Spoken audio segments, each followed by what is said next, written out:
gun, cause somebody done shot my brother. I don't give a damn who the fuck you was, I'ma get you suckers. Why they have to take his life? He had 3 kids and a wife.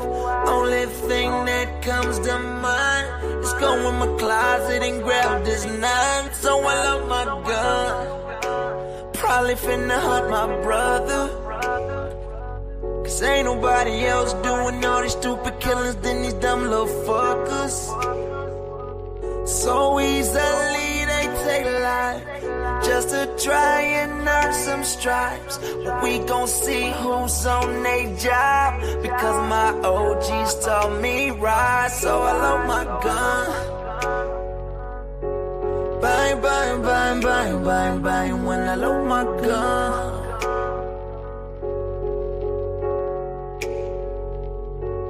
Yeah, yeah, yeah, yeah. I don't ever really be on it. When I load my gun, niggas die, bullets fly, and mamas cry. I've never been the type to let bullshit slide. No, it ain't no love for the other side when the homies ride. I said when the homies ride, she get quiet. But why they wanna take my life? I don't know, but fuck it, I'ma ride for mine. With 2 pistols and 2 strikes, cause growing up in Cleveland ain't nothing nice. Stuck in the hood my whole life, done seen too many real ones die. Every night another rest in peace sign. Every night another little mama crying. So I love my gun, because somebody done shot my brother. This time it was the motherfucking punk police. Now I'm tripping, fuck 'em. Yeah. They unjustly took his life. Why they stopped him for a life? Knowing damn well we got it right. So if it don't change, I'ma let him fly. So I love my gun. Yeah. Bang, bang, bang, bang, bang, bang, bang, bang, when I love my gun. Yeah. You better load your gun. Yes, yes. Rise and shine, Titan family. Yeah, you better load your gun. I hope everybody is having an amazing day. That is 216 BAM that we are waking it up listening to while I share this link out.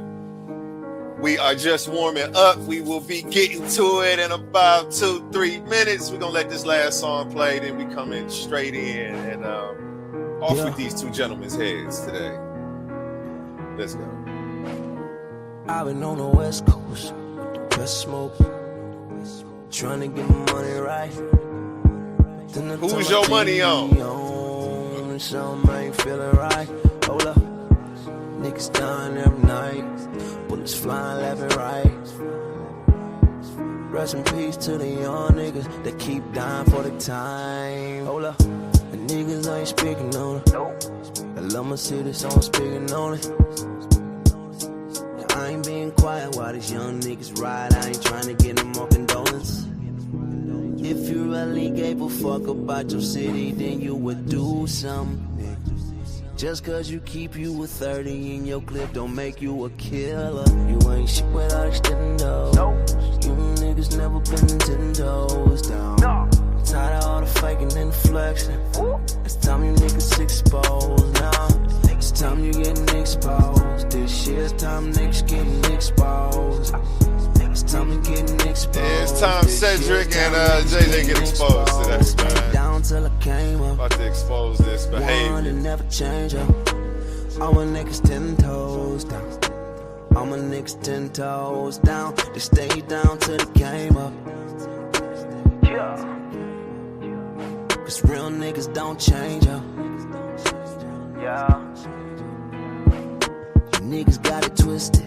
Just cause I pray for my city. Alright, let's get into it. Let's get into it. I ain't really been saying much, cause I was trying to get my paper. Mic check, 1 2 1 2. It's A1, the host with the most. How do I sound today, Oli? What up, what up, what up, man? You sounding wonderful. Okay, you can hear Coming me. through Go over the ahead. airwaves loud and clear, man. That's what Clear it do. Peace, Titan family.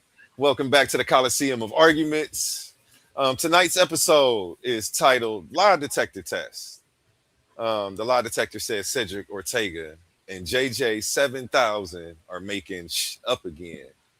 And let me see what we got here. He dropped that link. Let me go ahead and pin that on the other side. Yeah, we got JJ700 and Cedrick Ortega making up stuff again. Now it's crazy because there was a time when an elder in the community earned respect by demonstrating wisdom, intellectual honesty, the courage to follow the evidence wherever it led. You know, when we think about the elders like Dr. Ben and things like that, people that have played pivotal roles in the consciousness of how we think today. But today, too often, the title elder is treated as a shield against criticism rather than a responsibility to modern integrity. Welcome to Coliseum of Arguments. This platform was never created to be an echo chamber. It was built as an arena where ideas are tested, evidence is examined, and arguments either stand on their own merit or collapse under scrutiny. Here, nobody is above questioning. Nobody. Not a pseudo killer, not nobody. Okay? And nobody receives a free pass because this isn't about reputation, popularity, or seniority. I don't play that. I'm an unbiased host. Today's episode isn't about personalities. It's about principles, though. Okay? What happens when people publicly condemn research they've never actually examined? What happens when requests for evidence are answered not with arguments, but with accusations? What happens when criticism of ideas are met with attacks on character, which is what I keep having to go through with these same gentlemen? And it's baffling me. You know, we asked them for evidence to show that something was what they were saying. They were calling it pseudo. I didn't insult them. I was called all out of my name.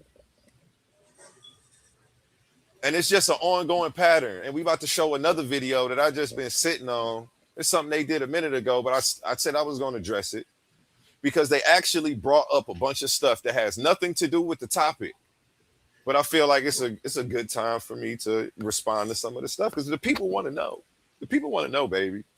You know, so we can get to it. You know, we're going to light sauce it today. And then they've just made up a bunch of stuff. This is going to be another opportunity to show him where methodological naturalism failed him again. Because, you know, all he could talk about is what he can observe from where he's at, which is far removed from me. So how he thinks he knows me and all of this weird stuff is very strange. And now I'm going to call him fanned out. Nigga, you fanned out.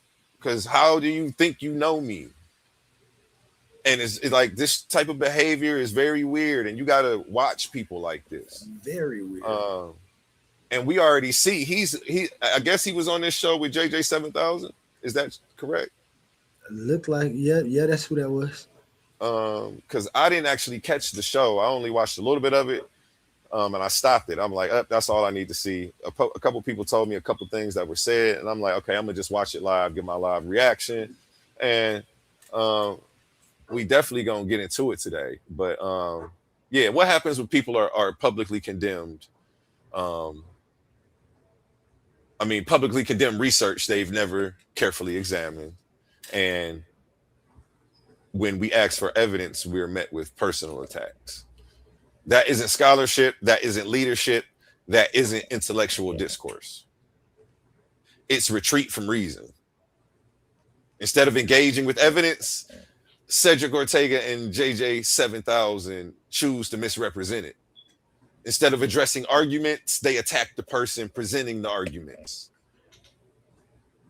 Instead of correcting themselves when shown mistakes in their methodology and then the rubric that they supposed to be running this information through, they double down, hoping volume will replace validity. And confidence doesn't replace competence, Cedrick Ortega. So I don't care how confident you sound when trying to slander me and sidestep from actually having to deal with the claims that you made about my partner's stuff. And we're going to show you backtracking and lying on that.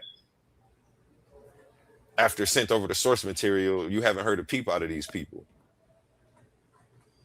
Yeah, they got the source material, they ran it through the AI, and it came back and said that Oli's stuff was legit.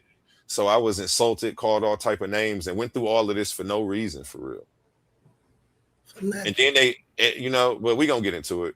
Instead of engaging with evidence, some choose to misrepresent it. Instead of addressing the arguments, they attack the person presenting them. And instead of correcting themselves when shown mistakes, they double down, hoping volume will replace validity. The result is bigger than one disagreement. The community loses opportunities to learn. I thought you guys were real pseudo killers, and I guess y'all not the Ghostbusters I thought y'all were. Y'all are actually scary. And it's sad, it was only a 68-page read, my homie's material. You could have read it in one afternoon and avoided having to insult another black man on YouTube for no reason because you were making assumptions. My bad, Oli. Did you want to jump in and say something? No, you covering it all, man. It just still baffles me how they wanted arguments and they wanted views that they could take and run through the rubric and then give their analysis. But for some reason, they didn't even want to take the time to do that to mine, which is fair for everybody. Anybody has the right to do what they want to. But if I'm not going to interact with the information, I'm not going to down talk the information. I'm not going to down talk the person that's provided the information. And I'm definitely not going to down talk a platform that allows for the information to be spread and try to get discourse and conversations about. Yeah, they keep trying to slander the platform too, and we're going to get to that here shortly. We're about to play the video, and you guys are about to see what type of crazy stuff they were saying. You're not just about to hear me only just ranting. We're about to go over the claims that they made. We're about to pull the video up. This is going to be a watch video, so yeah, okay. But where was I at? Yeah, the community loses the opportunity to learn when they do stuff like try to refute things that they haven't read before and call it pseudo before people get a chance to know what it is. They pose themselves as a scientific authority in the community, but as we see, it's a failure to communicate. They're running from reading like they're a high schooler who doesn't want to do their homework.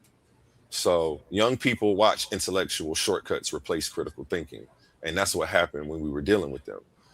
Truth becomes secondary to protecting reputations. And that's what was crazy about this. Serious conversations become personal feuds, and this shouldn't keep happening. I'm wondering what's wrong with you gentlemen. You gentlemen obviously are, I think y'all are scarred from this community, because there's no reason that you should be trying to talk about me personally, because we are asking for sources. We're asking for you to actually tell us why something is pseudo when you call it pseudo. I don't think that's crazy for me to do. I don't think that you should be able to call a philosophy pseudo that you've never read. And when I call you out on that, I shouldn't be personally attacked. And all of a sudden, this is crazy. And how did it get this far? Because you so above correction, Cedrick Ortega. If we want stronger communities, we must demand stronger standards, people. Disagree passionately, challenge assumptions, destroy weak arguments, but do it with evidence, Cedrick Ortega. Do it with logic. Do it with integrity. You know you ain't got no integrity. You running around with JJ700. This is who you choose to make you Batman and Robin with this guy, I guess, and I guess they going in on me together. They've chosen to do an episode together.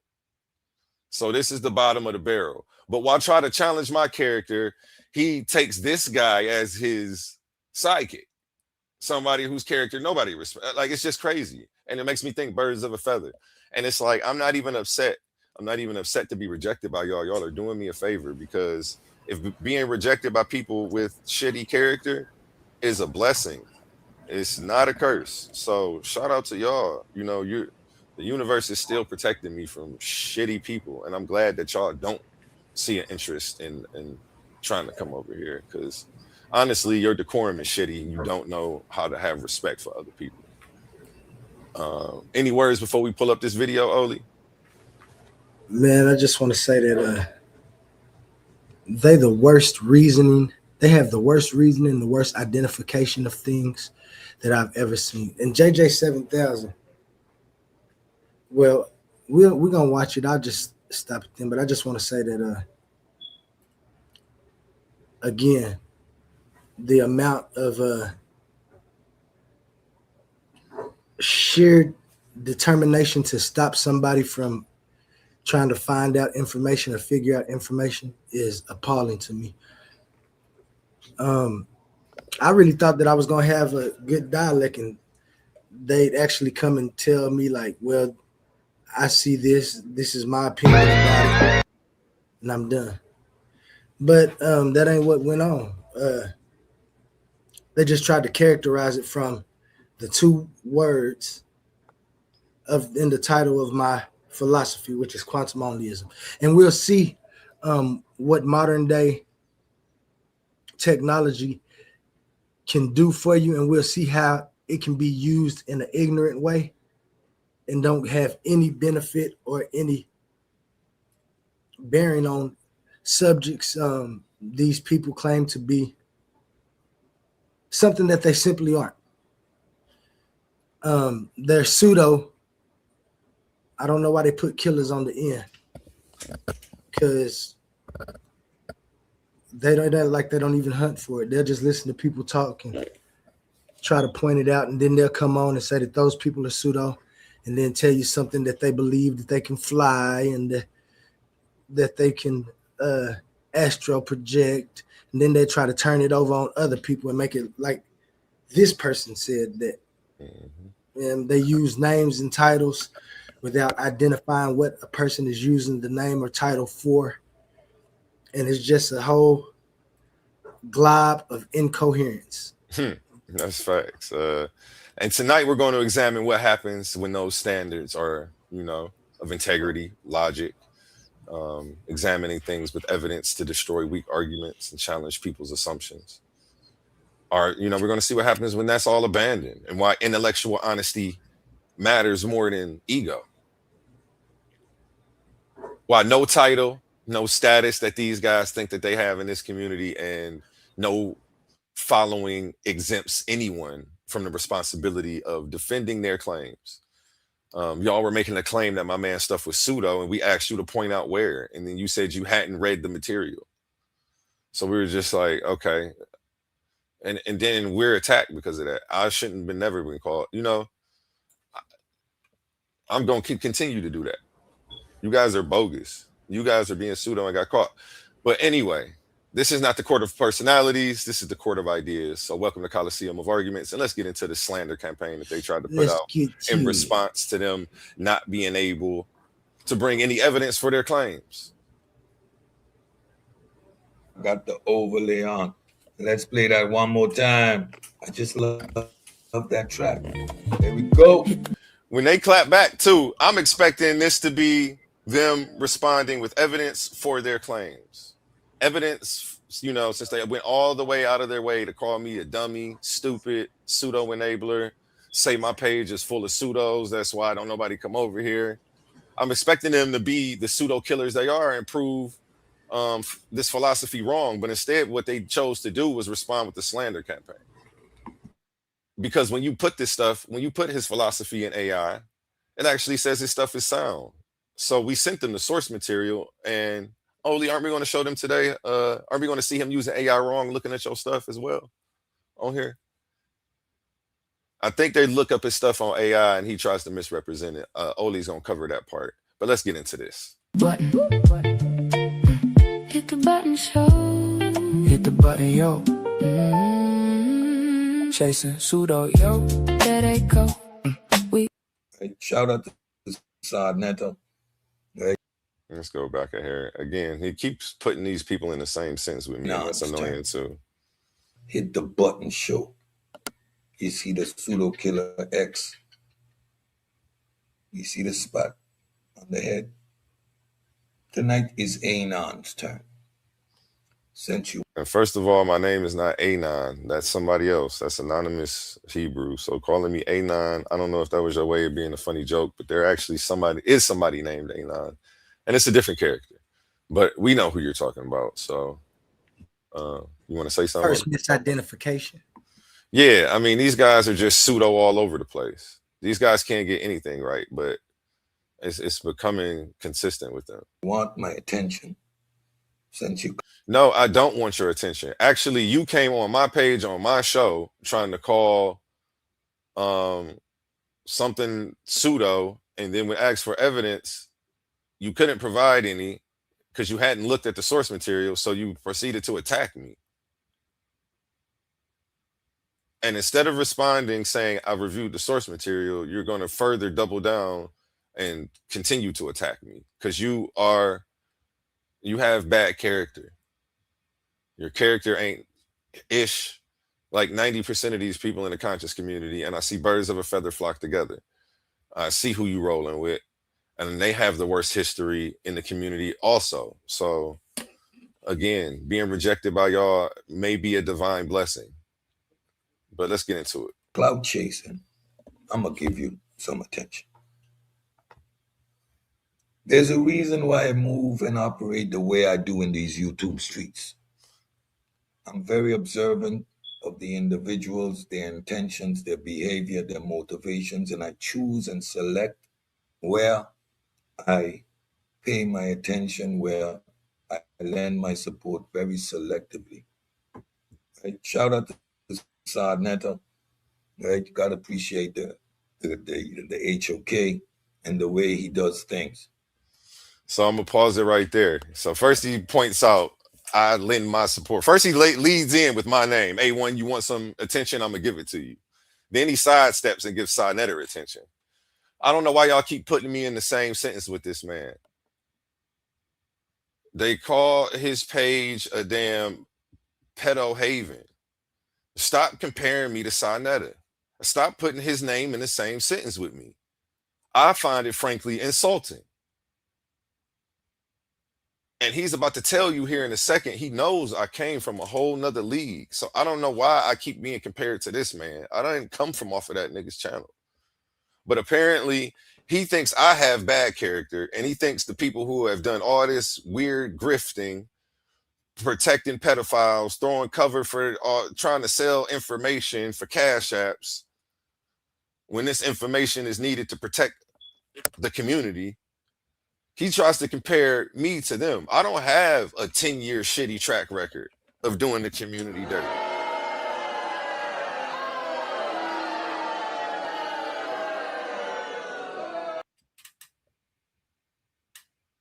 I've only been here 10 months, and came with my hands out giving away things. So again, we got $1,000 tournament.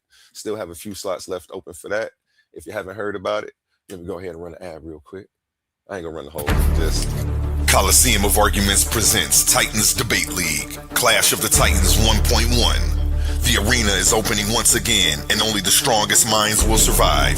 After an unforgettable first tournament, Pandemus the African Atheist fought through the battlefield of ideas and walked away with $500 in cash. But that was then.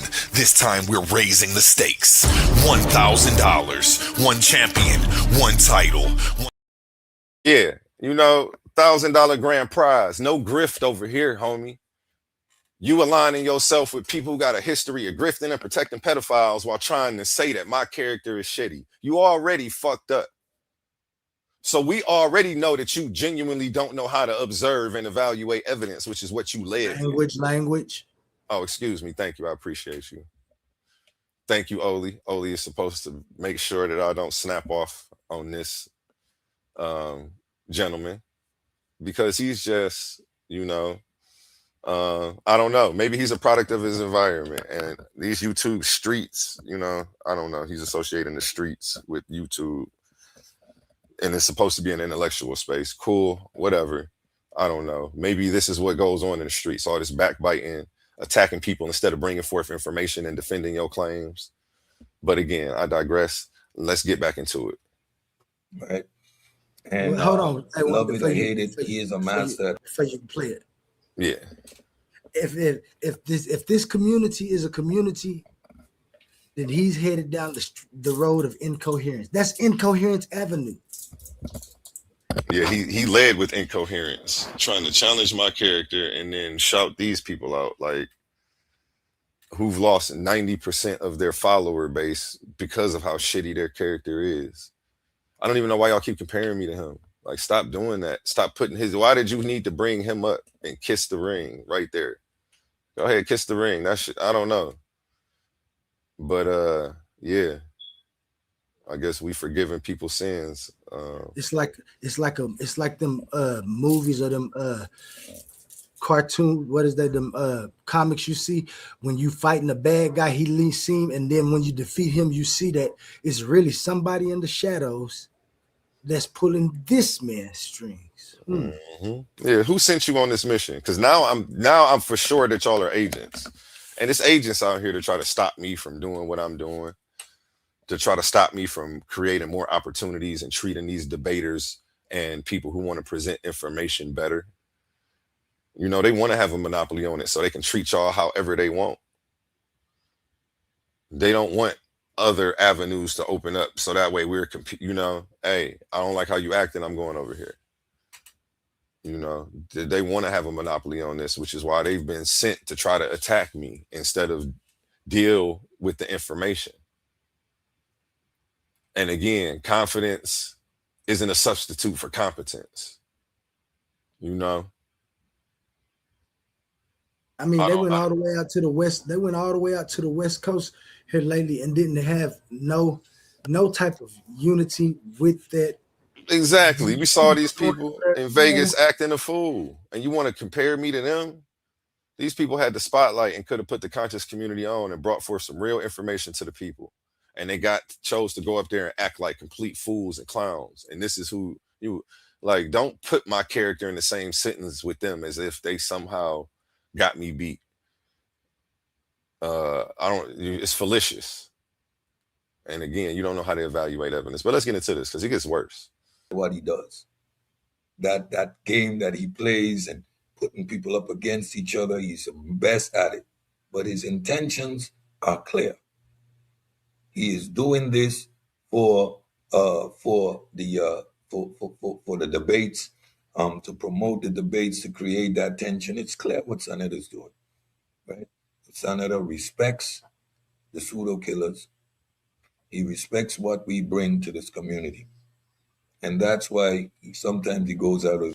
Senator always cussing out Unc and falling out with Unc and disrespecting y'all, actually. And he called y'all pseudo and a bunch of other stuff and said y'all ain't the authority on nothing. I've recently seen the clips. Stop capping, said, but I digress. Let's keep it moving. You're wrong about that as well. Because I just watched a video last night with Unc and Sonetta, and Sonetta was telling him to shut up. Unc said he wasn't.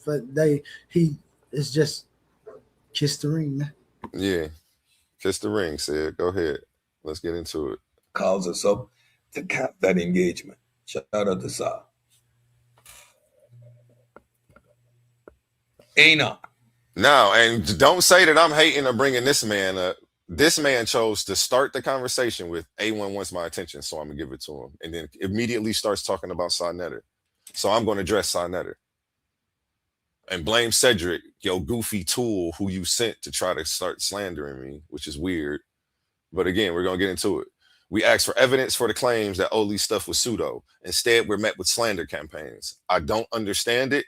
I think it's very weird behavior. Y'all are supposed to be elders. I'm going to approach y'all with the respect that I didn't get, but we are going to call it out. Let's get into it. Shout out King Herc in the building. Shout out Ben Eaton. Yeah, it's smelling like smoke this weekend. We asked for evidence that Oli's claims were pseudo. Instead of responding with the evidence, they respond with the slander campaign on me. You know, I did a whole presentation on how the rubric and the methodology for reviewing somebody's philosophy before dismissing it as pseudo.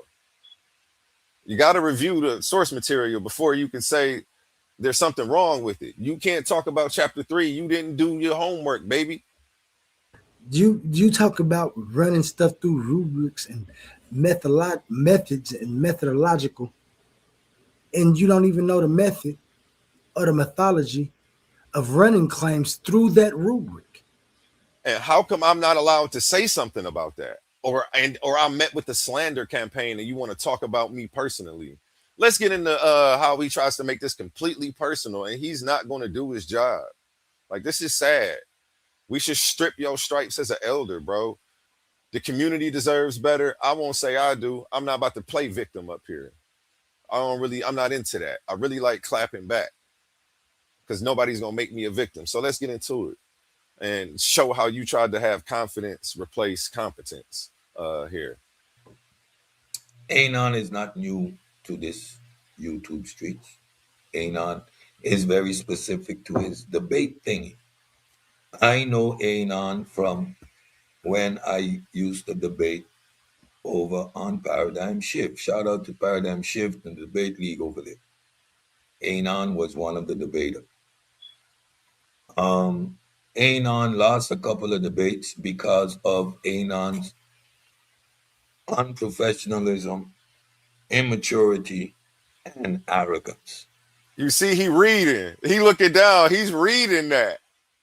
He reading. They don't like when people read, but he reading that script, but he wouldn't read it. But he wouldn't read the information that he dared to call pseudo. My man came up with his own philosophy. They tried to challenge it, but didn't want to read it. It's very strange. The And then philosophy of they just, accountability. when we said, well, did you read it? And they were like, no, I just tried to Google it. And we're like, well, it's not on Google. He created it. And they're like, they were stuck. They were out there at that point. They had already stuck their neck out there. And instead of saying, oh, I was wrong, then I shouldn't be calling it pseudo before I read it. They just tried to double down, triple down, and then personally attack us for asking for evidence. And again, instead of demanding evidence, why is he going into my personal history and bringing in Sinetter? This is very strange behavior. Very strange behavior. He's sent on a slander campaign right now because we're exposing their bad character. And again, I'm just going to triple down and expose your bad character again. I don't know if this was meant to trigger me to get me to stoop to your level, but it's not going to happen. It's not going to happen. Anon loses a couple of debates.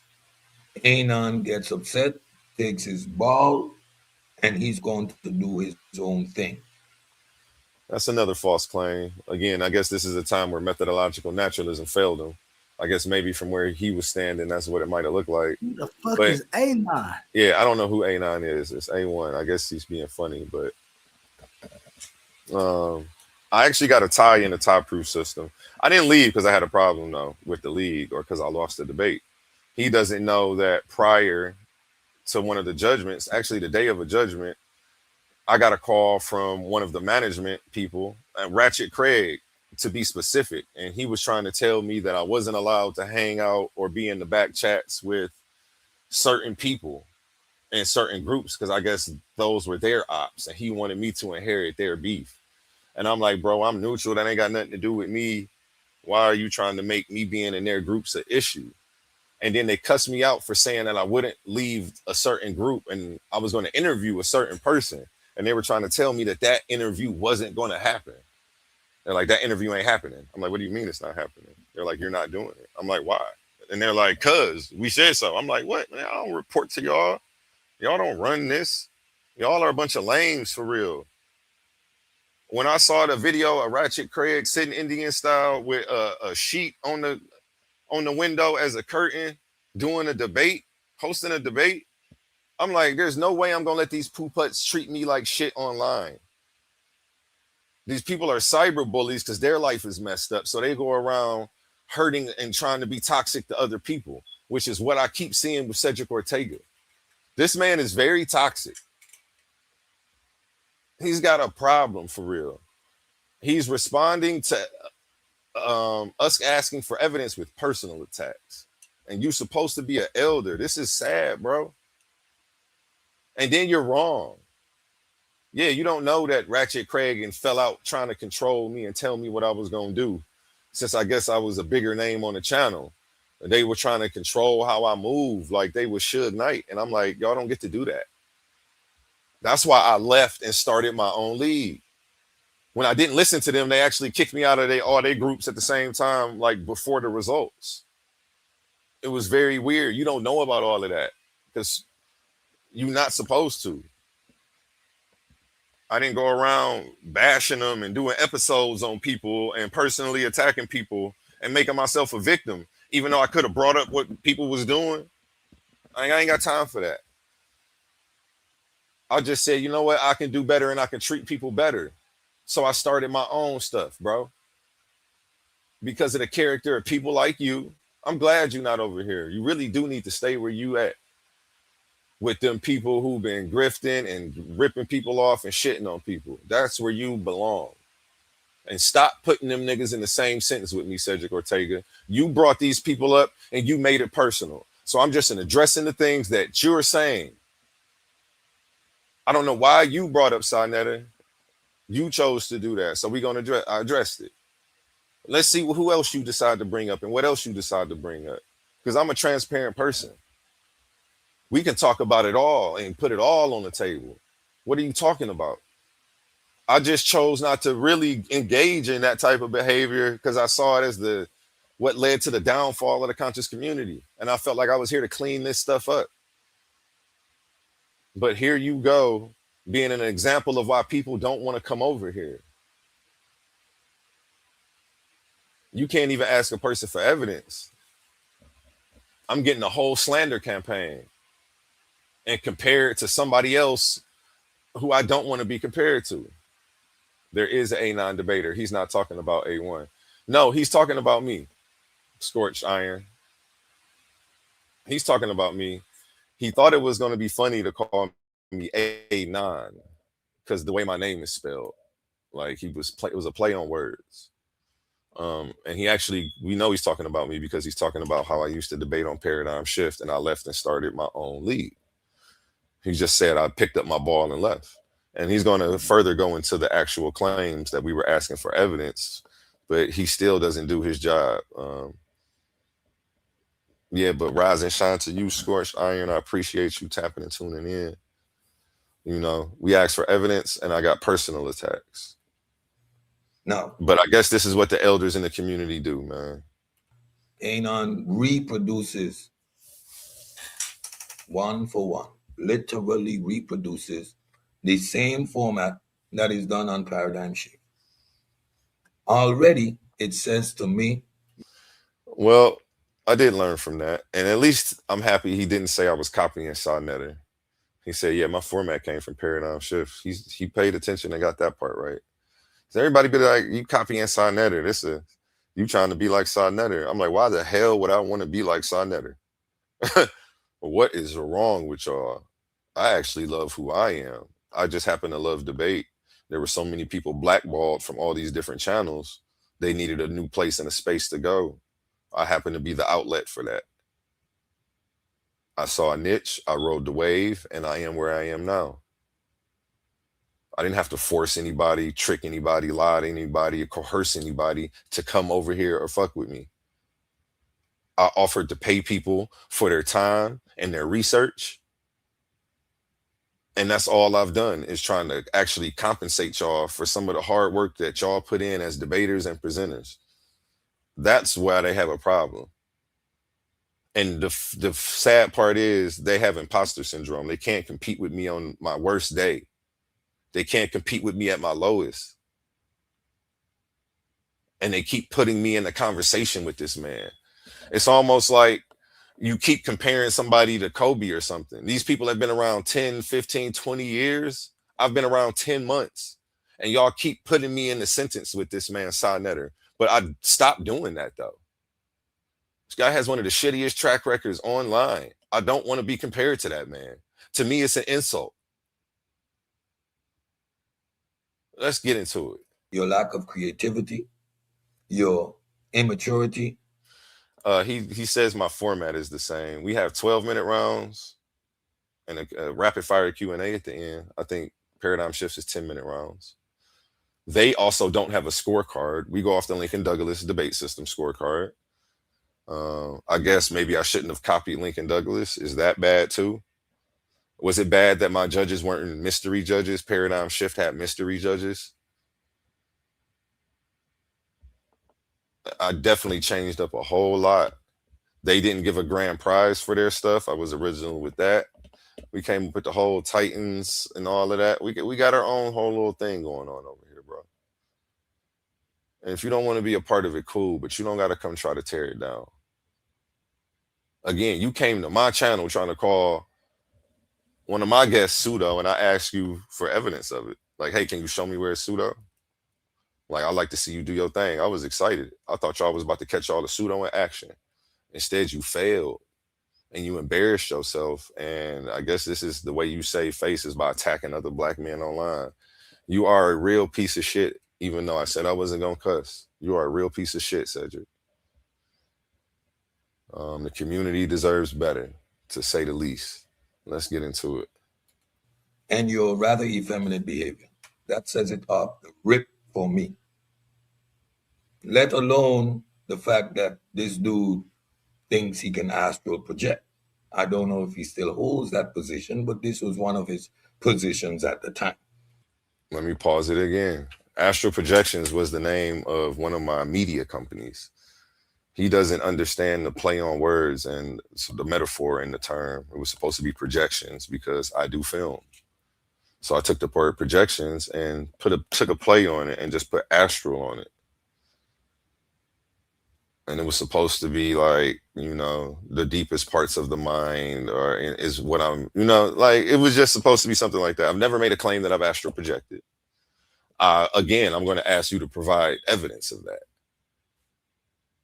I've never astral projected. I've never talked to aliens. I don't make any of the crazy pseudo claims that young Pharaoh and these other people make. I actually remember Dr. Too Sweet saying she astral projected at the debate after party on Sonetter's channel that she had a few days after that debate. You guys came up there and asked, and she was like, I've astral projected. I was like, what? Like, yeah, I've never made that claim. And I would challenge you to produce footage of it. And again, that's why we had to title this, let me take this down. You know, lie detector test says these guys are lying. They're just making up a bunch of shit. They don't know me. They don't know the situations pertaining around the subjects that they're talking about. They're just running their mouth. I've never held the position that I've astral projected. And Right. it just shows that nothing that he said thus far in this title would be true, except for the fact that I came from Paradigm Shift. We have the same format, but a whole different judging system. But again, that's the league that I first started debating in. I kept the structure that everybody was used to, that I was used to. I don't have to switch the reinvent the wheel if it's not broken. Like, who cares? And I still let people do 15-minute rounds. It's been different things. But again, tell them to copy this $1,000 grand prize that I got. Why don't y'all copy that?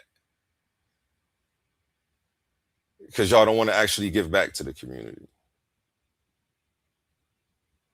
Y'all just want to grift cash apps and never pour back into the cups that's pouring into you, while simultaneously attacking people for simply asking for evidence. Something pseudo, can you show me where it's pseudo? That's all I asked you, said. If it's pseudo, can you show me where it's pseudo? And I got attacked, called a dummy, a pseudo enabler, said my channel was trash. I like a bunch of weird stuff. And then you double down when called out on it and come with the slander campaign video. Let's get more into it. Let's see what else he says. What other lies is he gonna make up? So Anon leaves. Anon goes and he starts his own debate thingy over there. And as soon as he goes, he links me on Facebook and starts to invite me over to his debate platform. Now, I'm telling you all this backstory because these are the things I don't talk about because I'm not interested in this stuff in the community. But I'm paying. He is interested. Again, this is all in response to asking for evidence and saying that you're not following the methodology that you demand of us, and calling out his epistemic double standard, his lack of intellectual honesty, his lack of intellectual integrity. Now I'm calling out his personal character as well, and showing you I'll never be dealing with this man again. And absent of a genuine apology, which I doubt that he's capable of being genuine enough to give, like, he'll never be able to be allowed on my channel again. He might try to sneak on here when I'm not around and creep up in the comments, but you know, it's a privilege to F with me. So again, there's a million leagues out here, and you can have somebody else giving you prize money and paying you as a debater and for your time and all of that. I don't have to be pouring into you, and I don't, you know, I don't, like I say, it's a privilege to have me working on your stuff, paying you and pouring into you, because I have to go to work to get this money that I'm dishing out. I have to, you know, like, treat me like the blessing I am to the community instead of the leech that you guys have continued to be. I digress. Let's let him get into it. Painting a picture for you to clearly see the individual and that we're dealing with, and why I choose to not engage, stay away from, and not waste my time with these individuals. And starts his debate league, starts to invite me over. I do not respond. You can go to my Facebook messenger. I do not respond. Wants to work together, blah, blah, blah. I do not respond. I retire from debating. Shout out. And you know why I reached out? Because specific debaters were calling him out, and they sent me to do the recon and the talent search. Hey, A1. It was Leandre McBride. He's got a PhD in philosophy. He had a PhD wanting to debate him, who was on the channel. I reached out on the master's degree in philosophy and PhD in something else behalf. I'm doing my job. I'm trying to run a channel. I guess he's trying to use that against me, though. Yeah, I reached out. Shout out Leandre McBride. I even made a pre-flyer, like a mock-up of what the design would look like, and sent it to him with both of the characters because he wanted to debate this guy. Again, more backstory that he doesn't know. Well, he knows. He's just not going to give you that. He's going to tell it from the perspective like, I'm begging and I need the help. Not that I already had people over here. This shit was body rocking without him. And somebody wanted to challenge him on the information because they felt like he was pseudo. They felt like he was using AI to enable himself while simultaneously calling everybody else Googlers. And they wanted to challenge him. And dude had a master's degree in philosophy. So what are we really talking about here? Like, but this is how he paints the picture. But, you know, nonetheless, it's just a sad attempt. Again, he should just be pulling up with evidence for the claims that he made that Oli's philosophy, quantum onlyism, was pseudo. He hadn't read the source material, so he couldn't even talk about the subject when we asked, show us what pseudo. So he retreated to ad hominem attacks, and this is where we're at now. A slander campaign where he tries to prop up some of the people who have some of the shittiest character in the game while simultaneously telling me mine is too shitty for him to work with. To Kent and the God Killer, they understand and see what I want to do. So they create an environment where I can have set talks, where I can put my presentations together, sometimes too long, and just do what I do, bring information. Right? Our objective as pseudo killers is to promote and teach scientific literacy. Well, why? What you did then? Wasn't you're scientifically illiterate, bro?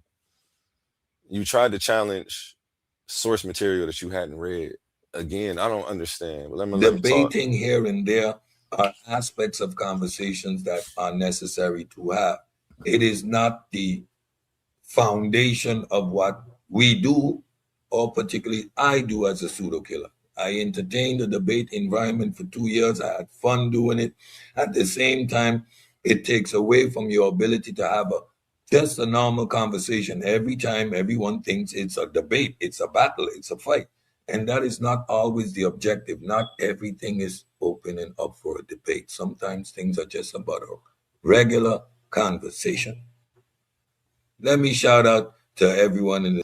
Oh, that's true. Oh, that's true. But that ain't. Well, just say that though, or you can continue to keep ignoring me. But don't come to my page, nigga. You forgot you came to my page. All this started because he's talking all of this shit, but he was on my page. I had control of the mute button. I didn't mute him out like he does other people. I just asked him for evidence. And he started getting hella disrespectful, calling me out my name. Like, you were on my page though, but apparently like you're weak, but now you're slandering me. I don't mess with him. I don't, but you were over here. You came up and hit the panel. You tried to challenge somebody. Why are you leaving all of this out of the story? Let's talk about how this started. Holy, you got the clip? Yes, I do. You want me to play it? Can we show the people how all of this started? He wants to go into all this backstory. Let's go to the day that he's on our page where we asking for evidence and they start insulting me.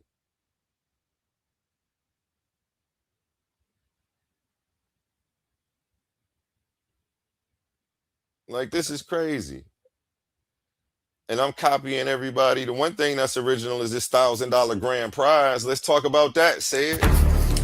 Coliseum of Arguments presents Titans Debate League, Clash of the Titans 1.1.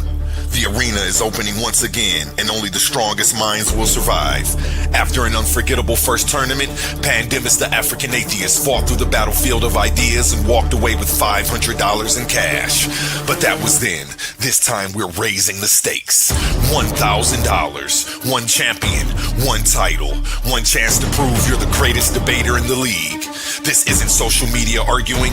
This isn't trolling in the comments. This is intellectual warfare, where evidence is your weapon, logic is your shield, and every round is a fight for survival.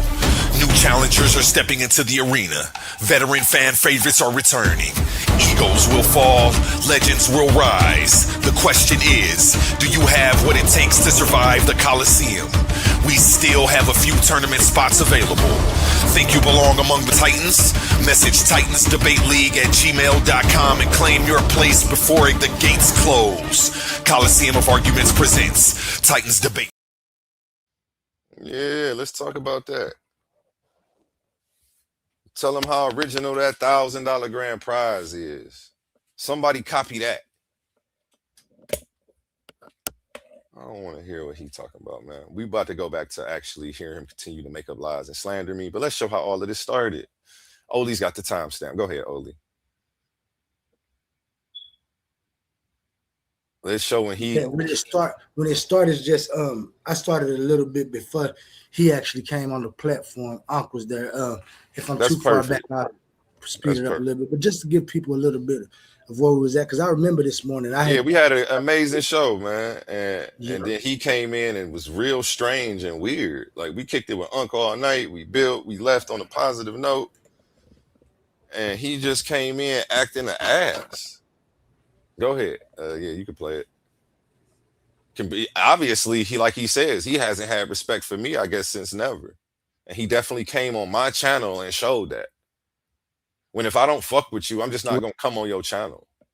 I'm not gonna go to somebody else's space and place and disrespect them. And like, that's just very weird behavior. He said I had effeminate. Can you hear me?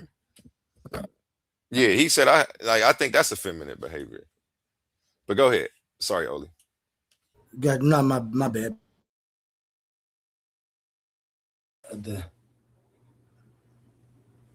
The beauty of my system, of my philosophy, of my view.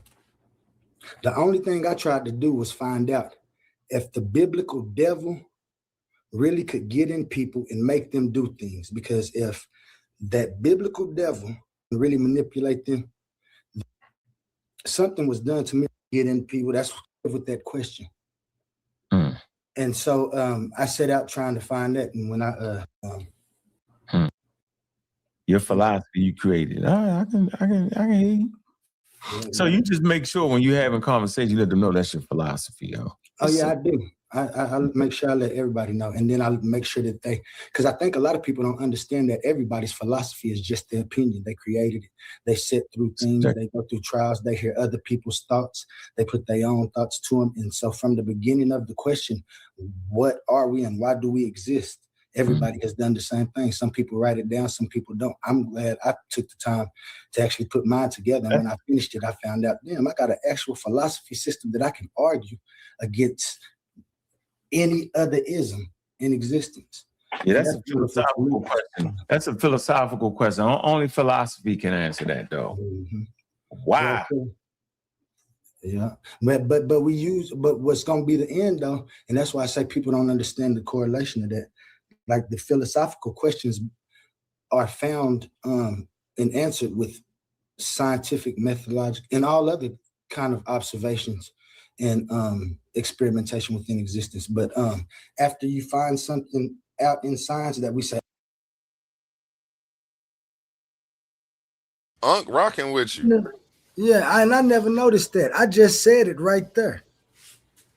That philosophy uses scientific methodology and experimentation. I said that before what's his name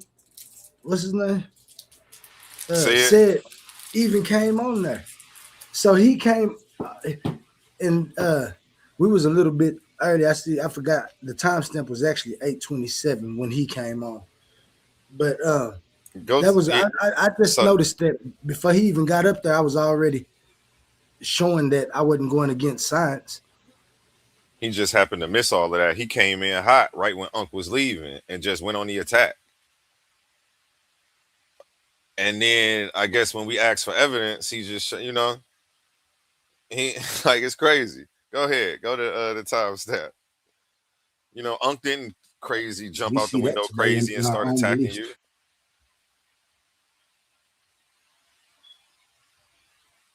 Like, this was wild behavior. Shout out Unc West. He was kicking it with us all night. Yeah, but Cedrick Ortega comes in on this slander campaign, I guess, because he don't like me and feels like it's okay to just do this weird shit to other black men online because somebody asked him for evidence when he called something pseudo. Source up or shut up, you weird weirdo. I'm sorry. Go ahead. Go ahead, Ola. You can play it. Like, it's going to be a man come strike me down. It ain't going to be God come do it. So I understand the power struggle of the power systems that was put in place by those as religion. People start asking questions about that. That's where philosophy and stuff came from, because people wanted to know, is people telling me the truth? Are people telling me the truth when they say that they talk to God? No, he's scamming. They scam me. You scam me. And it's been a scam that's been going on. I'm talking about lives have been lost. It's done got us to certain places, but we could be in these same places and probably even better without. Okay, pause it. Cedrick Ortega is on the stage on my show. Beliefs and atrocities that has been. You see this? He did all that talking about how he selectively choose where he put his energy at. Why did you come on my stage? So all that shit that he was doing was cap. Because you dragged your ass over here just to be insulting, abandon all intellectual integrity, and then get upset and try to slander us when we ask for evidence of a claim that you made. I'm not with all that slanderous, I'm about to attack this nigga. Nigga, you attack me, you got the right one, nigga. Excuse my language. Let me scale back. Yeah, man. Language, but you don't get to attack me though, as the unbiased host. I ask everybody for evidence. You got a source for that? The people at home would love to see it. Now all of a sudden I've done something wrong, because how dare I ask Cedrick Ortega to prove what he's saying? This is sad, bro. Who you are, an agent meant to try to help these people keep a monopoly so they can continue to fleece and treat people like shit. Y'all surprised I made it this far, this fast. Y'all keep comparing me to people who have been around 10 years or better, and I've only been here 10 months. My page hasn't even been a page a year yet. So for the fact that you had to bring Sonetter's name up 3 times in the intro of you addressing me is only an ode to how much work I've put in the last 10 months. And I appreciate you. You're fanned out. You're the one who's secretly fanned out. And you came on my page, on my show, because you saw your homie was up here. And as soon as he left, you start trying to get belligerent and disrespectful, crash the party, and make an enemy of me. And try to create a rift between our relationship, you weirdo. All because I dared to ask you for evidence. Let's get into it, Oli. Go ahead. Let's see what Cedrick is talking about. This is after kicking it with Ced for 3-4 all night. I just put it like that. You mean Unc? We kicked it with Unc all night. I mean Unc all night. Yeah. Unc didn't have a problem with your philosophy and what you was talking about. Ced came in, and I guess I was dumb, stupid, a pseudo enabler for asking for it. Yeah, let's show it. Occurred and still occurring. It's crazy. It's still going on right now. But it's like I said, science, philosophical questions was asked through philosophy, methodological science was formed. People start saying, oh yeah, we need to start running experimentation to make this.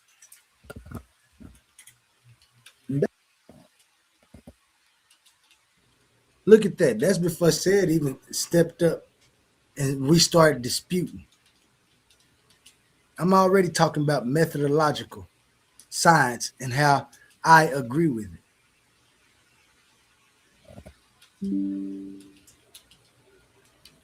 It's crazy.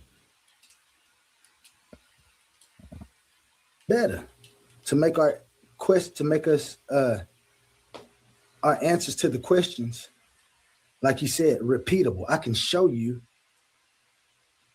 why this is what not only do we believe, but is what is going on. And that's what it always been. And I'm talking about, and so the questions, you know how old the questions are. They philosophical, they turn into science. Science tries to answer them. Once science answers them, it goes back to answering a philosophical question. I ain't never heard that before. Got me on that. Yeah, you won't, but you got to just look deep. It took me some critical thinking to see. You said, let me get this straight. Questions are never fully answered in science, though. Like it's always approximate.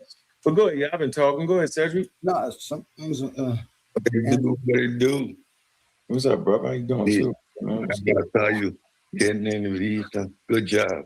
So yeah, we figured it out, didn't we? We figured it all out for hours, didn't we? We got it now, don't we? Yeah, she claims not many she can. Yeah. Put that aside. So here we are now, and it's quite interesting that as a pause it real quick. I just want to remind everybody he did all that pump faking like he don't mess with me. He select his energy. Why are you on my stage? So he did come over here. He was coming over here. All that slandering and shit talking he wanted to choose to do. Why? I don't know. So you can really disregard the whole first half of that video because you can see that he's just being disingenuous. Man, he tried to slide in there like it was a handoff. Thank you. Good job. Thank you. Because I had been over here all night. So he already knew what he was doing. You know what? I just not thought about that. That just made me realize he'd been lying the whole time. You knew what it was on because you thought it was a handoff.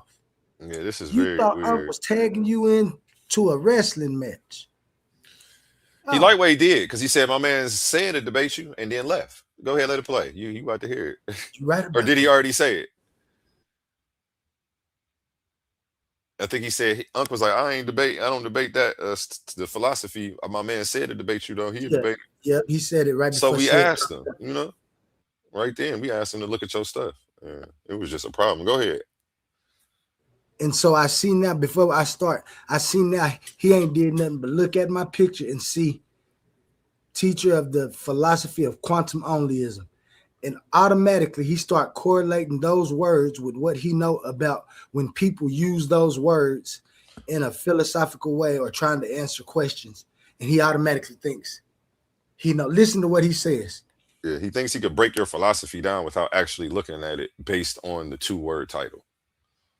Well, I know what quantum is, and I know what onlyism usually means when you apply it to something. So let me pretend to be smart and talk about something that I've never read and pretend like I know this philosophy back and forth. This is what Cedrick Ortega tried to do, and we caught him. And we said, well, have you read it? And he said, no, I don't have to read it to tell you about it. Well, he's going to say all of it. Go ahead. And anyone needed to pivot to the philosophy of science. And now I'm dealing with the philosophy of mind. And why I'm not doing it, I realize because if you go back in my presentation, most of what I'm talking about is grounded in philosophy. Yes. But because you want the flow, brother? You want the flow? Go ahead. Okay. Scientific literacy. Now, y'all heard him say exactly what I said.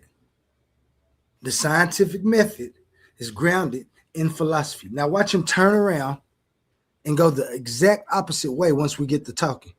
Hey, what's up, Michigan Natural Living? Shout out to the chat and all my Titans that's fighting to be enlightened.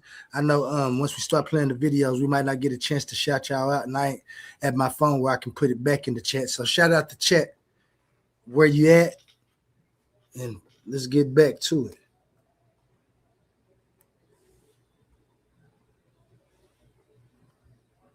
Oh, man.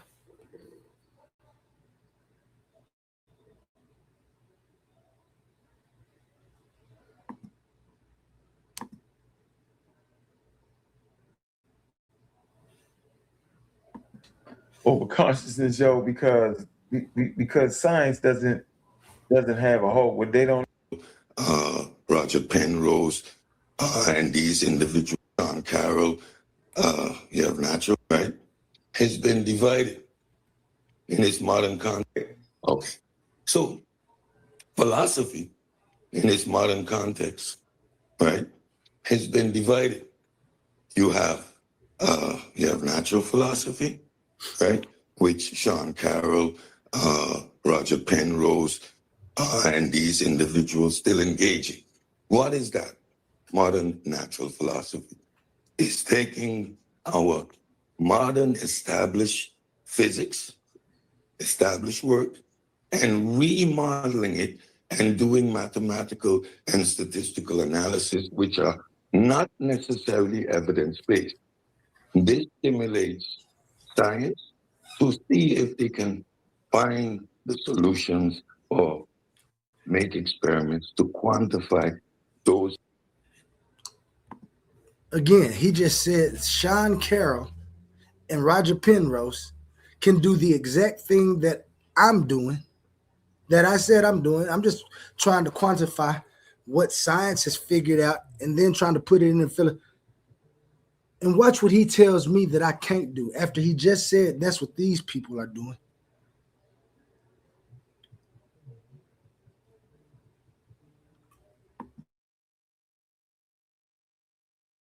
Philosophical concepts. Next to that, you have metaphysics, metaphysical ideas, panpsychism, idealism, etc. These are ideas that are not grounded in anything empirical. So you can have these conversations over and over. Vitalism. What is alive? Is an ant alive? Is a bug alive? Now, we in that development, we went through the history of the scientific method, and it comes out of a branch of philosophy, empiricism. So a lot of these concepts go back and forth. You heard him mentioning Descartes, and we understand how Descartes is used within the philosophy of science. That empiricism grounds us in reality. So based on the Vienna triangle, the Vienna circle, sorry, all philosophy must be grounded in empiricism, right?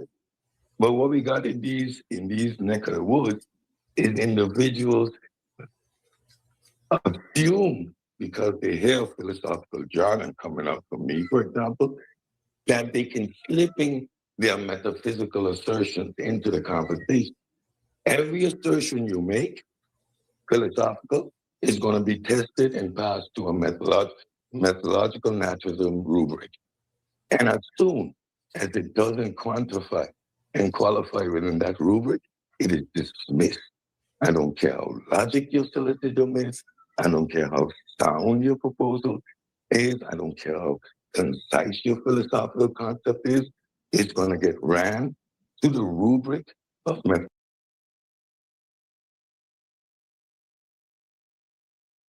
And there's nothing wrong with that. You should. If you ever hear somebody's view and they feel like they have an argument, you run it through the rubrics to see if it's valid and sound. But let's see if he does that. He just tells you what you're supposed to do. Now let's see if he does it. Logical naturalism. That is the only philosophical framework that provides validation and substance and quantification for any claim. And as soon as it doesn't fit within that rubric, it is dismissed. I'm a physicalist. I'm a methodological naturalist, and that is what grounds us in reality. So when we talk about consciousness, Daniel Dennett, it's an emergent property of the brain, right? That interface that you assume is something different is that computer screen. And that's an internal screen. It's an internal screen. And you assume that in that internal screen is something else. Why? You look at a third party and you see a holistic being. You don't see Ankh separate from his soul, quote unquote, separate from his mind, quote unquote. You see him as a complete entity. Yet when you observe yourself, you have the perception that you have a body. Where is this you? Read Susan Blackwell, Blackamore. Read, go study Sunset Anil. And then you will get grounded in understanding that that interface, what you assume is another, is your brain. So that emerges. I didn't notice who that was. Now I see who that is. That's Elder Suntan from Sinetta's channel. That was all up in the morning. Rocking with the Titans Debate League, man. Why are they trying to act like they don't? They know we got information over here. Come on, man.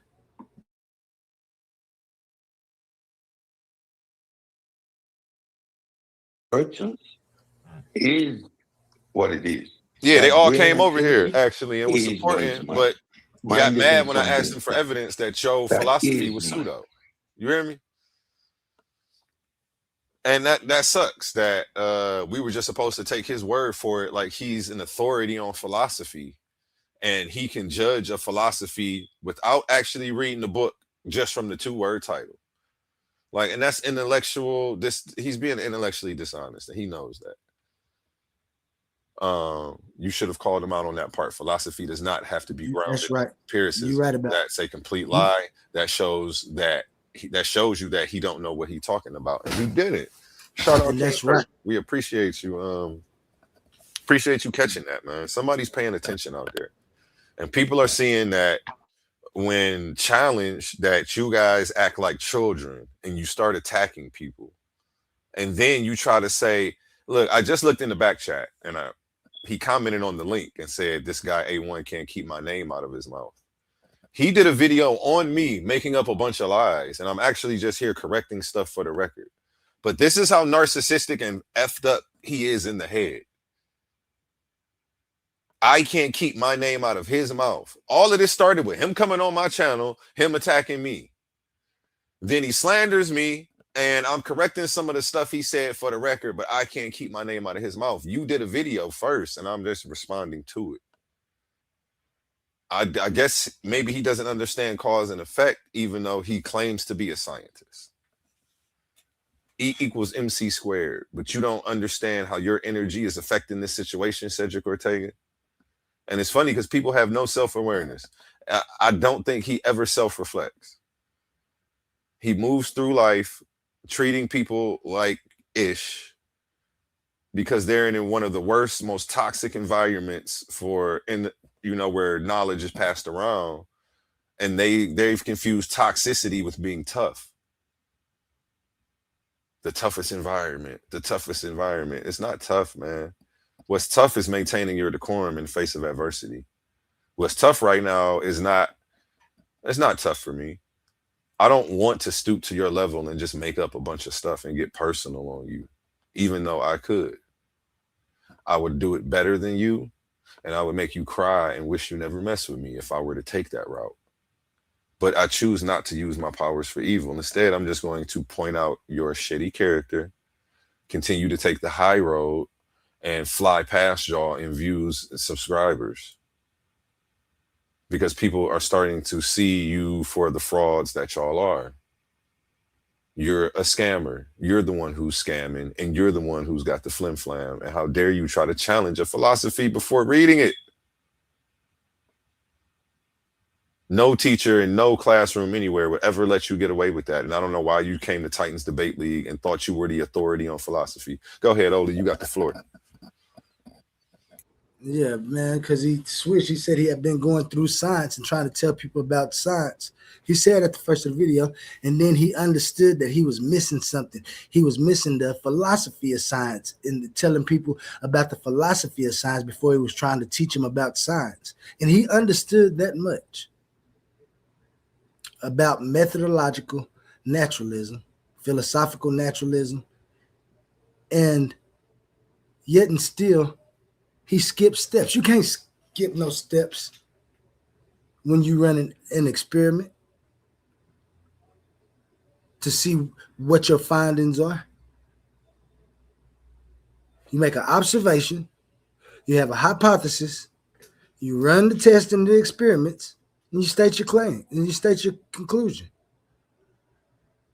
It's easy. But you forgot about the philosophy of it. So now you had to start going back. But you only did that after you found out that I was over here at A1's talking philosophy. So you tried to hop on the flight. You can't fly, chicken. Chickens don't fly.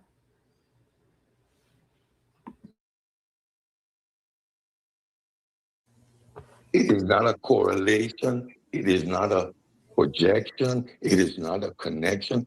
What that brain activity now demonstrates via neuroscience is what mind is. You assume that interface, that so-called I that you experience, is other. And if it is, you would need to demonstrate. And you simply can't. I can demonstrate it. Yeah, okay. And that's why I have a philosophy. That's why I say that's why y'all that's why you no. Yeah, hold on. Wait, listen. I have a philosophy. I have a philosophy. We know. I just alluded to them. Idealism, panpsychism, and a couple more. However,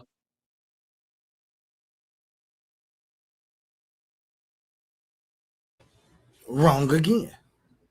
You alluded to those philosophies. You didn't allude to my philosophy. That's what we was trying to make clear to you. You're alluding to panpsychism and idealism. Thinking that this, since you done heard other people's incoherent ideas, that this might just be another incoherent idea. But how would you know if you don't check? Because if you don't check, you're going to be the one that sounds incoherent once all of the evidence is placed on the table. Watch how incoherent this gets. Watch him say that he knows exactly what my philosophy is while not having read a page of it, only the name. This is absurd to me. That doesn't give you something we call demonstrative value. We have neuroscience, clinical psychology, and these are within the field branch of philosophy called philosophy of science, which produces methodological naturalism. What you have is a philosophical, metaphysical assertion, which you cannot ground in anything empirical.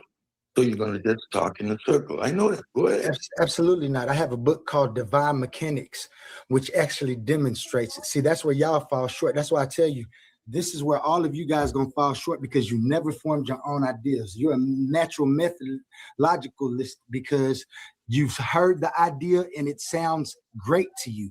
You've never even tried to put it up against anything to see if anything makes sense. And there's nothing wrong with that, Sid. There's nothing wrong with that. What I'm telling you is that you put methodological naturalism up against quantum onlyism. Let's debate them to see which one is more viable. And you'll see the compilement of information I have and why I understand that your thoughts are good, like you go good, but you don't answer any questions. Not the questions that we're trying to answer. In fact, you fall short by trying to say that it's all just natural. You haven't put it together yet because you stopped because the person who you follow stopped.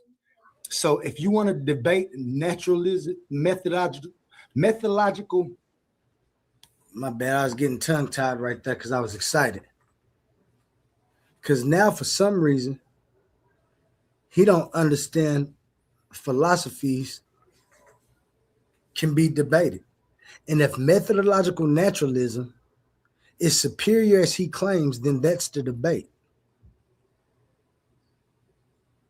Which when you talking, so that way people can tell when you talking versus when the video playing. Oh, my bad. Yeah, man. But yeah, that's the difference between onlyism and methodological naturalism. And these are the things that you put into debate form to debate. We'll see if his way to empiricism and what follows after his empiricism is the same way, different, and where it leads to after I use my empiricism method. He don't want that because he knows, just like I said, naturalism will never try to find the answers to anything else but natural things. But these things are natural, even though natural science hasn't been able to detect them in the physical form yet. That's his problem. That's where it ain't even his thinking that stops there. That's where the thinking of the methods that he used stop.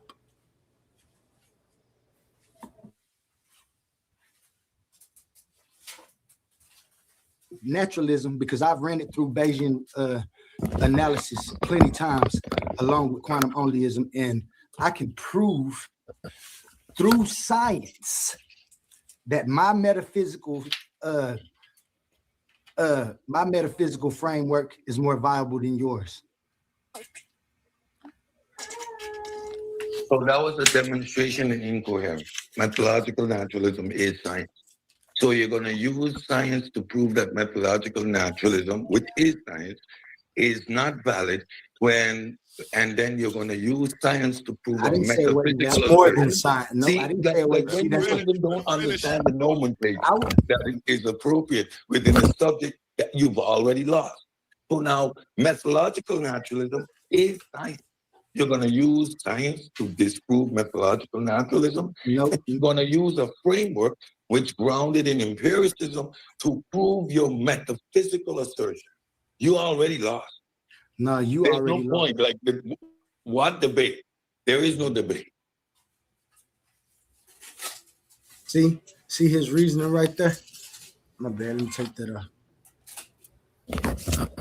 On his reasoning right there, he said that he don't want to debate that I lost because I'm gonna disprove methodological naturalism with I never said nothing about disproving methodological naturalism.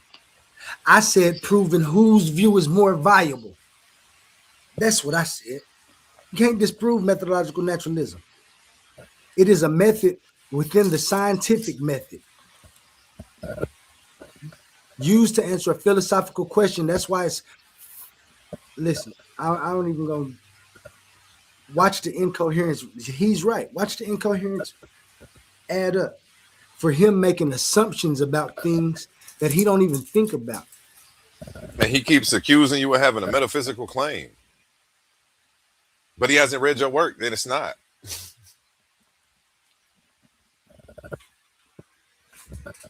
You hear me? My mic working? Oh wait, your video dropped. Let me pull it back. My bad. I thought I was off mute. Are you hearing the echo? Have you ever been hearing the echo? Nope, you sound good. I had dropped your video so that way I could show the background. It's back up. Oh, okay, yeah. No, yeah. He got the wrong assumption, but he keep on trying to say that my method is trying to disprove his method. And that's not what I said. That's not the argument. That's not the debate that I thought that was going to come up. Naturalism and the method that they use within methodological naturalism brings experimentation to find results, positive or negative. They don't care what the results is. They just want to see if this is what's going on. This is the same method that comes along with my method in quantum onlyism.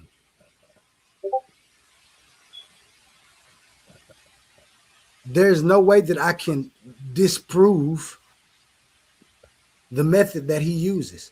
However, I can philosophically prove a method that's more viable. If it doesn't, that's what he fails to realize. His thinking is short. A lot of people don't critically think, but I ain't gonna get into that because I don't want to discredit if he has ever did any honest methodology. Like you just lost because you don't even understand that naturalism. You really don't have a clue of what you're saying. Methodological naturalism uses science. It isn't science. It is the framework of science. It is the frame. No. Exactly. You're right. It's the methodological naturalism. Which is a philosophy. Yes, and that philosophy produces the empirical system. Checkmate. That's his first concession. He tried to pull it over on y'all eyes and our eyes real quick. That methodological naturalism wasn't a philosophical framework that produces the scientific method. Checkmate. Don't try. Well, stop. That don't say I lost. If you just lost, you want to debate. You just lost. You want to debate it. I just proved to you that I didn't lost. You said that it was science and it's not science. Now I clearly stated to him, we have a contention. Would you like to debate if methodological naturalism is a philosophical view or if it's actually science? And watch what he says. It's the framework that science. My framework. What is it? It excludes supernatural agents. Y'all talking over each other. I'm trying to understand y'all, man. So stop cutting me off, bro. Stop cutting me off. You stop cutting me off. Methodological naturalism. You stop talking and then you let me go and then you keep trying to interrupt me when I'm trying to finish. Go, bro. Go ahead. So I let you land your plane and then I proved how wrong you was. And now I'm demonstrating why there is no debate. You keep cutting me off. Again, you landed your plane. I was explaining. I didn't land. Go ahead. You never heard me say landed. When I land, I'm gonna land on your. No, let me quit. I ain't gonna leave you. Tighten up. Only tighten up. You ain't gotta cut him off. I wasn't cutting him up. He ain't got to cut me off. Listen. Good point. Said. You got the. I agree with you. That methodological naturalism produces scientific questions and science is used. Quantum onlyism does the same thing. I don't go against any modern physics or anything, and in fact, use modern physics with mine. So you don't have anything that I don't have. I show you where you fell short at. I never said that nothing was wrong with science. I said that your methodological naturalism as a philosophy, because that's what that is. You can't try to switch between them. When you try to switch between them, you're being disingenuous. I understand you use science to validate and justify your view of methodological naturalism. You can't get that past me. So stop saying you won something, and we have to debate it, because I use those same things. What you don't know is anything about I know everything about not just you, but methodological naturalism. So let's debate it and we'll see. So again, I'm going to take my time right over here and illustrate how wrong you are. Methodological naturalism is not even a philosophical position. It comes out of natural philosophy. It is a branch of natural philosophy under empiricism. What is empiricism? Did you hear what you just said? Okay. Now, Let him keep finish. letting me out. So methodological naturalism are the laws, the framework in which we investigate reality. It has certain frameworks. No metaphysical assertions. You're already out. No supernatural assertion. There must be an actuality. There must be a there. That's the framework. Now, this framework produces the scientific method. So when you have a there, that's the framework. Now, this framework produces the scientific, that's the framework. Now, this framework produces the scientific method. Now, this framework.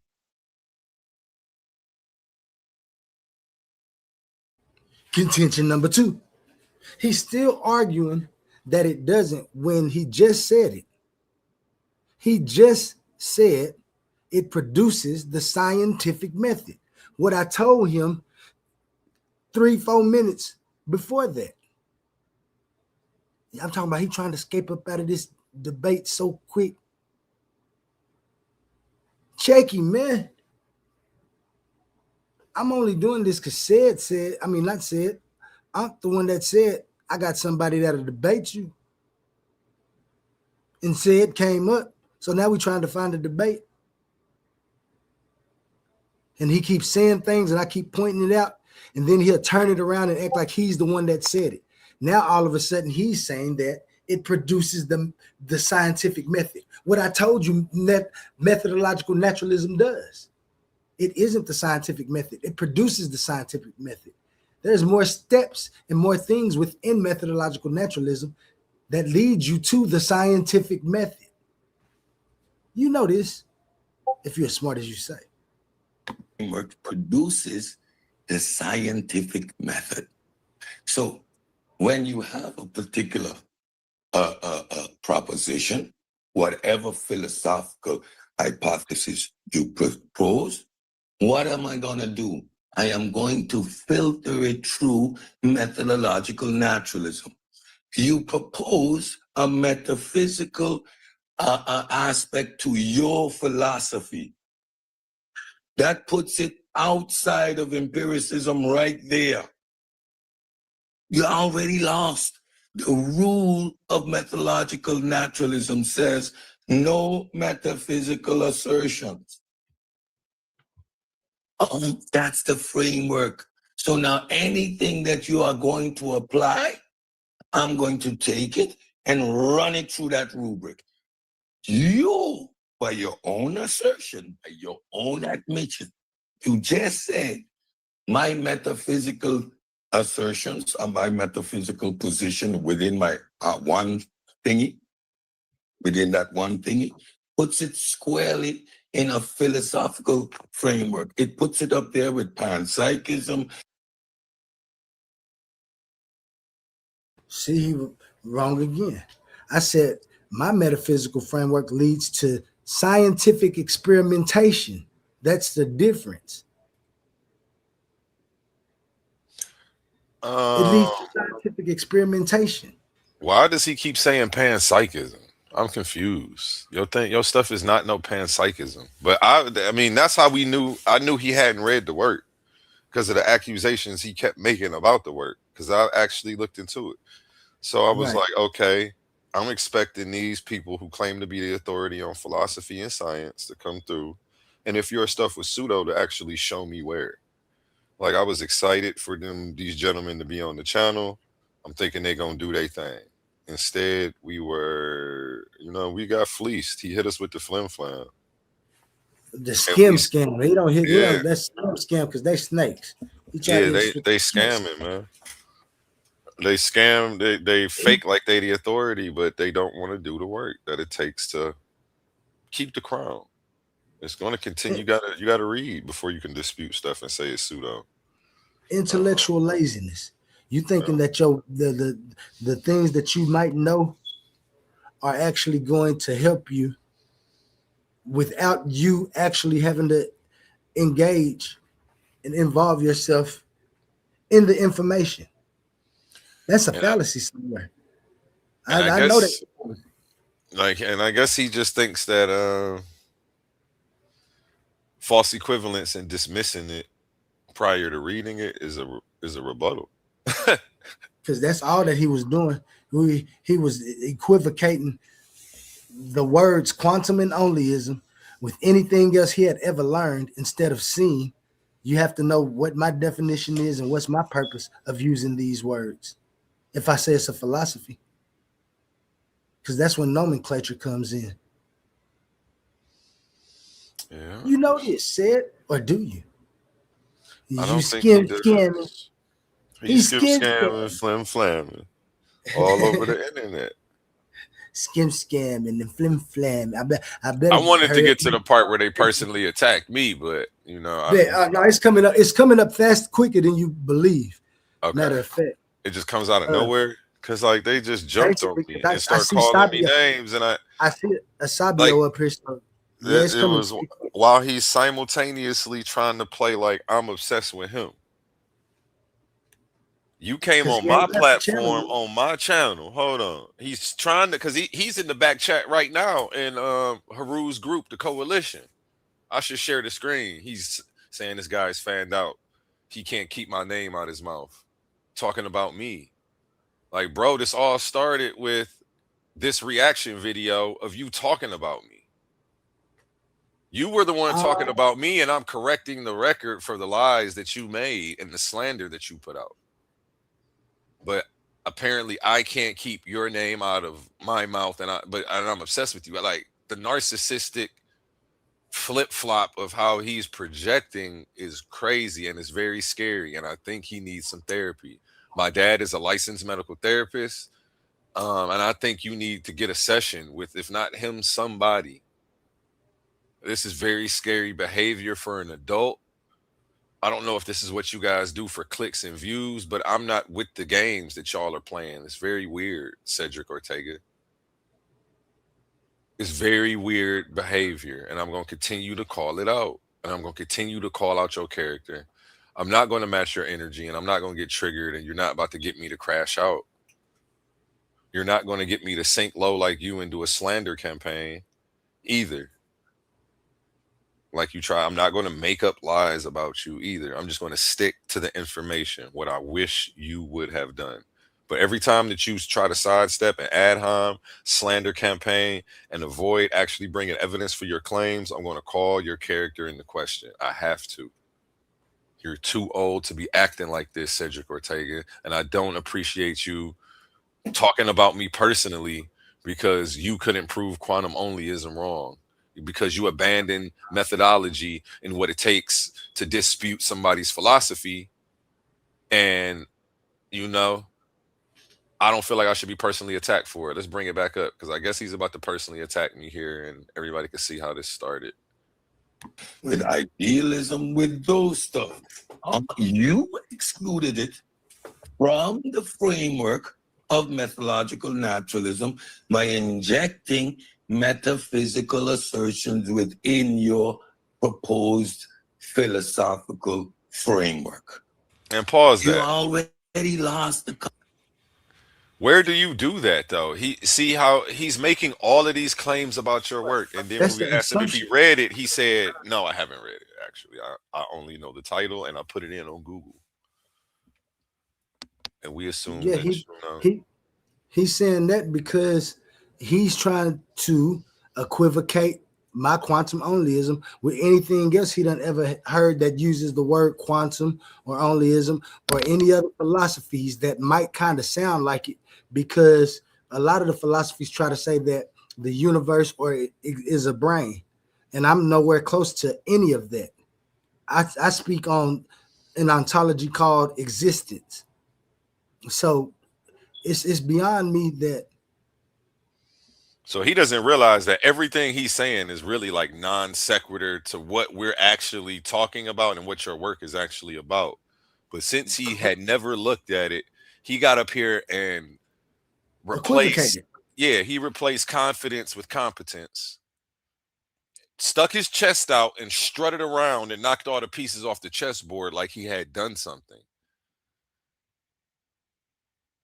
He's thoroughly embarrassed by us catching him and calling him out. So he has to, his return to clap back is to slander me, talk about me personally, not deal with the information at hand. Yeah, he looks miserable, man. Yeah, yeah. Let's go. Get into it. Conversation. Now, because you are scientific and illiterate, literally by the things you're saying, you speak those words, but the way you put them together, I already know. Okay, good. Because you would have known the first thing is no metaphysical, no supernatural. So within the framework of science, the idea of speaking of a thing called God is moot. It is redundant. It is a backwards E on your calculator. Doesn't compute. Not interjectable. So by definition, the conversation is over. Why? I am philosophically grounded. So I look at you and go, okay, brother, by your own account, I'll listen to you and put you right there with. I'm gonna stop it one more time and then I'm gonna let it go. Because what he don't understand is that metaphysical or that idea of God that traditional people has looked for is mute. He don't know what my definition of God is. If I use a definition of God, it wouldn't be a metaphysical God. That's the problem with him not knowing philosophy. You make points to argue. Because what if I give you a logical explanation to use the word God? These are logical proofs, not empirical proofs.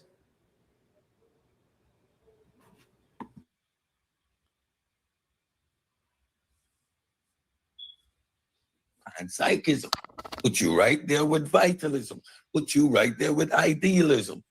And we know Push you how to right there with categorize these panpsychism. things. Pause that. Pause that. Push you right there with panpsychism. Push you right there with vitalism. Push you right there with idealism. Is that what he just said? That's How is exactly he? what he just. How is he putting you in all these categories and he hasn't read your work? This is just off a 2-word title. He has no clue which. This is Intellectual laziness. embarrassing. This is embarrassing, folks. Intellectually lazy. And this isn't how you challenge anyone's philosophy. Somebody comes to you with a 68-page argument, you have to read the argument. You can't just read the title of it and say, "Okay, I'm ready to tell you how it doesn't make sense." This is what Cedrick Ortega attempted to do. My homie has a 68-page argument, philosophy that he created. Cedrick only looked at the title and proceeded to try to tell him for 2 hours how his philosophy, like, he can't even pinpoint what it is. He just named 3 different things: panpsychism, idealism, and what was the other one? Like, he doesn't even know what it is. He's saying, well, it's got to be something. You can't come up with your own stuff. So you're probably recreating a version of one of these. What it is yet, I don't know. But I already know it's a waste of time. Like, this is intellectual That's dishonesty. exactly what he's trying to If say. he That's was it going, right there. yeah, if he was going to do that, he should have just kept his lazy, non-reading ass in the chat. You didn't need to come on stage and embarrass yourself trying to challenge something that you don't know anything about. Like, that was a conscious choice that you made. I don't know. This is very weird behavior. And then to attack, like, I've been quiet this whole time, listening to him mischaracterize your stuff. And then I finally got sick of it. Like, well, can you show me in his work where it's pseudo? He's like, I'm not reading it. I'm not reading that. Like, what? So you not going to read it. You haven't read it, but you have all these opinions. You're very And right here, opinionated about it. And you don't know anything about it. and right here coming up, I'm just to show you what gave him confidence in what he was thinking. And then I'm going to fast forward a little bit to where they started disrespecting you. But I'm going to show you what really started Ced's confidence that he knew what he was talking about. And it's because of what I call an intellectual loiterer. Oh, you're talking about Asabio came in and got him all hype, and then they started. Yeah, okay. Yeah, let's go over this intellectual loiterer. That's where it went. Yeah. You're going to give me a theorem, a mathematical theorem that's not grounded in anything empirical and say it's proven. Science deal with evidence. Don't care about your mathematical proof. Don't care how logical. Pause it though, right there. Pause it right there. What's the evidence? And can I make it? And that's the whole thing. He said your stuff was pseudo, and we're asking him for the evidence of why he thinks it's pseudo. But he cannot provide that, and he's trying to buck dance his way out of the question while still simultaneously maintaining the position that he's right. He actually said, I don't care about any of your logical syllogisms, any of your mathematics. He don't care about any of those proofs, even if these proofs lead ultimately to a physical representation of an answer, which they could, but he won't even look at it to see if that's where I'm pointing to, because he's intellectually lazy and doesn't want to do the work that he said that he would do when he'd be a pseudo killer. Being a pseudo killer means you got to make sure that it's pseudo before you can kill anything. You don't want to be killing something that ain't pseudo. In fact, you can't kill something that ain't pseudo because you're only a pseudo killer. I'm looking for this presentation I had on him. Did I upload it in here? No, that's not it. Sorry, let me take that down. That's yours. It's in here somewhere. Go ahead, though. You can pull your play the video. Because this is falsifiable. Crazy. Is it quantifiable? Hume said, if it is not measurable, testable, or experienceable, burn that book. Now you assume people over here aren't philosophically grounded. It is because I am philosophically grounded, like for real philosophically grounded, that the flim-flam doesn't work. And I land my plane. What's up? Pause that, man. What's up, Sam? He just said a whole bunch of nothing, bro. What they do? Because, like, all of this, he's doing all of this to avoid reading 68 pages and give an actual opinion on somebody's work and argument. Like, this is crazy. It was more work to try to debate you about it than just read the work and point out the stuff that he didn't like. But go ahead. This sucks. This is disheartening. Like, we could have had a great build and a great conversation. If, they weren't so reluctant to actually look at what you put together. And I don't know why they're so apprehensive about touching it. I think they're scared to validate it if they can't prove something wrong about it. So I don't know what it is. It's very strange behavior from somebody who's supposed to be an elder in the community. Go ahead. It ain't like it's gonna be wrong if my argument is right. My argument ain't proving you wrong. Yeah, they not pseudo killers, man. These niggas wouldn't swat a fly. Man. A fly ain't gonna die around said. Hold on one sec. Go ahead. He said, like you said right there at the end, he said it's because he's philosophically grounded, really philosophically grounded. That I don't think that's the case. And he landed his plane so a new pilot could take over. Now listen to this guy. Tuesday, I'm needed to go to bed. You was busy since late earlier. Oh yeah, gone, ain't he? My fault. What's up, A1? So I just wanted to say something. I just wanted to do something real quick because he act like this quantum onlyism is new to folks, and it's something I looked into when I first seen it. So before he interrupts me and cuts me out, I want to do this. Yes, when the term quantum onlyism is used to claim that reality is strictly or exclusively defined by consciousness, energy fields, or that our thoughts physically manipulate the universe, it is classified as pseudoscience or quantum. And I can almost swear that this dude was crying while he was talking. I don't know what made him claim he had looked into quantum onlyism when he first heard it. But I can tell by the answers that he's getting from his chatbot, it doesn't know anything about quantum onlyism because he said, yes, if quantum onlyism is being used, what you mean if it's being used for that? Let me see exactly what it said. Mystic manipulate the universe. It is classified as pseudoscience. Thoughts physically by consciousness, energy fields, or that our thoughts physically manipulate the universe.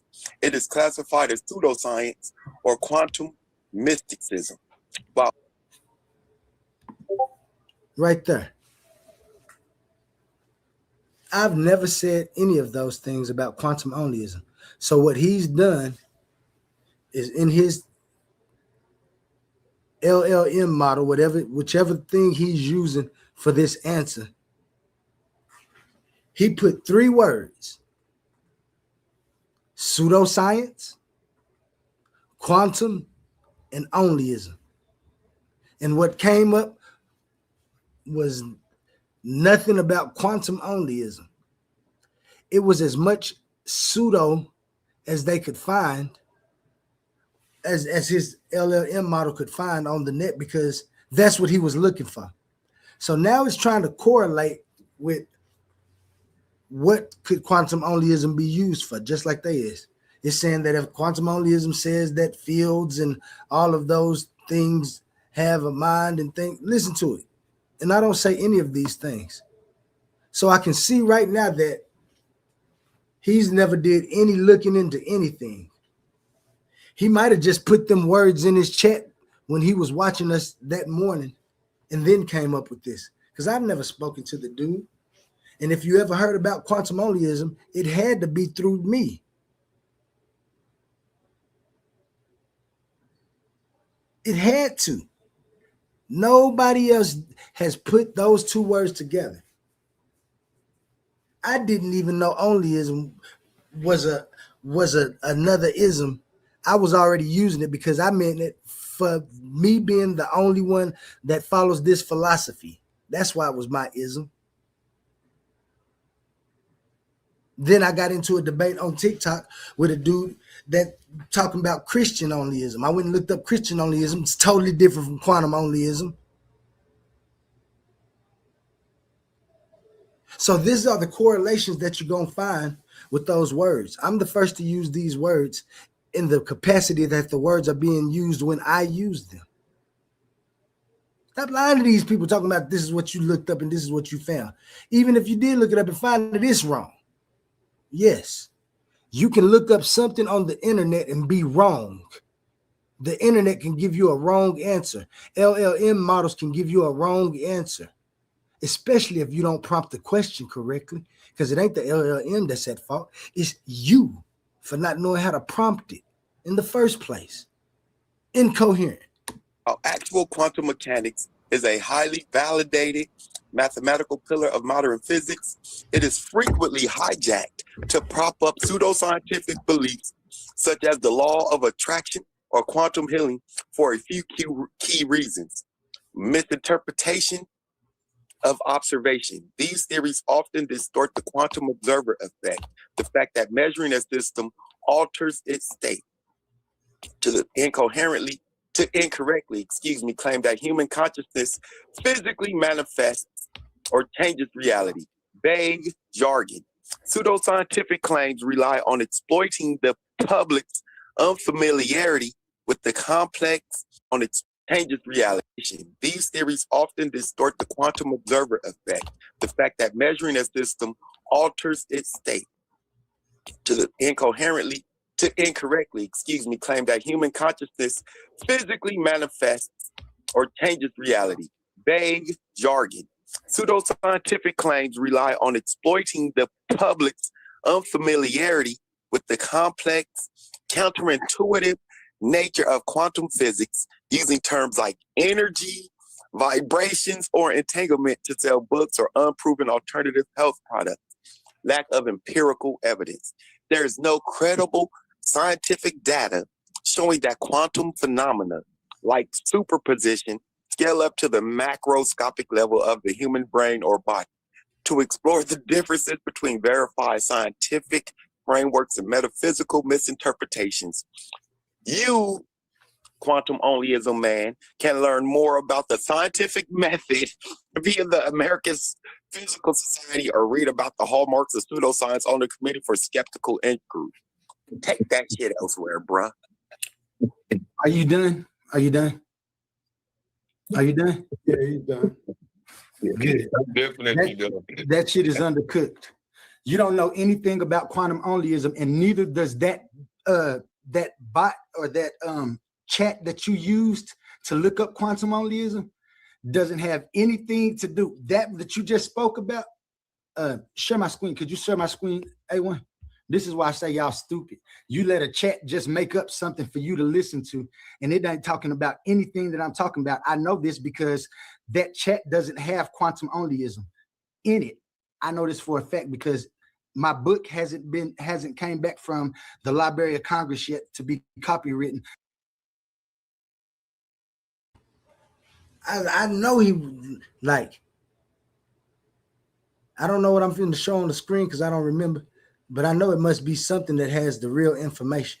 He just read a whole bunch of jargon that didn't have anything to do with my views and my philosophy, except the two words that he thought was the key words to make him sound intelligent about a situation and a topic that he did zero intellectual work to try to understand. I'm appalled. So nobody has it. So when you put the word quantum and onlyism in there, that bot did what any LLM machine computer does, LLM, which is a learned language model of an AI, and got those words and ran something by you. Could you share my screen, A1? You gotta share it first. Unless you share it, I can share it. Watch my prediction come true. Watch. I predicted everything. When I like Google that. quantum onlyism, the only thing that comes up is like stuff that you actually put up. You got something on Philosophy Archive, Philosophy Fair. That's what I'm saying. It all came back with your name on it. I was gonna say, yeah. They look in the wrong places. They're looking in the wrong places for the information because the information is mine and mine alone. No, it isn't.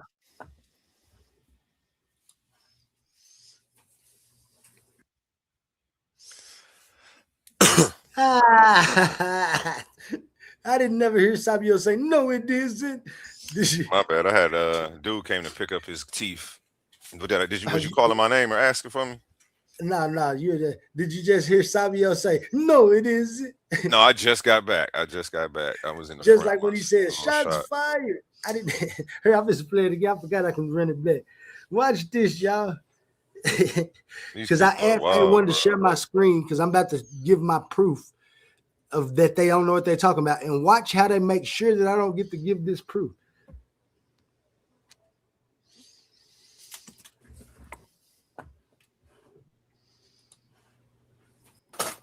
No, it isn't.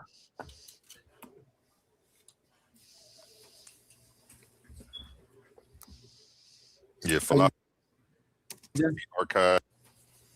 No, it isn't. And mine alone. No, it isn't. Information is mine and mine alone. No, it isn't.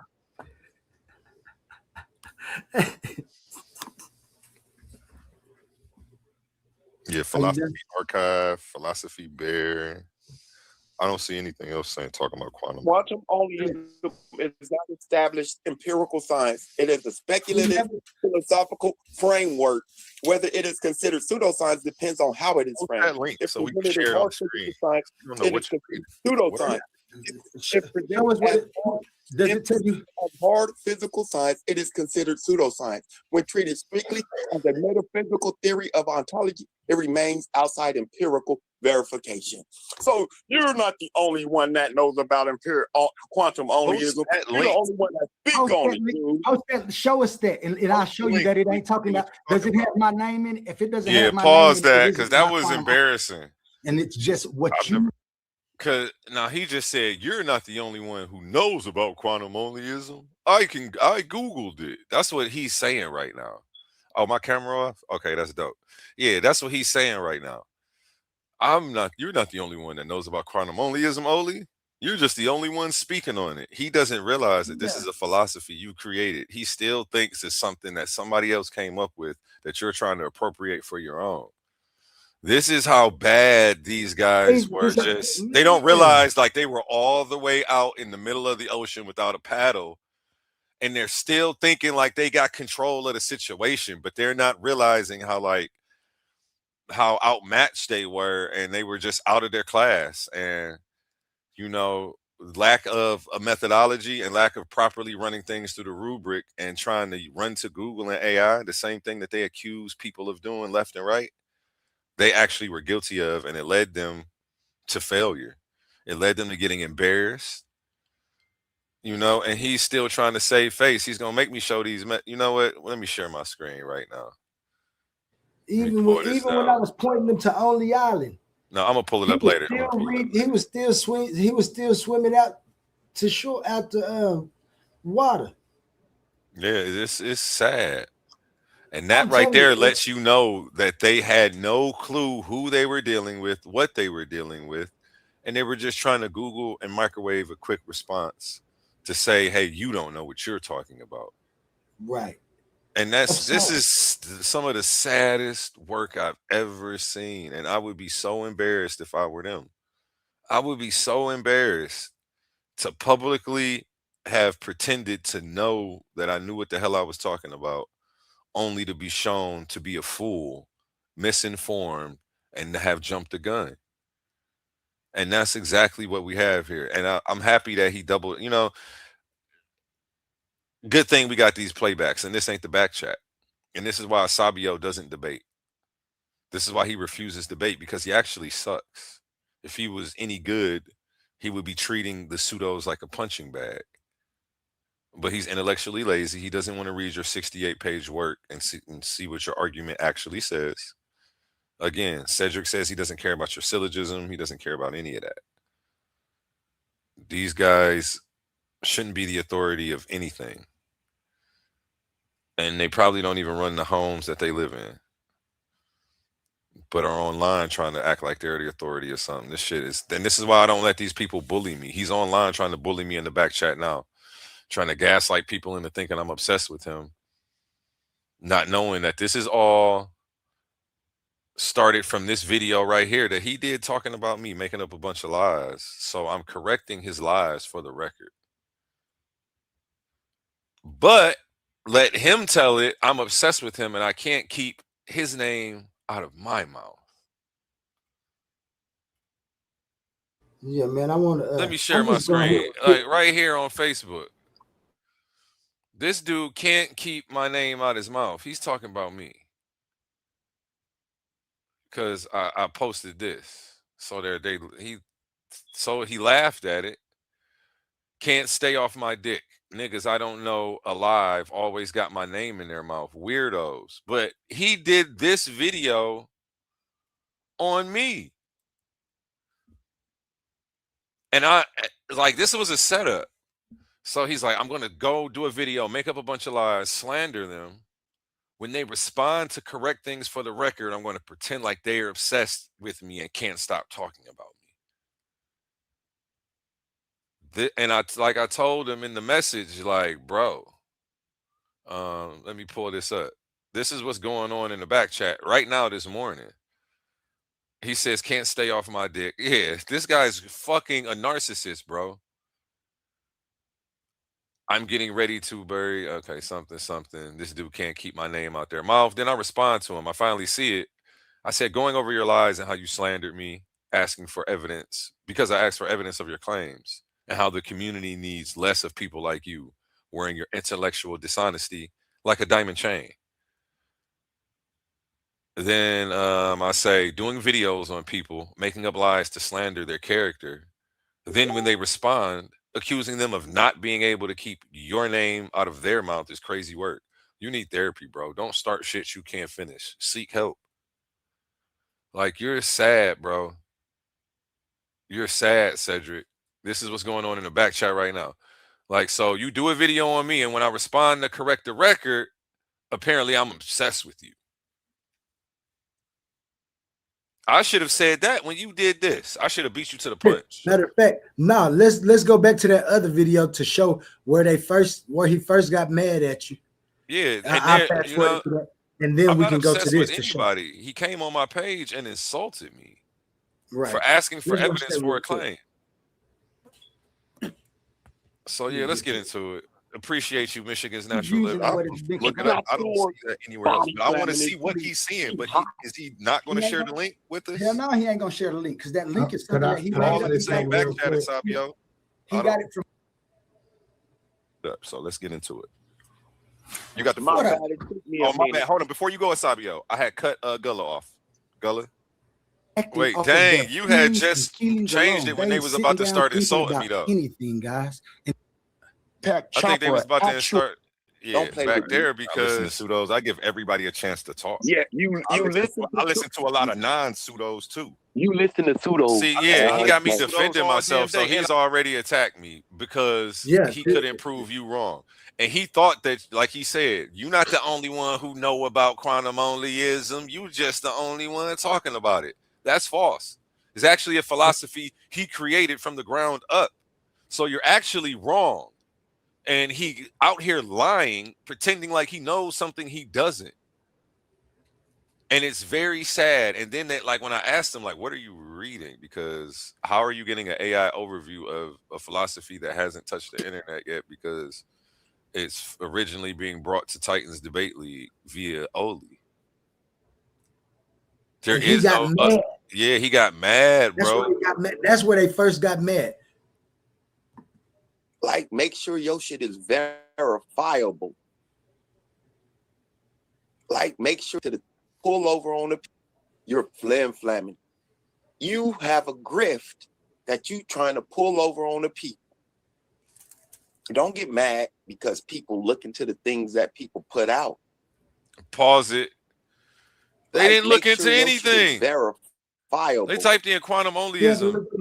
Yeah, he hasn't read your work. They're trying to pretend like they've done the homework. These guys are walking around with their chest out, strutting around, want the crown, but refuse to do the reading that it takes to keep it. Refuse to read the source material before they challenge the source material. Don't read, even if you don't read the source, then don't say nothing about it. Stop acting like you know something about something you ain't read. You haven't done any research. The only thing, even I would even give you if you would have showed me that you had read that paper before A1 showed it to you on Field Archives, I would even take that. You hadn't done that before you started doing this. Crazy work, brother. Go ahead. I don't think you looked into it. Oh, I have. Trust me. I don't think you looked into it. And I just called them out on it. That's why they got mad. Well, I want to say a little bit before that you might have. Yeah, you did. Okay. Framework. I said, I don't think you looked into it because you keep claiming that it's somebody else's work. When I know you that start asking him what he Googled and he wouldn't show it. So you pulled this up. When you plotted these, and I showed him that, when you Google it, only without one being able to ground them, then there is no debate. You are trying to verify and establish your philosophical framework by our modern method of verification, which is methodological naturalism, which produces a scientific method, and in the same moment want to put your philosophical framework opposed to the system in which we verify claims in 2026. Make it make sense. It doesn't. It is philosophically not grounded. And I'm up there. The team of I have the answers to help everybody understand life. That should be a red flag. Why is he crying? I think he's sniffing because he's like on drugs. I don't know. No, these people been running around with a bunch of. Found out the answer. Listen, he said the team of one when he got all the answers. Because I didn't say I got more questions than answers. If you're the only person in the world that has the answers to all the questions that science is answering or asking, you should check yourself. You should be like, how did I come up with this? If you don't, then that means you're flim-flamming. You have a grift that you trying to pull over on the people. Don't get mad because people look into the things that people put out. Like, make sure your shit is verifiable. I don't think you looked into it. Oh, I have. Trust me. I don't think you looked into it. A1, I don't care what you think. You listen to pseudos all day. You don't think at all, nigga. Don't play with me. I listen to pseudos. I give everybody a chance to talk. Yeah, I listen to a lot of non-pseudos too. You listen to pseudos. I listen to pseudos all damn day, and I listen to PhDs all day. What the fuck are you? What does that mean? When I walk out the door, I listen to pseudos. You go to work and listen to pseudos. Cool. So now I listen to pseudos all day. Get out your you see the feelings, ad I was talking about your feelings. He said you listen to pseudos all day, so I don't care what you think. Like, so now this he turns into an attack on me. He got mad because you said, I don't think you read it. He said, I did. You said, I don't think you have. And you were right. This is why he had to attack you the way that he did. When you listen to instead of saying, I did read it. When I went right over here to Field Archives, I read Wutu. He couldn't say that. So he had to respond with the only answer showing that you were right. He didn't know what he was talking about. You haven't looked it up. I did. I don't think you have. I did. I don't think you have. And I said that because I've actually read the material, so I know what it says. So when they were making all this panpsychism, mystical claims, I'm like, you niggas are way the fuck off. Like, what did y'all read? That's why I was scratching my head the whole time. I was confused listening to say it. Like, what? These niggas are talking about a totally different book or something. And really what it was they hadn't read your work and they was pretending, and they almost tricked me and fooled me. They almost had me thinking that you were crazy and didn't know what you was talking about without ever having to look and review at your stuff. These people should be banned from the internet. And shout out Leandre McBride. He's got the saying, you niggas don't deserve the internet. And it's like, I feel like that about Cedrick Ortega. Like, he's using it too irresponsibly, going around corrupting people, making them think that people are crazy, grifters, scammers, pseudo. They called you a grifter, said you got a new grift and you're a scammer. and that you're trying to pull one over on the people. There ain't no church. There's no leader. There's nowhere to send the donations. It's a philosophy. This nigga's just asking questions about life, bro. And he's trying to give an explanation that's logically coherent. There's no grift here. No grift. If anything, we're trying to get institutes so we can put programs in the communities to better the chances of our kids succeeding. That's where anything goes that has to deal with quantum onlyism. And it's funny that, you know, but again, the people who he aligned himself with in this video, remember before he said A1 wants some attention and then start talking about Sinetter and how they're cool for 2 minutes. The people who he's aligned himself with have lost 90% of their viewer base because they're damn grifters trying to sell information while simultaneously protecting people who touch kids. Like, it's been a bunch of weird stuff, but he wants to challenge my character. In this video, he does that. And it's very strange. It was very strange behavior for people who actually know the climate of what's going on. Maybe this might work in his echo chambers and in his bubbles, but to the people who really know what's going on, Darius Nugent is funny. Darius Nugent is hilarious in the chat. Hey, he got me rolling right now. What did you say, bud? Yeah, he's funny. I'm trying to be serious right now, and he's cracking jokes about Cedrick. I'm not going to stoop to that level. I'm trying to keep it strictly about the information. I am going to call out his character, though, and I am going to challenge him to stop putting me in the sentence and comparing me to Sinetter and these people who have been around for over 10 years. And I've only been here 10 months. Stop mentioning me in the sentence with these people. I don't even know why you brought Sinetter up in this situation. Again, these people have 10 years of having a shitty track record of dealing with the people. And I don't want to be brought up in the same sentence as them. And it's actually an insult to me that you would dare compare me to them. And I would appreciate it if you would stop. I would appreciate it if everybody would stop comparing me to them. Cedrick Ortega himself even says that he knows I came from the league paradigm shift, etc. I was debating over there. You know, there's no need to bring up Sinetter every time you talk about me. I do not want my name associated with them people at all. So I'd appreciate it if you quit bringing him up in reference to me and trying to compare me to this guy. He's been doing this well over 15 years. I've been doing it 10 months. I'm going to take it as a compliment, but I still wish you would cut it out. My name and Sinetter's name don't really need to be in the same sentence. They're their own people. They got their own thing going on. You know, you look like Sinetter. Darius is funny. I look like Side. Let me see. Let me blow myself up right now, man. I don't think I look like Side, man. You know, I got the buffs on.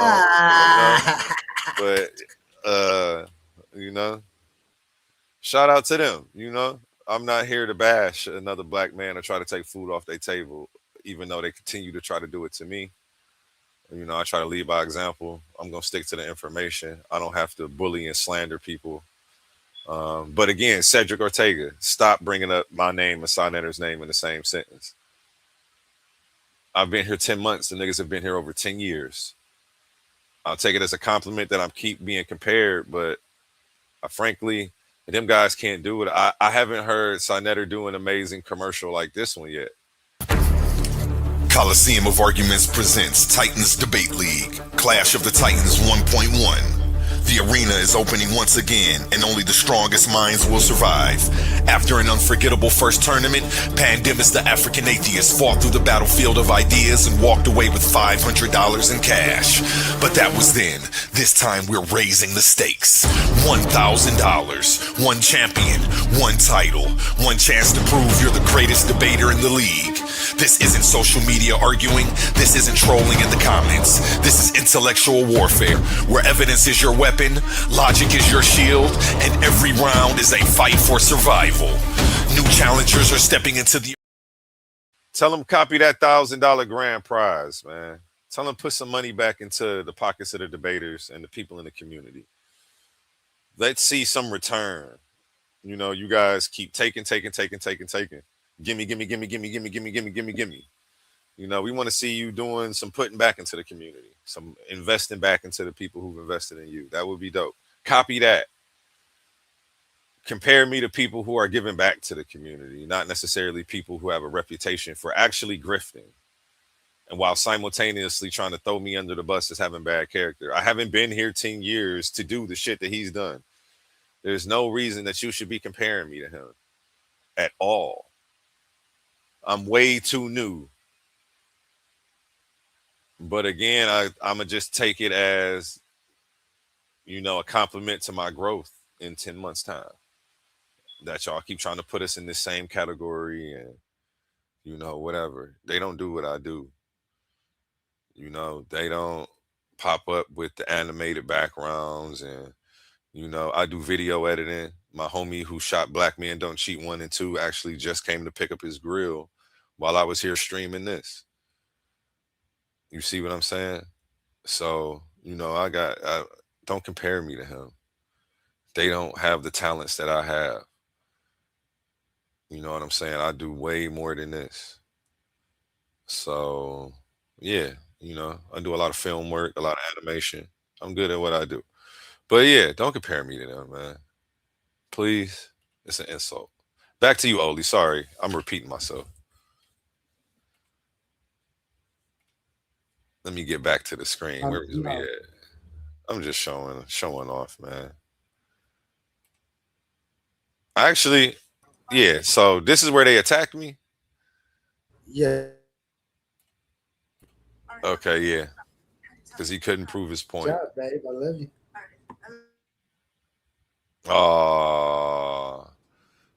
Pull up. Man, I thought I was on mute. What up, C, man? Let me see. He called me a young side. He funny, man. Stop playing around. You lucky you the homie, man. I'm gonna let you get that off. I know you clowning right now, so I'm gonna laugh.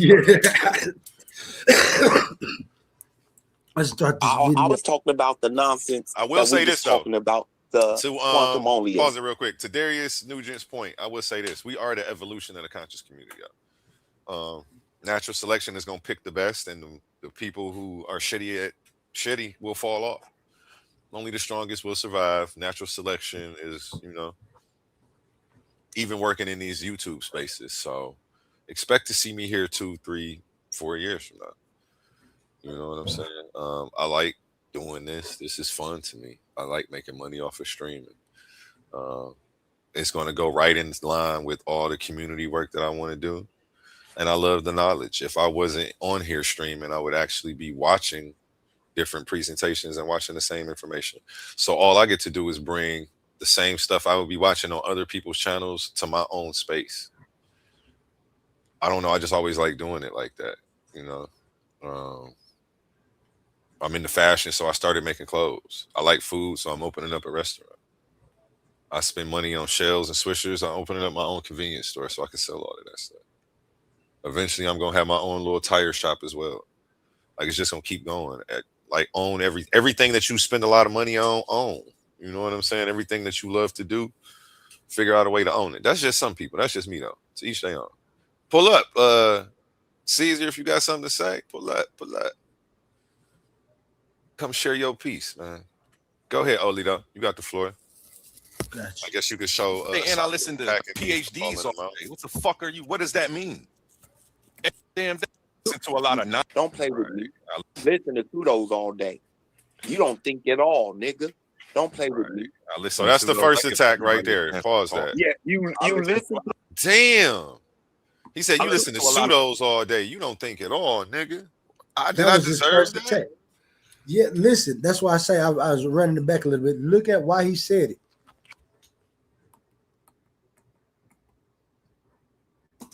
Like, make sure your shit is verifiable. I don't think you looked into it. Oh, I have. Trust me. I don't think you. And the only reason I can say that is because I actually read the shit, bro. I started reading it so I can tell, like, you guys are saying a bunch of shit that this work doesn't say. Like, what book did y'all read? Y'all showing up with a book report on something else. Y'all are giving critiques and a synopsis on a work that this can't be the same work. Like, what are y'all looking at? That's how I was able to call them out and catch them up. But you wasn't doing it like you was trying to call them and catch them up. You was telling them, like, I was trying to let them know they were misinformed, so that way we can actually get some clarity. I don't think y'all know what y'all talking about. That was scary. I don't think you have. You might have looked something up, but it wasn't this. It's crazy. What you think? You said, "Oh, I have." Trust I don't think error put out. Like, make sure your shit is verifiable. I don't think you looked into it. Oh, I have. Trust I don't think you looked into it. A1, I don't care what you think. You listen to pseudos all day. You don't think at all, nigga. Don't play with me. I listen to pseudos. I give everybody a chance to talk. Yeah, I listen to a lot of non-pseudos too. You listen to pseudos. I listen to pseudos all damn day, and I listen to PhDs all day. What the fuck are you? What does that mean? When I walk out the door, I listen to pseudos. You go to work and listen to pseudos. Now you see how they're trying to pause it though. This is weird. Because now he's telling me to get out my feelings. He said, "Nigga, you listen to pseudos all day. You don't." Now he's telling you to get out your feelings. I'm supposed to get out. Like, okay, I'm gonna personally attack you. Tell you, come to your page. Tell you insult all of the people who you choose to give an open opportunity to speak their piece to. Because I'm trying to create a platform like that, where people from every background can come and share their ideology. Asabio is a strong atheist. He doesn't think religious people should have any place or space to ever be able to speak their mind. So he's mad that I'm giving Hebrew Israelites ample opportunity to talk and to have the equal microphone time. He thinks that that's a bad thing. And he thinks that this place sucks because, like, why are you letting Hebrew Israelites talk? He knows I'm an agnostic and I'm not. But it's still about being fair to everybody in the community. So I get attacked for that. So just so you know, the Hebrew Israelites know, yeah, I'm taking a lot of flack from the pseudo killers for actually making sure that you guys get a place and a space to speak. They don't like that religious people have gotten a new place to gather. And I make sure that they can't bully y'all over here. They got to shut up while the Hebrews are talking, and the Hebrews also have to be quiet and let them finish. It's not the echo chamber known as the pseudo killer channel where they can mute you, boot you, put you in the back, gaslight you to trigger a response out of you. He got the response he was looking for. It's because I don't really take disrespect. Like, who are you disrespecting? Why did you choose to come over here and lie, pretend like you read some shit? You Google the AI overview of something that didn't even apply to the work in question and got caught. But again, nobody takes Asabio seriously. It's really Cedrick Ortega who was the only one who had some air of intellectual integrity. But honestly, to say the least, he's the Chat GPT king. He got caught in a debate using Chat GPT sources Chat GPT made up sources. It made up ghost sources that didn't actually exist. And people who checked and verified the sources looked into, actually did what he keeps refusing to do, which is look at the source material. This is the consistent problem. They refuse to actually just look at the source material, bro. I thought that was the basic, that's the basics of the investigative framework when it comes to challenging somebody's philosophical. Well, that's the basics of the rubric of challenging somebody's philosophical framework. That's the best way to put it. And I don't know why that's being skipped over and why I'm being attacked for asking for some intellectual integrity here. Go ahead, though, Oli. I feel like I'm ranting. Jump in anytime you feel like I'm ranting. Or am I cooking right now? Is that what's going on? I feel like it's getting repetitive, but their behavior is just they just keep doing the same thing and doubling down and tripling down. So that's why Well, you got to make sure you can put the seasoning on it so everybody can know what it tastes like. Because if you season it too lightly, people gonna talk about the taste of what you just cooked. Shalom, Omar. He's definitely one of the people who Asabio be talking about. He thinks I'm a flaming idiot, and I don't think at all, because I make sure Omar has a place where he can come share his ideas. Even though I don't agree with Omar's ideas, I still make sure he gets a place to speak. And I'm taking flack for letting Hebrews come over here and giving them ample airtime, giving them equal airtime. I'm taking flack for giving Christians equal airtime from these pseudo killers and the atheists. This is I'm running a pseudo haven. Let them tell it. They don't go over to Sonetters and say that about Apostle and all of them. But apparently I've done something wrong. Apparently I'm the bad guy and I'm crazy. They don't go to Sonetters and say you listen to pseudos all day, you run a pseudo haven, and we don't respect nothing you saying. They don't talk to him like that. I don't understand where this lack of respect is coming from these guys. But in real life, I put hands and feet over both of these boys. Or would have took it a step further if that's what they wanted to do too. Like, don't nobody talk to people like this in real life like that. I'm not going to take it there, and I'm not going to stoop to their level and attack them personally. But I am going to point out their bad character and keep sticking to the information. Yeah. Shout out. Talking about your feeling. Yeah, they trying to roast me right now. My bad. Go ahead, brother. My bad. Yeah, man, ladies, it's crazy. Why?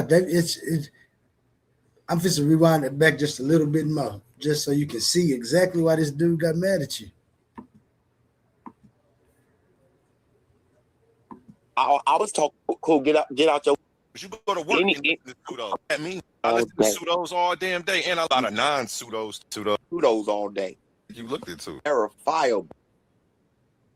Don't get mad because people look into the things that people put out. Like, make sure your shit is verifiable. I don't think you looked into it. Oh, I have. Trust me. I don't think you looked into it. A1, I don't care what you think. You listen to pseudos all day. You don't think at all, nigga. Don't play with me. I listen to pseudos. I give everybody a chance to talk. Yeah, I listen to a lot of non-pseudos too. You listen to pseudos. I listen to pseudos all damn day, and I listen to PhDs all day. What the fuck are you? What does that mean? I mean, ain't that the point in having a place for the pseudo killers to come kill something? To listen to pseudos all day, so you can say, "Oh, this might be pseudo. Let's make sure it's pseudo. I'm gonna call the pseudo killers because they really know what pseudo is and kill them." Ghostbusters. They supposed to pull up like the Ghostbusters and get rid of the pseudos, but these niggas is fucking pussy, bro. What kind of contention is that? That's what I'm saying. That's crazy. I bring some pseudos up here, and you ain't trying to tell us why it's pseudo. You sitting up here and saying all of this stuff that this LLM model is telling you, but you ain't refute none of the information because you don't know the information. You can't even straw man the argument. Pusillanimous. What's the definition of that? They pusillanimous. Pusillanimous cowards. I think pusillanimous is synonym for coward. Oh. So I don't think I should even put two. I don't need both of them together. I'm looking it up now. Pusillanimous. They're pusillanimous. And they embarrassed their brand. And then when I called them out on it, they slandered me. Personally made up a bunch of lies, and I wanted to go into Cedrick Ortega personally attacking me, but forget that. I'm gonna pull up this. Let's get back to this. Let's get because that's what goes on. Cedrick ended up leaving after this that little thing on mine. What we do. I appreciate this is what he's talking about. Cedrick ended up leaving. He say some stuff just like Sabio saying over here on this video that we was just watching, but it's basically the same thing. Sabio was Cedrick's mouth at the time, because Cedrick keep on making videos. Sabio, he made sure he's kept his shit to himself for some reason. But Ced the one that keep on attacking you. So back to you, man. That's that's a little bit of information I had on the thing. That's why they got mad at you, because they say you're in pseudo enabler, and I'm suspecting that's Cedrick Ortega's same problem. While being a pseudo killer, he don't want pseudos to be detected. He wants pseudos to be extinct, so that way they're out of business, I guess. Let him tell it. If this is a pseudo haven, you should come over here and have one of the craziest debate records ever. And I'm paying for debates. So I don't, come get this $1,000 grand prize for 3 debates. Lame ass nigga. Anyway, let's get into it. How much you have no idea. Sunchild in the building, and the God killer is here. All right, so let me continue on my diatribe. So he leaves, goes and does his own debate thing, and so I'm done with debating. I appreciate. See, and this pissed me off because he said that I hit him up trying to ask him to come debate, and he ignored me. What he should have did was responded and said what he just said right here. I'm actually done with debating. I retire. I appreciate your offer. Yada yada yada. But that would have been cool. But he's trying to flim flam. So he's trying to act. He ain't done with debating because he debated Courtney while I had my league up and running on some paradigm shift channel. Unc just said Unc just said that Ed would debate me. He's scamming. Unc actually, right before he passed you the baton, when y'all came on my page, he said, my man's said is right here. Talk to him. He'll debate you.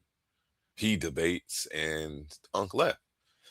So I guess you call Unc a liar. But anyway, all of this in the name of trying to slander me like he knows me and try to, let me give you the backstory on A1 pseudo killers. And he's running a narrative, and he's actually an agent. I'm convinced now that this guy is an agent in trying to help these old ass grifters who he keeps trying to put me in the same sentence with. Well, let's get into it. Appreciate the fact that this environment can be created so I can do what I want to do. I want to bring out this information, and you see how the second half of the show is. Why is he dancing while he's talking? The subject. It's not always about a. Stop. Why is he dancing and moving his neck? Something wrong with your neck, nigga? You got a crick in your shit, nigga? What do you say I'm paid him for? Don't he look like dude? He look like Buddy, don't he? Why is he dead? Kermit the Frog head, that looking boy. My bad. I'm sorry, y'all. Let me let it play. Win or lose, it's about put my camera on too. Right? Cam up, man. But I'm very selective because there's a certain energy and a certain environment I simply want to stay away from. I don't understand what he's talking about though, because the toughest environment is where there's no respect, no decorum, and everybody's rude as hell to each other. We actually have judges for our debates. We go off of Lincoln Douglas scorecard, so there's points off for conduct. And the only people who've ever come over here acting wild and crazy have actually been you gentlemen. Every time y'all come over, it's a complete shit show. Y'all drag Celebrity Suge in here with you and a bunch of old beef with y'all. Every time y'all come over here. This is a fact. Every time I come over here, I have to stop all of this old beef that you guys drag in here and mediate a bunch of people who are mad at you guys for grifting the community for over the last decade, Cedrick Ortega. Am I making anything up, Oli? No. It's what I've been seeing so far, and I ain't been here long. Every time I have to tell these people, hey, y'all are tracking mud in my house. Every time y'all come over here with a gang load of haters who are talking about y'all are crackheads, y'all did this, y'all scammed them, y'all was pedophile protecting. I don't have that history. I don't have that track record on me. But for some reason, you think that where you're at is somehow run better and they are of better character. I'm confused as hell. But okay. And that's why I said this guy's an agent. They sent him to do this. Not the government. The people trying to blackball me right now. And we know who that is. They tried to steal my tournament before it got started. I'm just, we're going to get into all of it. Not in one episode, though. I'm actually dragging this out. I'm making this slow and painful for them. Yeah. My success is going to be slow and painful for all of you haters. I'm not going anywhere, and I'm about to make y'all eat this up. And y'all can try to reverse psychology out of my spot. That's not going to work. Y'all can try to make fun of me for giving back to the community and paying the debaters. It's not going to work. I'm going to continue to keep putting my money where my mouth is and paying people for their time, energy, effort, and research, whether they're pseudo or not. I'm changing the game, and this is the evolution of the conscious community, and it sucks because you guys realize natural selection isn't going to pick you guys. He knows enough about science to know that these guys are about to be extinct. This prehistoric looking motherfucker right here. Excuse my language. This prehistoric looking relic of the conscious community. This outdated this outdated skinny neck, unintellectual, cockroach head, and I'm just trying to let me quit playing. I'm just trying to do one of them long Detroit roasts where you just keep going and adding stuff up. But I don't want to get too belligerent, and I don't want to stoop to their level though. That's what I don't want to do. I want to keep this about the information. Honestly, I don't understand why he's going into this. This all started about your philosophy and me saying I don't think that y'all have read the work. So we just showed y'all that. And we don't have to insult the animals by saying that they look like the animal. Yeah, exactly. I would hate to insult a pig by calling him one. Because, I've got more respect for the animals than these people. Because these people are consciously acting like this. Animals are doing it by nature. I don't understand Cedrick's problem. He's supposed to be of a higher intellect, above all of this childish stuff, but he's the main one leading the charge. Methodological naturalism. Shout out Cosmo, Cal TV. Go give my main man a subscribe if you haven't already. He's on the chopping block too. I got a podcast coming up on him and natural selection, but that's definitely still the homie. And I'm doing this all in good fun, the stuff that me and him do. It's not no beef. Like, I just thought this was part of the game. I thought I catch them being wrong. I call them out on it. It's part of the game. I didn't expect Cedrick to personally attack me. I didn't expect all of this weird stuff that they're doing. It blew me. I'm like, oh, so you, Unc West, all of y'all are allowed to go around the internet, find people who you think have misinformation, challenge said misinformation, and it's okay. But when I do it, I'm wrong. Even though I don't slander anybody when I do it, I don't personally attack y'all when I do it. I'm not allowed to participate in the same game that you're playing. Let Cedrick Ortega tell it. Man, in real life, I hate bullies. I really hate bullies. And I would smack the shit out of these niggas in real life for telling me I can't do what the hell I want to do. And who are you to stop me? It's completely unfair. These people have been doing videos on people for years. God forbid A1 comes in and actually catches them sticking their neck out there and expose that they're trying to challenge a work they never read. You niggas is done for. The elders called me and told me stick a fork in y'all, bro. The elders called me and told me I got y'all on the ropes. Don't let up. You've exposed their character. You've exposed that they're a fraud when it comes to methodology, that they don't want to do the work, but they want to maintain themselves as an authority and hold the crown. You can't hold the crown. It's going to continue to take work. Just pass it off to somebody else. Yes. You got more targets to shoot at. Fair exchange, no robbery. It's all in good fun, man. We just doing this for the people.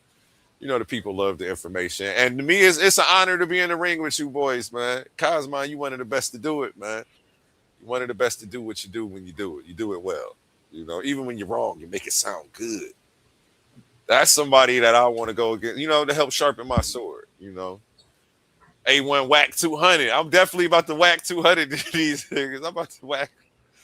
I'm going whack 200 on these niggas, man. But shout out Darius, man. He funny. Hey, I got to step away from my computer real quick. Hey, when I'll be back in just a second. Bet. Let me know when you get back because I wanted to go get some shells too. The store only 2 minutes from me, but I ain't want to step away in the middle.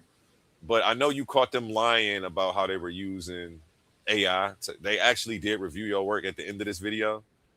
So after calling them out, catching them up for not having read their material, they chose to do a slander campaign on me. And then I think they tried to meet my challenge. We're going to see. Oli has that part on lock. I didn't actually, again, I haven't even watched into this video yet. After the first insult, I stopped the video and said, I want to catch this shit live, give these people my real reaction, and save it so it's all fresh and I don't have to relive this reaction over. I'm gonna go through this shit one time. Yeah. I feel you, man, because it's hard. And let me tell you something, A1. I got to give you flowers, man, for the unbiasedness. When they looking at it, when Ced and Asabio at this moment was looking at it, they was looking at it like you were sticking up for me. You wasn't sticking up for me. You were sticking up for the method of intellectual discourse if you have a topic that you're supposed to be discoursing about. It was the unbiasedness of you saying that you guys shouldn't be able to say this, not just about quantum onlyism, but about anything that you ever want to talk about. Mm-hmm. I hate when people do that to me. I don't do it to people. I haven't never done it to anybody because I wouldn't like it done to me. So I know this has always been how I've acted, because anything that I know makes me uncomfortable or affects me, I have the bright idea that if I don't do that to somebody else, then they won't have that feeling. Mm-hmm. And this was the presentation that I put together on them after this. Gatekeepers strike again. How critics attempted to debunk a philosophy they never read. I put a whole presentation together on Ced. I didn't personally attack him. I kept it about the information. Reviewing a book that was never read, critiquing a movie that was never watched, judging a court case without examining the evidence. Can an idea be fairly criticized before it is understood? This is the presentation that I had on what they did. I kept it strictly academic. So while he's trying to go into this backstory on me, run this fake narrative, make up lies and say that I left the league because I was upset because I was losing, not knowing that they were actually telling me who I was allowed to hang out with online and not, and telling me that certain interviews that I had scheduled weren't going to happen because they didn't approve of them, but they're not my internet daddy. Like, I started my own space. You know what I'm saying? Shout out Omar. He said facts, Oli. And this is all we expected of them, with some intellectual honesty and some intellectual integrity. We expected them as pseudo killers to actually read the source material before they try to say it's pseudo. We expected them to understand the claims that the source material makes. If you can't comprehend Oli's specific definitions, you shouldn't be talking about this.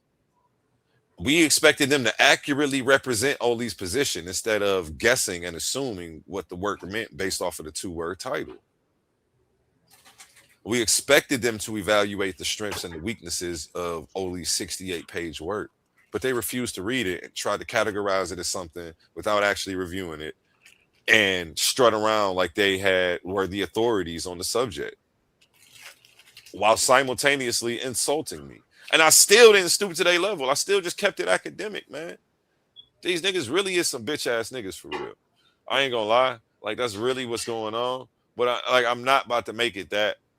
I don't make up shit about people. I'm not about to go into no backstory on Cedrick Ortega and do a bunch of weird shit like these niggas doing. The shit is crazy though. They couldn't even tell you what quantum onlyism was. I knew because I had read the stuff. That's why I stepped out to say, hey, I don't think you guys have actually read the work. You keep Googling quantum onlyism and it's not online yet, because the guy who's sitting here on the panel actually created it himself.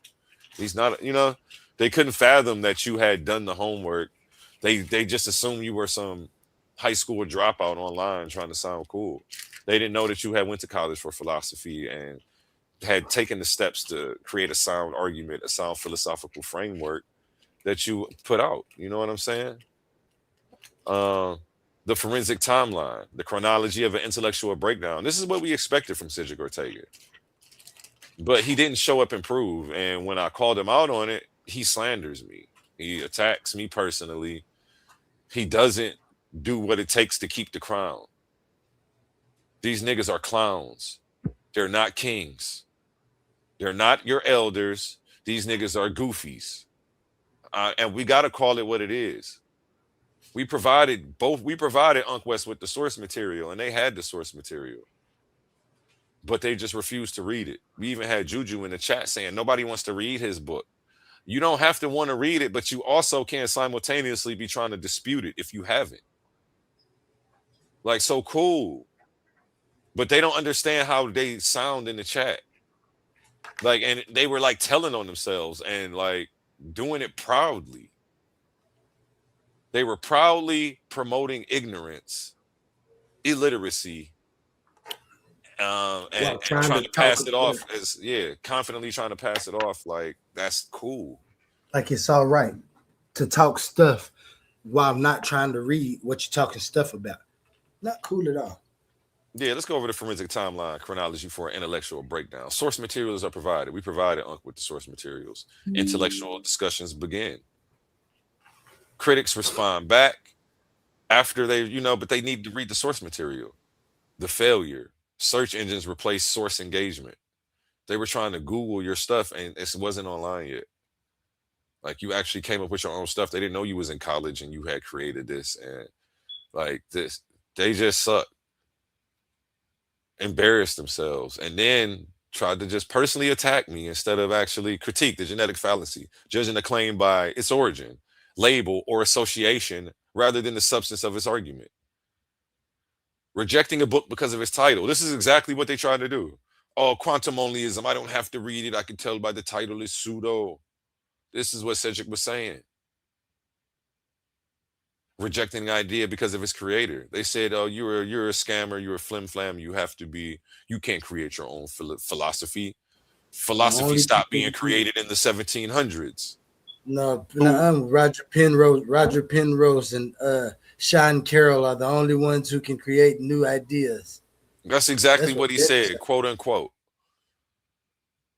So the genetic fallacy, we caught these people up. And instead of responding in kind and addressing, either saying, you know what, hey, good one, you guys actually caught me. And, I don't know. He doubles down, spins around and starts personally attacking people. The application, rejecting a comprehensive philosophical framework because it utilizes a specific keyword. He thought because it had the word quantum in the title, that somehow it was metaphysical. Or something like that, or that you had to be talking about particle physics, or these guys were just making assumptions. The equivocation problem, this is what they were doing with the word quantum. They only know about quantum in a certain capacity, so they assume because he titled it with the word quantum in it that he was talking about subatomic particles, wave function collapse, laboratory mathematics, or trying to say that the universe, trying to compare it to some form of panpsychism, absent of reading this stuff.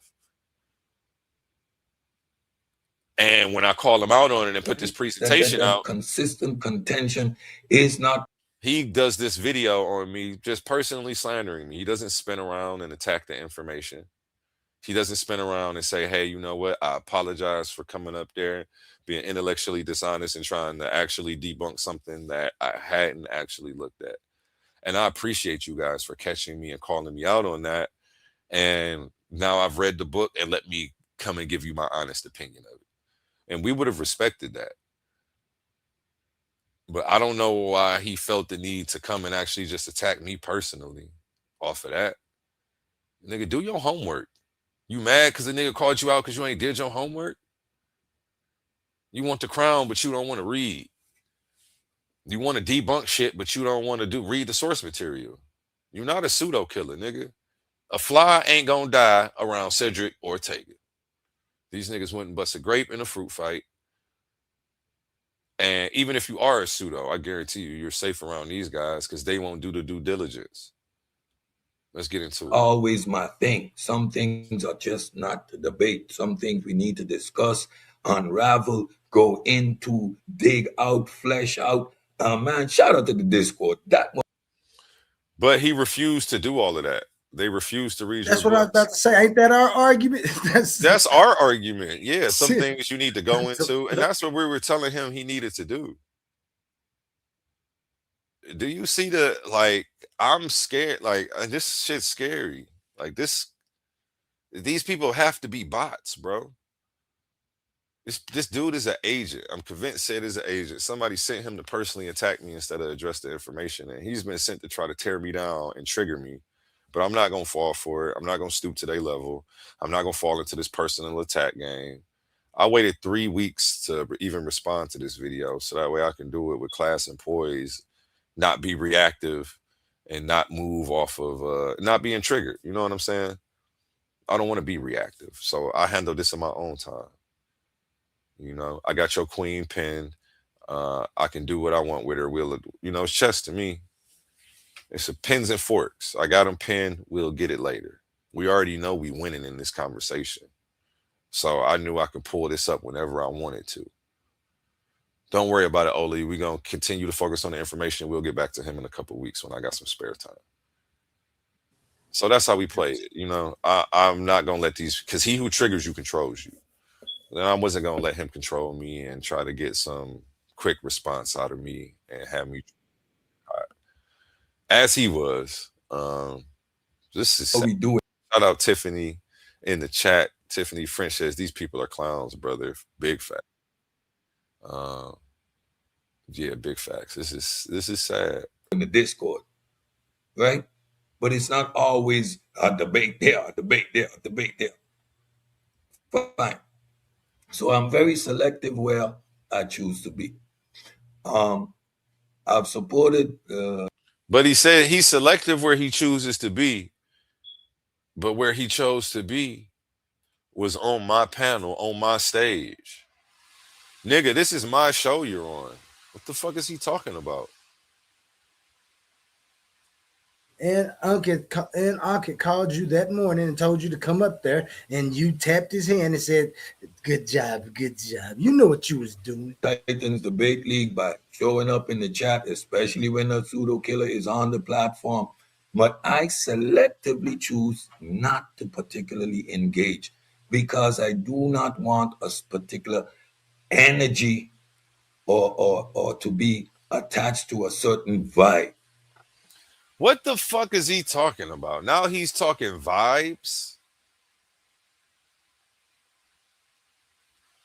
Like they ain't over there disrespecting, cussing, fussing, and acting crazy on all these other channels. I came to your channel and I saw a bunch of cussing, fussing, and people acting crazy.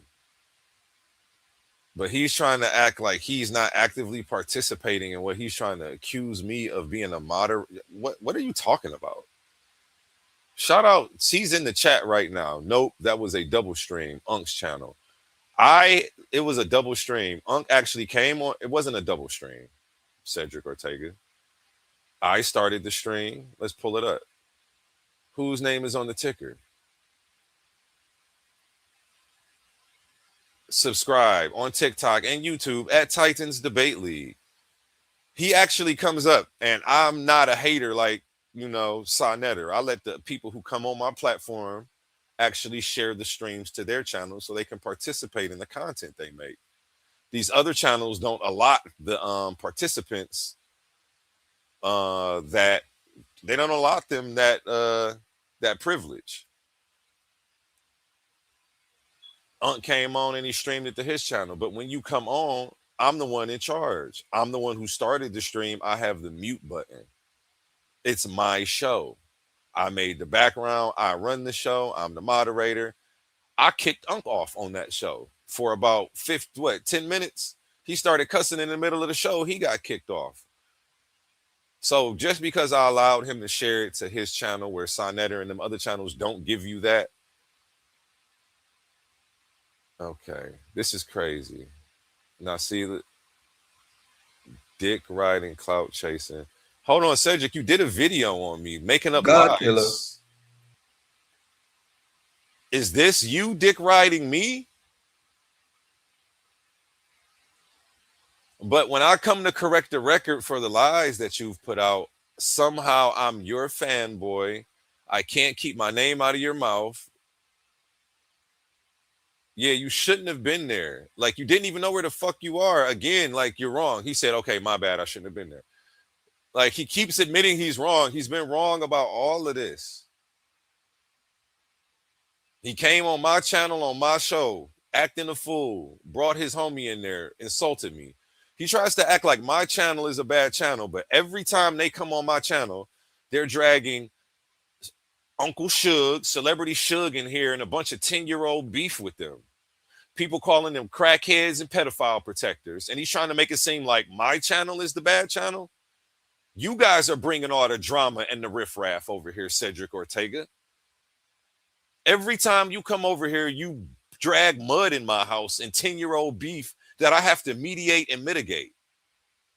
I'm only been here 10 months. I don't have all this drama that you guys have.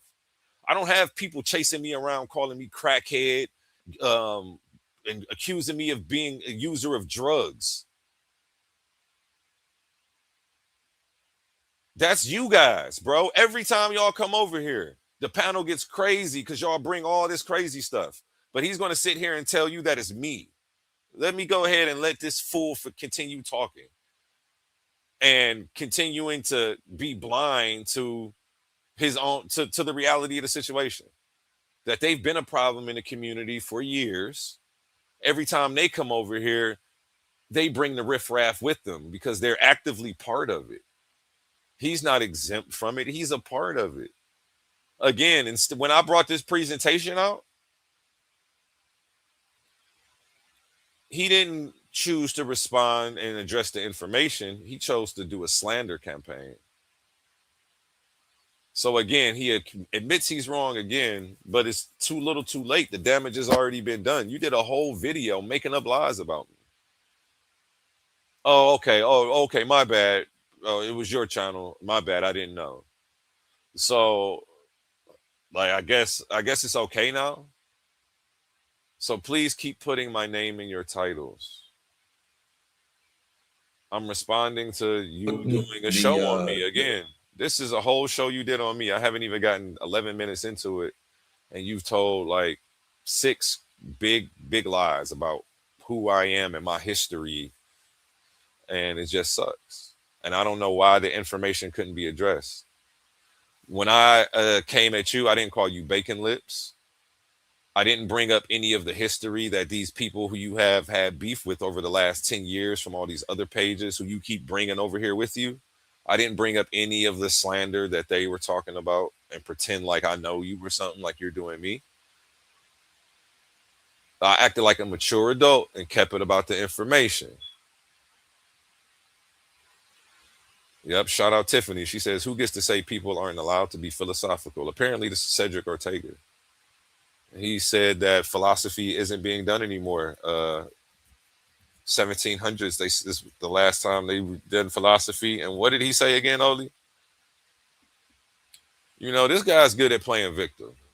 He said Sean Carroll and Roger Penrose are the only ones that have the right to use philosophy and come up with ideas because they use methodological naturalism when forming their philosophical views.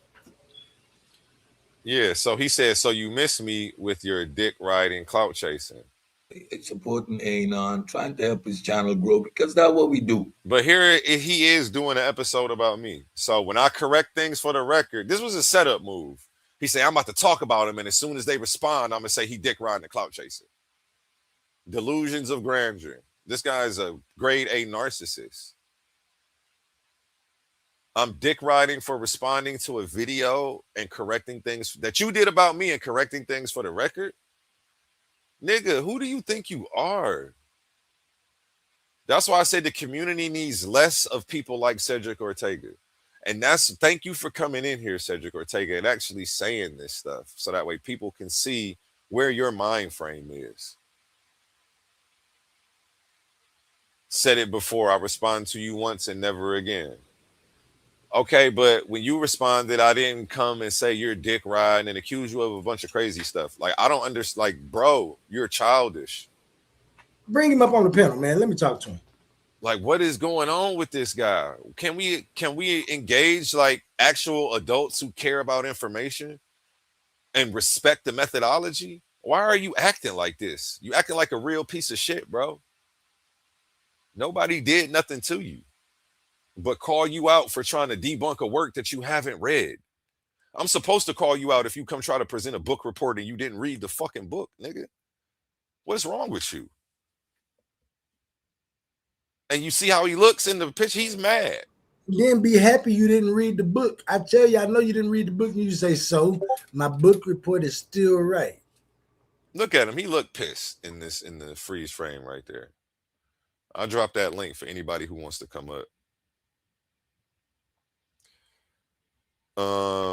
And it's sad because they actually have viewers who watched this video, and these people went out their way to slander me, make up stuff, and try to paint me in a bad light to people who may not even know me yet, which is cool. I guess I got to get used to that shit with you weird ass niggas. I guess this is what the people who be over there in this whole Sonetter group, this is like y'all MO and y'all behavior, while simultaneously trying to say that I'm focused on you. I'm focused on the information, and I'm challenging bad information and bad arguments. That's my job. It's my job to make sure that you don't come up here and be unfair to any of the guests, which is why I called out that you hadn't read the work. And I could tell you hadn't read the work based on your assessment of it, because I have read the work. So I knew that you didn't read the book when you started trying to tell us about it, nigga. And he's upset about that. He just got schooled by somebody who he underestimated me as just being a host and not being intellectual. And so did Asabio. Only to end up getting put on their back intellectually by me. Pause. You feel me? That was real suspect, right? Only to end up getting put down. You know? The principle of charity. The standard of the scholar. A position should always be presented in the strongest possible form its supporters would recognize before it is criticized. This is, again, what they failed to do. They kept trying to strawman your argument without actually reading it, presenting the weakest characterization of your argument and just calling it pseudo, and trying to strut around like a pigeon with his chest out after they knocked all the pieces off the chessboard. It was very disheartening. And then to be, again, yeah. So stop saying I'm dick riding, Cedrick Ortega, because I'm responding to a video that you did on me. You chose to do a whole video on me, nigga. You're the fan. You're the one who's fanned out. And this is hate. This is pure hate, which is the same, you love me enough so mad and you're jealous that it's turning into hate. You love what you see for real.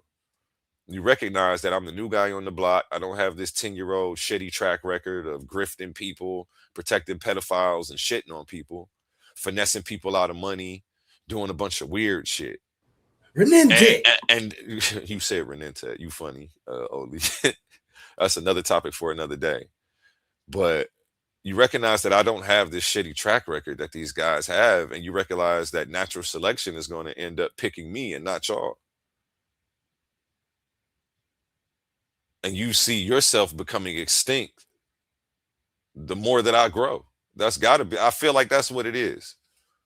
And so he's sent as an agent to try to slander me and take me down, run false narratives, and run this campaign on me. If the pseudo killers community of skeptics as an organization is supporting you, I will then lend my support very selectively, but I'll lend my support. I will never say nothing against or talk bad about, because that's not what I do.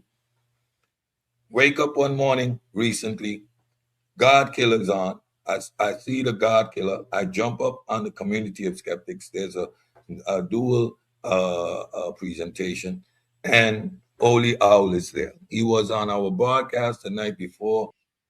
Oh, okay. We were having a little philosophical discussion because, of course, we are discussing philosophy. Didn't they kick you off their panel the night before, Oli? Yes. And so yeah, the night before, Would you like to know why? Would you like to know why? I don't know. Cedrick Ortega was I don't know if hosting, and he kicked you off his panel. I don't know But if he he gonna claims tell that why. we're the ones who are rude and shit. Nigga, like, I didn't kick you off your panel for being wrong, lying about reading the material, trying to debunk it. Like, these people are rude as hell. Like, they don't care about the people. They try to be authorities, and they're just not. And they came into a space where they actually had to defend their claims and show that somebody's shit was pseudo. And he got upset. And he thought that he was in charge. He realized, like, damn, I'm not on my page. This shit is A1's running all of this right now. Like the boss I motherfucking am. Where else do you think I would be but on my own shit? I definitely would never hit your panel. You too rude and disrespectful when you don't agree with somebody, bro. Anytime you don't agree with somebody, you rude, disrespectful, and want to put them down. Go ahead, Oli. Tell me why they put you down.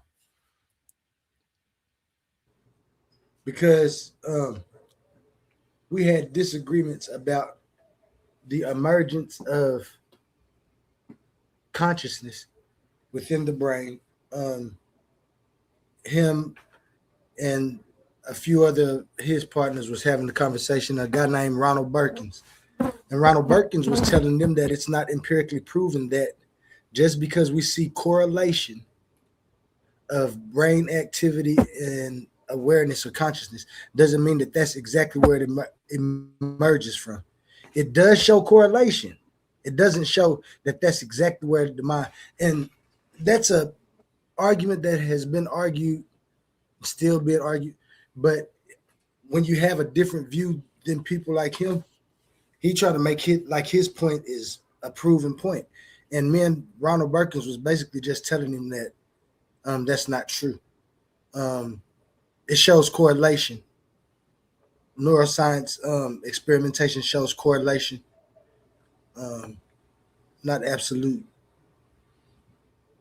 proof that consciousness emerges from the brain.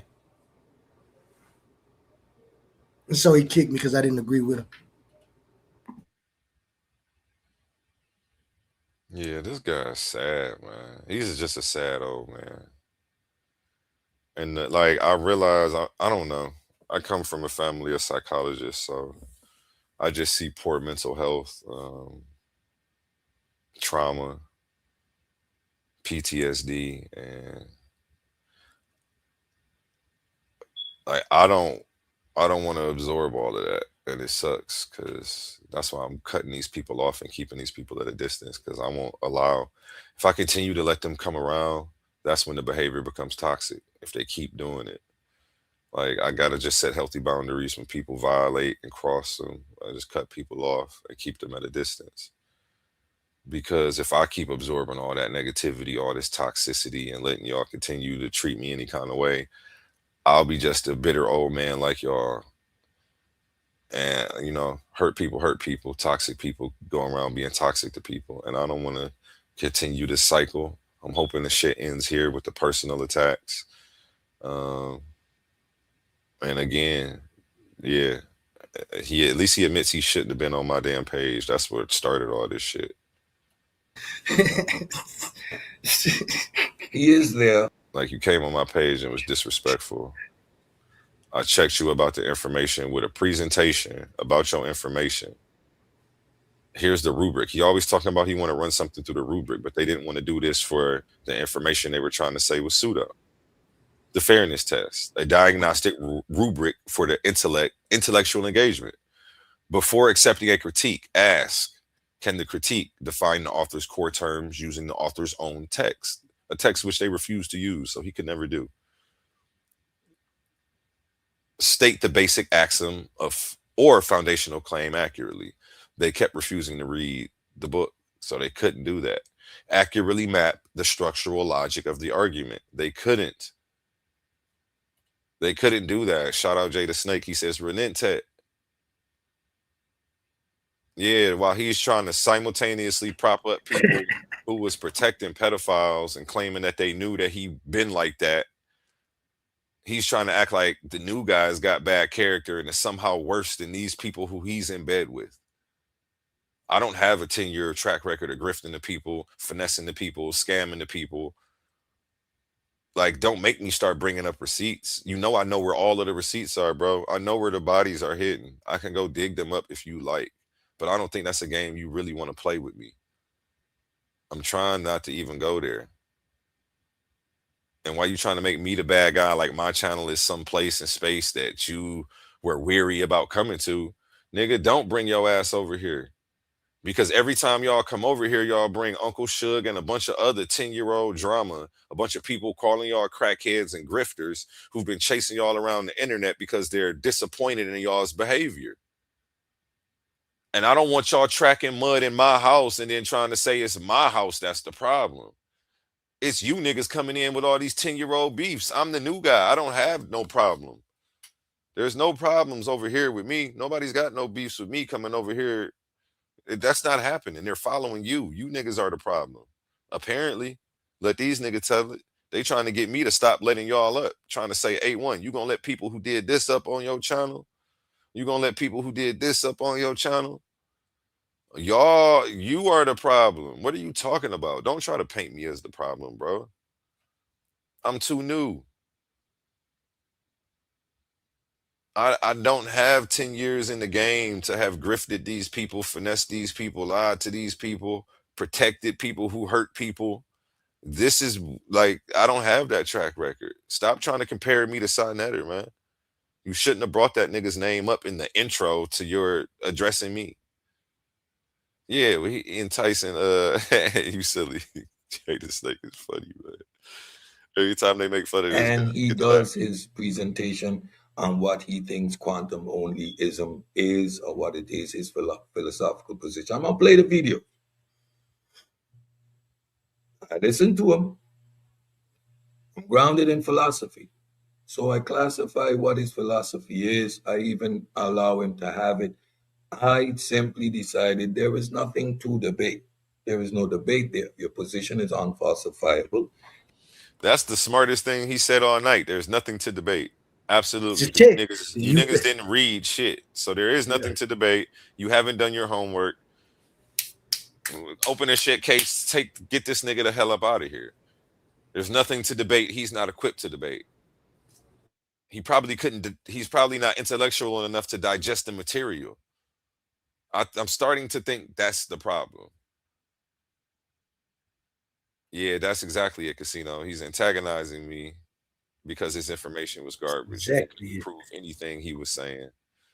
That is facts. I'm glad people are seeing this for exactly what it was.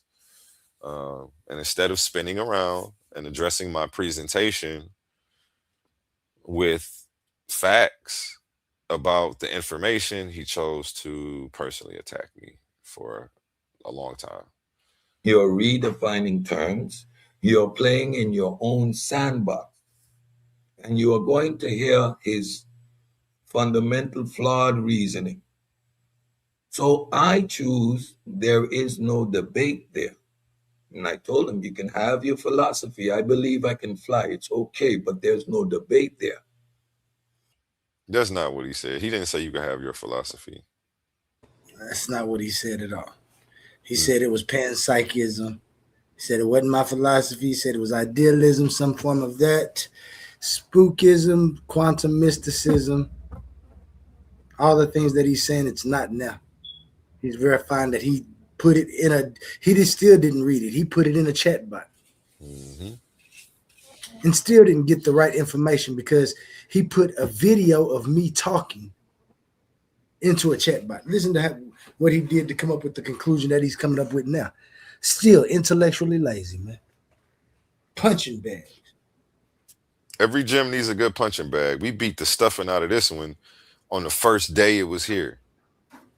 Shout out Cedrick, man. You're not a good punching bag, Cedrick. You're actually the weakest link, and you're emotional. And I can't believe that you chose to deal with this situation like this. Because I've decided that there was no debate, Anon loses his mind. First. Damn, you hear how he's lying on me? Hey, you see what he doing though? He acting like he looked at the information before he oh man. But then he says I lost my mind. When have I got upset at Asabio for personally attacking me and saying, you listen to pseudos all day, you don't know shit. Nobody cares about what you think. Like, nigga, did you forget I'm the That's the host? Why are first you time you like why are you talking so disrespectful to me when I haven't said anything to you like that? I said I don't think you've read the work. I've actually read it, and that's not what it says. And since that's your assessment of it, I don't think you've actually read it. He said, oh, I have read it. I read about it. I read about it. I don't know. They funny. They said why he only got a beard on one side. You think it's just funny in the chat, but I'm glad y'all roasting his personal appearance, so I don't got to do it. I'm gonna just read the comments out loud though. Produces one video with Sabio and oh, then he says I lose my mind. I don't lose my mind. Y'all start calling me dumb, a pseudo enabler, for actually realizing that you guys didn't read the work. Yeah, we just played it. We just played the nigga attacking me. So again, this is another lie he keeps saying. This nigga Cedrick Ortega is a flat out liar. He's a liar. He's not aware of, I don't know, it's like we're living in two different realities. It's crazy how he saw things. It's crazy how he saw this as me being on his dick. Somehow him doing a video on me is me being on his dick. This nigga Cedrick Ortega is the fan. And I realized that he was a fan of me and he was jealous of me. And he's like, nigga, who are you and where did you come from and how did you come up so quick? Like, I've been here. If anybody's supposed to be next up, it's supposed to be me, A1. Like, I think this nigga was secretly jealous. Mender Williams. Shout out Mender Williams. I'm familiar with that name. I know he be over there on their channel. Peace to you, Mender. How you Hey, feeling what's today, up brother? with you brothers, man? Chilling, man. How you been? I Man, haven't I'm seen all you in a right, few man. days. I'm in good spirits, man. That's what's up, man. Any questions, comments, Got or one. thoughts on anything you heard so far? Well, I just chimed in, man, and I just chimed in, and I was, as like just chiming in. I really like just think of the things that you all constantly the points you be talking about. Just laid back, just listening, man, and if whenever I can say anything about the title, whatever the discussion is, I do it. Got you. All right, let's get into more of the slander because again, I'm watching this video for the first time. I think JJ700 comes up in this. Let me go ahead and let it play for a little bit and let's see the claims that he makes. and were found guilty and this and that. I pay it no attention. He gets substantial views on that video, although he needed to work extra hard to produce the views.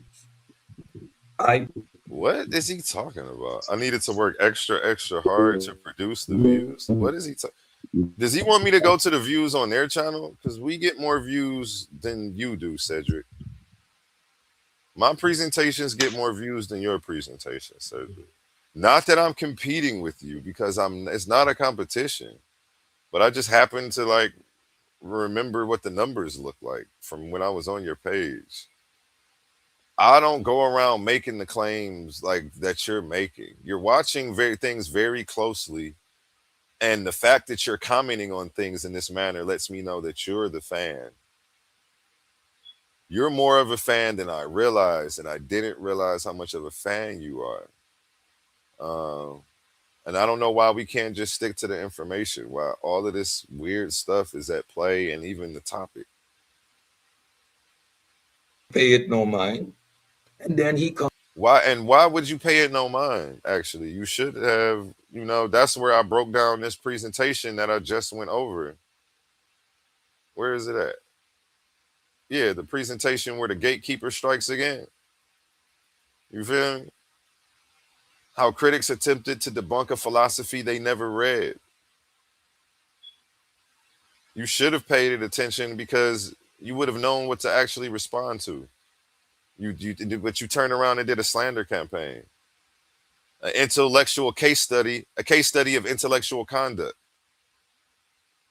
You know, I put belt to ass with this presentation. The coherence audit, a better standard for future engagement. Step 1, establish terms without ambiguity. Step 2, map the required primitives and assumptions. Step 3, remove explicit logical contradictions. Step 4, require an operational mechanism, not just a narrative. None of these steps require you to believe a philosophy. They only require you to read it.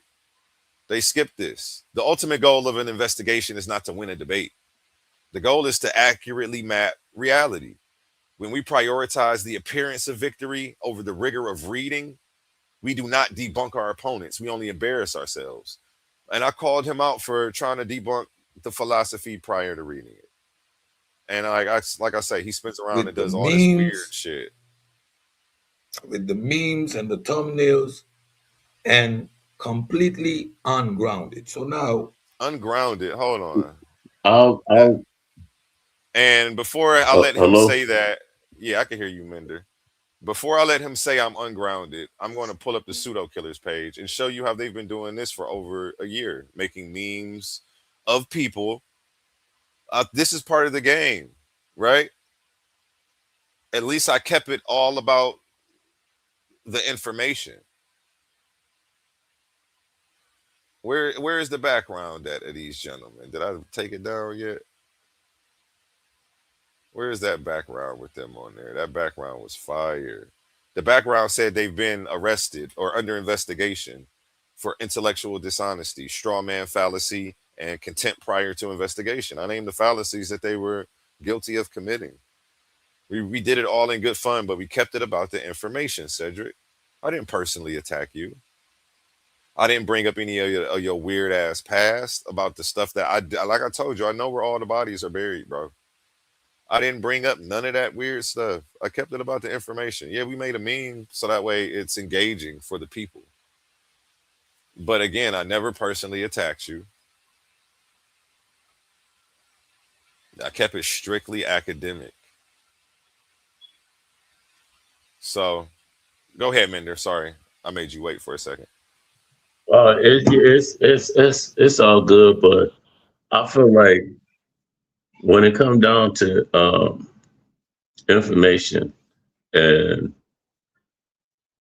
from you doing all your research and coming up with the information, is that when a person, you know, if I feel different from your presentation or your scholarship or work, I do a disservice for the people and not agree with you instead of doing research on top of your research, you know? And it's a disservice for the people because a lot of it's like I'm gonna go with my buddy because he said this and not think about the people, you know? I'm not trying to stand on information. I'm just standing on a certain type of information that he put out without even caring about knowing if it's right or wrong, trying to debunk. You dig what I mean? So that all this gotta stop. When it's time, when the information is put out, you take the information and then you go forward and you do your research and then you come back, not just take the information and say, oh, you pseudo this and that and this. You're doing a disservice for the community, period. Facts. And I'll land my point. I agree with you, sir. I definitely agree with you. And here's the meme that he's actually referring to. Again, this isn't a personal attack. Maybe he didn't like the orange or the thought of himself being incarcerated. But if you actually look on the flyers they're holding, it says Cedrick Ortega and Asabio busted.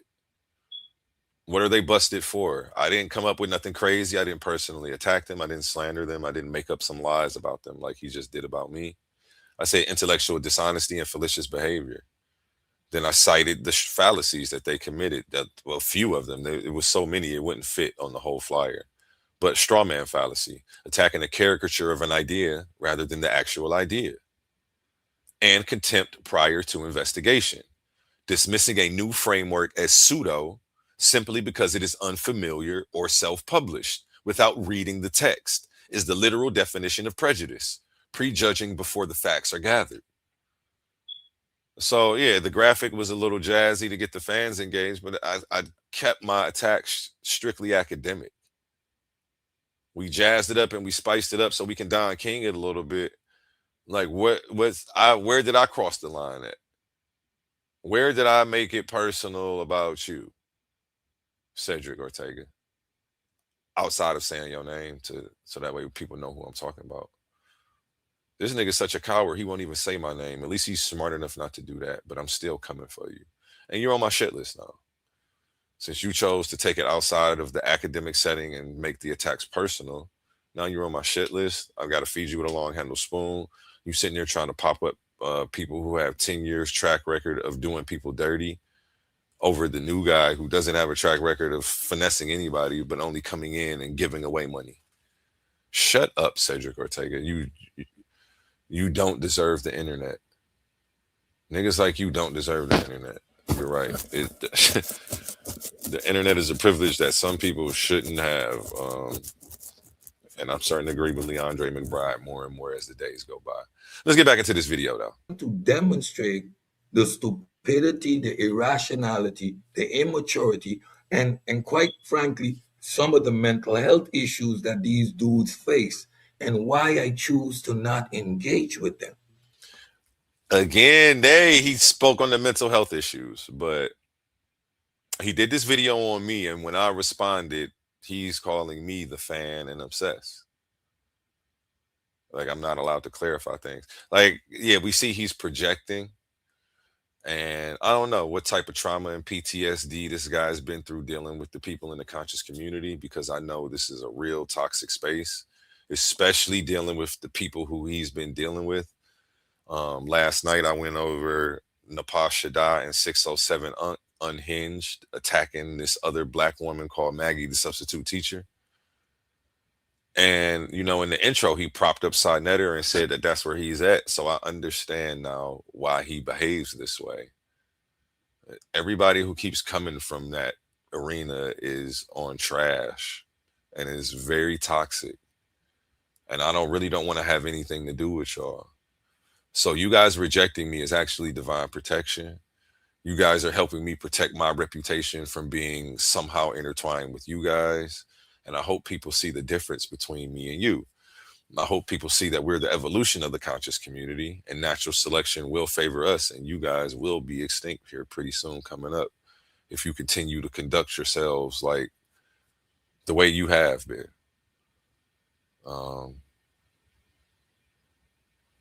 Yep, and I digress. I'll let him go ahead and further put his foot in his mouth.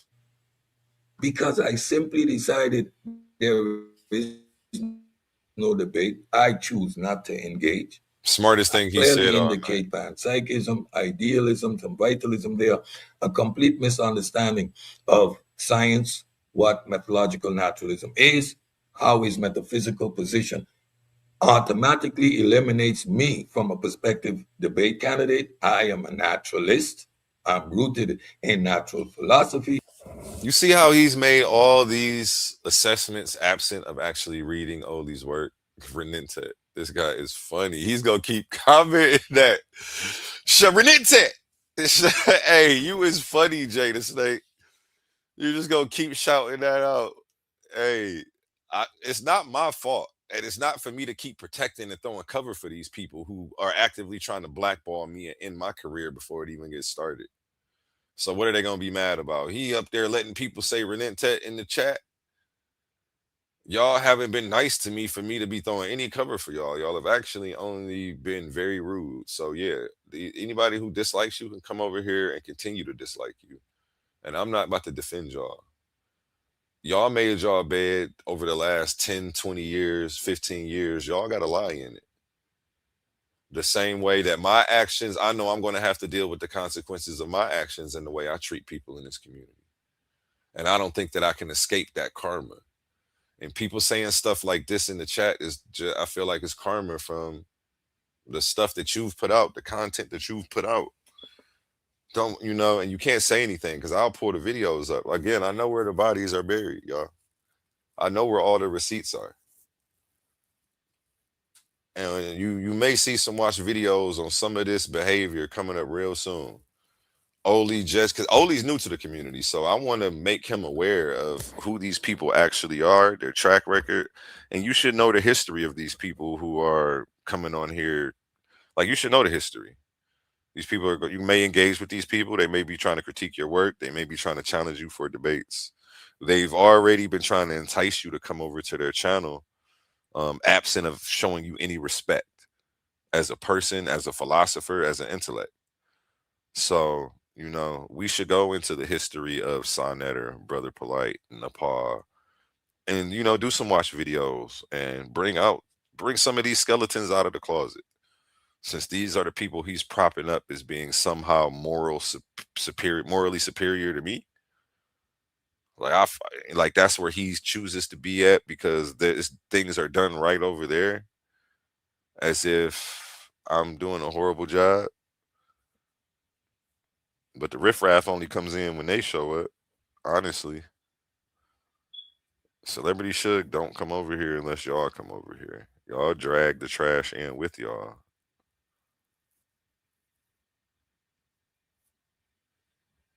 And then try to blame me for a bad show.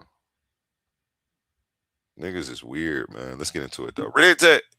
I Free examine and conduct myself by means of methodological naturalism. I'm an empiricist. I'm a physicalist. I'm all those is that deals with empiricism.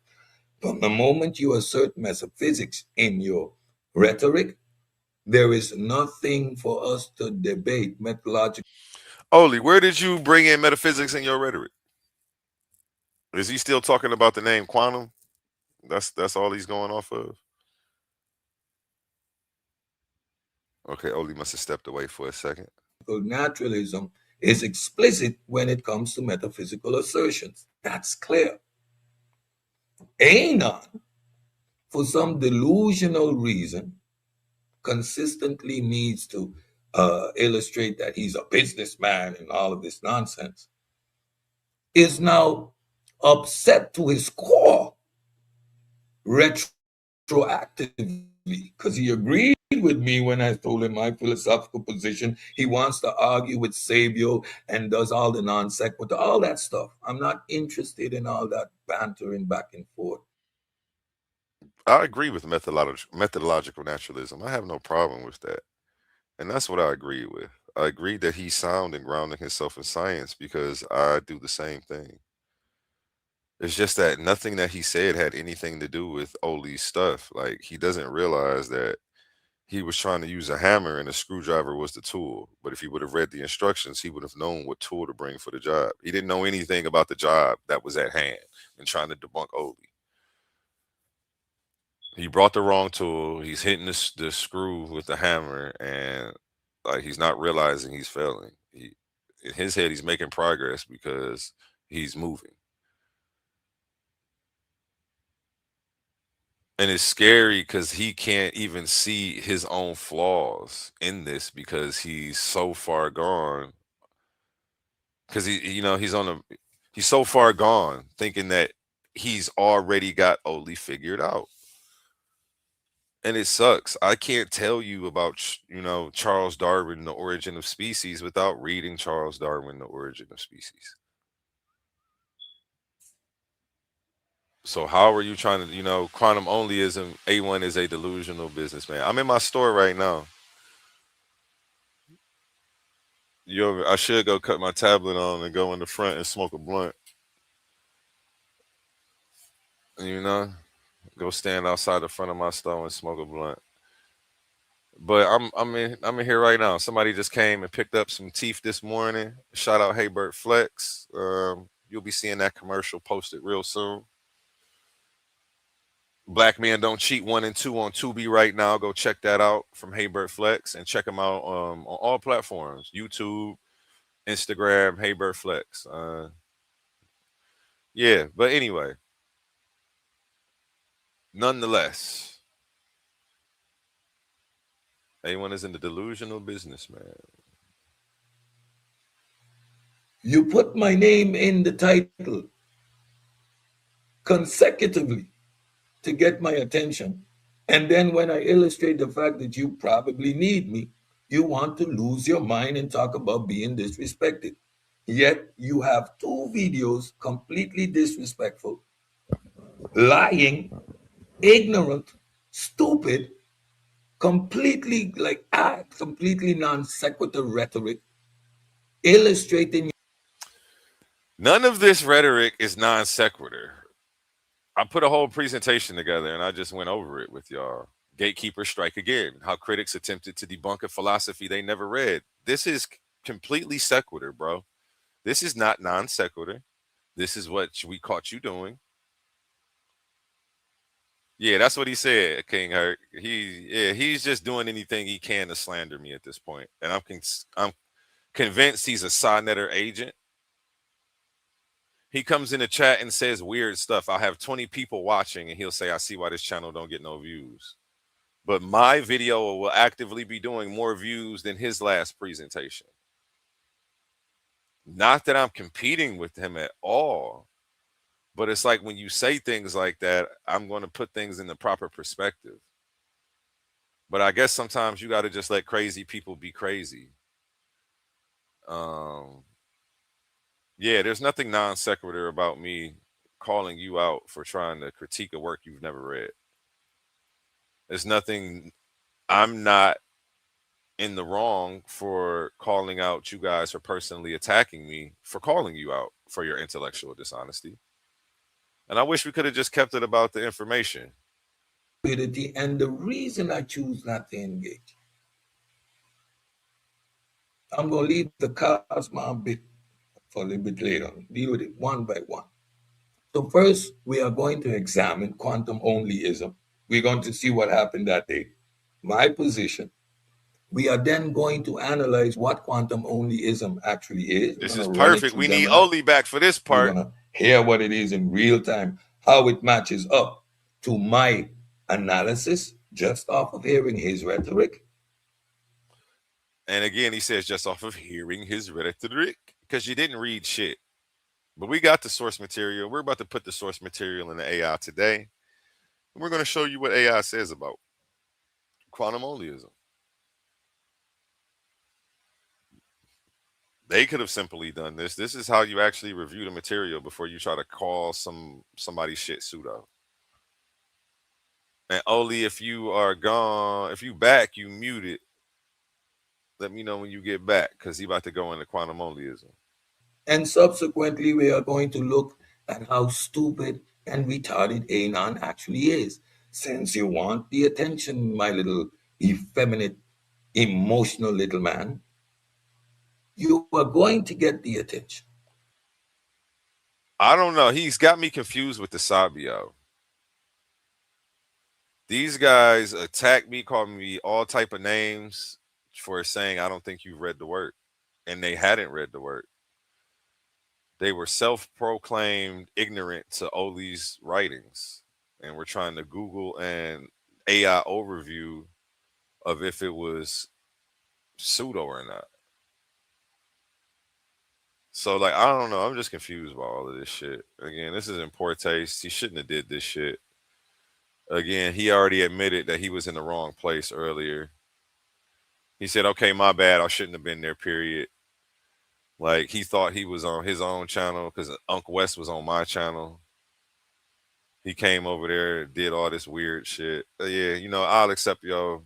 I don't even know if that's is that an apology? He said, my bad. Then, but see, I don't know. That's me trying to see the best in people, and then he's gonna continue to be the same person. I only accept apologies and change behavior, Cedric. So once you're ready to change your behavior, address the information instead of trying to attack me personally, then we can move on. I'll need a real, genuine apology. This seems half-assed and half-hearted. You know, apologize for bringing any of my personal stuff into this and not just keeping it academic. We doing this, and this is supposed to be entertainment for the people. I didn't bring none of your personal issue into this. Again, you were busted for a straw man fallacy and contempt prior to investigation. I didn't go making memes up and make slander you and make up something saying you was domestic violence or a bunch of any weird stuff. I'm not like that. It's going to be a one time. And you see. Yeah, I think you're effeminate and you're the crybaby. And the most effeminate person in your circle right now is Asabio. I genuinely think he's, got a limp wrist. So, yeah, work on that. And that's what you showed up with. And you show up with clowns, and then you wonder why we treated you like one, too.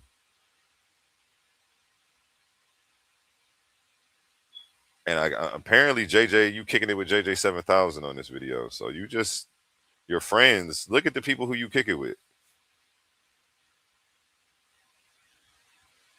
Look at who you kicking it with, and you trying to talk about me. Judge me by the people I avoid.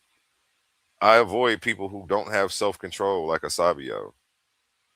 I avoid people who don't have self-control like JJ. But apparently, I've got the bad character. But you kicking it with JJ700. You're kicking it with Side Netter. You can never talk about my character, bro. Please.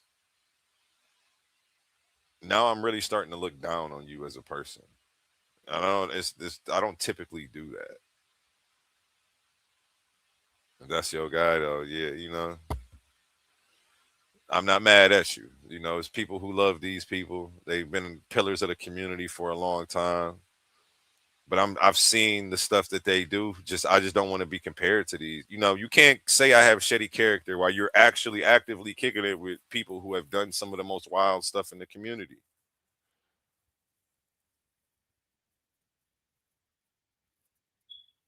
It's like my hypocrisy only goes so far, Cedrick Ortega. Yours seems to have no bounds, though. Written into it. I do not need to put your name in the title. We use clout in the Caribbean to illustrate a slap that you give someone. Since you want to get a clout from me, here's your clout. Big open hand. Pow! I am not the one. Y'all guys really. I do not illustrate how dumb, ignorant, and stupid you guys are on a daily basis. It's not my objective. You being as dumb as you are, it's on you. You think you're a psychologist because your dad is one. Bro, from the moment you start to speak like that is indicative of your stupidity. When I say that you guys can't run game on me or manipulate me because I've been trained by the best, that's not me thinking I'm a psychologist. It's just that you guys are very transparent. And the mental health problems, the PTSD, and the trauma that you guys are suffering from dealing with this toxicity in the conscious community is obvious.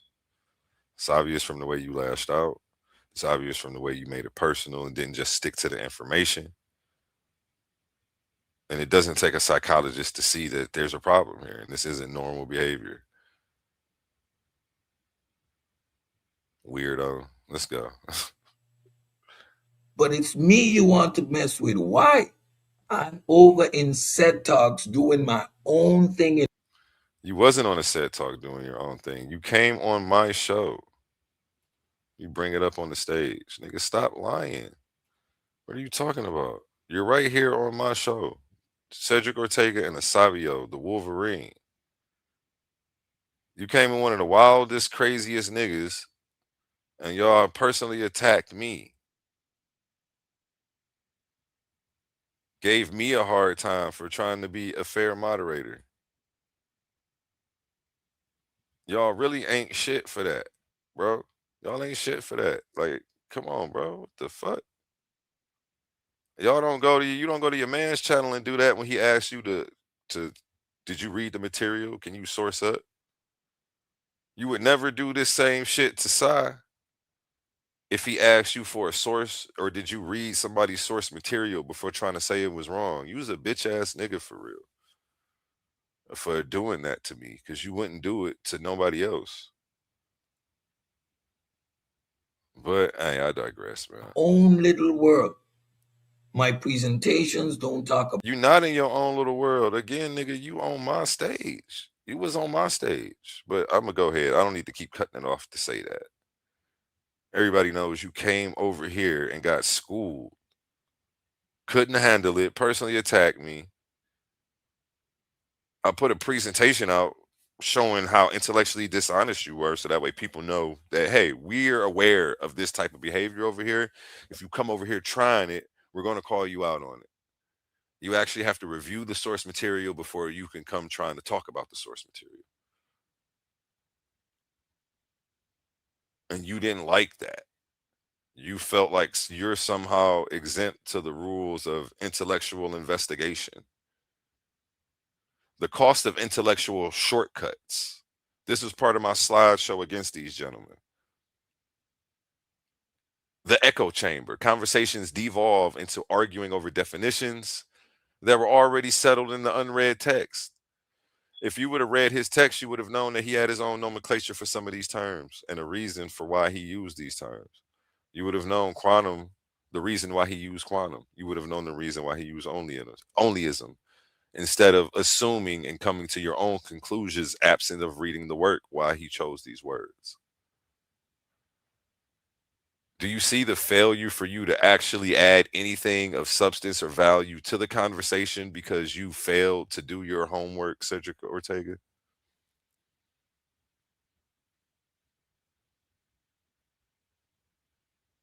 The goal shifts from discovering what is true to performing for the audience. That's all you was up there doing, was pontificating, my nigga. You're a sophisticated pontificator with a bunch of pseudo judo, trying to talk people into thinking you're an authority because you understand the basics of science. Bro, all you understand is the basics. And it's okay. You think you're a scientist because you know, and you're not. You're not a scientist the same way, but I don't think I'm a psychologist.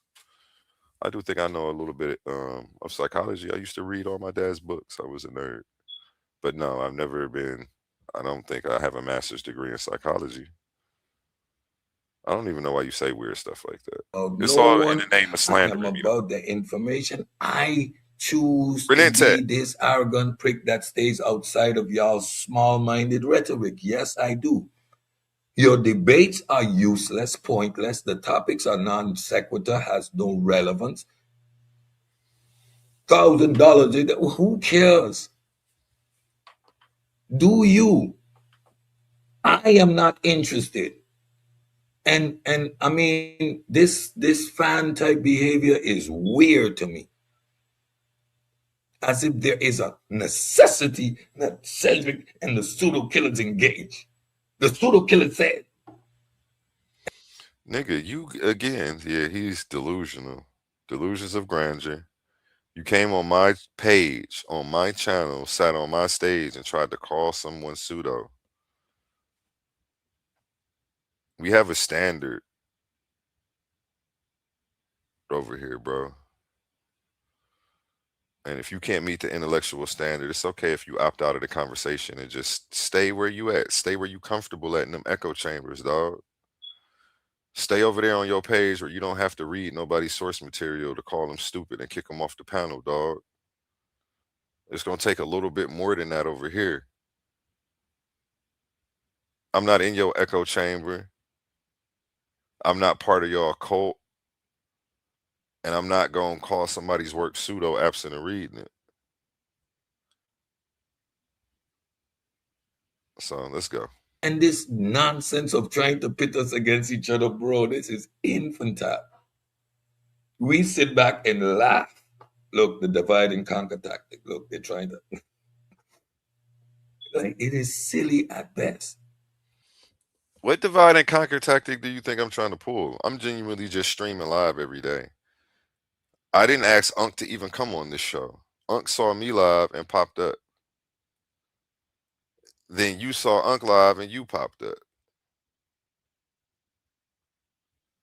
I'm not trying to divide and conquer. I'm just literally trying to stay consistent. I'm competing with myself. There's no need for me to compete with people who have been in the game for 15 years when I've been in the game 10 months. I just need to continue to try to stay consistent. I'm competing with myself, not a pseudo killer, not a side netter, not a paradigm shift, not anybody. I don't want to be y'all. My superpower is that I'm myself. Y'all can't do what I do. So, I would never want to be you, bro. I would never want to be somebody who tries to dismiss philosophies absent of reading the source material. I would never want to be that idiot online getting embarrassed in that manner. So you own that right now. That's you.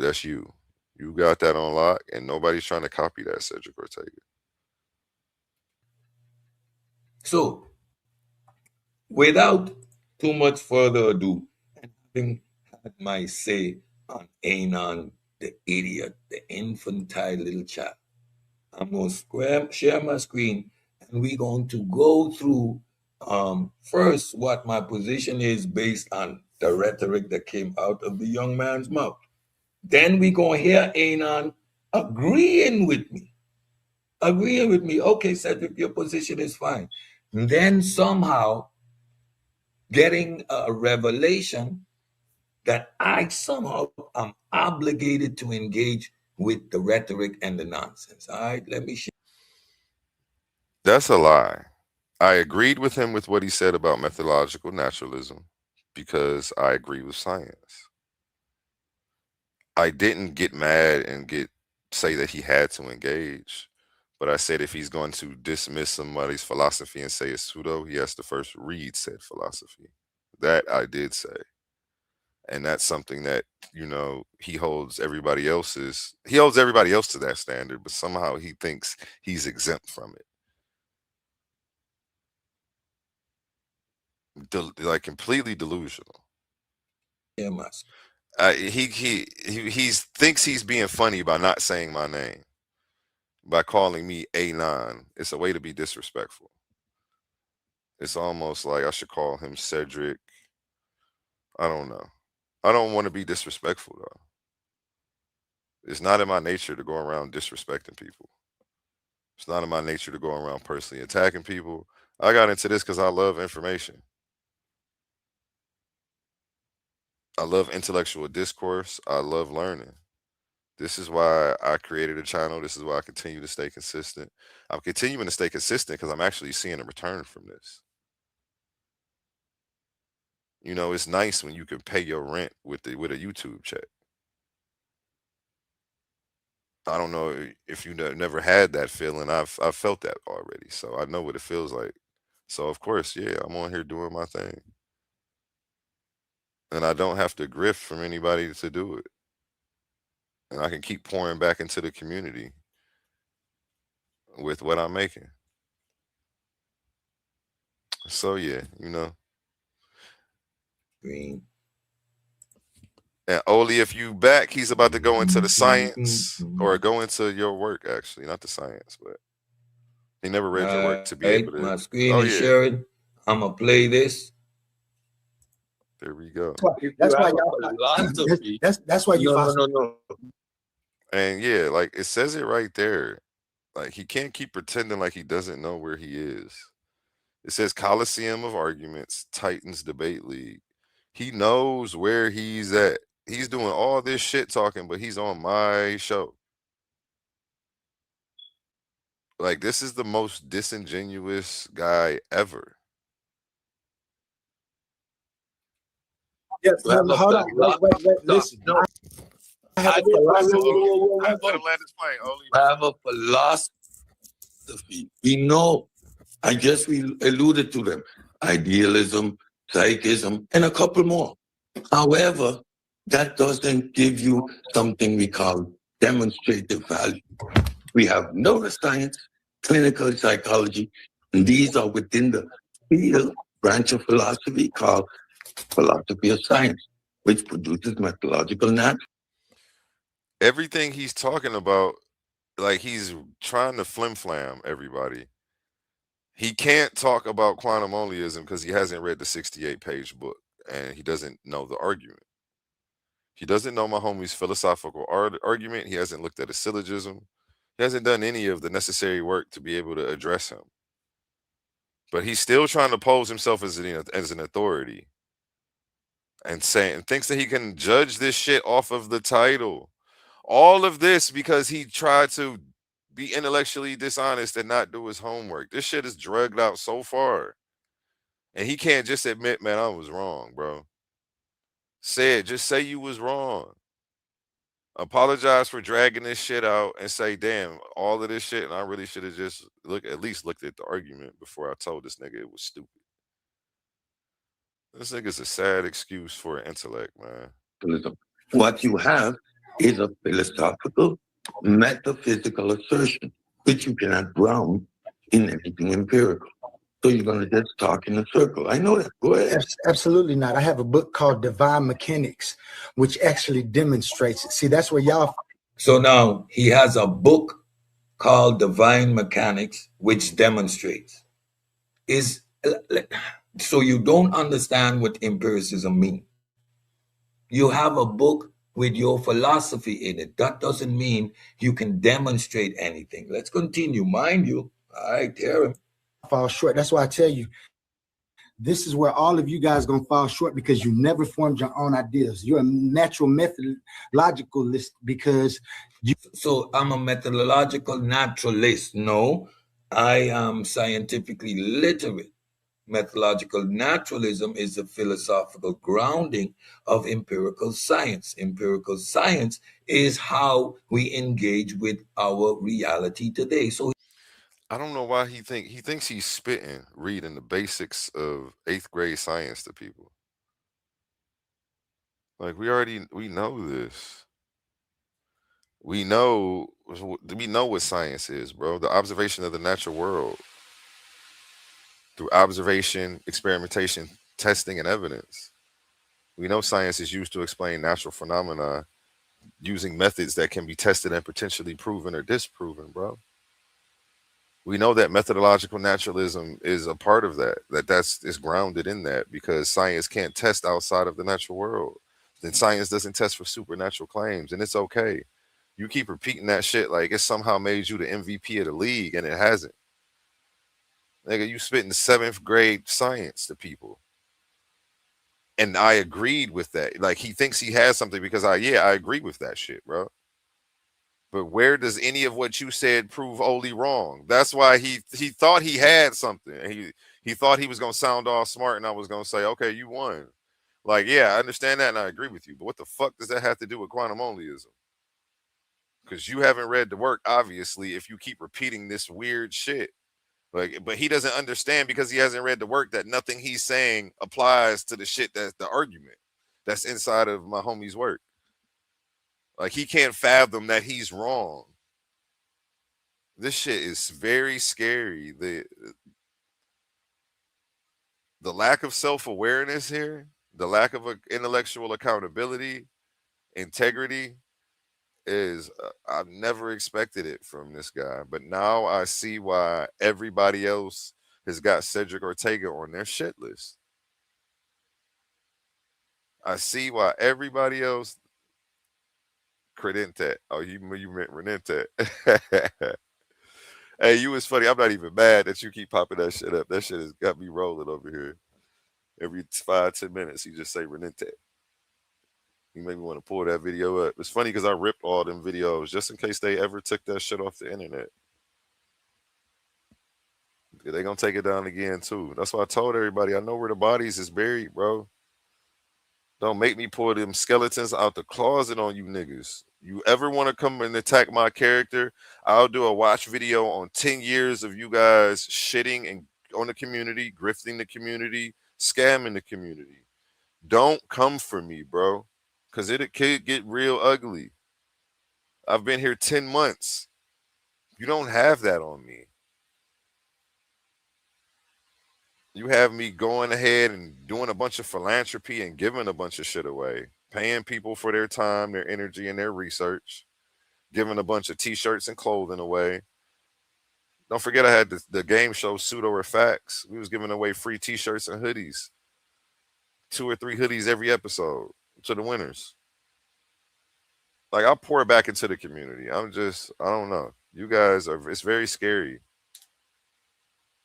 You got the Baby Dr. York. I definitely got the Baby Dr. York video ripped. And I think we're actually going to do some watch videos on that stuff this week. Since he wants to keep comparing me to Sonetter, I want to show why I shouldn't be mentioned in the same sentence with these people.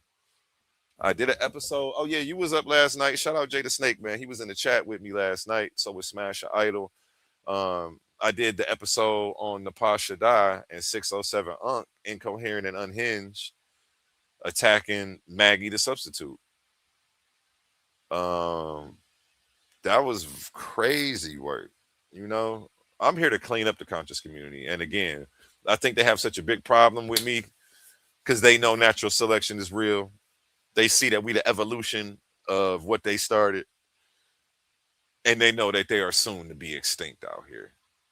So yeah, I definitely got that Baby Dr. York video where Sonetter is calling him Baby Dr. York and threatening him and saying, "I'll expose you, nigga. I've been knew the whole history. I know you, nigga. I know the truth. I know when they came in and cornered you in that deli and you started crying. And they was questioning you about Renette. Like, don't compare me to these people. I don't have the same track record of protecting pedophiles and grifting people and taking money from people and never putting out shows and stuff like that. That's just weird. It's very weird and scary, bro. He doesn't even understand. And these the people you advocating for. Stop doing that. And if you won't do it, I won't have to comment on how silly it is. Because those names never had to be mentioned today.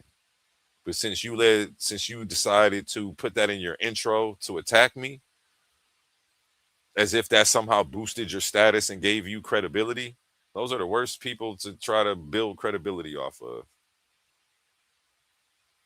Again, they've lost 90% of their viewer base because of the shady shit they've been doing in the community. And them not wanting to link up with me has been nothing but a blessing. These terms, mind you, watch. You've heard the idea and it sounds great to you. You've never even tried to put it up against anything to see if anything makes sense. And there's nothing mind you, I am a and I studied bioanalytical chemistry. And the sad part is they don't even realize how advanced Oli is. They got him summed up as some pseudo high school dropout who, watched a couple of Deepak Chopra videos or something. And they don't know that he went to college for philosophy and like he's quite advanced. I'm not saying he's got it all right, but he's light years ahead of where they think he is. If they actually read his work, they would be really impressed at the argument, at the rubric that he's put it through to get what he's got. And I thought it was going to be fun to watch them dialogue, to build on information. I don't really care about setting up a debate, but I did want somebody to go over the information. And I felt like who better than the pseudo killers? This is their job to go around. They're supposed to be the intellectual authorities on the internet, right? That's what I thought. Until I realized they didn't have any methodology.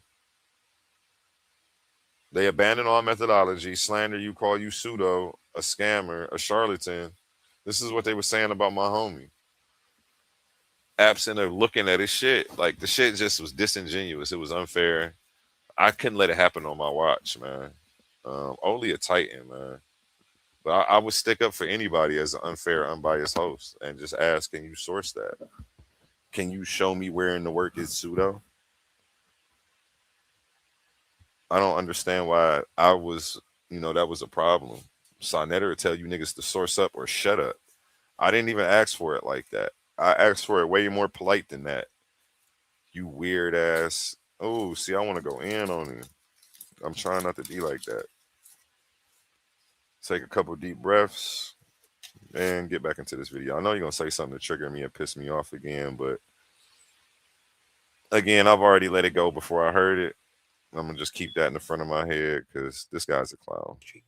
I am a technologist. I apply methodological naturalism from the time I was 19 years old. I am 53 years old today.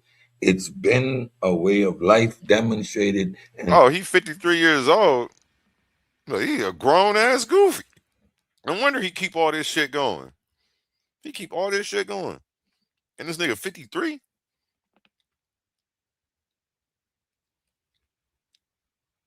That's sad. Proven itself over and over. Yet this is the rhetoric I have to deal with. Let's continue. That's it. There's nothing wrong with that. What I'm telling you is that you put methodological naturalism up against quantum onlyism. Let's debate them to see. Right there, there's no debate. Right there, the conversation is over. You have a philosophical idea that is grounded in panpsychism, idealism, and the likes.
Oh, thank you, Hurt.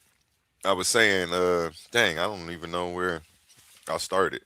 But I was saying this is the type of rhetoric that we have to deal with from him. He's accusing us of making him deal with rhetoric.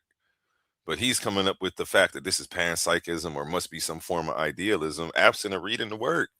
We're the ones who are dealing with the rhetoric. Imagine arguing, and this is our fault for dealing with somebody who's like literally, we're arguing with a person who we know has no knowledge of the subject matter. You know what? I will admit that we were the fools that day. Is my sound working now? Can y'all hear me now? Y'all should be able to hear me now. We were the fools that day because we knew he hadn't read it and we should have just left that man alone and just. But it was the fact that he was trying to slander it. You know, it's shitty, man. I expected better of these people. I don't know. I guess I set my expectations too high. I thought intellectual integrity and reviewing source material before you try to debunk it was the standard around here.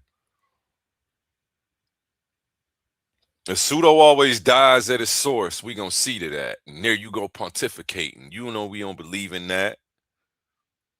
And I'm bringing reading back. Don't I make this shit look cool? Haters better keep it cool.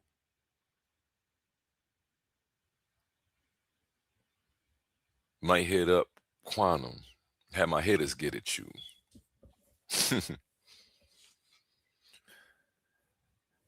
Have my scholars line you up, and I ain't talking barber school. You just reminded me about a song I did. I did this intro for Paradigm Shift when I used to rock with them. That was what I said in there.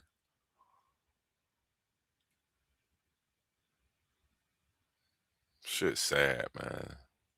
Yet you want to debate it against the philosophical grounding of science. What is the debate? What is the debate? There is no debate. This is only indicative of your ignorance to the subject matter. And it's only indicative of his ignorance to the subject matter. He doesn't understand that we put quantum onlyism against methodological naturalism, and he just can't fathom how. But he hasn't done the homework and read about quantum onlyism to understand. And I don't know. It would be dope to have another supposed inquisitive mind. The more, like, we want people to actually read it so we can start having conversations about it. People can't. You know, how you gonna join the book club said and show up to the book club event to talk about quantum onlyism and you ain't read the fucking book, nigga? You are the top pseudo here. And you know you shouldn't have got on this stage talking about a book you haven't read. It was one of the most intellectually dishonest things you've done 2026 thus far. I've lost all respect for you as a person for turning this attack personal instead of keeping it about the information. And yeah, I'm really washing my hands with all the pseudo killers, man. I'm really done with y'all. Yeah, I'm not liking what I'm seeing. And then y'all grouping together and co-signing for each other's bad behavior, and I don't like that either. That's just where we are with that. Y'all don't got to worry about blackballing me, man. We about to blackball y'all, man. Mind you, keep all of this in mind as we continue, because you're going to see how ridiculous the nonsense is. Which one is more viable? And you'll see the compilement of information I have and why I understand that your thoughts are good, like you go good, but you don't answer any questions. The question, not the questions that science doesn't answer any questions according to him. Mind you, methodological naturalism is speaking against the foundation of science. He has a metaphysical assertion, speculative philosophy, which he wants to debate against methodological naturalism, as if his philosophy provides us with any tools. Y'all stay with me now. We're trying to answer. In fact, you fall short by trying to say that it's all just natural. You haven't put it together yet because you stopped because the person who you follow stopped. So if you want to debate naturalism, methodological naturalism, because I've ran it through Bayesian analysis plenty times. He ran methodological naturalism to Bayesian analysis. Really? You ran the philosophical foundation of modern science through what? And did what? Now I hear the flim-flam. I hear the flim-flam from the jump. Maybe I'm too ahead of the game. I really don't know. But I'm sure y'all in the chat are hearing the nonsense. There is no way that was a coherent statement. All right, we're going to continue. Along with quantum onlyism, and I can prove through science that my metaphysics. So now, let's bring it full circle. He wants to prove his, or listen to it. Physical, my metaphysical framework is more viable than yours. His metaphysical framework is. So that was a demonstration in incoherence. Methodological naturalism is science. So you're going to use science to prove that methodological naturalism, which is science, is not valid and then you're going to use science to prove a metaphysical assertion. I didn't say what you don't understand the nomenclature that is appropriate within the subject that you've already lost. So now methodological naturalism is science. You're going to use science to disprove methodological naturalism. You're going to use a framework which grounded in empiricism to prove your metaphysical assertion. You already lost. No, There's already no point. Like what debate? There is no debate. Like you don't want to debate because No, you just lost because you don't even understand that naturalism. You don't really don't have a clue of what you said. Methodological naturalism uses science. It isn't science. It is the framework of science. It is the framework. So he doesn't understand what methodological naturalism is. Have no idea. And I want to pause this because the link ain't up. I could have swore I pinned the link, but let me pop it back up for you. Yeah, what we're about to do is show how he's wrong. He just said, so you put methodological naturalism through the Bayes theorem? I hear the flim flam already. You're trying to scam. Let's see what AI has to say about this. Because it actually says it's one of the best ways to test methodological naturalism. But Ced wouldn't know that because he's scamming. He's the one with the flim flam, and he's the one who's the charlatan in the community. And it's everything he accuses us of, he's actually doing. I noticed that. So just pay attention to what he accuses us of, and then you're going to catch him in the act every time. Let's get straight to it. What did I type? Can you test methodological? Oh, needs a T in there. Naturalism through Beijing.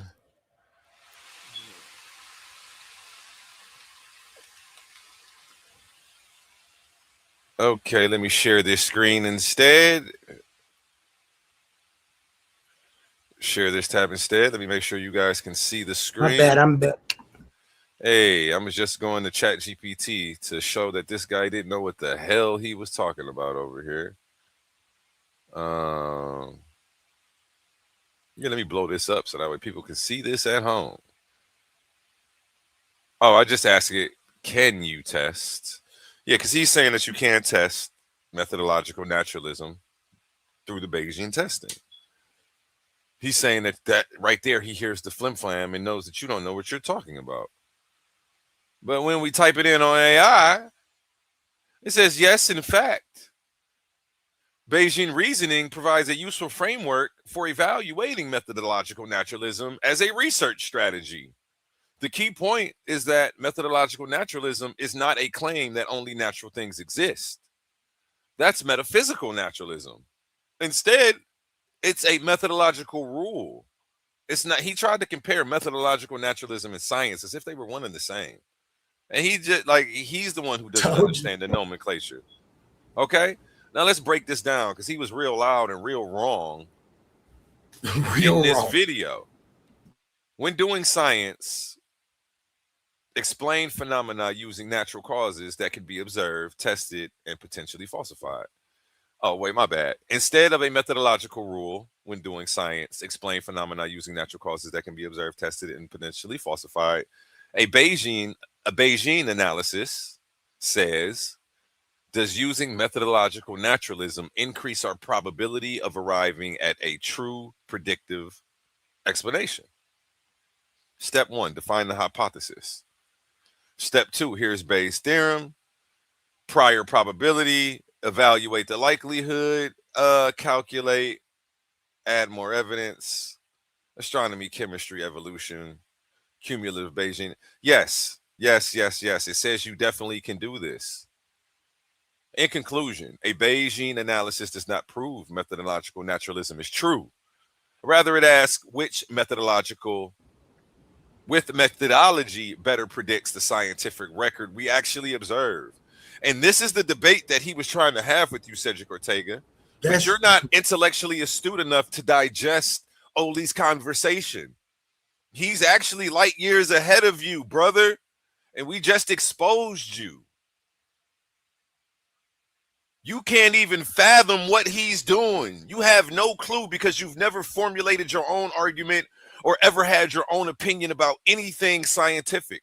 All you've ever done is regurgitate what somebody else has come up with. And then you try to slander anyone who dares go past what you consider the ledge. Anybody who's courageous enough to try to think for themselves, you dare to get up here and slander. How dare you, bro? You just got exposed, Cedrick Ortega. Like, your career is done, bro. You're fucking done, bro. Nobody should follow you or listen to you or take you serious after this.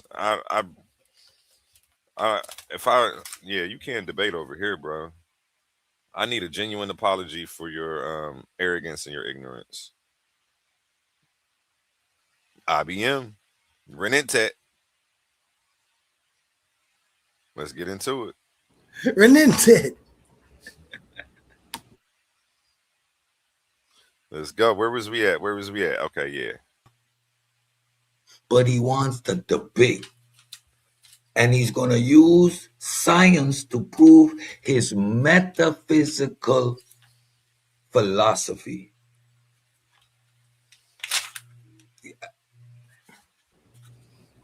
Shout out to the bar. Yeah. Is it only me? It is only you. You're retarded. Did anybody else hear that? AI just said we could do it. He said he is going to use science to prove his metaphysical philosophy, which he is wanting to debate against methodological naturalism. That's it. That's the debate. He's scared. Does that make any sense whatsoever? He keeps putting metaphysical in front of your argument. That's incoherent. I know it because it's a philosophy. It's a metaphysical assertion. Because he think of all the other philosophies that he's heard that use quantum mysticism and all that shit. Mm-hmm. So he's thinking that this is that, and it's not that. And if he would even look at the 68 pages, he would realize, damn, I've been wrong for a month. I did whole response videos to this nigga shit, and I completely mischaracterized his shit because I didn't read it. The whole time. If he only knew. This nigga's a clown, man. And they want to be taken seriously. And they wonder why we can't take these guys seriously. It's like we did the homework. We read the book. We know what it says. And we know that you didn't read it based on your responses and how you're characterizing this shit. I don't know. This is just a miscarriage of justice when it comes to your work. You know, you put a lot of time into this stuff, and yeah, brother, it's sad. You know, Unc West. If Unc West didn't put his name out there, we wouldn't have asked him nothing. I wish he didn't hit the panel either. But I'm gonna make sure he stays off of this panel so that way we don't got to worry about intellectual dishonesty on this level. Because anybody else, they would have just accepted, dang, you right. I didn't read the shit. My bad. You all caught me. But he doubling and tripling down, swearing that he can debunk it absent of reading this shit. This nigga, you're not that good, said. He really thinks he's him, man. Delusions of grandeur, man. And it sucks because real intellects don't operate like this. Like, I don't know. I never expected these people to do some weird shit like this. To like literally try to debunk he's still trying to debunk your shit, but just won't read it.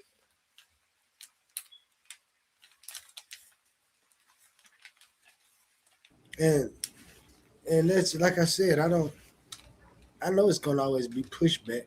That's what the argument is. That's why we was talking about debates in the first place, Cedrick. That's what it's about. And I'm gonna say what I should have stated so you can understand it. No, let's put your stuff in AI phone. But go ahead though. I don't want to cut you off. I didn't mean to do that. Yes. Because I can argue that quantum onlyism provides a more comprehensive philosophical explanation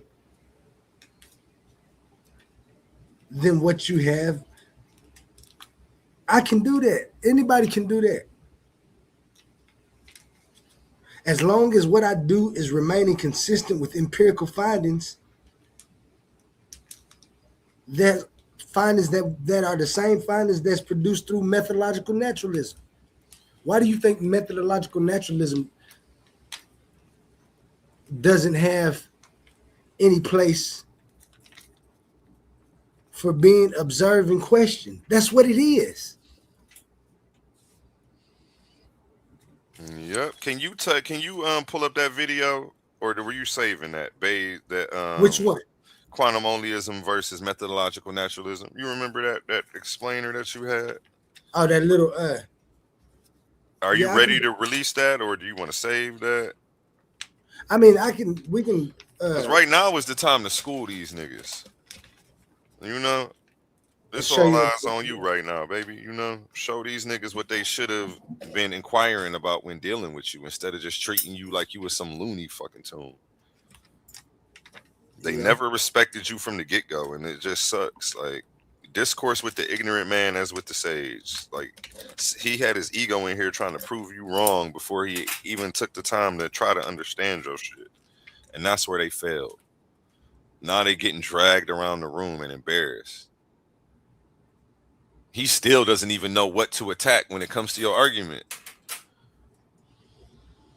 Shout out Mender Williams, he's back. Hey, how you doing? I was having trouble with my internet on my phone, man. I don't know what's going on with it. But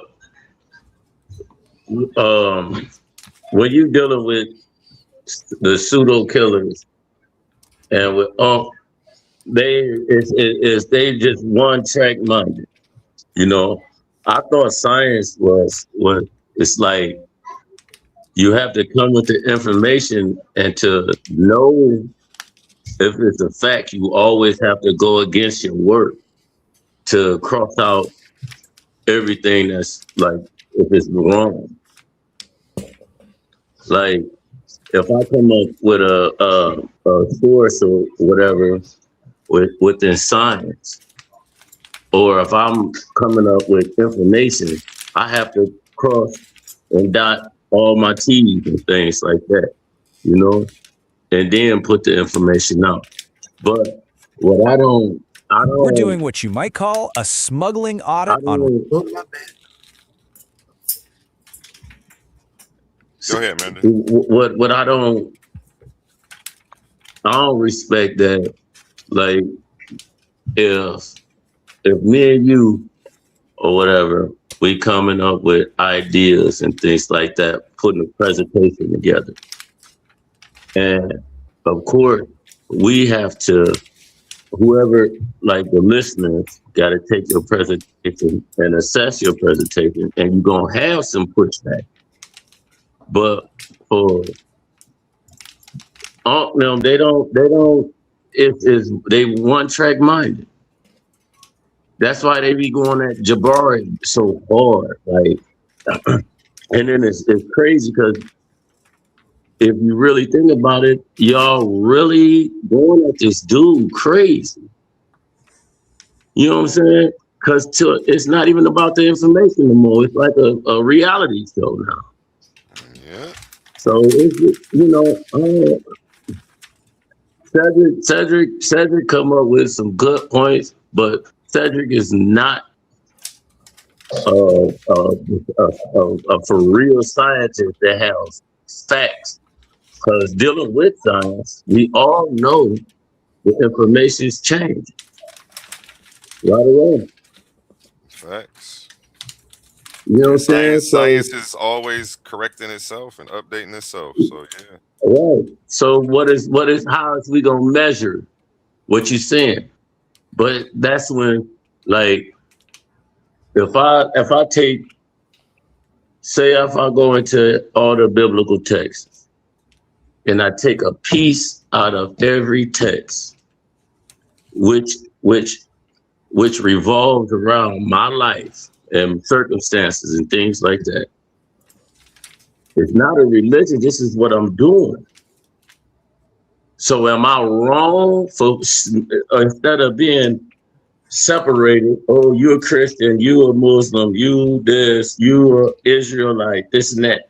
smash everything together and take some good out of every text, and then look at us, look at your brother like, this is what we're gonna do. I'm going with you. This is what we're gonna do, and this is where we're going. This is how we're gonna do it. But then that's what you'll call it pseudo. But it's all pseudo. Everything, every belief that a person stands on is pseudo, because it's really not a fact, and it's not within history at all.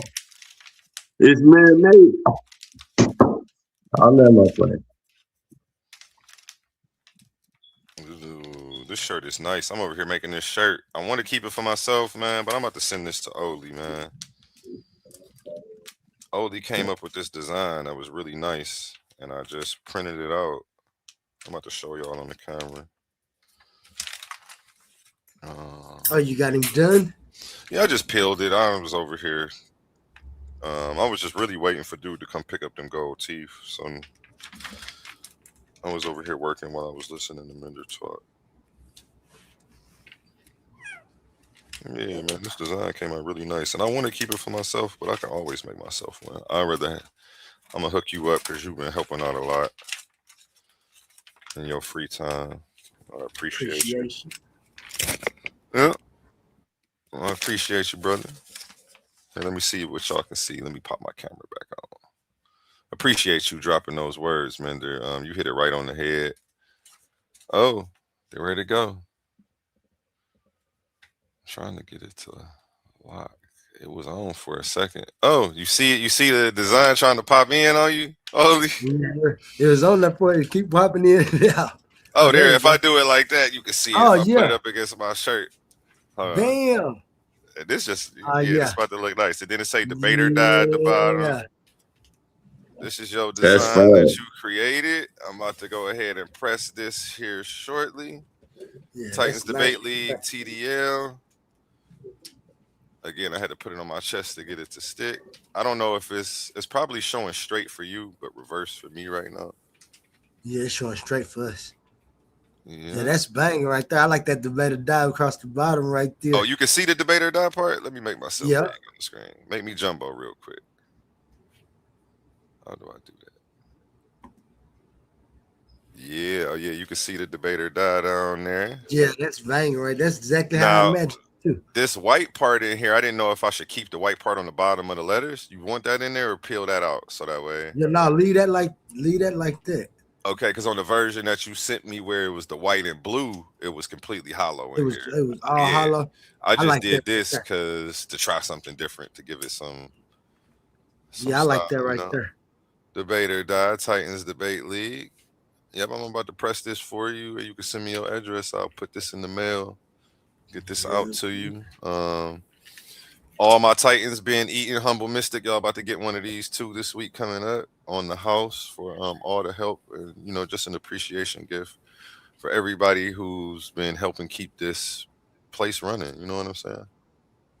Yeah, I'm a self-proclaimed businessman. This is what I do. I sit here and make t-shirts and I make gold teeth. While I stream, I'm smart enough to be able to multitask and keep this shit going damn near 24/7 while I'm doing other things. So, and they're trying to slander me and get reverse psychology me into thinking I need to take a break so that way they have more room to get ahead. No. I'm not letting up. I'm keeping my foot on y'all necks. You feel me? Debate or die. Yeah, you like that?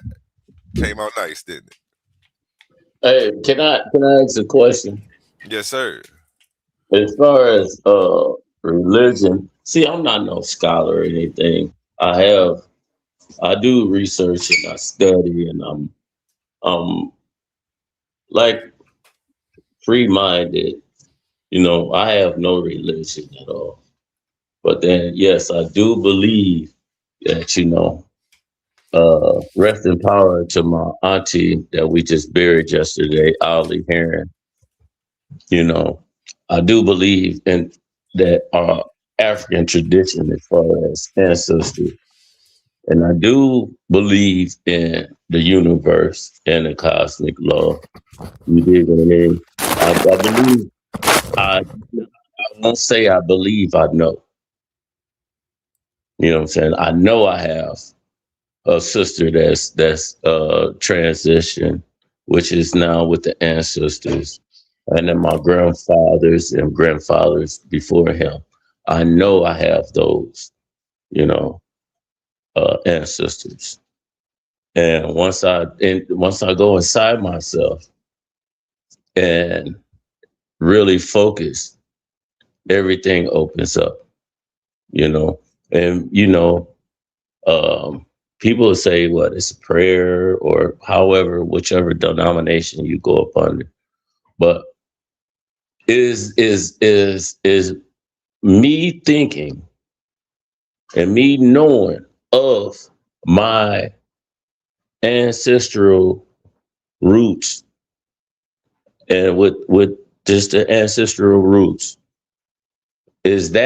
would you call that pseudo, or would you call it facts? Because now we're not dealing with dogma, no religion, no culture.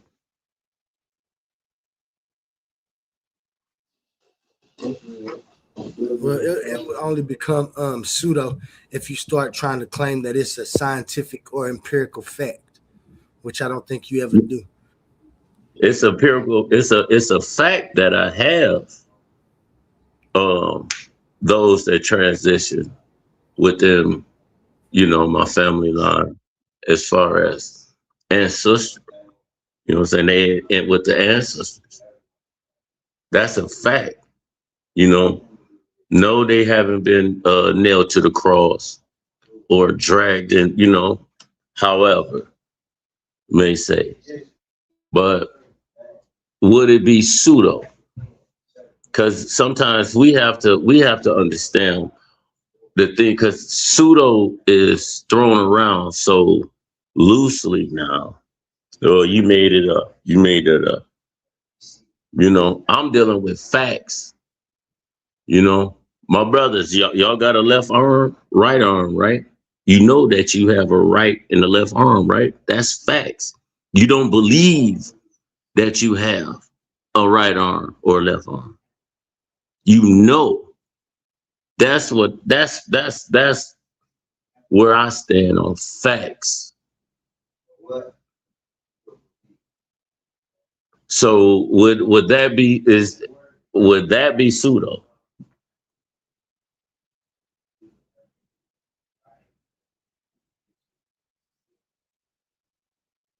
Hello?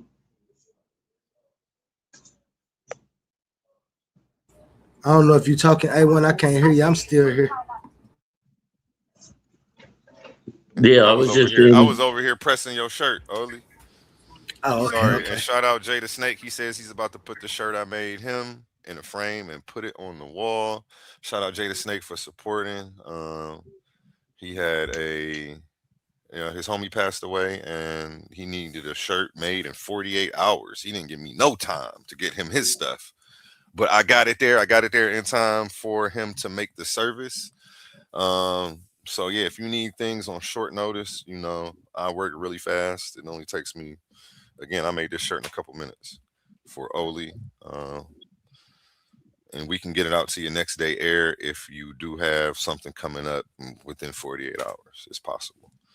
And you still owe me. I ain't gonna put that out there. I went in my pocket and made sure it got to him because the next day air shipping was a little more expensive than we thought. But I definitely wanted to make sure that he showed up and represented right.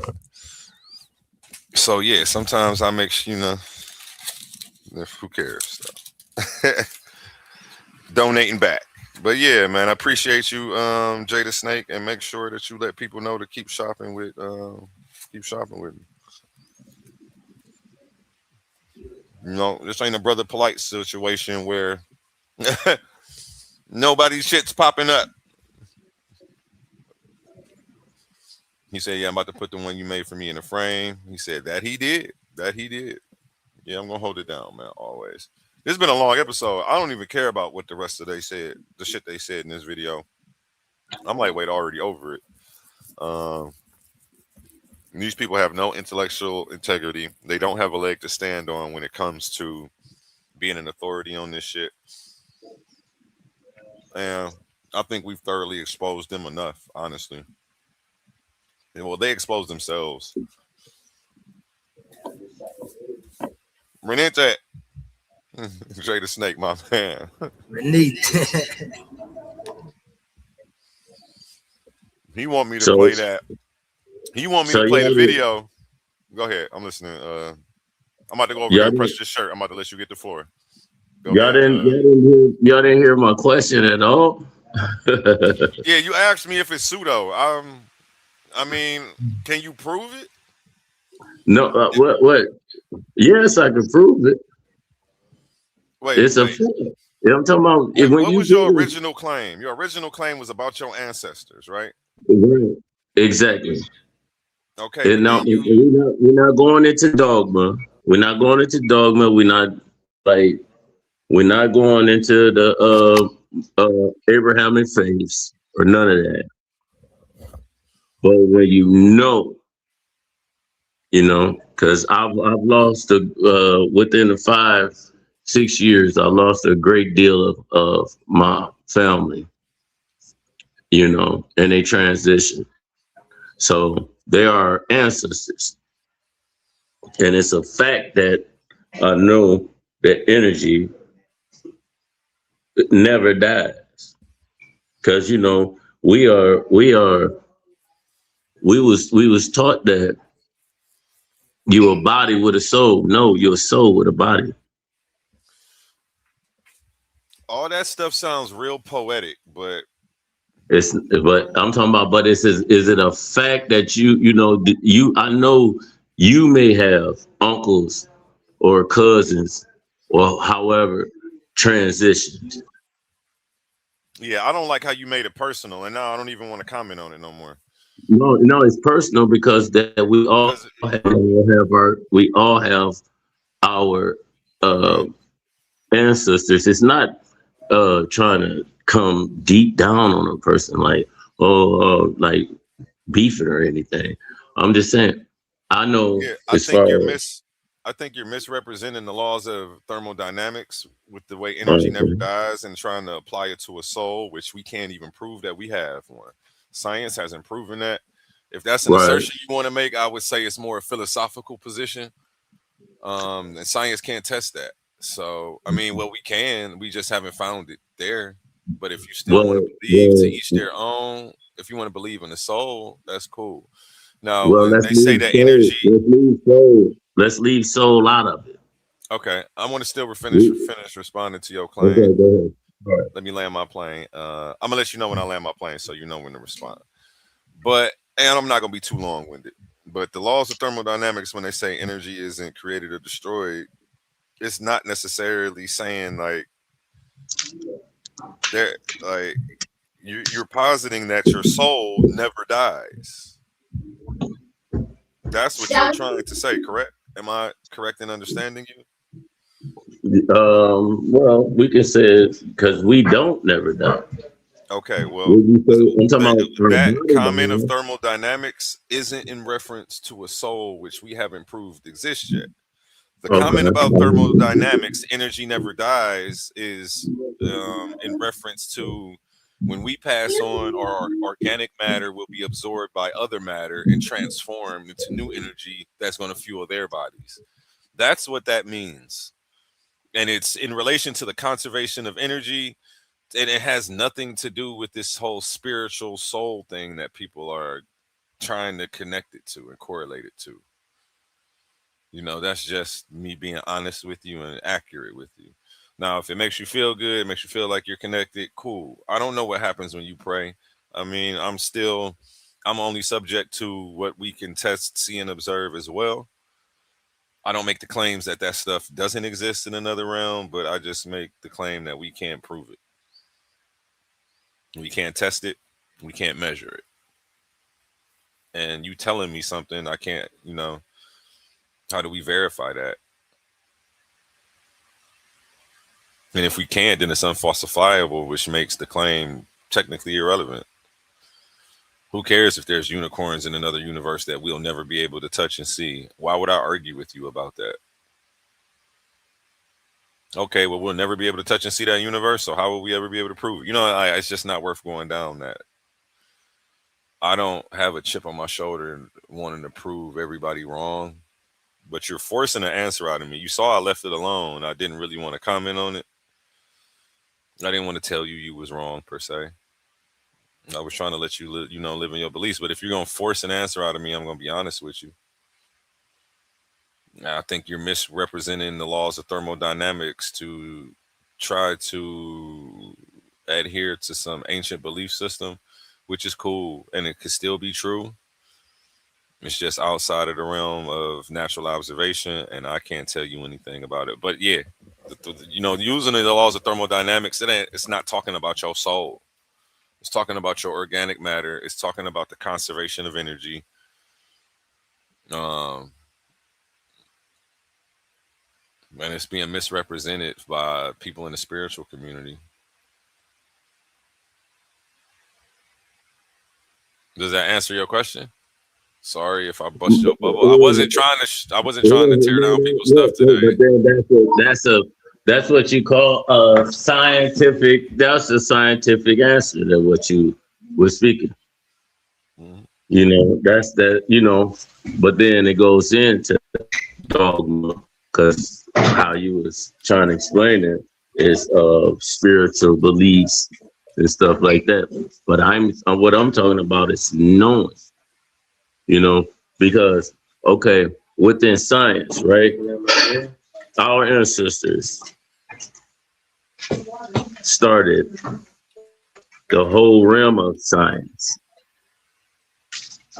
you know, mapping the stars, everything else, as far as ancestor and this and that. This is where they basically put what the wind is, what the sun is, what the earth is, and things like that.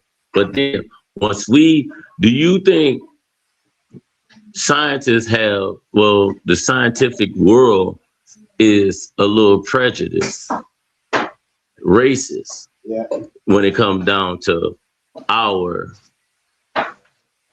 belief system? No, I wouldn't say belief system. Well, with the things that we already presented to the world, because I feel like the scientific world is biased, you know. But then at the same time, you have what, 10-20% of the scientists that worship certain Abrahamic faiths, on top of and things like that. So just give me an example. I'm just trying to talk, man. Just spark conversation, back and forth. You know, it's nothing. You know. Let me share this screen over here just for the people at home who want us a little clarity on it. I typed in the phrase energy never dies. It only transforms or something. It says, well, and it goes into it. Well, and you know, I looked this up a while back, and it just gives a bunch of examples of energy changing forms. It explains why. I say, can you test methodological naturalism? That's not the question that I'm looking for. Bayes theorem is given Bayes theorem. That's crazy that we took Cedrick on that, and that he was so naive and underestimated you so bad that he like literally stuck his neck out there and got it chopped off early. But yeah, to answer your question, Mender, what do they mean when they say energy never dies? It just transforms. When physicists say energy never dies, it only transforms. They're referring to the law of conservation of energy, one of the most fundamental principles in physics. In a closed system, energy cannot be created or destroyed. Get on that. Let me mute you out so that way somebody talking. Oh, there we go. Okay, appreciate you. Okay, it says, in a closed system, energy cannot be created or destroyed. It can only change from one form into another. Here's what it looks like. On a roller coaster, kinetic energy transforms into, where did my thing go? Yeah, anyway, potential energy transforms into kinetic energy. At the bottom, it has a maximum kinetic energy, very little potential energy remains. But let's go down to it says what happens when you die. This is where the phrase is most often misunderstood, which is how you were trying to use it, Mender Williams. It says here, hold on, where did I go? Oh, okay, yeah. This is where the phrase is most often misunderstood. From a physics perspective, your body contains chemical energy, thermal energy, electrical energy, mass. After death, body heat flows into the environment. Chemical energy is consumed by decomposers if the body decays. The atoms become part of the environment.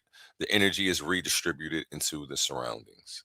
Physics says the energy changes form. It does not say that consciousness, memories, or a soul continue to exist. Those are philosophical or religious questions, not conclusions of the conservation of energy. So when you say, when you try to use that energy never dies, it can only transform, it can't be created or destroyed, that has nothing to do with the soul.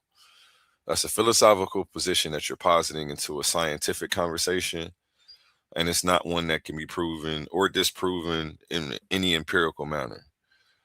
So if you want to hold on to it as a belief, cool. I'm not trying to take it from you, but I'll let you know, like, we can't prove none of that. So, yes, sir. And I was hesitant to even answer. Like I say, I wasn't here trying to tear people down, beat people up. That's not my real. That's not really my thing. I want you to bring the information out, man. It's because as far as like with energy, right? So you saying with the atoms and everything else, right? Mm-hmm. Energy, you scientific. You said it. You put up a source and everything else. It never dies. It never dies. So this is what look. The phrase of energy never dies stems from your scientific first law. The first law of conversation of energy, which states that the energy cannot be created or destroyed, only transformed. Everything is composed of energy. And it shifts forms. It continues to exist externally in the universe. And this is just a little source that I just picked up on my phone. Yes, sir. I just read the same thing. As far as when you go.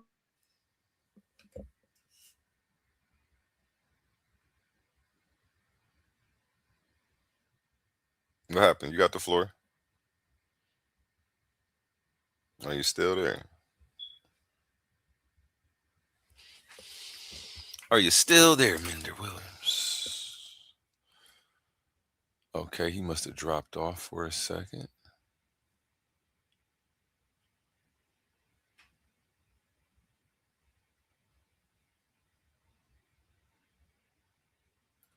I don't know what Marty is saying. I have to agree with the brother just because it can be proven scientifically. Doesn't mean that subjectively and objectively we all don't know that is.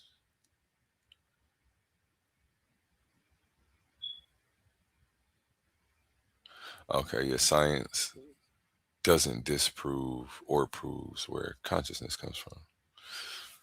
Yeah, currently, no. But I was just letting him know that the law of conservation doesn't have anything to do with the soul. It's a scientific law about energy in a closed system transforming. It doesn't. And the whole idea of a soul is a philosophical position and one that's not a scientific position. And the law that he was quoting doesn't say what he's trying to use it for. It sounds good, it feels good, but it's just dogma. And again, it's a philosophical position. Not to take anything away from it, we just can't prove it empirically, which is okay. It doesn't mean it's not true, like Marty said.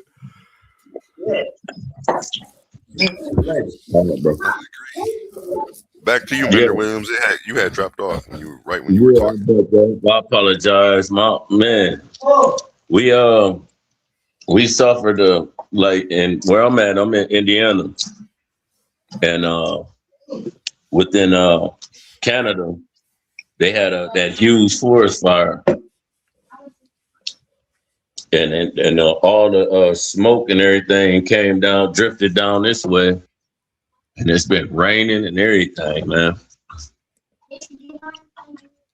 So, okay, back to what I was saying. Hold on, finish your food first. Mute out and finish eating before you continue smacking in my ear while you continue talking. I got headphones on and I don't.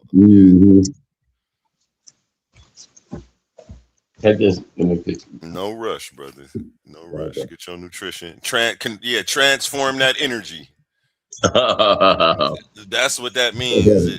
Like that whole thing you just got has to do with what you're doing right now. You transforming the energy of food to another form of energy, to adenosine triphosphate, ATP, which is going to be fuel for your cells.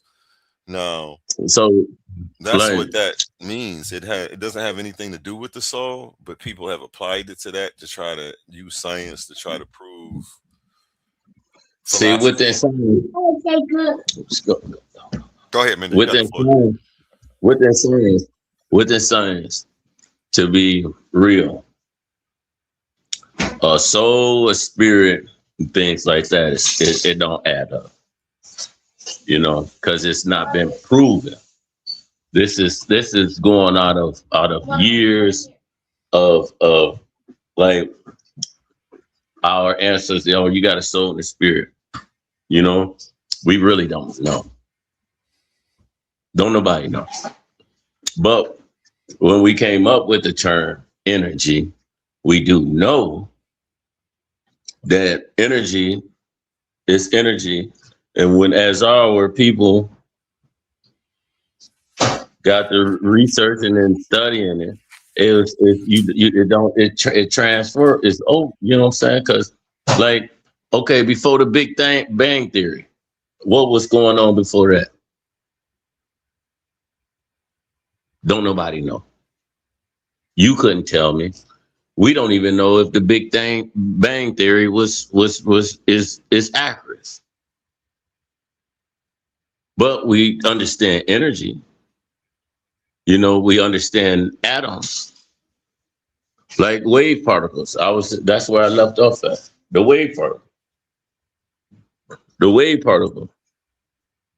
Do you agree that the wave particle always have existed? If I'm talking about, I'll go as far as saying time travel. From is in the past and the present and the future at the same time. Would you agree on that? Nope. So the atom of like, that's when we'll say God, omnipresent, everything, always have been, always will. So the wave particle just exists at our current time, or just always have existed as beyond?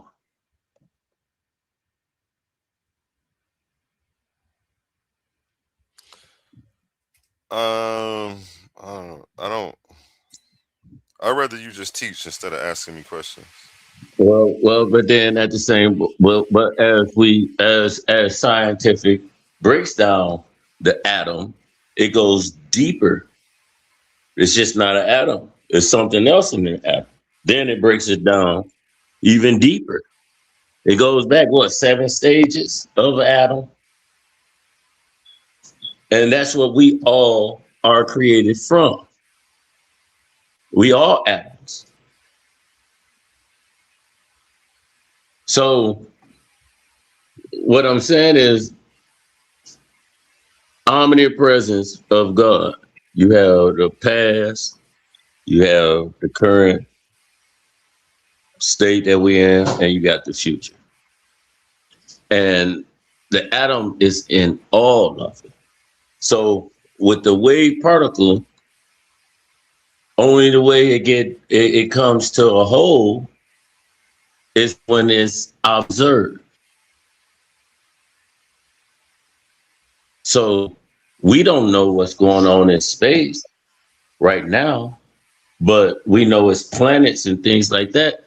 But then if something have to be observing that particle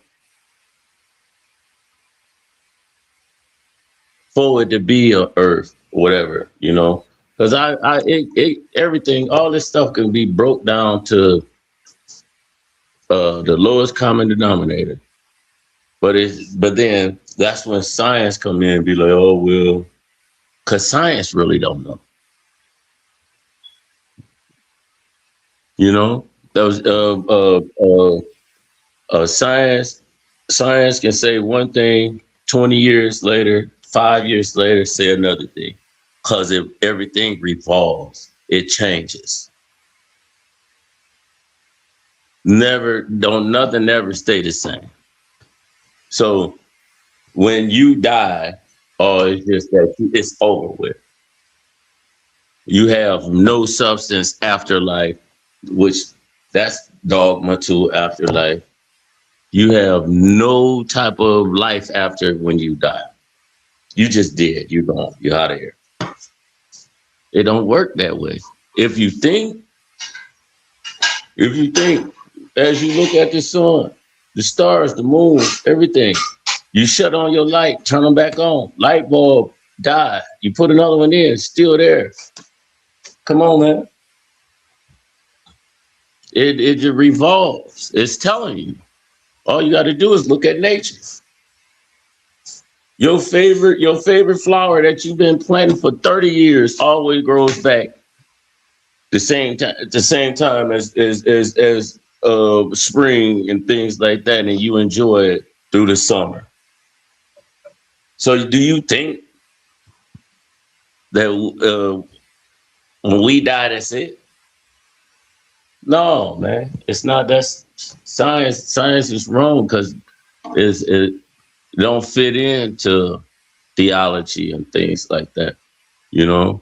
But science is more of what we call of nature, and to learn and discover and go on and on from there, instead of being into a religion or whatever. I let my plan.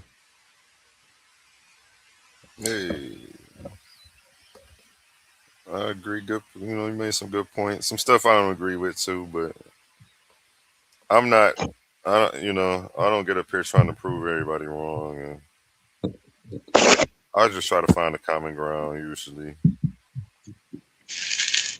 I had a bone to pick with somebody today, pause, and that's why I hopped up here. But yeah, I don't want to take any of that stuff out on you, because I respect everybody's beliefs.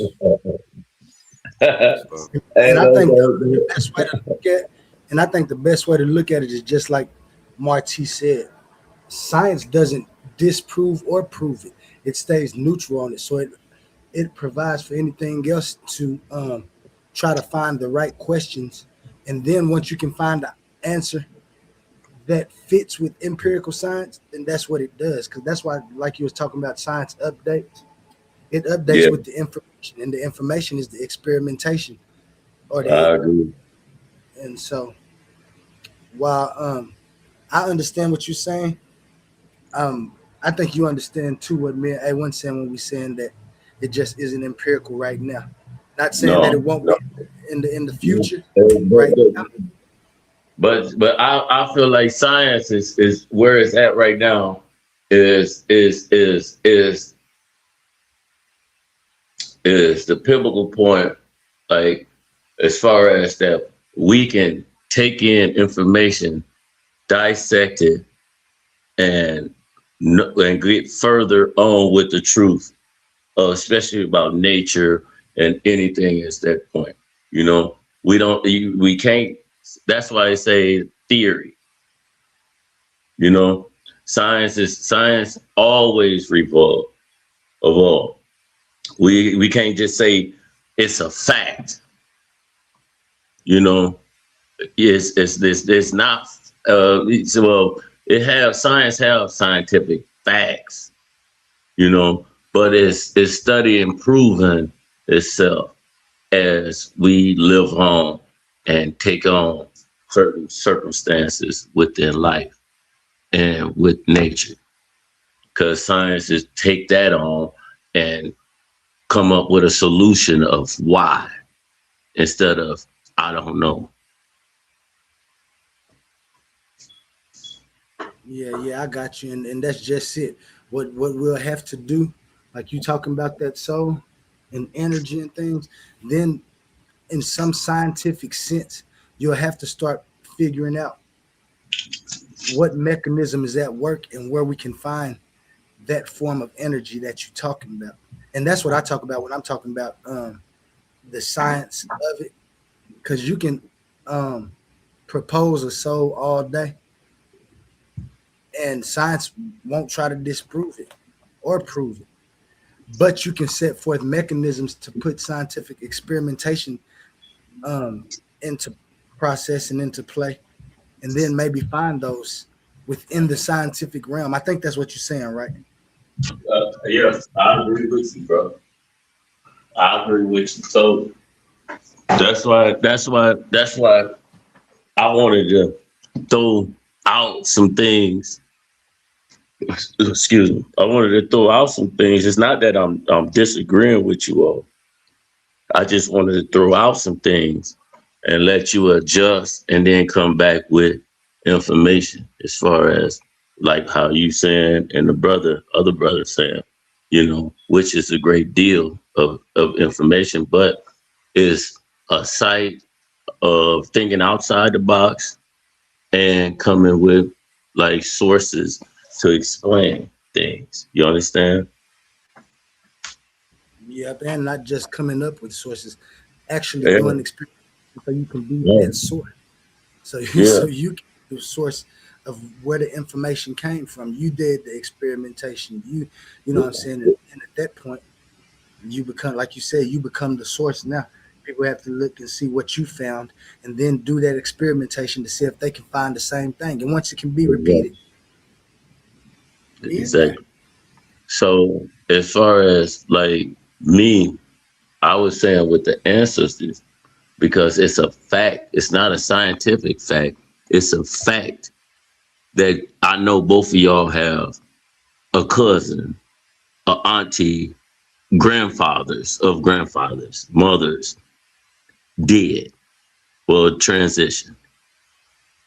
I know that without even knowing y'all, because I have it. That's a fact, you know? So, however, however I step forward as far as dealing with the ancestors and science is two different things. Because if I deal with science, it's not a fact that I can go with inside myself and deal with my ancestors and get a result because it's not proven. So that's when that's well, if you call it religion or however, going with inside myself. All books of biblical books will tell you the same thing. You go inside, the kingdom is inside yourself. You know, the kingdom is inside yourself. Period. So that's what I was saying, and science and whichever religion a person have don't coincide with each other at all. Period.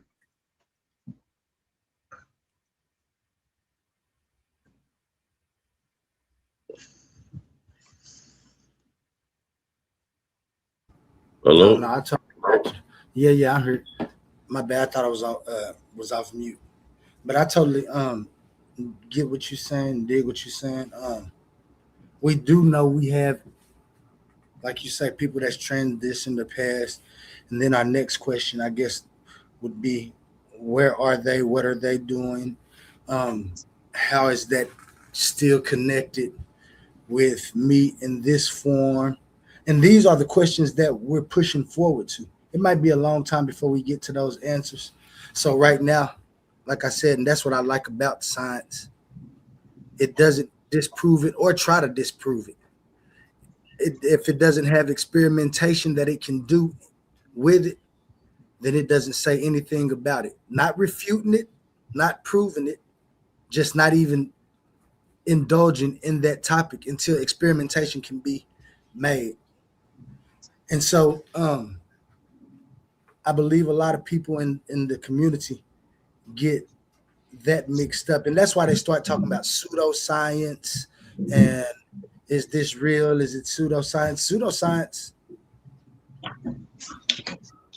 to me, has a way of being like a derogatory term about somebody's thinking. But then again, it's just saying that this person's views haven't been scientifically proven yet. Not saying that view shouldn't be looked at and examined because of the hypothesis that it puts forth. It's just that hypothesis needs to put forth experimentation so we can try to see if the claim is correct. Because if we can't test it, that's what science talks about. If it's a claim that you can't test, it's unfalsifiable. The only reason it's unfalsifiable is because you can't test it. Not that it's false, is that you haven't found a way to test it yet. That's what unfalsifiable means. Not that proposal is wrong. Is that proposal hasn't found proper experimentation.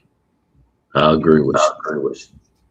So I don't know.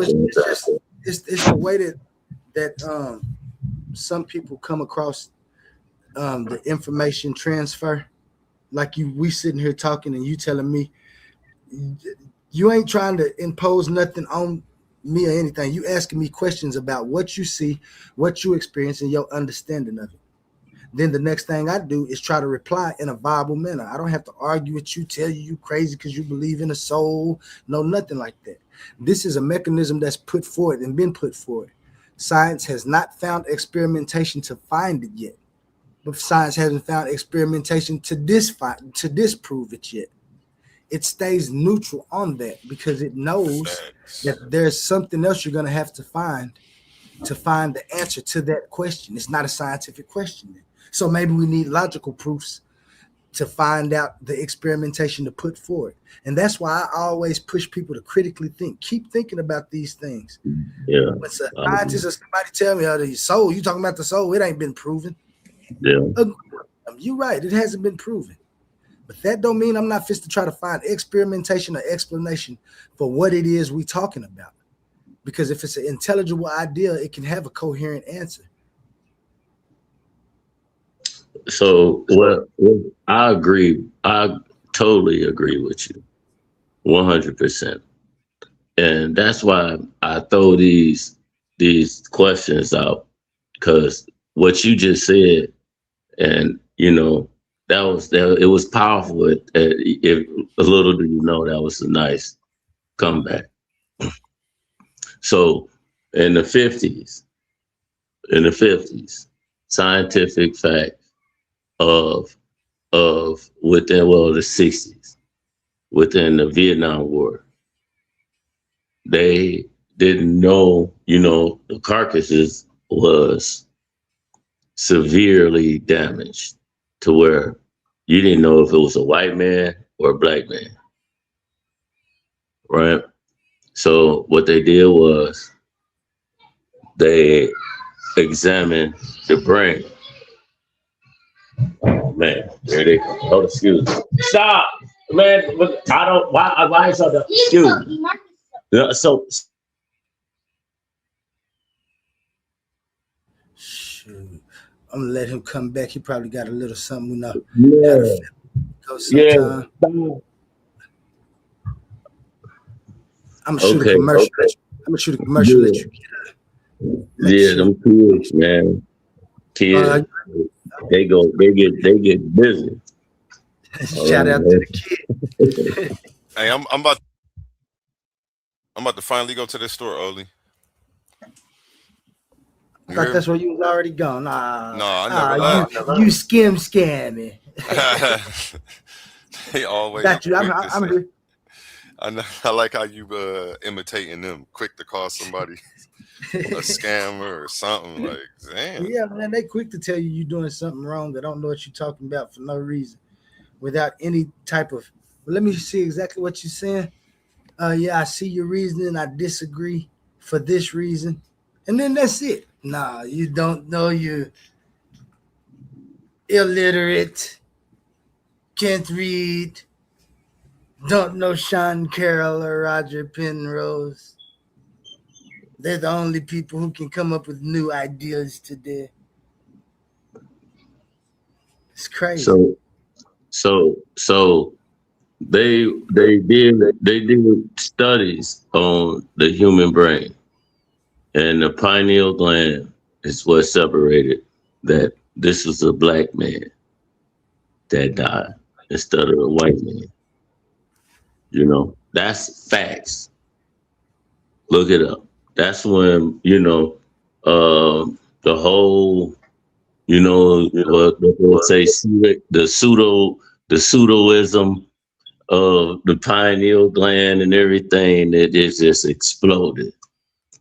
You did. Because when we speak about nature, one thing, the nature is like the body. If you get, say if you step on something and it's deep in your foot, your body will push it out, or it give you warning signs that, hey, it's a foreign object. It's getting us sick and it need to come out. If I can't push it out, you're gonna have to do something, or you're gonna lose your foot. So within the pineal gland is been measured, and you can go with this, like what you would call dark matter, the chemical, the oil that comes out. That's what we call that. Well, they'll say Christ, whatever. But the pineal gland is you can get a million billion euro meteor and test that, and you'll have that within inside yourself. You'll have the same substance within inside yourself. They already done it. I'm talking about with the plants, the greenery, all the vegetations of this earth within inside yourself. So that lets you know itself that we are part of nature. So when that song get to beaming crazy, I'll put you can be excuse my language, you can be naked in the Sahara Desert, and you can take anybody without melanin in the same condition, they gonna die. They'll die. So where do we go from there? And then how do we take back who we are and come together and just be like, yo, I don't care about no religion or whoever, what domination you come up under, culture, whatever. If it's making you out to be the better person that you are, I'm fine with that. If you're standing on that, I'm fine with that. You may need a religion or whatever, however, but it's at the point that we all have to come together. And I like this channel because we all saying we coming up with uh, different points of reality and just not getting mad or whatever. We discussing it, either if I'm wrong or right. You dig what I mean? So it's just that's what it is. Cause it's breaking us. You know, they doing a number on us. Why you think that they doing a number on us, man? Why you think we all separated? Why you think I'm talking about the then is vibrations, things like that. Why you think that, man? You know what I'm saying? Why you think everybody want to be like us? But yet still they got their foot on our necks. The last time I was on the show, what they praying for us to stay on the plantation, but we just praying. Well, we praying to get off the plantation, and they praying to God to silence our cries, man. They don't want us to be nothing but what we are right now, and that's literally going at each other's throats, because we is the true gods, man. We in God's image, of however you want to call it, whatever. We gods. I'm a God living in the body experience of Demetrius Williams.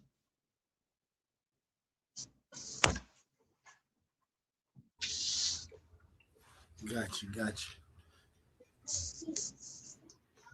see.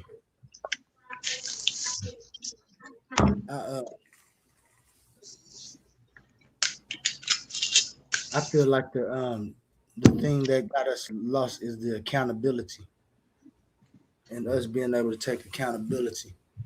And so they give us things to worry about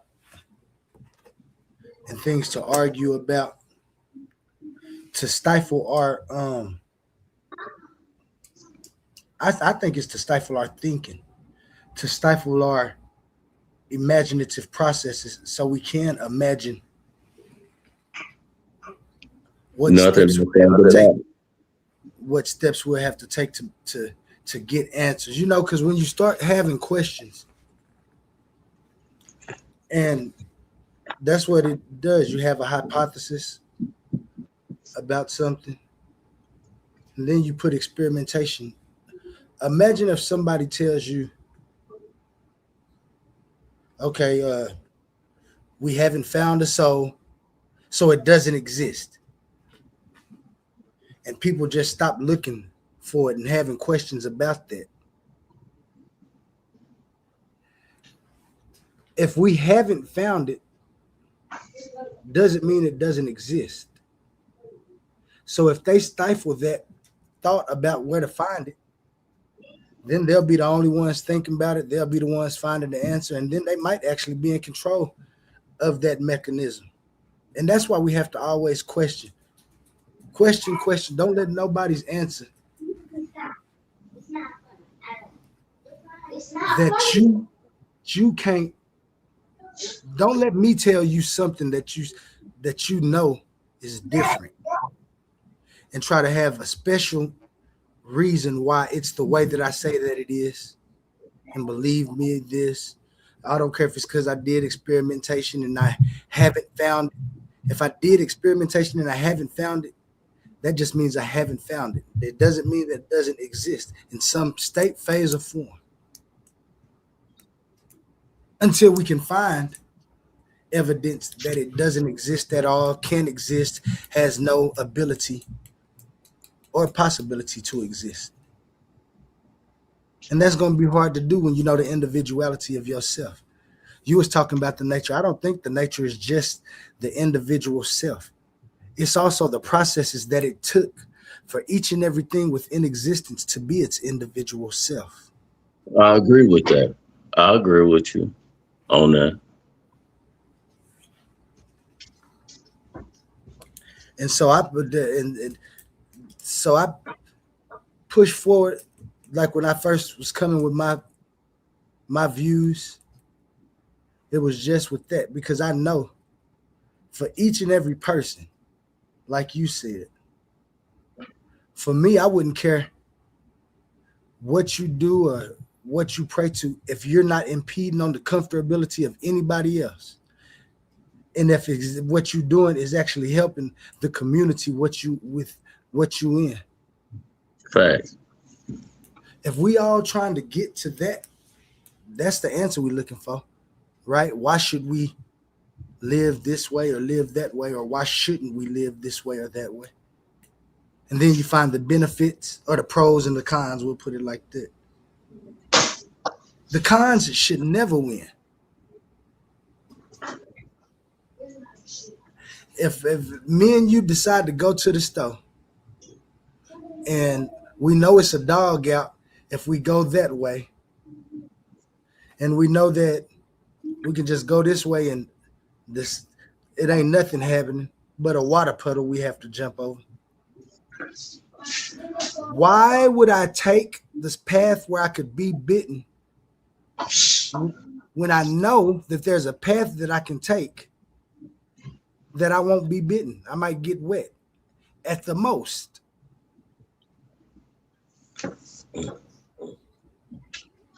But people still choose that path with that dog, because that path with that dog might also answer some more things. You can tell where the dog is at, where it came from, why it's barking, is it hungry, and who owns the dog. So maybe you can take care of that. So it ain't like it's a wrong way to take. It's just the way that you want to take when you take it to find that viable answer. And then that needs to be able to be repeated. If I come and tell you a claim about something and I'm willing to argue with you about it, and you tell me, okay, explain it to me, I should be able to explain it to you. I should be able to give you every mechanism, everything that's in play, and the function of everything.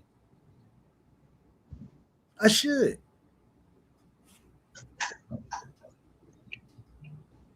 If I can't, then that claim needs to be looked at a little closer. Find out what I can do to make this claim viable.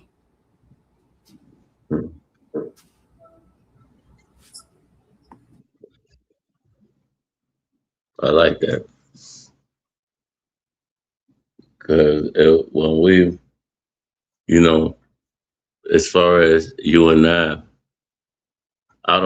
we don't know each other from Adam. And we building. You may be where you at, whichever way within the country. I'm on this way. You know what I'm saying? That's the first thing about it is the level of respect. If I respect you, brother, and we build from there, that's all we need. See, we don't need no book to tell us that how to love and treat each other. All we got to do is have honor, respect for each other. That's the separation is that the powers at hand put out all this information to separate us. And then I'm looking at you like a nigga. I have gun license, and I carry. I'm talking about I carry. But like a rap song, what the first thing, I kill a nigga. I'm worried about a nigga coming up on me. Then the real enemy that's destroying us within. I'm not looking at no Mexican, no, I'm looking at that nigga, man, I'll blow your head off. Why? Where do we come to common ground to where, guess what, bro? You know what? I love you, man. And you know what I'm saying? This is what it is. How you doing? A nigga say, what's up to white man change their voice up and everything of how they speak. But then when it come to me, motherfucker don't say shit and thuggish ruggish. So we have to come to terms of who we are and understanding that I am not your enemy. Or nor will I ever be. My children will respect your legacy. And this is who we are, and we go forward. Look at the circumstances in every hood. We own nothing. We trapped. We slaves in the mind. They don't have to do no type of fucking, man, what KKK or supremacy is. White supremacy done its job on us, man. Man, you don't you know these people is how in the middle of the projects you will have military grade firearms to niggas that's dealing, man, what you get, a quarter or 8 ball or something. This nigga got an ARP. Motherfucker got switches and shit. Where you think that shit coming from, man? That ain't coming, man. You ain't going, man. All this is designed to keep us at bay and destroy us. They keep their oil machine running. They're not gonna kill everything because our mothers and fathers, our ancestors, are the cradle of creation. The cradle of creation. You know? So, man, without us, this world would not go round, man. Period. Yeah, you was talking about like a situation with the white man, but if you look at it, it's people like Cedrick Ortega that's within there where the white man don't even have to do nothing. But bro, be honest, man. Be honest, man. Our ancestors, this when science wasn't science, it's nature. Our ancestors put us on what not to eat, what to eat, this and that, this and that, this and that. Then science was took over. So you think that Jim Crow is not in science? They not let if say you, bro, you do your own studies and you go over it, over again and again. And this shit is right. They'll kill you.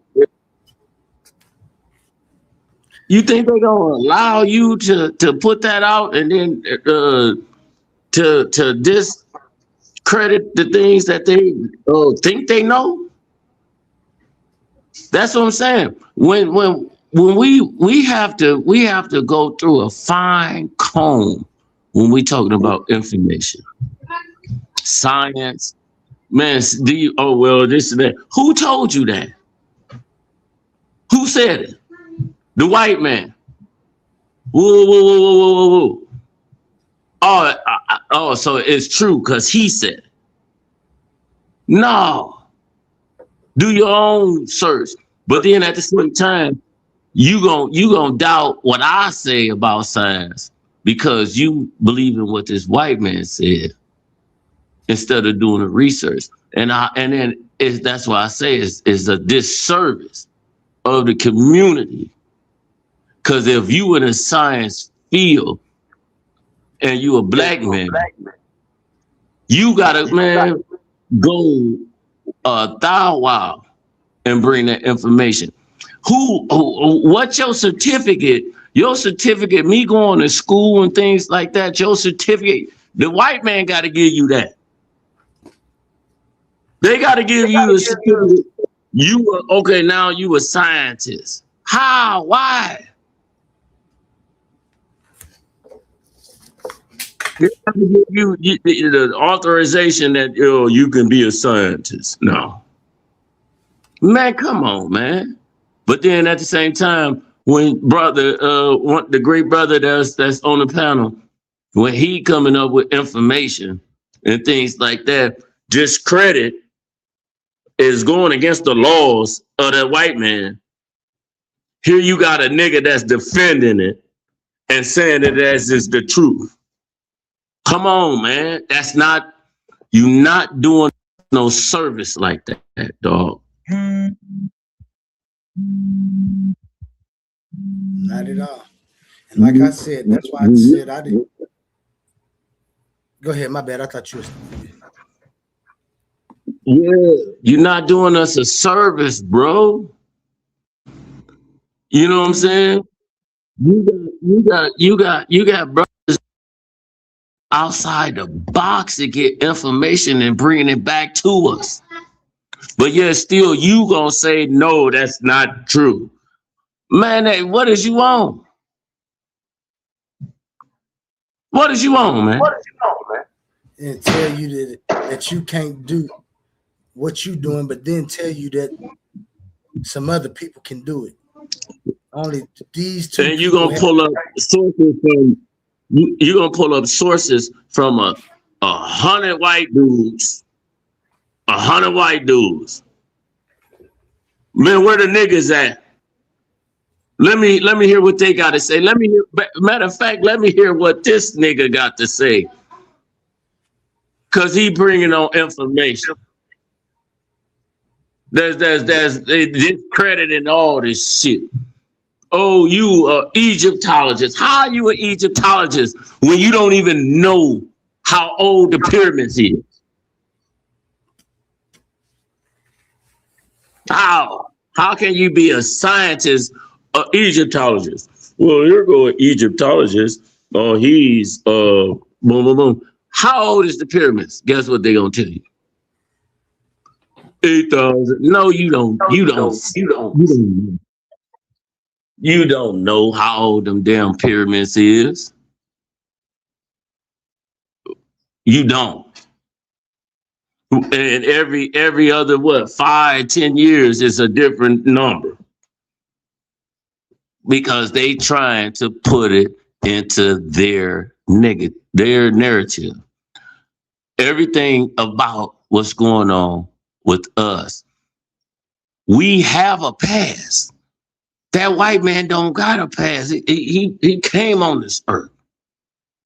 And he's writing himself into reality. And we supposed to just believe that he's the king of all. And we supposed to believe in him, in his religion and everything, man. You can break everything down to a science. As far as religion, Abrahamic faith, you can break it down, but then at the same time, God's chosen people ain't a nigga. Where the science on that? Oh, well, there was no niggas in ancient Egypt. They were fair. Get out of here, dog.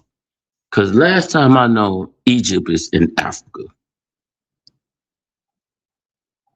This is where science takes its left turn, and we need brothers like the great brother that's with us to go deep down and get that information and curve the narrative of what we think science is saying is true, because it's not, bro.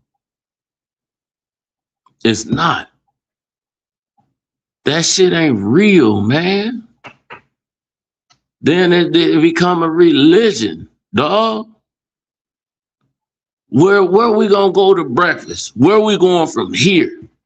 What is we finna do next? We gonna give them back their motherfucking religion, back all the knowledge of whatever they say about science, and we know because we are of nature. The sun will kill them before they kill us. Facts.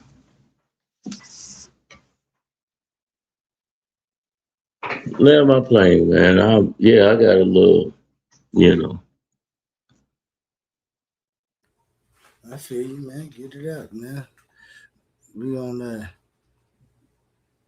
gonna continue to push. I believe we got to start putting out our own experimentation together. Find new things to Facts. And that way they won't be in the head of the questions we ask. We ask the question, then let them experiment about it. They find something and tell us. Now we mad because we didn't get the answer we wanted. They benefiting off the answer. You don't. Why would you not do your own experimentation? Exactly. On your own ideas. Because they'll kill you, bro. Once you do your thing and you come out, they're gonna kill you. And that's the supremacy of science. We got a brother. It's a brother in Africa. I apologize. I don't know the man's name. This man he come for information of the vehicles, helicopters, everything, and they're using water. He using water. He ain't using no gas, no nothing. If you got time, my brother. Yeah. Look at that.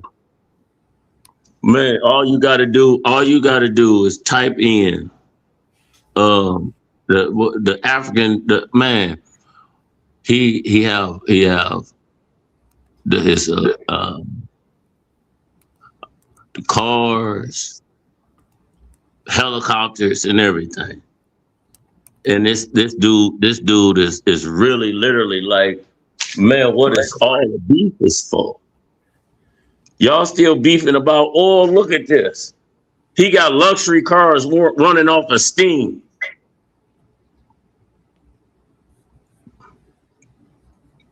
He got luxury cars running off electricity without using oil at all.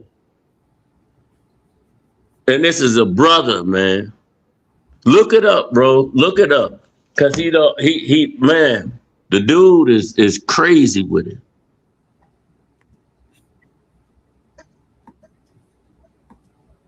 Why you think, man, the oil, they call it what? The blood of the earth.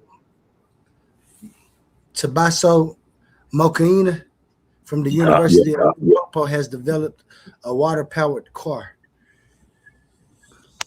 No, that dude, he created the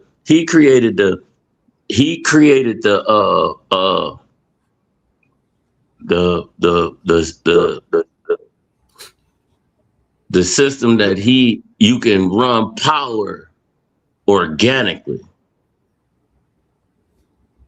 like where you don't need no cable lines or nothing. All you need is this right here in your backyard, and you got energy and everything to life.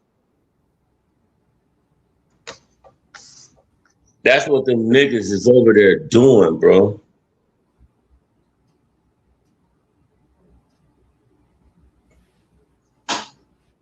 But we stuck. They got us. We stuck, man. They want us to beef against each other. They don't want us sharing information and going forward. They don't want us to collaborate and have businesses and you know, have the opportunity to venture off and get resources from our people and get resources within ourselves. They don't want that. Why would they? Because guess what? We own everything. You go outside, you go around your corner, go to the gas station and see who in there. You won't see no nigga on there. Go to the gas station.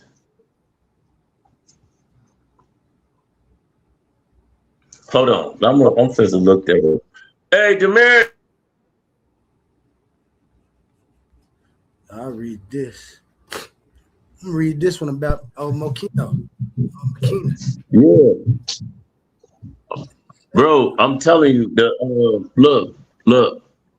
I'm trying to get my son's phone so I can look it up. Cause I know for a fact I'm gonna put you on it. And with the they gave the little dude, they gave him like $4,000 grant, and he built the machine that it'll run you forever. It'll run you everything. You know what I'm saying? It's a micro something, and all you gotta do is put your waist. All you gotta do is put your waist in there. You put your waist in there, and it'll bring it down to like a coal, and then it'll push out energy. Stop. Leave. Different people that's they got a lot of different people that's done created.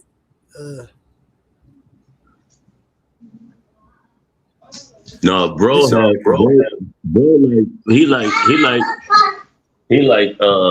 like 20 some years old. He from America.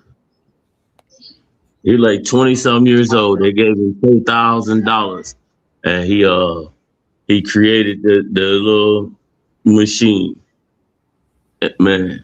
And it's, you can, I'm telling you, it's crazy.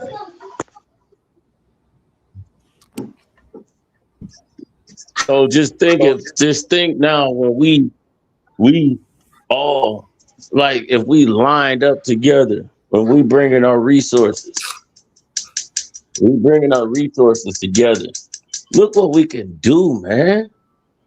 We never stop creating. We like the universe. The universe is steady expanding, just like we never stop creating.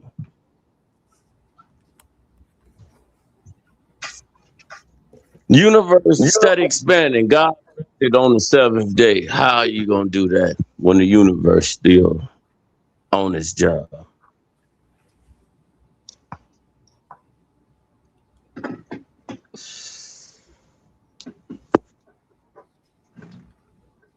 Great question. A1 ain't back yet. Let me see, man. What? Man, that brother over there pressing them shirts like never before. Man, that one was fire though. I ain't gonna even hold you on that one. That was fire. Yeah, it came out good. Yeah, that was cool. He got a whole bunch of shirts. And by the way, since we are talking about them t-shirts, remember that every month we do have this. Listen up, Titan family. The Coliseum of Arguments is officially opening the vaults, and this is your chance to win a piece of league history. We're running a massive high-stakes t-shirt raffle, and these are not your average tees. We're talking ultra-exclusive, limited edition, premium custom apparel that you can't buy anywhere else. Once they're gone forever. We're keeping the stakes high and the odds completely in your favor. Here's how it goes down. Tickets are only $2. The limit, $40 or 20 tickets per person to keep the playing field fair. The odds, we're picking a brand new winner for every 20 tickets sold. Think about the math. If you max out your 20 tickets, you are essentially guaranteeing a crowd milestone and forcing a new drawing. The more tickets moving, the more winners we crown back to back. Are you a $3.99 channel member? Then we've already got your back. As a thank you for holding down the foundation, every single $3.99 member is automatically getting one free ticket entered into the raffle. But don't just rely on that one ticket. Secure your stack, maximize your odds, and ensure your name gets called. These custom designs, from the legendary Debate or Die print to the official Titans Debate League emblems, are strictly limited edition. You don't want to be sitting in the chat watching everyone else flaunt their exclusive gear while you missed out over a $2 ticket. How to enter? Open up your Cash App. Send your entry to $Titans Debate League. Put your name/handle in the notes so we know exactly who to crown. The clock is ticking, the tickets are moving, and the next 20 ticket milestone is closing fast. Lock your entries in now and claim your crown. Winners picked this Friday. Are you not entertained?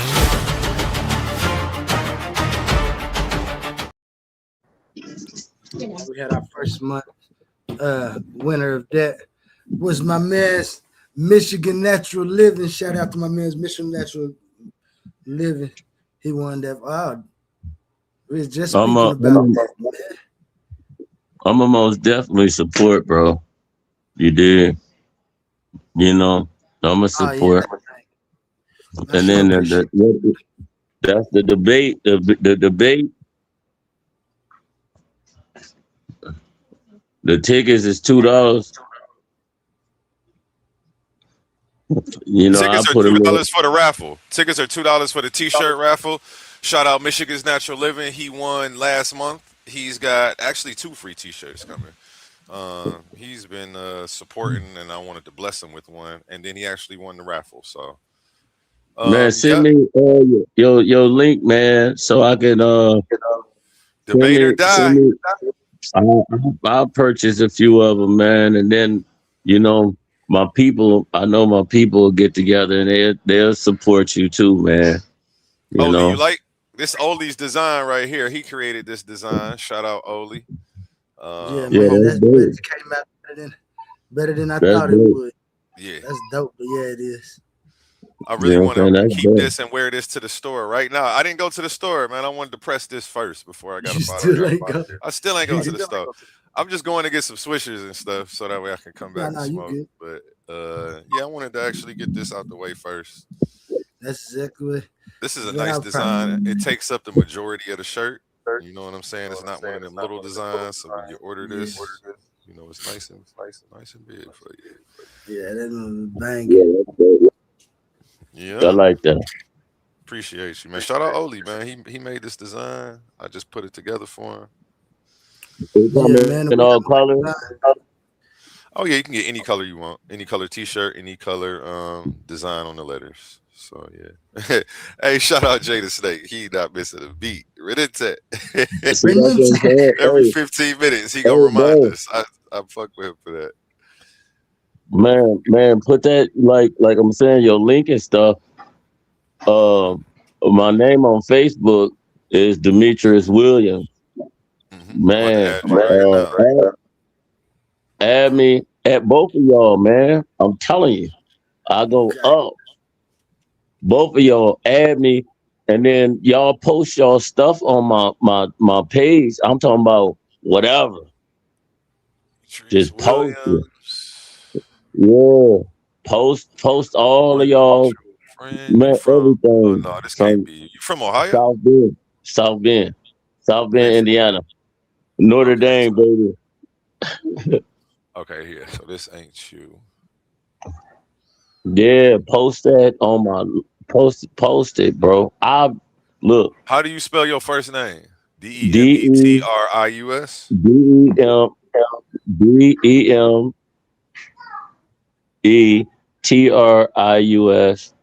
Williams. Williams. Okay. Yeah, that's not you. I got the brim on by the sea. South Bend, Indiana. Gotcha. Hold on, I'm looking. Columbus, Ohio.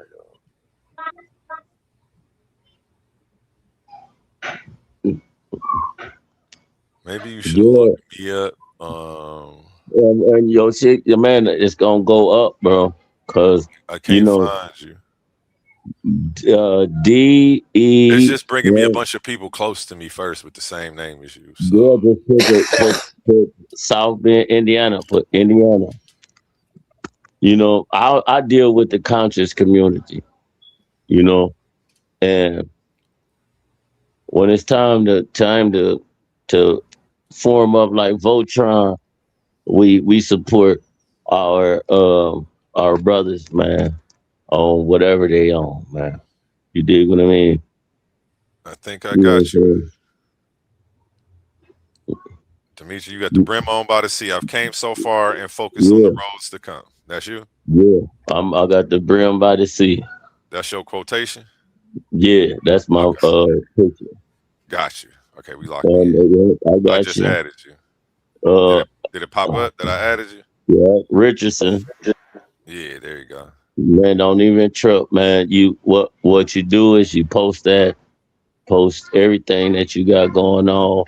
YouTube, brother, great brother. You know what I'm saying? Y'all post everything that's going on, and man, we all gonna be attendance, man. For real, you did. It's time to support each other, man, and get the information out here. Cause when we get back to like, you have like the great brother Richardson. He more with the scientific field, which I totally respect. You know, I'm like a free thinker. You know what I'm saying? I want the information, but I gotta put it all together and see what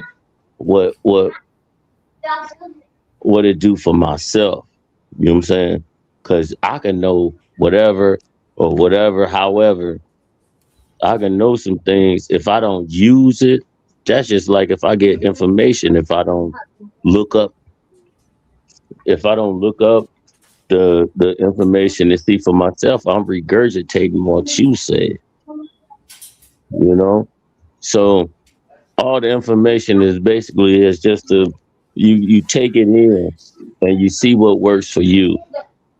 And you whatever don't work for you, you just leave it alone. I'm not saying you wrong or you foul or whatever. It's just that whatever works for you, you know. Any one of y'all can say some things that catch my attention. And guess what? I'm finna go look that up. And if it resonates with inside me, I'm gonna hold on to it and be like, yo, I'm gonna shout you out. That's what's up. And we go forward. You know what I'm saying? We go forward. That's how we build. That's how we get greater. That's how we do extraordinary things with inside the Black community. And we move, we march forward.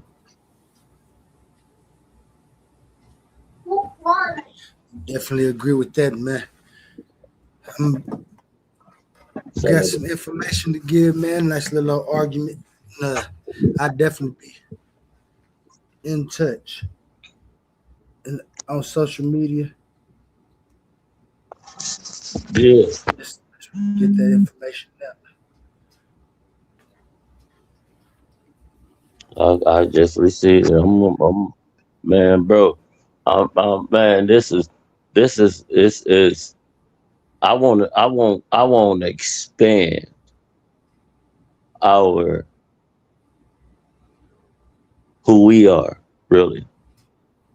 first we gotta understand.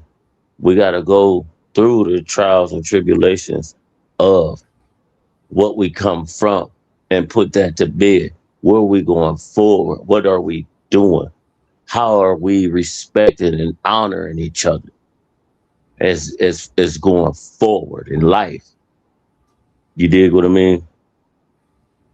Why? Let's get.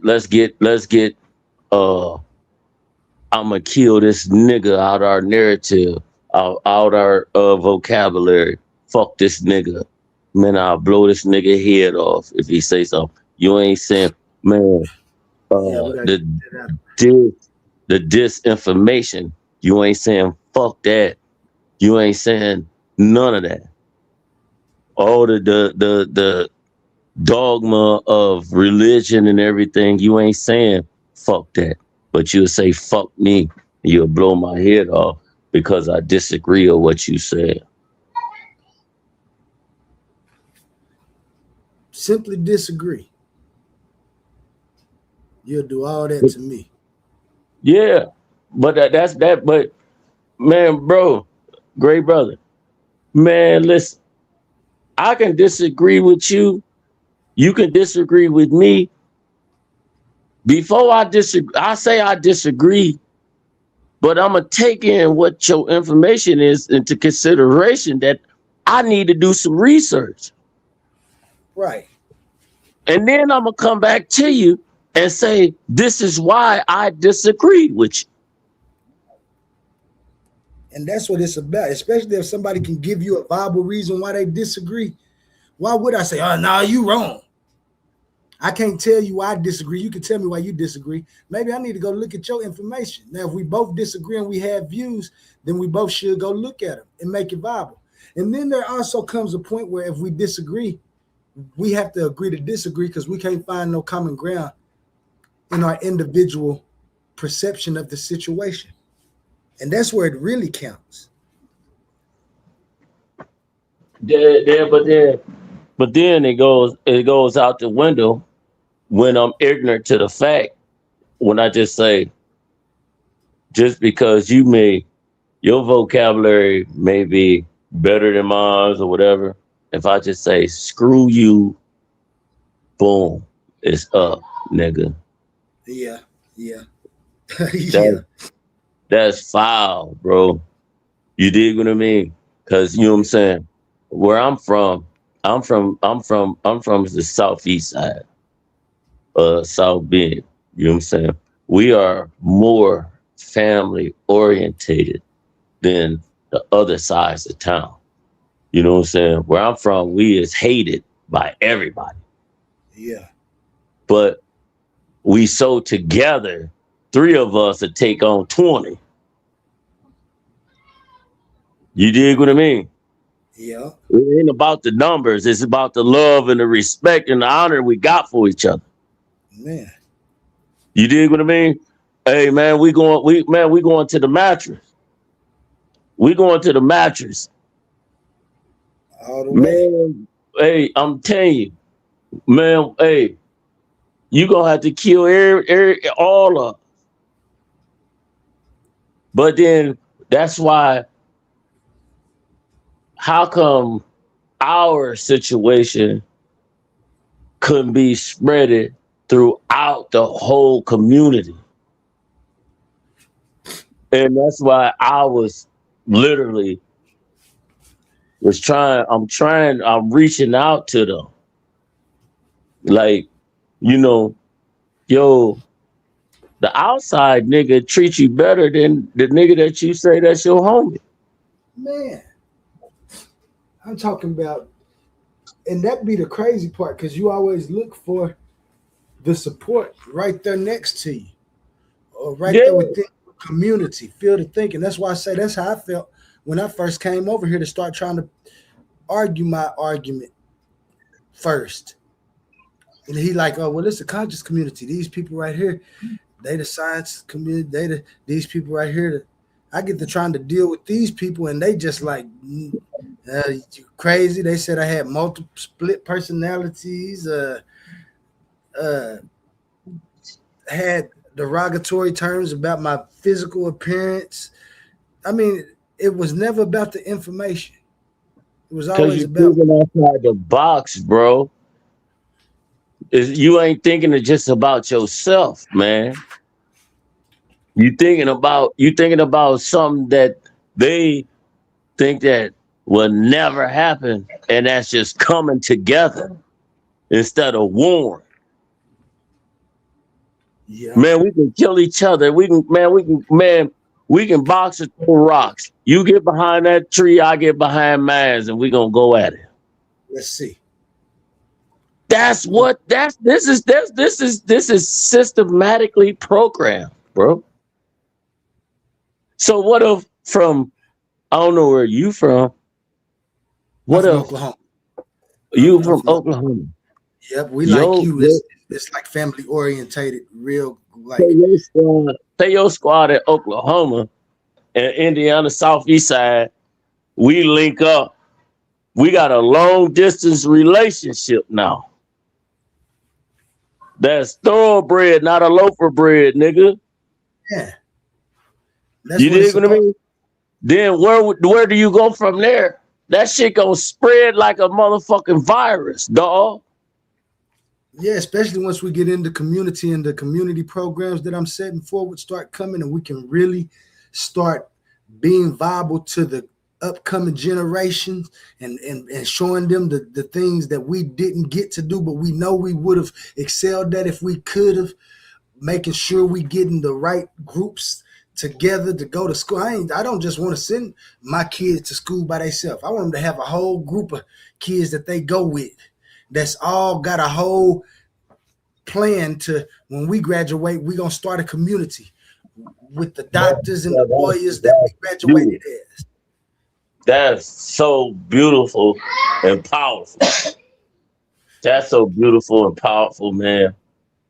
And hey, man, I take my hat off to you. You know, that was beautiful, man. Thank you, man. That's all I can picture. All I can picture is us being in the system. The system ain't gonna change, so we got to change how we move amongst the system. And the only way it's gonna get better for us is to start doing just what we was talking about, raising them things, and then starting our own experimentation and our questions, using those, and then answering those questions first. Exactly. Well, we can do is that know. Oh, when we talking about the soul, we did experimentation and we found these two things that generate a frequency that, you know what I'm saying? Because they'll find it, won't never tell you. Nope, you ain't got a soul. Nah, you don't got a soul. But they got it the whole time. They know how to trap it if it reincarnates. They know what to do with it because they done already. Nah, we have to start doing it. And as long as we go by the natural sciences and methodological next, I agree with it. The things that we can't find there, though, we shouldn't stop searching. We just don't search in that form of science. We have to find another form of science. We have to find it. You exactly right. You're right. Because we can't allow on the next man to give us science. No. And tell you that everybody from the same place, when they give you science, they make you be from a certain region in the world. They make it where they done already mixed the bloodlines. And if I'm not saying this is just a hypothesis, because I'm a philosopher. I got a philosophical mind. So when I think in a philosophical way. Man, you speaking truth, man. Just suppose it really is a group of dark colored people that was here in America and never was in Africa. Suppose that life came up on all the shores. Let's suppose that this people over here was doing something and they got captured, and it wasn't just a migration of life to over here. And then when they did bring those people from there, it was strictly to mix the blood so they can say all of these people are the same. I'm not saying that this would happen, but having them in control of that science and they can group us all in one group. And I'm not saying I'm not proud to be from that one group if we are. I'm just saying it's a possibility that we can see the same group around the world. The victors always write the story, man. And tell you who you were. Yep. The victors always. Now, great brother, would you agree that the XX chromosome is the oldest chromosome on Earth? I ain't gonna lie to you, but I probably have to do a little bit more research about it to give you a viable answer. The X, I mean, it from all of the, I believe from all the research that we got for right now, XX is the one that XY comes from, right? That's what they say. We are a deficiency of XX. Yeah, We was like what you'll call albino. Or a mutation. They call us a mutation, right? We're a mutation of the XX chromosome. The XX chromosome been on this earth for millions of years. So this is where when we go to our traditions and we go outside the box and we speak to different cultures, like the Dogon and the melanated people in Australia. You know what I'm saying? You got the pygmy, all of that. When you go scientifically, see, we have to get the prejudice, the prejudice out of the science because they want to write themselves into history, bro. So what they say, we is not gonna get no factual idea of whatever is what's going on. Especially if we always using their ideas. And that's why I say, that's what I was talking about at the very first minute. That's why I was saying they stifle our critical thinking and tell you like, well, this is the answer for it right here. Nothing can go past this. And when you find something, it has to go through this. Nah. But then at the same time, they can say some stuff and you can think to yourself and be like, man, that's bullshit. That's BS. And you can come up with a solution yourself just by thinking. Right. But you got to go through them for it can be approved. Oh, okay, yeah, we accept that. Come on, man. The XX chromosome was from a woman, man, black woman. Jay Snake say the Y chromosome is older. No, the Y chromosome is the deficiency of the XXXXX. If they put it in the books now, XX is really what we'll call zero.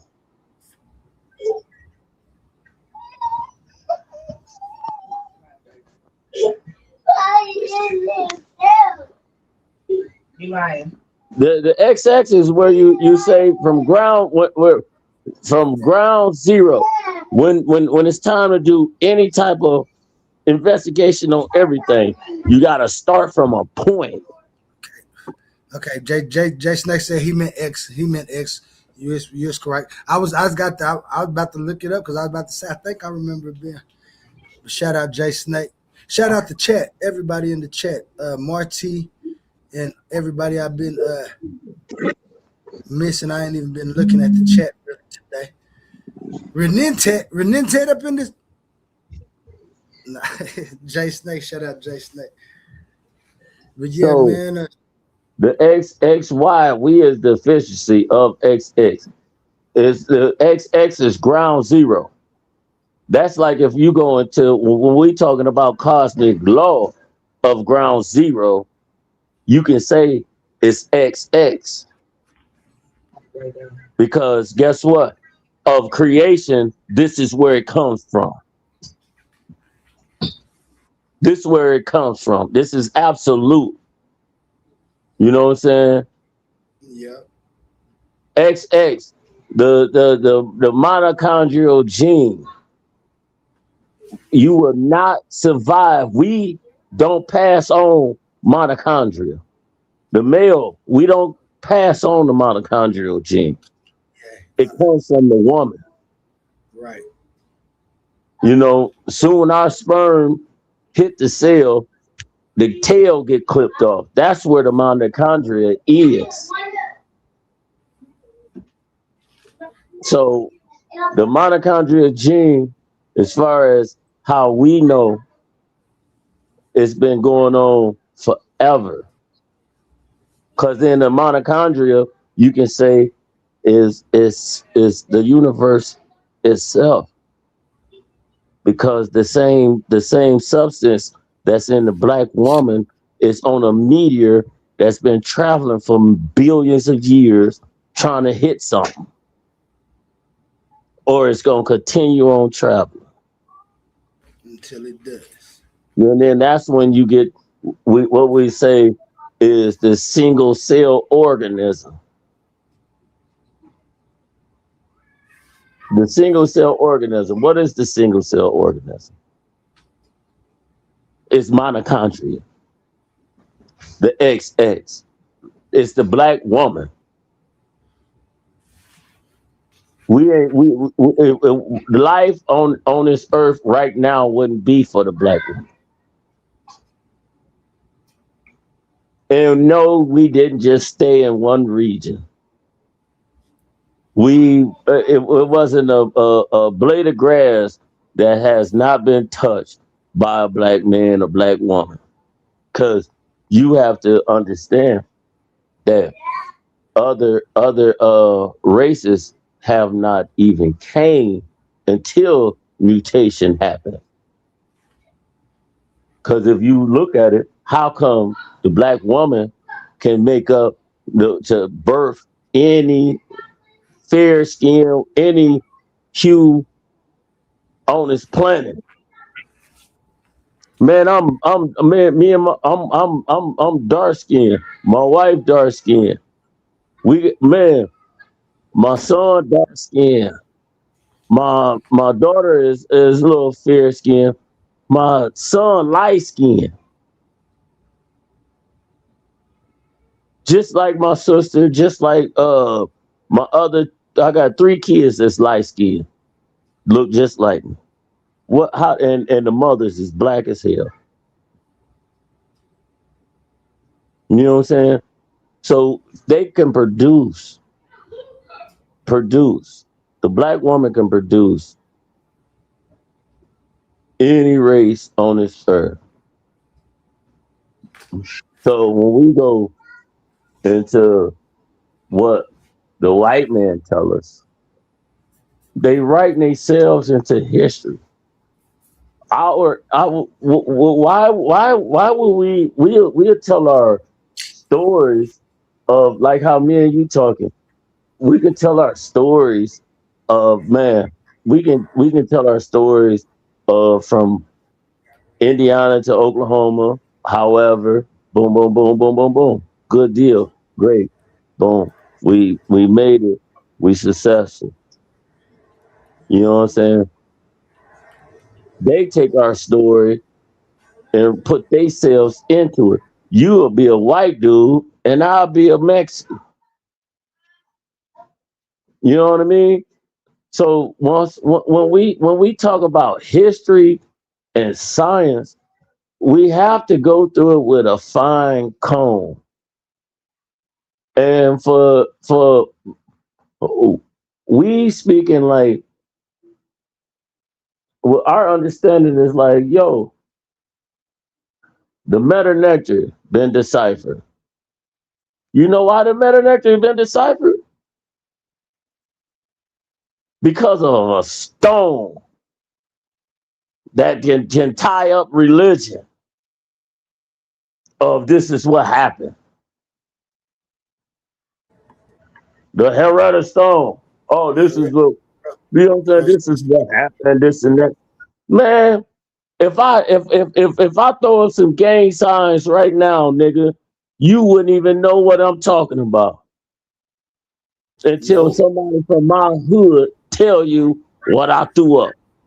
Right, and that's true. And then when they tell me, "Oh no, you said from your hood," that's right. But then we could be somewhere else. So we could be in different spots and come across each other, and you can throw it up, and it could be somebody from another place.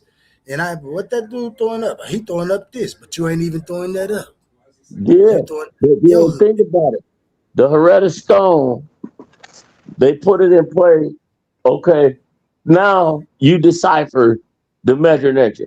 If you ain't have nobody from that time to tell you what this is, what that is, what this is, what that is, come on, man.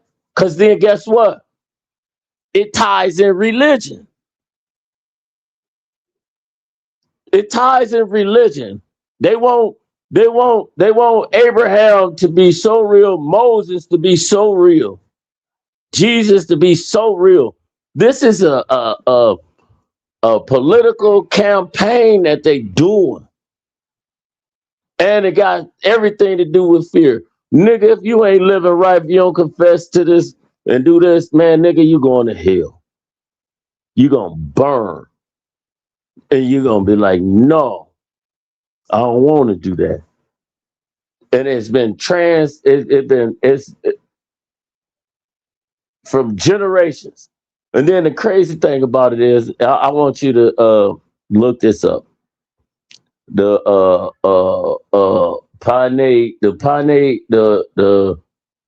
man, I don't want to say that wrong. The Pioneer Indians. So the Vatican had missionaries go to a certain part,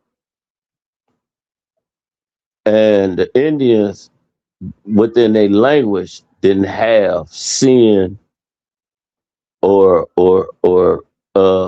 sin. What else? What was it? Sin and doubt or something like that. It was something crazy.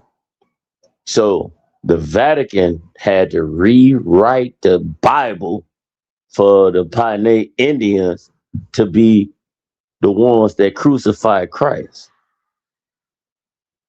It's crazy. Once I got that information and I looked it up, bro, I was like, wow, that's crazy. They literally rewrote the New Testament for them people because they haven't had a word for sin. They didn't have a word for sin. The sin wasn't even in their vocabulary.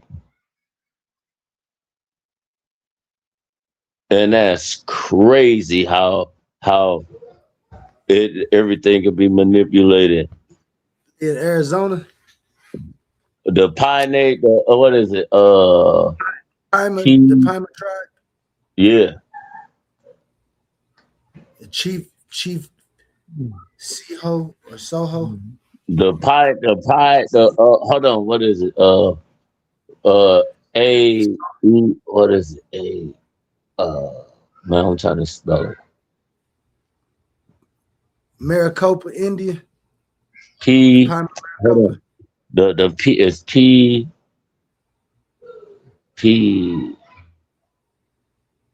Pima? Is it Pima? No. Hold on, bro. I almost got it. Okay. P-A.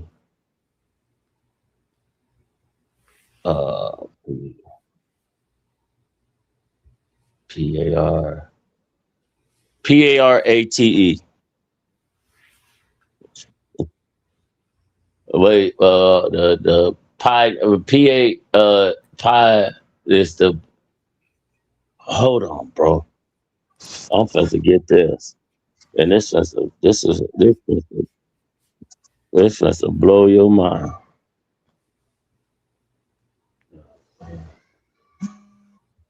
Pineate, the pineate, pineate, the pineate, type in pineate, the pineate Bible. Type in that.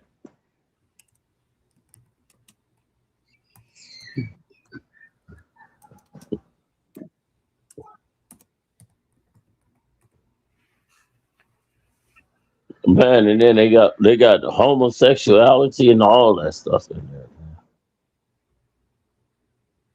But then the crazy thing about it is they took the Vatican, because this is I had this information over a decade ago.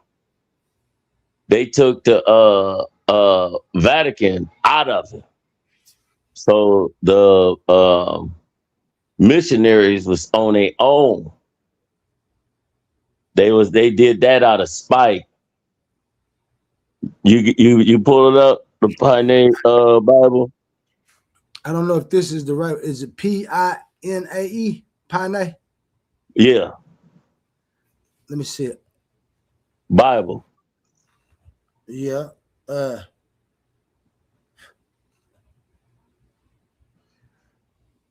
They didn't have a word for sin. So they was the one that crucified Jesus.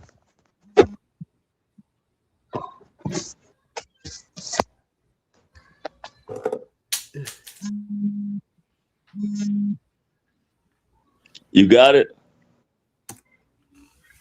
It keep coming, but it keeps saying Pinae Bible, Pinnae Bible, serves as a comprehensive guide to the anatomy and function of the pinnae, outer ears. It details the evolutionary adaptations of pinnae across different species. The text explores the role of pinnae in sound locations and auditory perceptions. It includes illustrations and diagrams for better understanding of ear structure. So this got to be a different. Yeah, that's different.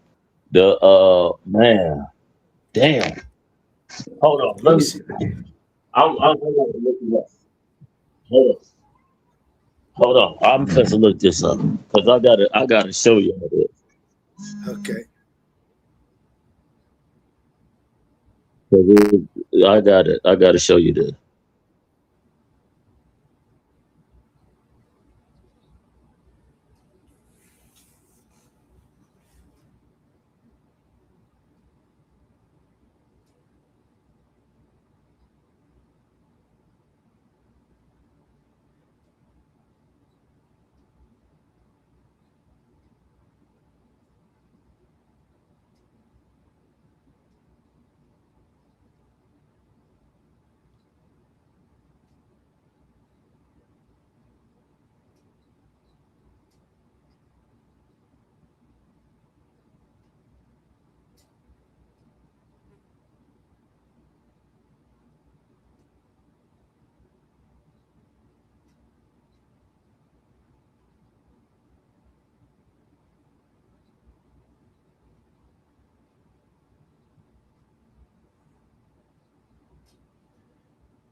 You sure you ain't talking about the Owaspy Bible? Shout out Owaspy. Shout out Creative Gang. Until you find that, let me see.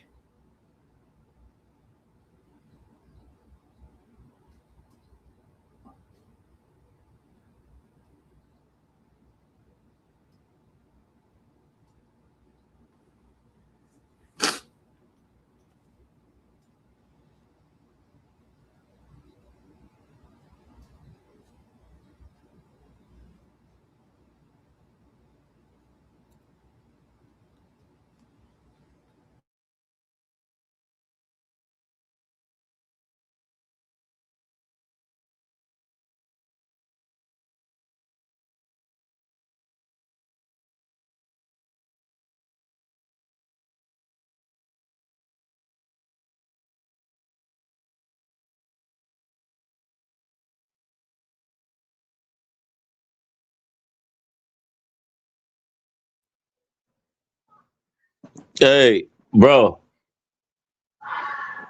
Panare Indian Bible.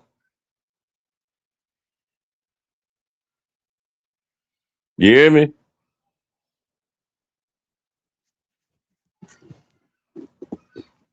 Hello? My bad. I was on mute. Yeah, it says the Panare. Yeah, Panare Indian. All right. Okay. Is what he was saying. Panare Indian Bible.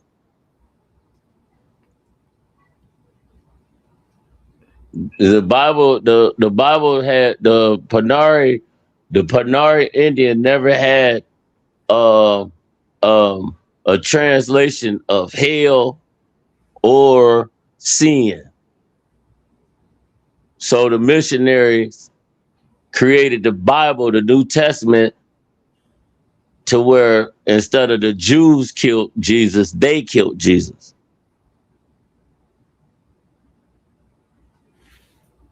Yep. Okay. Well, let me tell you what. Well, let me look it up on here first. That's crazy, man. It's crazy.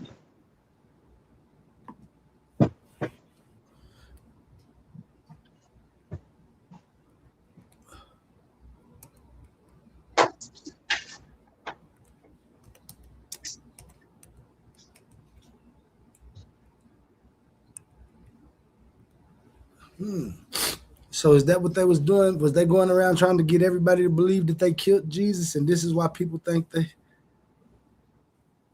different peoples? Let me see.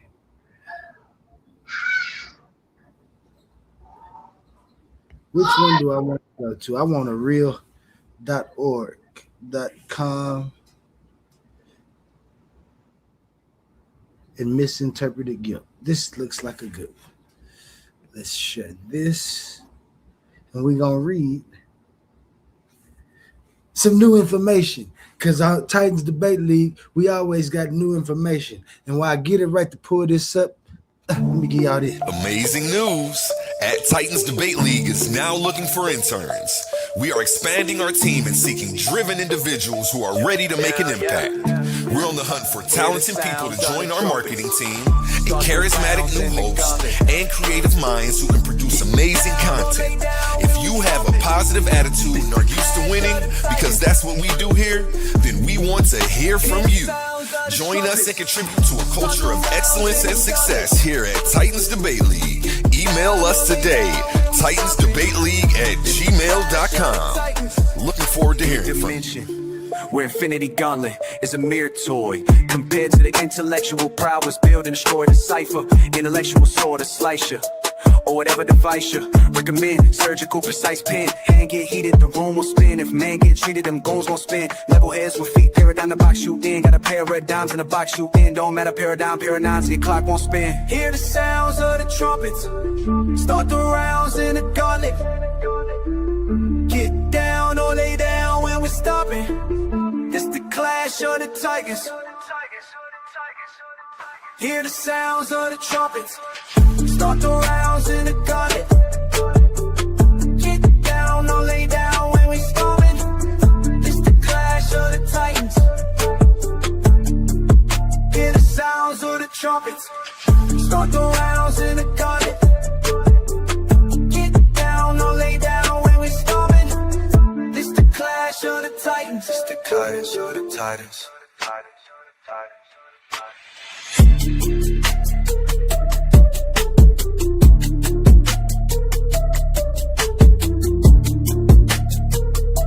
And I'm back.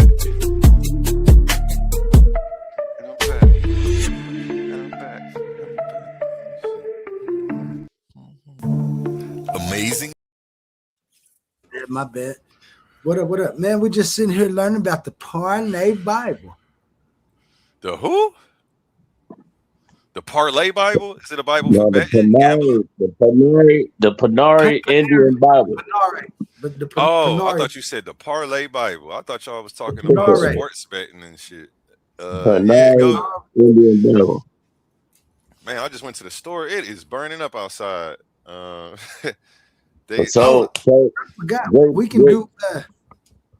We can do reviews over videos and stuff, can't we? Yeah. I just was Well, trying to keep it to a minimum until we built our fan base off of, got 1,000 subscribers off our own hard work before we started reviewing other people's stuff. I don't know. I just wanted to set a goal for myself, and we reached it organically. And, salute to all of the Titans, everybody fighting to be enlightened, all of our supporters, Minder Williams right now for hitting the stage, everybody in the chat, everybody who stops through and shows love and rocks with what we do. I appreciate each and everybody. It's most definitely it's challenging, man. Facts. Because I've been this is like my third time. It's challenging because we all have great ideas, but then what do we do with the information? And as we discussed, we may not agree or disagree. We may agree, but to the panel is giving them a chance to follow and get the information and go their own direction. You feel me?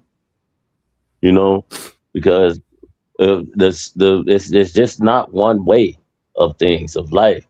Whatever makes you comfortable.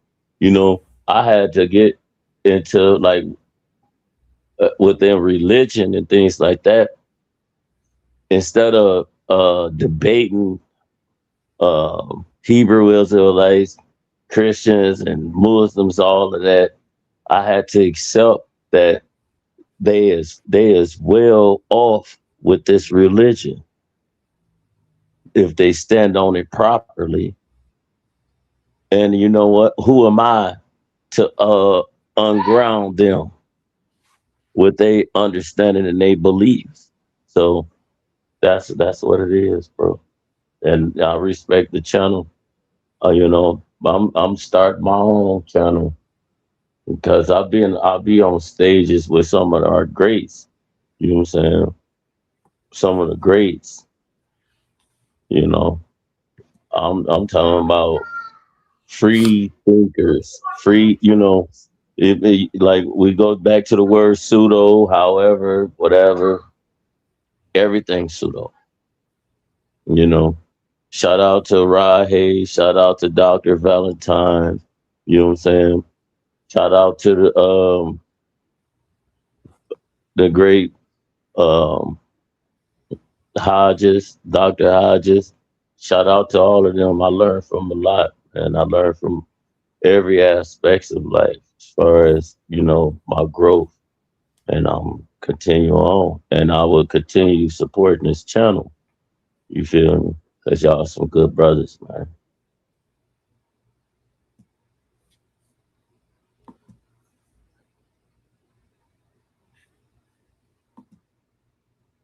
Man, I'm trying to it's say for $1. Damn. Bro, My bad. Was y'all talking to me? I had stepped away for a second. Somebody messaging me for some shirts. Bro, did you look it up? Yeah.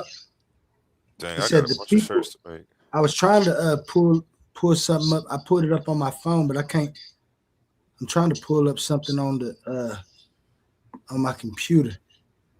So the missionaries, the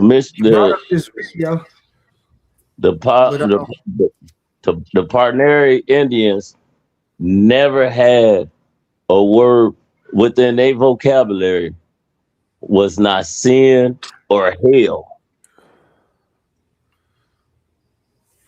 Okay, so it says the Panare who called themselves Enepe or Enepa or Enapa, an indigenous people primarily from Bolivar State in Venezuela, south of the Orinoco River.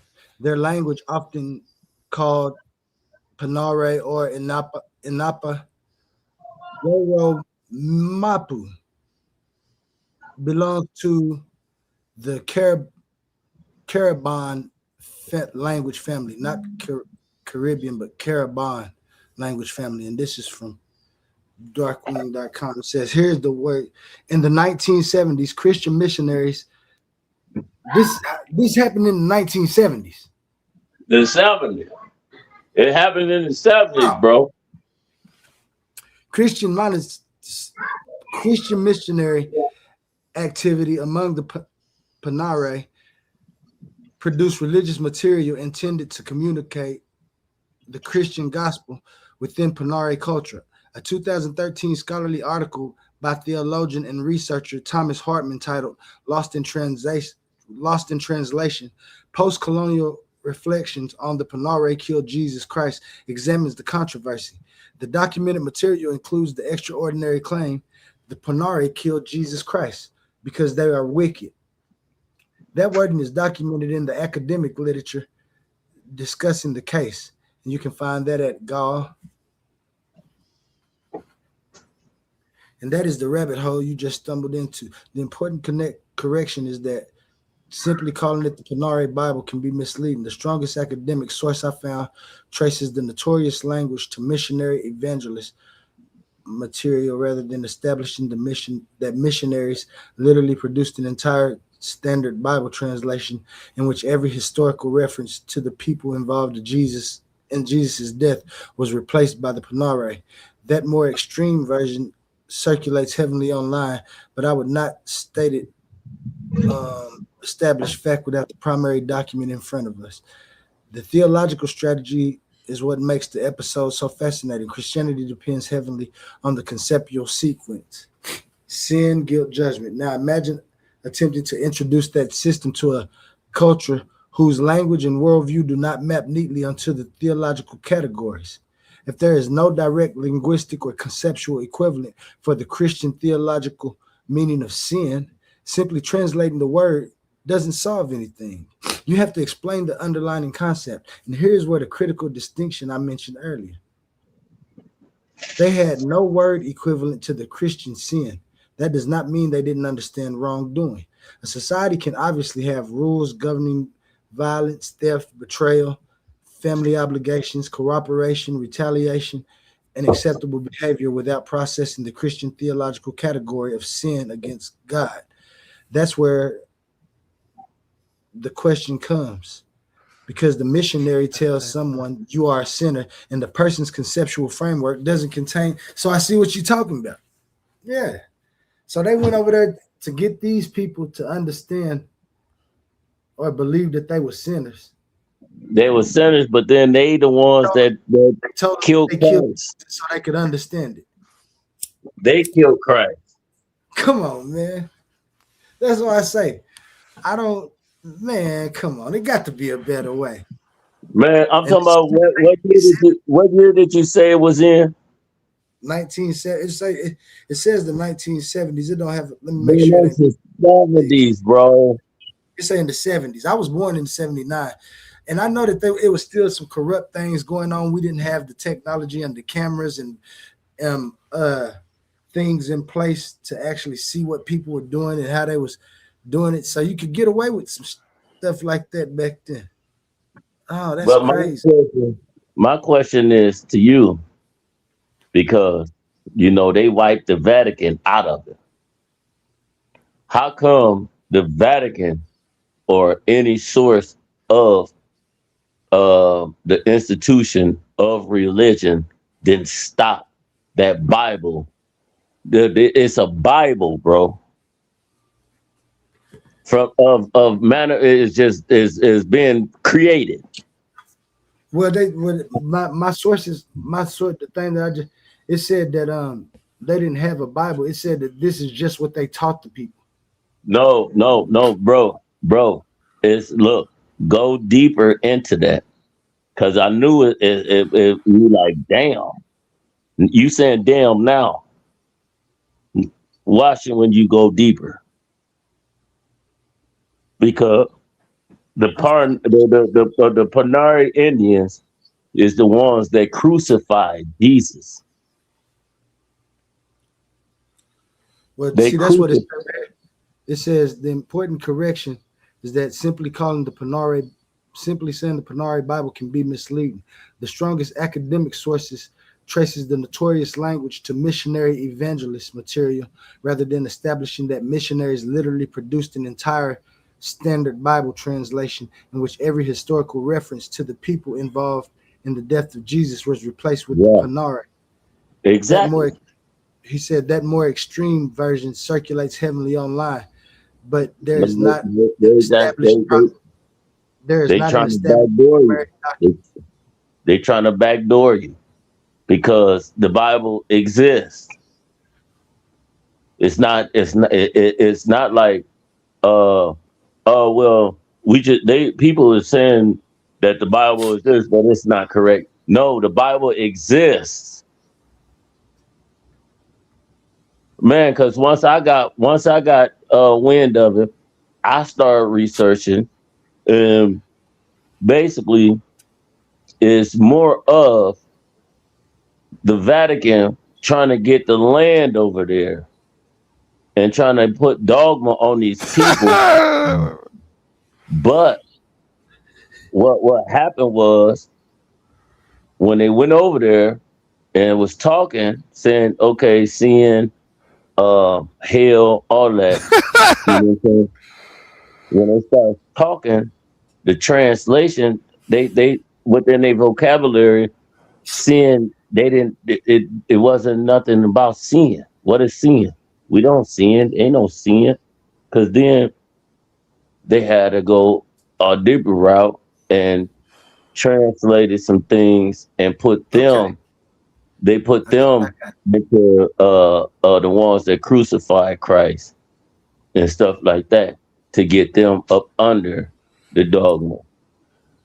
Straight up, bro. Don't even trip. I think I found it for us right here.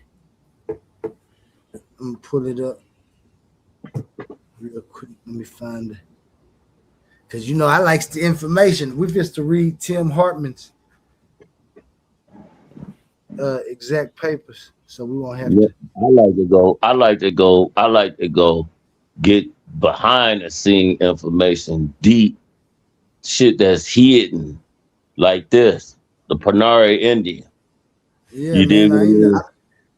I ain't gonna lie, that name ring a bell, but I ain't gonna act like I know. I done any research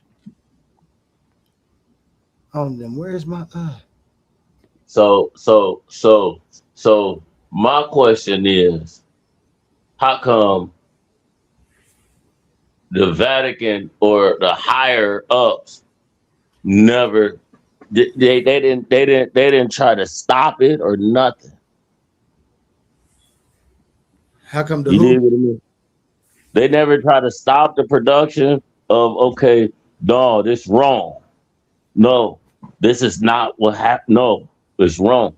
None of them, none of the institution of the religion, the higher ups, never try to stop this misformed information, bro. So how the Panari Indians killed Jesus? Now, this is what we talking, like, what? So you mean tell me that the Panari Indians killed Jesus other than the Jews? No, but see, that's why we're about to read it to see exactly. Because it seems that these people was just trying to get them people to believe in the Bible, and so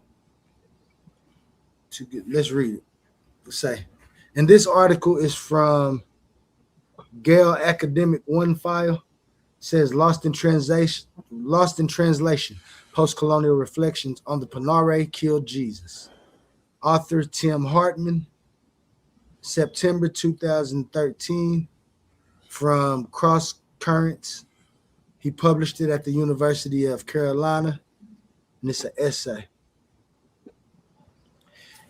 He says, how is it possible for, can y'all see that? Let me make that a little bit bigger. Hey, after, can you hear me? Am I muted? I can hear you now. Oh, okay. Whenever you do get finished, I want to go into that video and see where JJ came up. whenever y'all get finished talking about what y'all talking about. No rush, though. Take y'all time. Gotcha. Yeah, we do need to get back to them, but I lost interest because it was like they were so far gone. It was like I felt like I was picking on them at that point. It had gotten so redundant, and their argument had no validity. It was like, why keep going over this? We already know you didn't read it. I felt like it was like beating a dead horse. And I'm not big on kicking a man while he down, and he obviously lost this. Like, I just really felt like it was no point in going back Man, into you gotta get used to it, man. You better put your foot in it. and that's what the elders told me, because a Man, few of the elders had called me when they saw the situation. They was like, man, bro, don't give no passes. You giving a pass. You yeah, want they to said, lighten up. and honestly, because it's not in my nature to do another black man, like, you know, it's not in my nature to go hard on another black man. You see, you was Put it in asking the me honest information. questions and said I could have demolished you, but Well, let me tell that's you. not what I wanted to. It's not in my nature to do that. And Man, let me tell you you were something, asking man. in good faith. You genuinely just wanted an honest answer for some discourse. You weren't coming at me, but you know another nigga would have slammed you around the room for that, for Man, having these slam it. ideas. But Let's no, but get physical. that's not what it's not about. What does that really do? Because Is that sometimes, hey, brother, let me tell you something, man. Let me tell you something. Is the information that you do have, and if when you cross game with other people with information it's not standing on nothing. You don't like. I'm trying to be polite for you. You without putting your foot on their necks, you knock them out with the information and jam it down their throat. Quit playing with yourself. yeah, You it's know just I don't have a point to either you prove. gonna do it. Man, You see, either you gonna is you a man or a mouse? I hear you. It's Either not about that to when you me. come with this information, man, come with the information, dog. I'll wait till you finish. But yeah, Come with the information. Let the information rule for itself. I don't care about no feelings or whoever get hurt or whatever. This is what I'm standing on, dog. I don't lie about nothing. But if I can't be, you know, if you have information, you can put me on game and I understand, you know what I'm saying? I can be corrected. You dig what I mean? But that's just how you gotta roll with the punches, man. You gotta get busy. You know what I'm saying? You wanna lighten up, you wanna throw jab, man, knock niggas out, man. What the hell you wrong? What's wrong with you, dog? Get busy, man.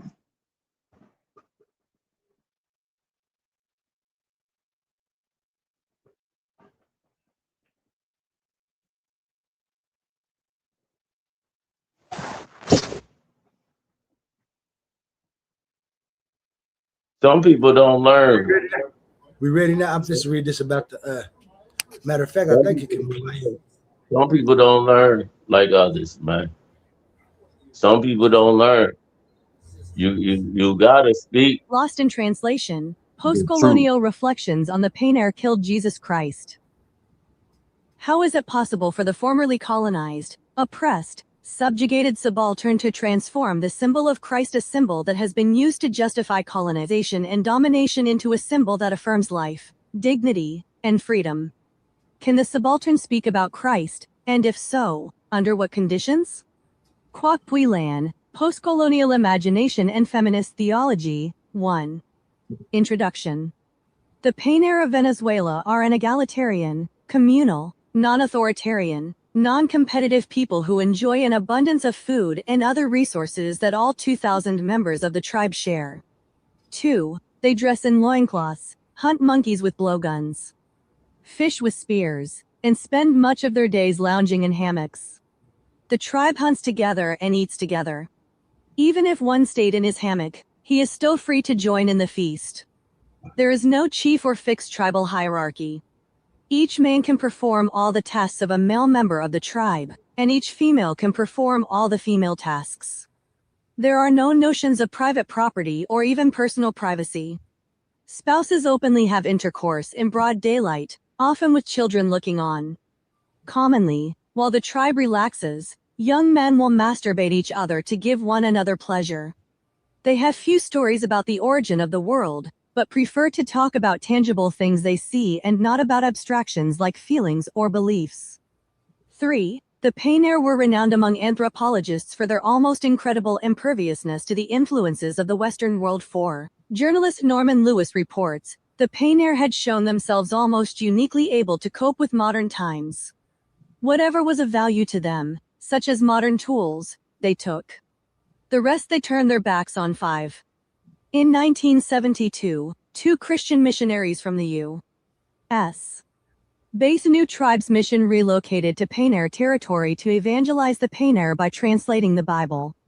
6. Joe and Jana Price were not sent by any colonizing government, and their presence was approved by the Venezuelan government.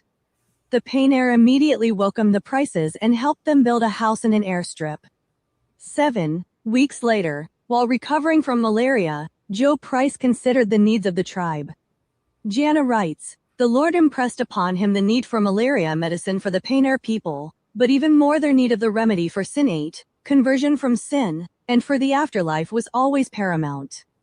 As the missionaries began to learn the language, they discovered something that the anthropologists already knew. The Paynir had no words for sin, guilt, punishment, or redemption.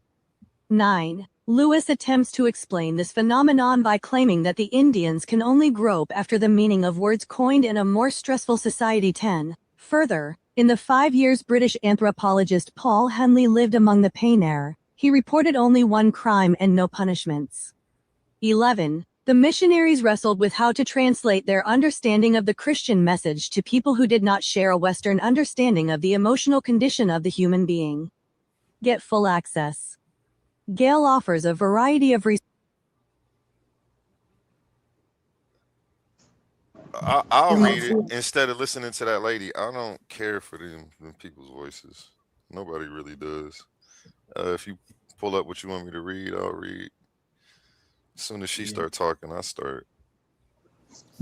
My brain started drifting, going other places. I know it. That's how it be when you be talking to me. Oh, it do? For real? I'm just fucking with you. Hey, what I'm just. I mean, if it is, I was gonna take it as you was being honest. It goes back to. Damn, I gotta work on that. No, I gotta work on it because you see, I think that the woman's voice sounds better than mine, so I'm playing that. You telling me don't play that way? I ain't tell you don't play it. I just said I'll read the next one. I found a better. I found a way to say don't do it without telling you not to. Yeah, I didn't know it was gonna sound like that. I was gonna cut it off and me what too because I didn't like how it was sounding either. But it was interesting what they was talking about. So, I mean, you said you didn't even pay attention, but lost attention. Dang. But was you paying attention? Yeah. So it seems that these people went over there and saw that these people was living without hurting each other, stealing from each other, and actually had a system, but still wanted to change these people's way of life and make them see it. Now, this is one of the things that I was talking about in the olden days. When you do go over there and you see that they ain't sinning, right? But you see these grown people having sex out in the daylight with these grown kids watching. You see these young men over here doing the things that they doing. But they don't have no concept of it's wrong. When do you find it okay to start pushing your beliefs on there and telling them that that's, well, I ain't gonna say it's a small thing because to me it wouldn't fit anyway, but you know what I'm saying? Like, that's the only thing that they could find that was wrong that made them want to say that they killed Jesus. Now we got to read more of the. Oh, matter of fact, I got it right here on my phone. So I'm gonna read the rest of it. Where did we go? You got us. You got the screen. Oh, my bad. Let's see which one is it? This one. Oh, you know, you the master at that right there. I don't know which ones. Look, Go over one to the right. Yep.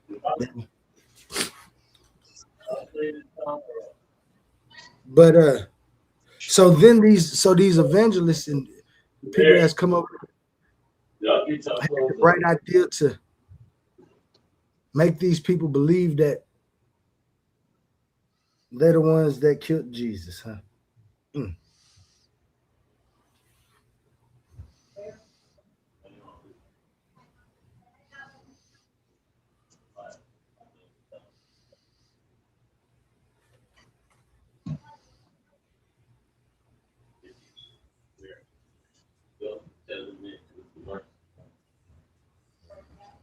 Dang, I thought I had access.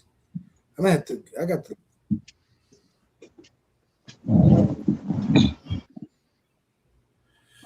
I have to get the rest of this story. Yeah, it's crazy. You know what I'm saying? Got to get the rest of this story. So I'm talking about from the things as far as the translation of the words of guilt and all that, sin and stuff like that. They never it was not in their vocabulary. We know about sin and all of those things like that. What was explained because it was told to us. You sinning, you this, you that, guilt, stuff like that. Just think about if we never been exposed to the English language and had our own and was still with our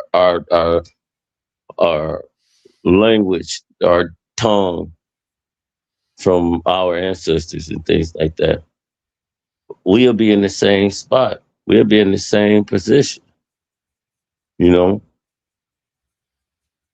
because they had to literally go over there and teach these people that they was the ones that killed Christ.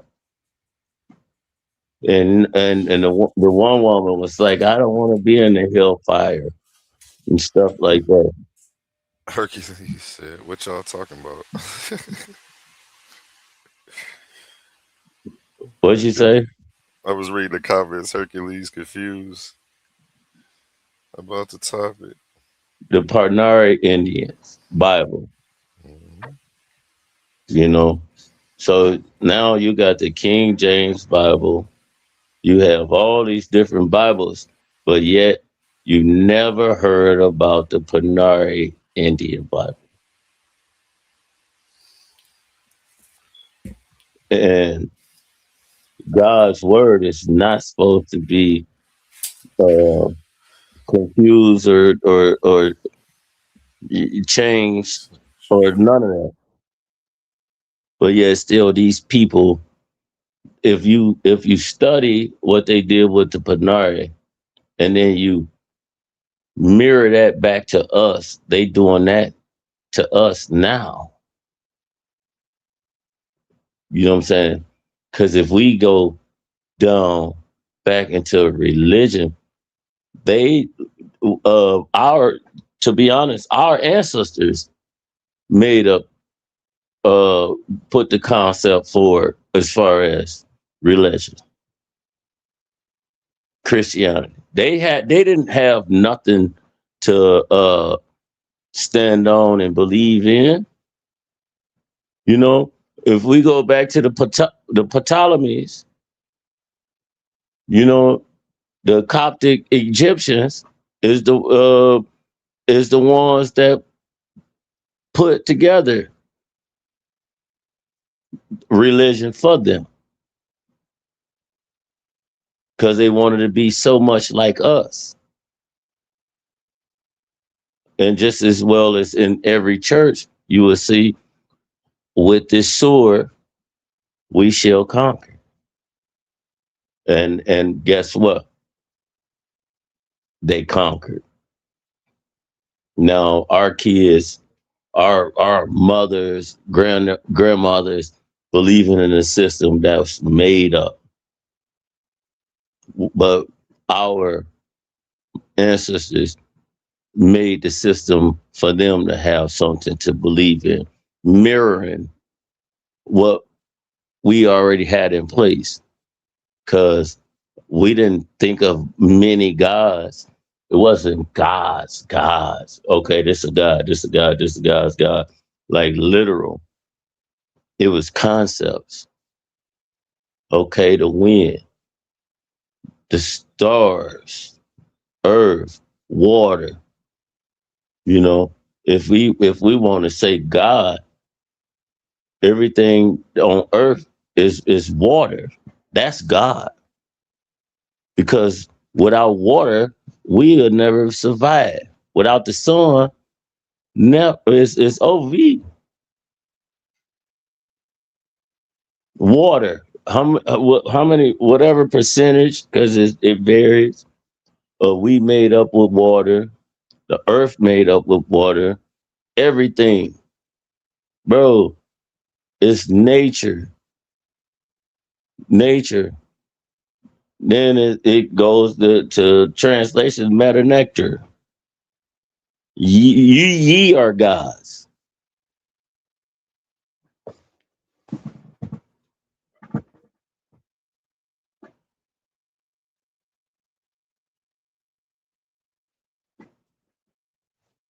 Where am I playing, man?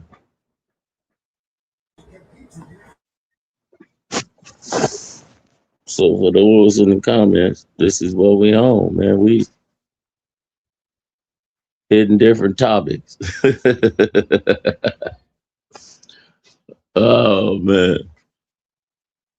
All right, A1, if you want to go ahead and get back to the barbecue. Go ahead, bro. Philosophy. Yes. Bring it up. Not is because the framework is not a track logical relationship. The panpsych is parallel. While it may not explicitly I'm over claim here that muted. atoms Yeah, are conscious. I really don't care about what he talking about. I wanted to see where JJ pulled up at, but it looks like he's got AI pulled up, and he's. Should I rewind this? Did you already watch this, Oli? Yep, I watched it a little bit. This is where he put in, he didn't put in no material. He put in a audio of me talking about quantum onlyism. So he didn't have no information. The information he put in was some words he put in, and then a video supposedly of me talking about quantum onlyism. Okay, I'm gonna read this. It says, "Run a full analysis." He put in a YouTube link. He didn't take your PDF that we sent to Unc West and put it in AI. He said, "Run a full analysis, I guess, of the podcast. Let us know what the philosophical framework of quantum onlyism is." Them, he said them. I'm assuming he means then. Is it panpsychism and idealism repackaged? Is this a semantic? See, he's already leading it, but it's That's what I'm obviously saying. it doesn't matter though, because if it's not Yeah. that, it's not going to say that, even if he leads it. Watch. Since we see what he say, now watch what the answer he gives, and we'll be able to tell you exactly. Now, we were supposed to actually show him how he should be using AI, correct? Right. So what we're going to do after he does this bogus search on your stuff again, like he's doing everything he can to do to avoid reading the 68 pages. It's one light afternoon of reading, Cedrick. And if you're so sure that it's panpsychism or idealism, you'll be able to drag not only him around, but me around. You'll have full ammo to come and bash us on the information and embarrass both of us. We're giving you ample opportunity, but his framework isn't that. And you could have done this the right way and, been the victor, but you obviously don't know what you're doing out here. You're a veteran and you let a bunch of 10-month in the game rookies school you and beat you over the head and embarrass you and show that the pseudo killer is the actual pseudo. Let's get into it and let it play. He's about to talk. Let's get to verbalize this so we can hear it once it's done. Why he didn't tell what he put in there? Disingenuous. I read the beginning part, even though it doesn't say everything that he put in there. And he's not going to tell you what he put in there because he's a dishonest jerk, honestly. And he he's... You know what'd be dope, bro? Yeah, he didn't put in, give me an objective analysis of quantum onlyism and the philosophical framework. That's what somebody who isn't suffering from, he's committing an epistemic double standard. And we went over this the other day in my presentation, how atheists and skeptics aren't exempt from this. When you search for titles like a certain way, if you think coffee's bad and you search, give me a list of the bad things about coffee, instead of typing in, give me an objective analysis on the pros and cons of coffee consumption. You know what'd be dope, bro? I'm listening. You and brother Cedrick need to debate. Y'all come up with a topic because I doubt if that's gonna happen, sir. No, but it's maybe you missed what's going on. No, I didn't miss nothing. You know what I'm saying? It's ways that you go around it. Because if like say holler at Side and then y'all link y'all platforms. That's the last thing I actually want to do. I don't want to have any business dealings with Side. He's got real long. Okay, I'll just let you present your ideas. I don't have to necessarily tell you. Okay. Well, go with holler at because he be doing his shows and stuff like that. Holler at go on there and basically call him out, and then y'all get y'all title, y'all get the subject of the debate, and y'all go in, because you know what I'm saying. Because I don't think Cedrick really haven't really debated no real scientist or a person that be going deep. Because me personally, you know what I'm saying, I wouldn't, with the science, I know a little, but no. But y'all pick a title, pick a topic, and go at it, class. If you gotta call him out, you know what I mean? Because it don't make we can go through everything that he said and stuff like that, and you can find flaws in the things that the information that he's bringing out. But that'll be cold-blooded though, bro. You know what I'm saying? Because Cedrick, what, he got a few debates or whatever? He ain't been tested, really. You know what I mean? He ain't been, and then the pseudo killers, now, man, how that man, you know what? Next, man, I had a invite, whatever. Man, I'll go on Sonnetter and be like, yo, somebody calling Cedrick out.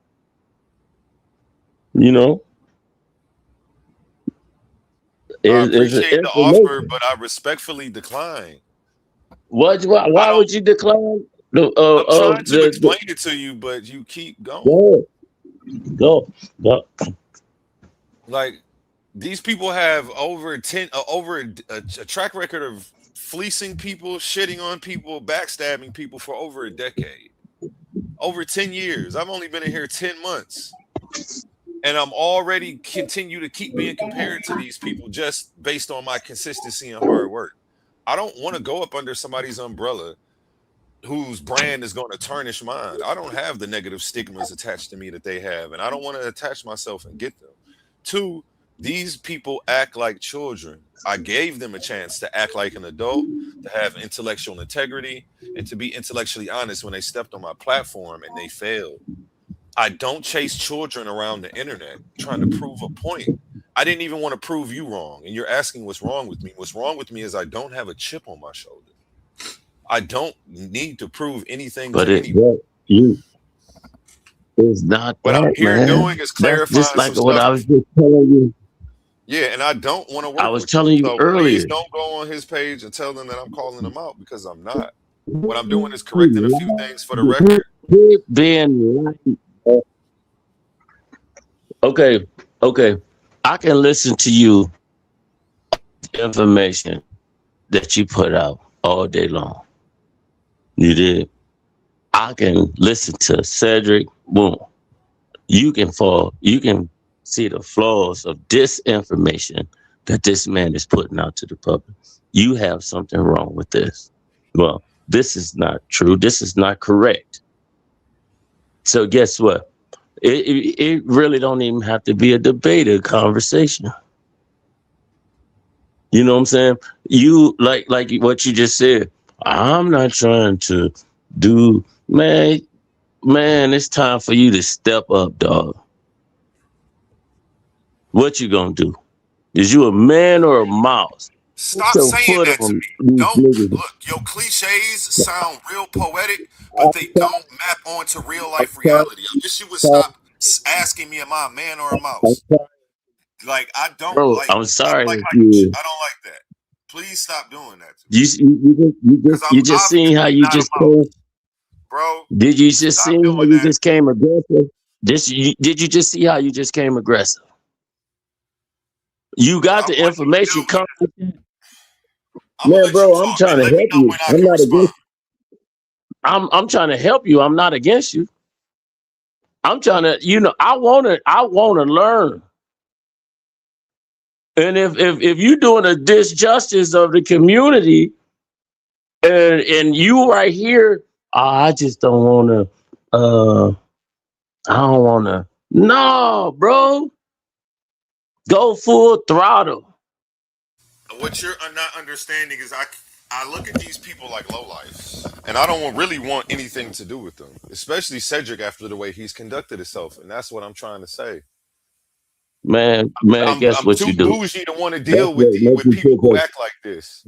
I have too much class to continue to deal with the class lists, and that's why you start next, man. That's why I'm I'm talking about. Look, move, man. I'm talking about. It's bigger fish to fry. It's bigger fish to fry. Exactly. That's my point. You got to clean up the mess. Debating these niggas serves me no purpose. Man, you got to clean up the mess that these dudes is doing with this misinformation, bro. Let me clean this up. I'm stepping on you niggas next. Step to the side. Who next? The debate. Low life, whatever you want to call them. However, let's get to it. Sounds real primitive. It sounds real tribal. What you're doing sounds simple, and it doesn't solve the problem. It's all you know why. You know why I don't. I need you to let me finish talking. It's not resonating in you. I need you to let me finish talking, Mender Williams, because you cut me off the last 3 times in a row, and I've proceeded to yield the floor to you. And it's okay. I know you have good intentions, and I know you don't know how I feel about the situation, and how once somebody misuses the opportunities that they have with me, how I don't present them again for those people. Okay. I presented opportunities for him. He took them for granted, pretty much spit in my face with him, and now he's going to have to eat that and watch me continue to be successful while he can't participate.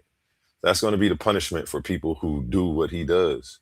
not me chasing them around and trying to challenge them to give them more of an ego boost and make them feel more important than they are. That's what you won't catch me out here doing. Okay.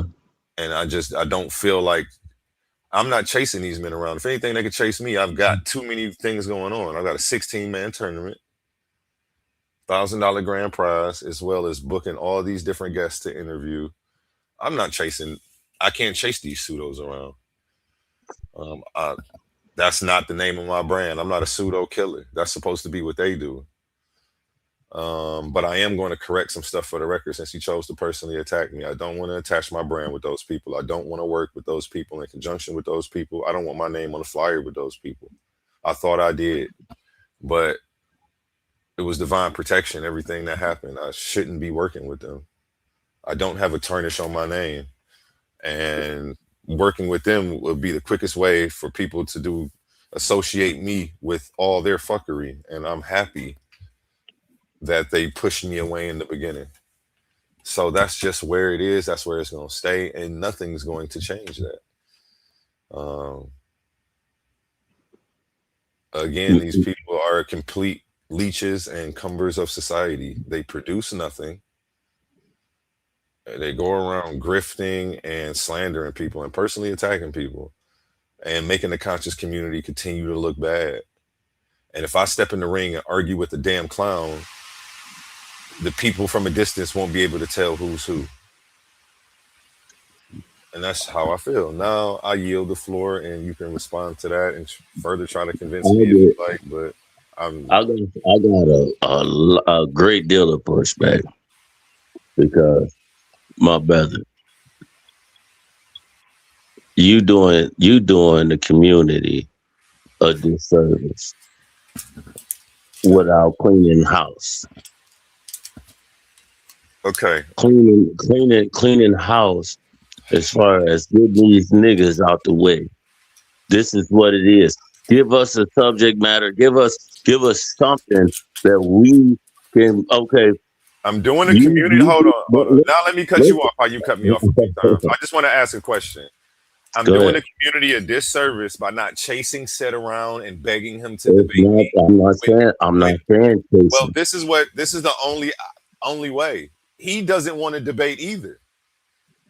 The same way he claims to feel about me is exactly how I feel about him. And which I just stated. So we both are in agreement that we want nothing to do with each other. And you're saying I'm doing the community a disservice if I don't go chasing him around, making him feel more important than he is, begging him to debate me when I don't want to debate him. He's already shown and proved, you know, that's not what you're saying, but it's the end result of what you're asking. No, because guess what? Guess what? The intentions may be good, but let me tell you the end results. The end result of it all, as far as when you clean house, the end result is Cedrick, you got to pay the piper. It ain't you chasing, because it's the end of the road. It's not that you chasing Cedrick. It's not like you chasing Cedric. It's that your information and everything that you put out, guess what? You shorten up the road, the alley that he's going up. And he got to turn around and face the monster. Yeah, so I'm supposed to focus on this nobody. Man, all you focus on, I get more views than but it's got is okay, can we change the subject? Can we change the subject? No, hold on. Let me get. But you interrupted. All you focus on. I don't want to deal with him. Even talking about him this shit is fucking my mood up. Can we please stop talking about me chasing him around? I ain't say chasing him around. Yeah, there's no other.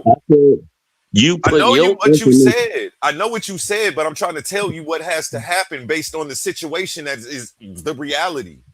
Guess what? You're not acknowledging the reality. You're not acknowledging what he said, and you're not acknowledging anything I've said. No. My chess game skills is immaculate.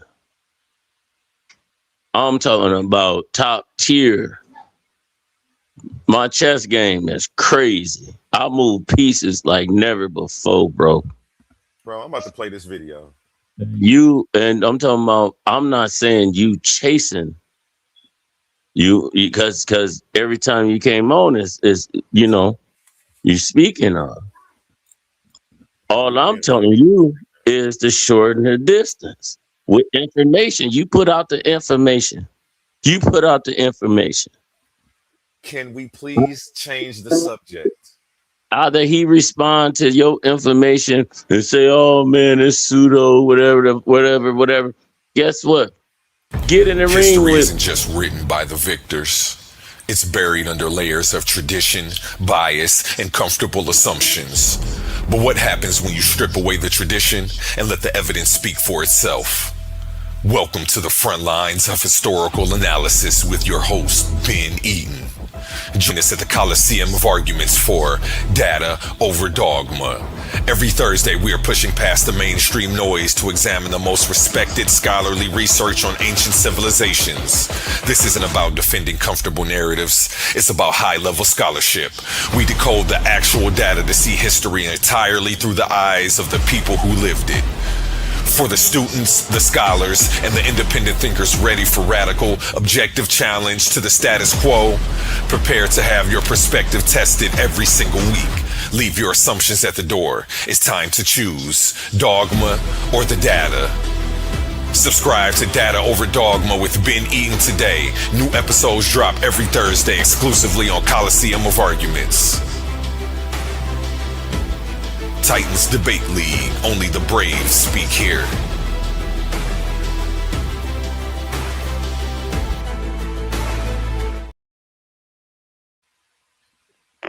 Okay, let's get back into him butchering this assessment of Oli. We got real distracted and went off on a long tangent about some stuff I'm not trying to entertain. He asks AI, let us know what the philosophical framework of quantum onlyism is. Is it panpsychism or idealism repackaged? Is this a semantic? And that's where all I can see of his search. So he's searching with confirmation bias. He's trying to confirm his bias. He's not asking AI to give him an objective analysis of the framework. Anything of that nature. So he doesn't know how to use these tools. We see his confirmation bias at play. And I just did a whole presentation. It's in the members only section called the epistemology of religion. And I went over epistemic double standards. I went over how skeptics aren't exempt from them. Amongst a host of other fallacies that people commit, confirmation bias, a bunch of stuff. So please go check that out if you're a member. If not, become a member for $3.99 so you can get access to all of my presentations.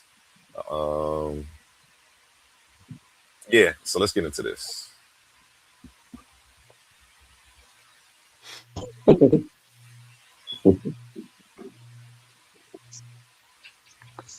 Let's ask it to verbalize this so we can hear it. That brother. Once it's done.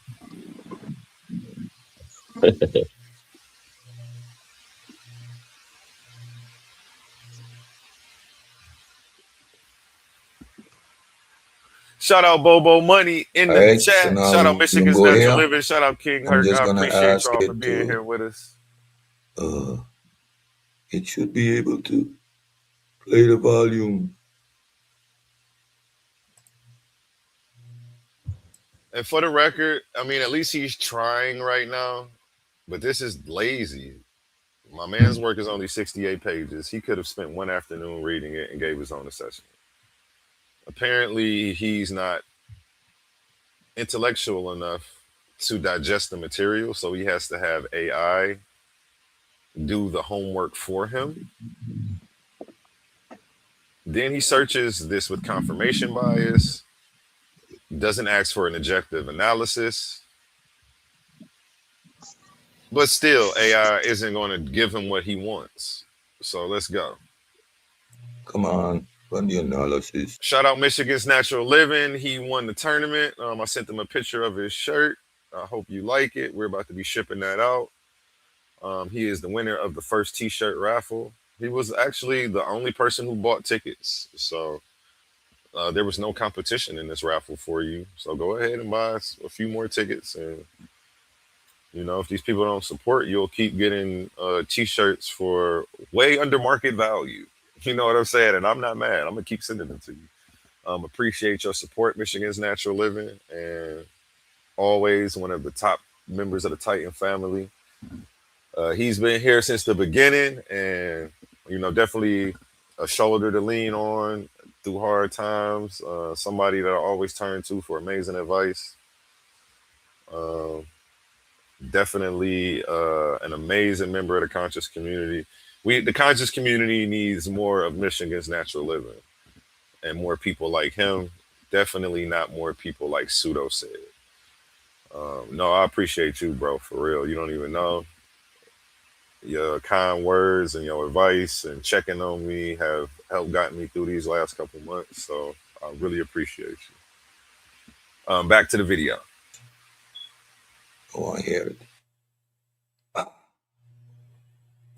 I thought there was some way I can make it play the volume. It did it. I did it once before. That it would just. All right. Okay. It doesn't, so let's read it. The core philosophical framework, the framework positions itself as a form of ontic structure realism crossed with an information theoretical ontology instead of viewing reality through a traditional materialist lens, worrying about physical matter or the factory that stamped the hardware. It attempts to isolate what it calls the operating system that allows reality to compute. The formal architecture relies on a deductive bioconditional relationship. Intangible intelligence. Reality is an observable coherent state. T, time, redefined strictly as the ordered update sequence or process, and nature redefined strictly as structural constraints, form, and identity. The framework asserts that E is equal to T, whatever that is, and N. In plain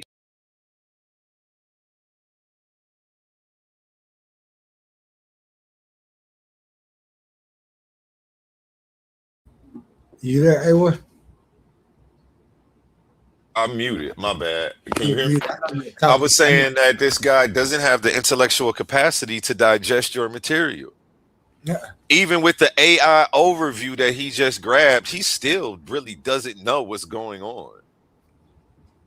And he's just reading and hoping it's going to say something like, "Oh yeah, this is false," but that never happens.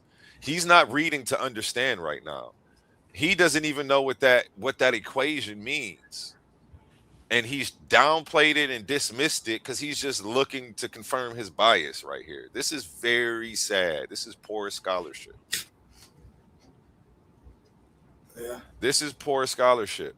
And what I want to do, I'm going to bring up this slide from my slideshow on epistemic double standards. If you missed the presentation, go back and check it out. It's in the members only section.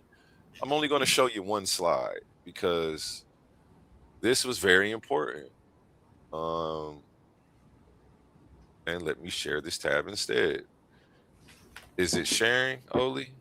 Nope. Not sharing. It's still on the same one. Okay, let me pull that down. Let me add this up. If you missed this presentation, definitely go check it out. The epistemology of religious belief. I did this sometime this week. I did this. But in this presentation, I go over the universal vulnerability. Confirmation bias is a human tendency, not a flaw belonging exclusively to one side.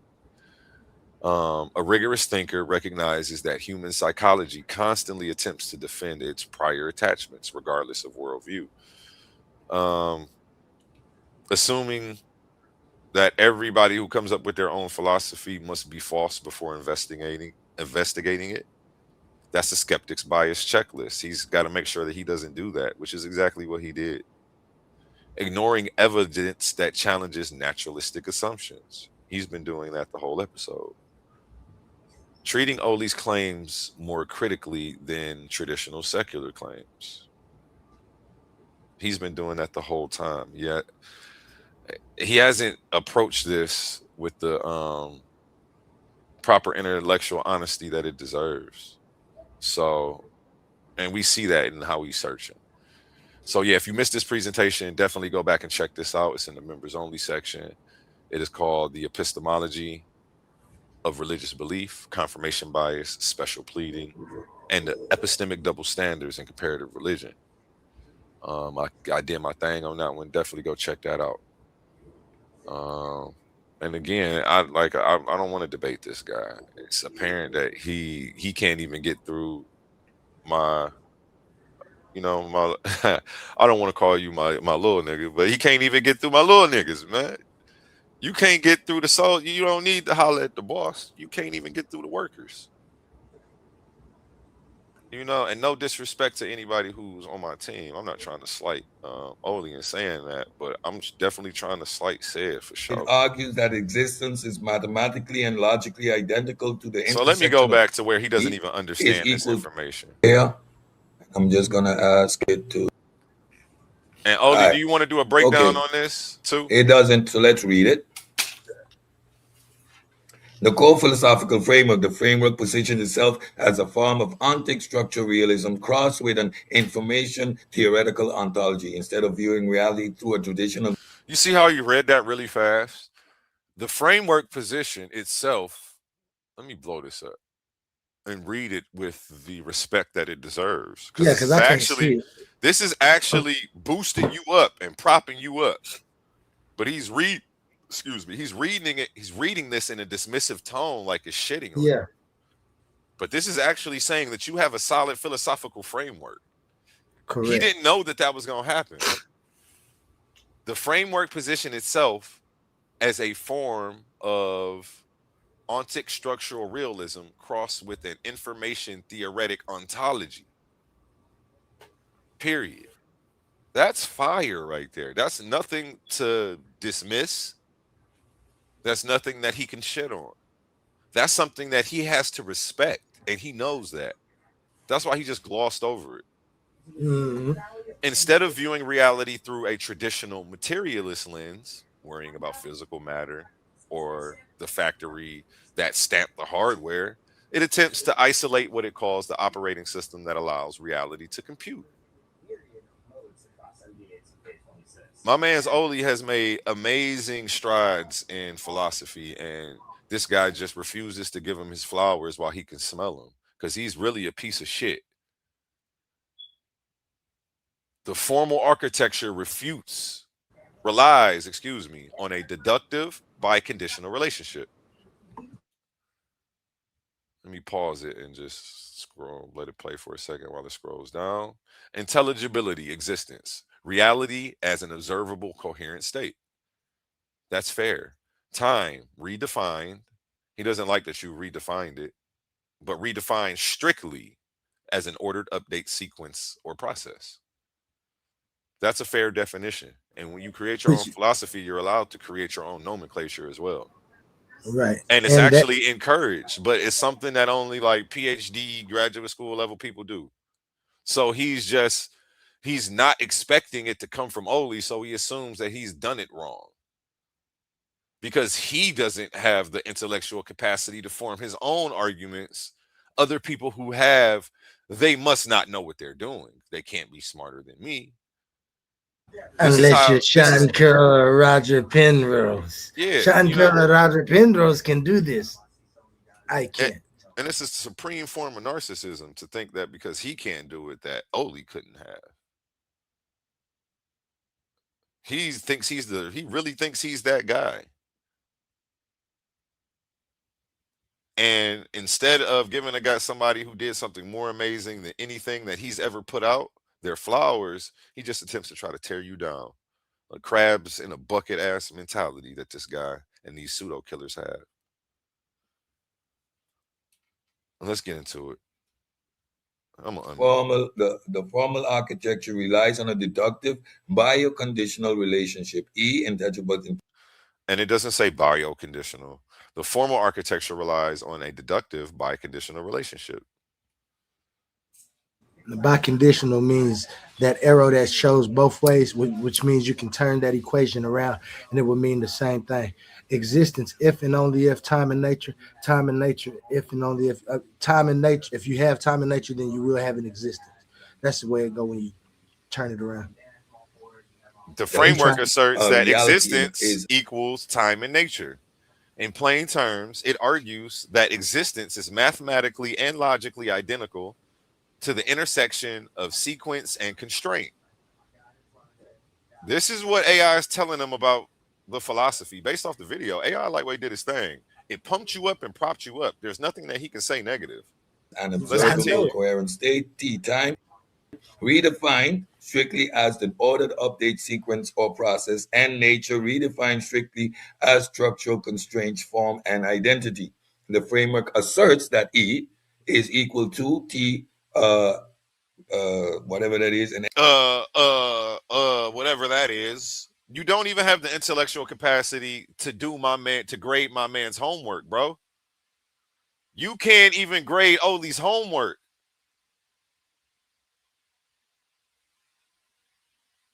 You can't do the homework, let alone grade the homework. You have no business challenging this man. And you thoroughly embarrassed yourself, your brand, and everybody. You had the rest of the pseudo killers bandwagon supporting you, and they all look fucking stupid. Every last one of them, bro. You embarrassed everybody and had everybody jump off this cliff with you. Cedrick Ortega. You owe your peoples an apology. But somehow y'all so narcissistic that y'all are gonna still twist this into me being fanned out. Like you didn't do this whole video. Like I'm responding to things to correct the record. Nobody's fanned out, nigga.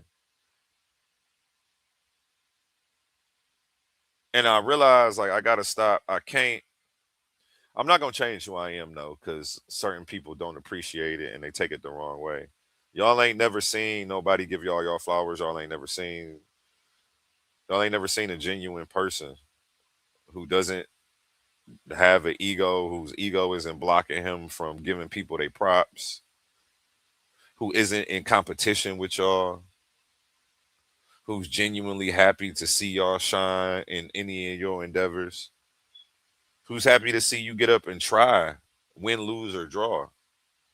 You turn around and you're not used to a real person like that, and then you try to shit on me and do this weird shit, and it's just uncalled for. It didn't have to happen like this. And in plain term, it argues that existence is mathematically and logically identical to the intersection of the sequence and constraint. It claims that if you have a mechanism to change state T and why is he skipping all these words? It claims, oh no, he didn't skip any words. Let it finish. It claims if you have a mechanism to change states, time, and a mechanism to limit or define those states, nature, you have the necessary and sufficient conditions for reality to exist without requiring a mystical third ingredient. So right there, it tells him. He reads this. Yeah, go ahead. So right there, I was going to say, it tells him that there ain't no mystical. What did he keep saying that your shit had? Mysticism, panpsychism. Mysticism, panpsychism is nothing like that. There is no mystical third ingredient. There is no universe is the mind. You remove God from the situation. As an atheist, this should be something that he could easily get behind. This is why we reached out to you, my nigga. Because this shit is right up your alley for real. But you so rude and disrespectful even to yourself that you couldn't even, you couldn't receive it. Nobody was necessarily trying to rush to debate you. We wanted you to do your pseudo killer thing. Ghostbusters, pull up and catch you a ghost, nigga. If this nigga pseudo, pull up and catch a pseudo. A pseudo always dies at a source, right? Well, shouldn't you want his book? These niggas don't even want to live up to their motto. These niggas are trash, bro. No, I don't want to debate this guy. This guy's a clown. He's a disgrace to the community. And a mechanism to limit or define those states, and you have the necessary and sufficient conditions for reality to exist without requiring a mythical third ingredient.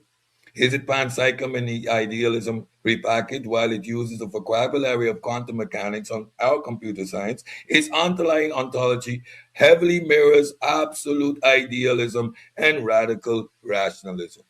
The idealist shift, traditional. How do you feel about that statement, Oli?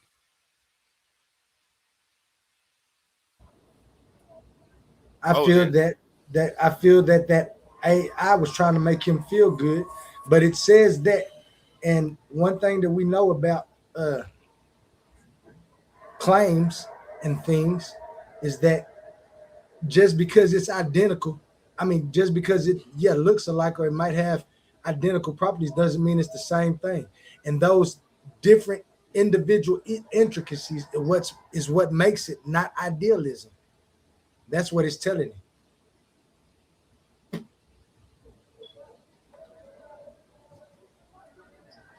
Okay. And I'm sure you can find a comparison to idealism in almost anything. It doesn't mean that it's idealism. So this is a shitty, but yeah, we're about to get into it and break this down. Physicalism resides on empirical mind independent matter by defining existence solely through the lens of intelligibility and logical computation. The framework shifts the ground from concrete physical states to abstract logical relationship. The panpsychist, and that's not anything negative. It's definitely still not idealism repackaged, and it's not panpsychism repackaged, and you didn't take somebody else's argument and represent it. Those were his claims when he was on here arguing with me and had his mans calling me dumb and a bunch of other shit. Parallel, while it may not explicitly claim that atoms are conscious by asserting that reality is fundamental. So it doesn't claim that atoms are conscious. The first sentence of, while it may not claim that atoms are conscious by asserting that reality is fundamentally made of information, rules, computational updates, it removes the barrier between physical reality and conceptual processing. It treats the universe as a giant mind or abstract calculator.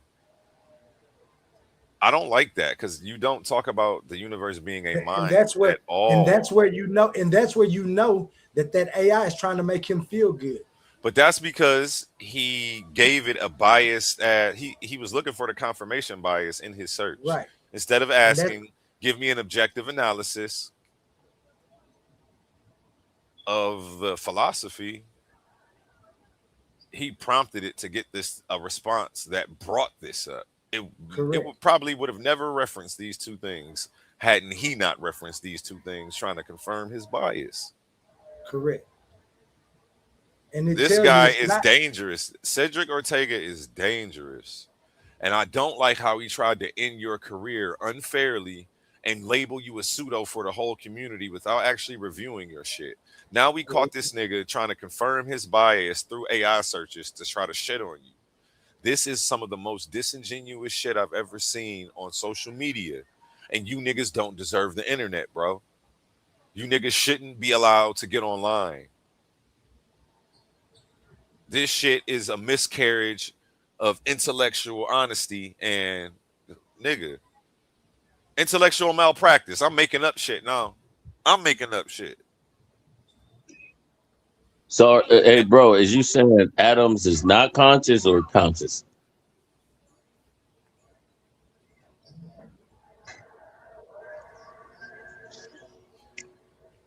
He doesn't make the claim at all. He doesn't talk about that. Oh. That's what it's saying. It's saying, well, you know, even though the book never talks about any of this, by asserting that reality is fundamentally made of information, so it's still making an assumption. It treats the universe as a giant mind or abstract calculator, making it a modern tech-flavored repackaging of objective idealism. And that's nothing. That's nothing what I'm talking about. That shows the limits of what that AI could find. And like you said, he put them words in there, so it's trying to make him feel good because that's what LLM models do. And the funny thing is, he actually put a video in. He didn't actually take your work and put it in, which we're about to do here. So can we take a step like, what if the universe was a library? Let's stay focused here, brothers. We must stay focused. We like what Dr. Umar say. Like Dr. Umar say, I don't want to get too sidetracked into another conversation. It wasn't it was just analogy. I was just, it was just to add on. Oh yeah, that was a good question though. Definitely a fire question. But I already know that's a rabbit hole we'll go down, and then we'll never play this again. Information, rules, and computational update. It removes the barrier between physical reality and conceptual processing. It treats the universe as a giant mind or abstract calculator, making it a modern tech-favored repackaging of objective idealism. Is it a semantic philosophy redefining term? Yes. The framework operates primarily as a semantic closed loop. It achieves its deductive validity by systematically stripping away the empirical definitions of time and nature. And that's positive. It achieves its deductive validity. Correct. That's positive, Cedrick Ortega. He keeps reading all the positive shit. He does. This man doesn't understand. Go ahead. I'm sorry. You say it. Yep, you said it. No, that's just it. He don't understand about forming an argument. Yeah, he's never formed his own argument. This guy's never taken a philosophy class and had to formulate his own argument. He doesn't understand what it takes to formulate your own argument. And he's actually witnessing somebody who has done such, and the AI is giving this nigga his props in front of his face. But he's reading it as if it's a negative. Oli's philosophy achieves its deductive validity by systematically stripping away the empirical definitions of time and nature and replacing them with purely logical and syntactical definitions. Hey, let me give my brother a round of applause, man. I think you a legend. Come on, man. Come on, man. I couldn't be more. I don't know. I'm just happy that I met you. No matter how our relationship ends, the time we had together was fire. You did your thing. You've introduced me to a whole bunch of new information. Taught me how to put my own arguments together. Taught me the tools to use to test them and to make sure they're sound. You've put me through a whole bunch of different philosophy classes, stuff that these guys haven't dared touch. And it's obvious because they're reading this as if it's a negative. And yeah, let me give Oli a round of applause, man. This journey has been dope that we've been on. And I never thought that we'd be taking down. I didn't think the pseudo killers we'd be taking them down. But it's through Cedrick Ortega's arrogance, ignorance, and his ego and his pride. You know, he wanted to be right more than he wanted to get it right. And that's a problem with a lot of people in our community, man. To get it right, sometimes you have to admit that you're wrong. He wants us to accept his unfounded opinion. His ideas. Yeah. His understanding. And he wants to accept them. Yep. And the AI is telling them right here. It achieves how my homie achieves his deductive validity. It sets up a clever semantic trap.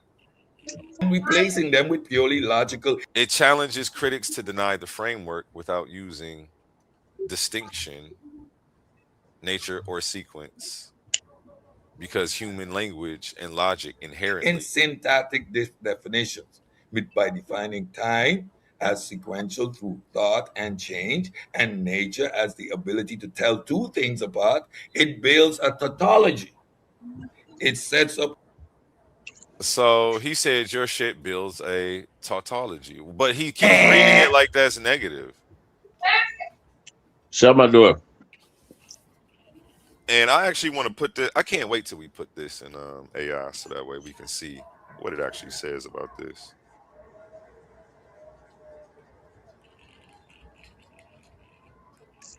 Yeah, we'll get to see everything that he was. Yeah. And It's talk, you know, I don't think your shit is saying the same thing twice, but it ain't. Maybe you said that. Maybe you said the same thing in your video a few different ways, trying to explain it to people. Well, it's if he said it, well, that claim that they talking about right there is a tautology, but that ain't my philosophy.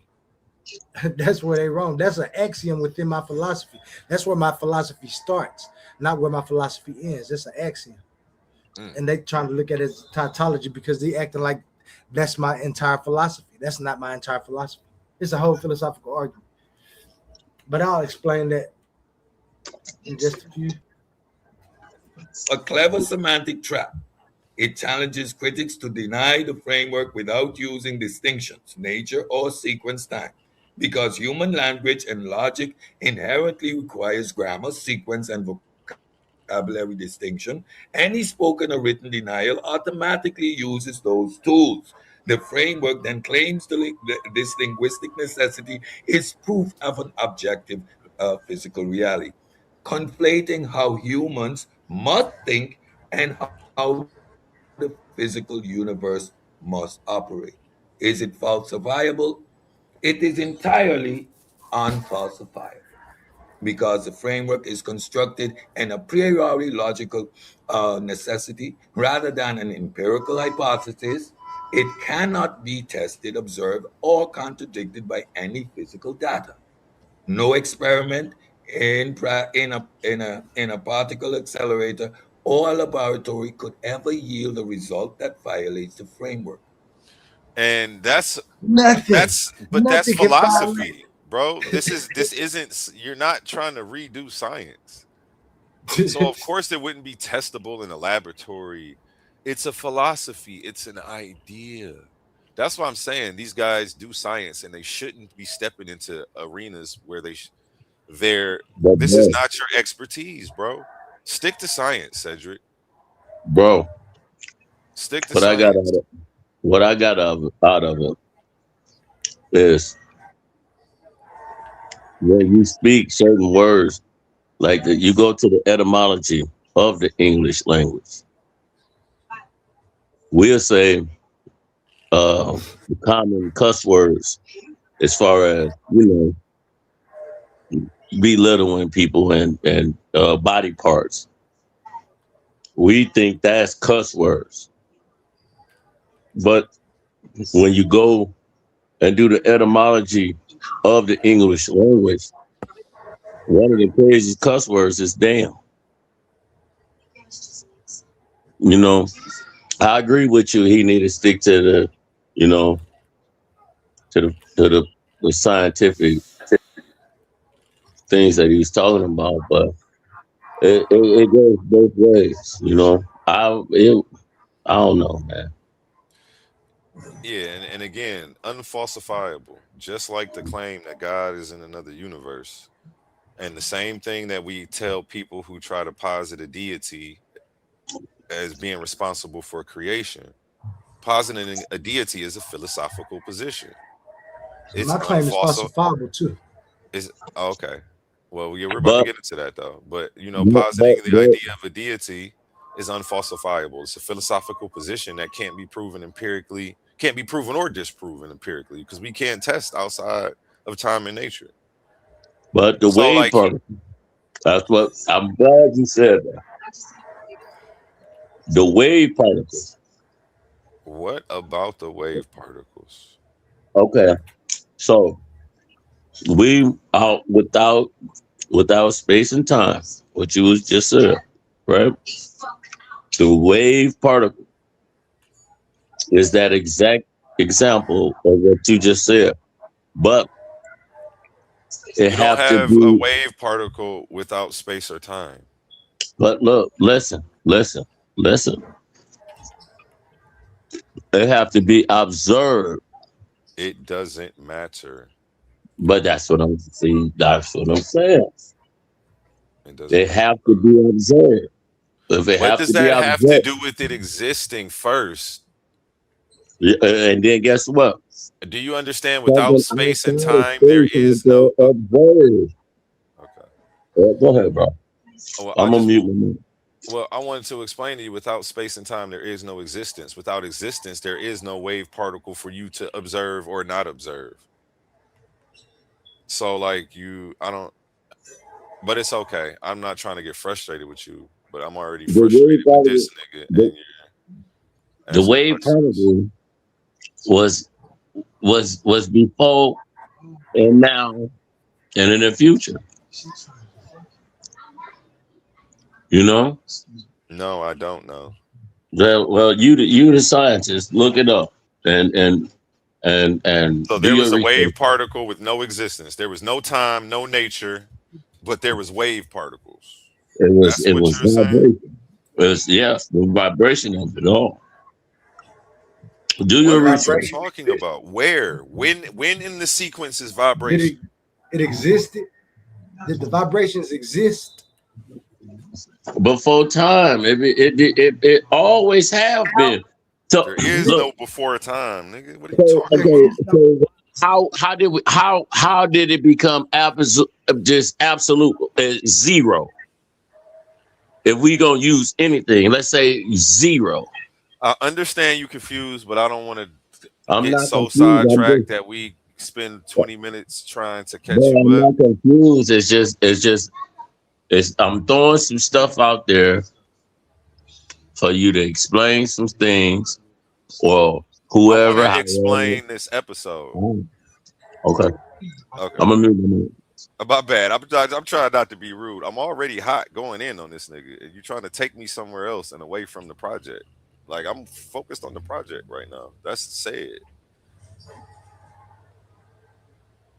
Okay. Because any result, whether structured or completely chaotic, would simply be absorbed back into the elastic definitions of constraints and updates.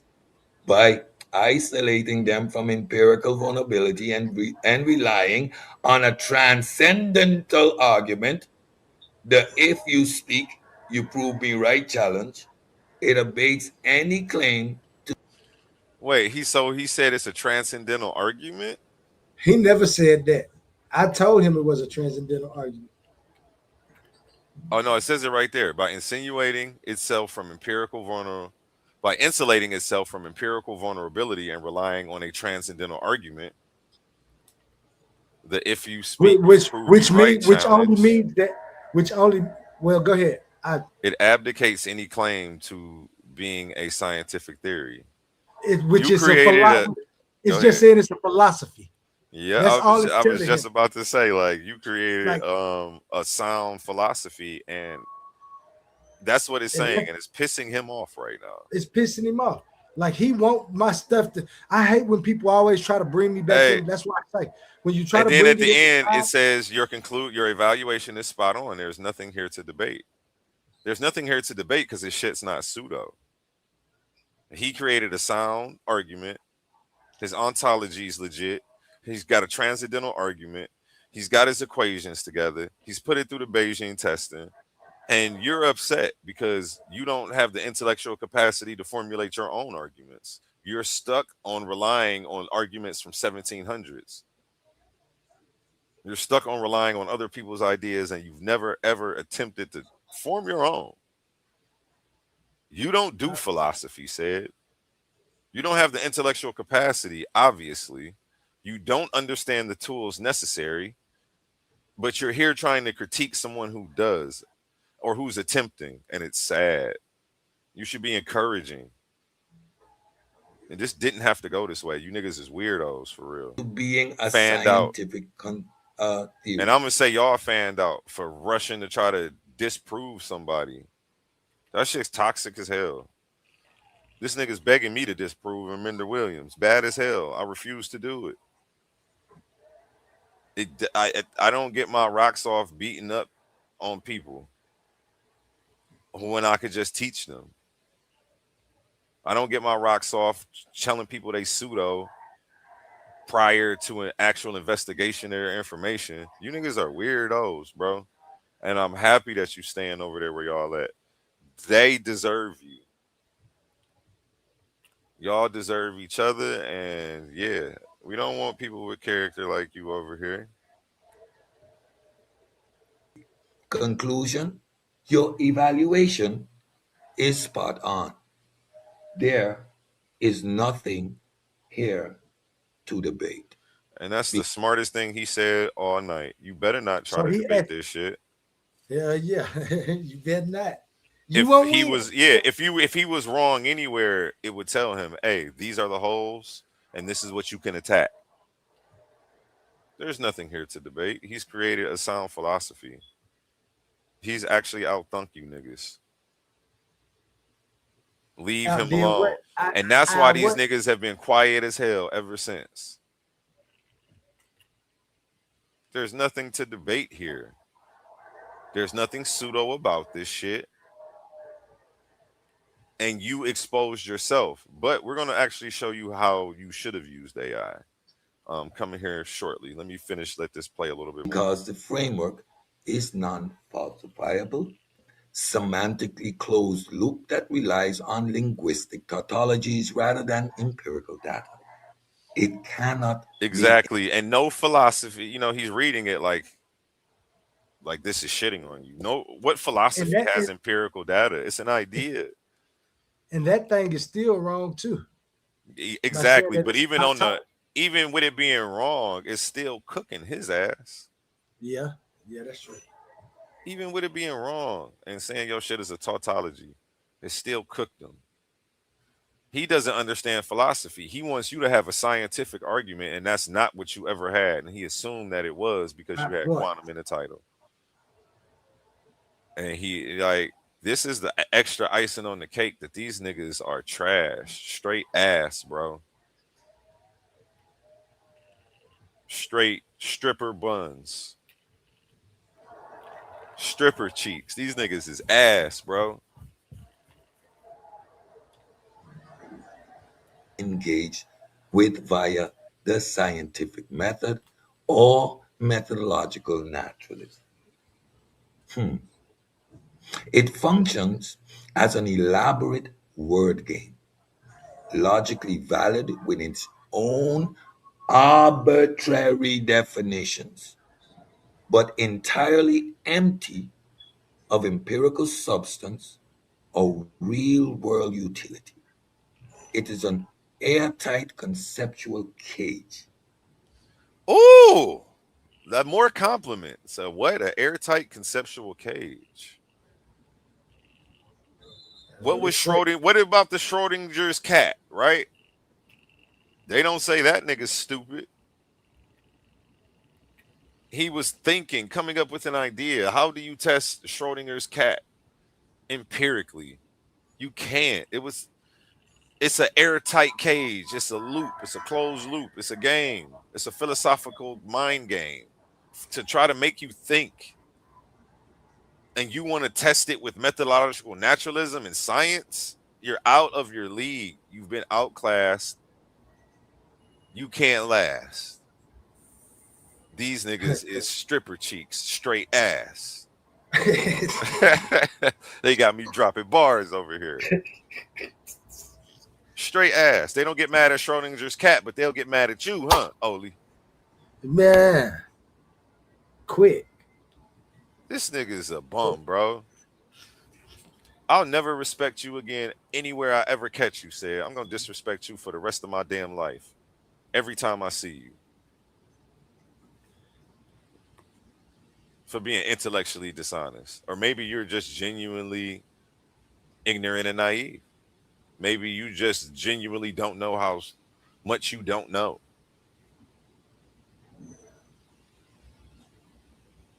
It's the ego. That's what it is. His ego got him out here still trying to be right instead of trying to learn. And trying to debate it is a treadmill exercise in semantics. I did not. Yeah, trying to debate a philosophy, it's just like trying to debate Schrodinger's cat. It's the same thing. It's the same thing. It's just a treadmill exercise. You guys are going to be going in circles. There's no right answer to it. Yeah, because everybody concept is different. Yep. Nobody got mad at Schrodinger though. They're pissed off at Oli though and saying he's crazy and a clown. But Schrodinger could ask, is the cat alive in the box if nobody looks in it or whatever? What was they shit, Oli? The Schrodinger's cat? I'm sorry. Not they shit. Can you say if whatever is in the box is dead or alive without actually knowing if it's dead or alive or observing it being dead or alive? So so at the moment that it's in that box, that was Schrodinger was showing that it's in basically in a wave particle form. It's in two forms. You don't know if it's dead or alive. So it could be both of those. And in your mind, it actually is until you actually see if the cat is dead or alive. That's the wave particle. You got to observe. Is you have to observe. Now Schrodinger's experiment was actually showing how redundant it is to say that you won't know if the cat is alive or dead. It's just that now when people look at it, they look at it as a philosophical break. Yeah, but when we come down to atoms, see, when it's atoms and wave particles and things like that, when we mention up God or whatever, atoms is us. Everything is atoms. Everything.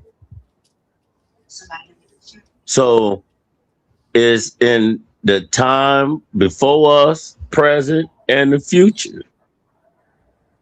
So then, okay, we can argue wave particle, but it have to be observed. Nobody's arguing wave particle though. You said we could argue wave particle, but it has to be observed. Nobody's talking about a wave particle or arguing. At the same time, but guess what? We don't know what's going on in the cosmos, but through information that we receive, that the cosmos is steady expanding, and there's planets out there, planets, stars, and everything. We wouldn't know unless we look and observe it. So I get that you really want to talk about that, but that doesn't have anything to do with this situation right now. No, he bought the little source up. Well, Schrodinger's. You're talking about Schrodinger's equation. We're talking about the cat, though. The box. That was different. So, well. To be honest, okay, I'm gonna switch the topic. To be honest, I'm gonna get back on topic. To be honest, okay. I was gonna ask Oli if I was tripping. Am I tripping, Oli, or is he like? Man, I'm talking about no. You're not tripping. I'm leaving that alone, and I'm getting back on topic of what we was talking about and the information that you was presenting. Okay. When we do the information, right? As far as you only, like me and OD, we was just speaking about we have to do our own information. We gotta dig deep. We gotta do our own thing about science and everything.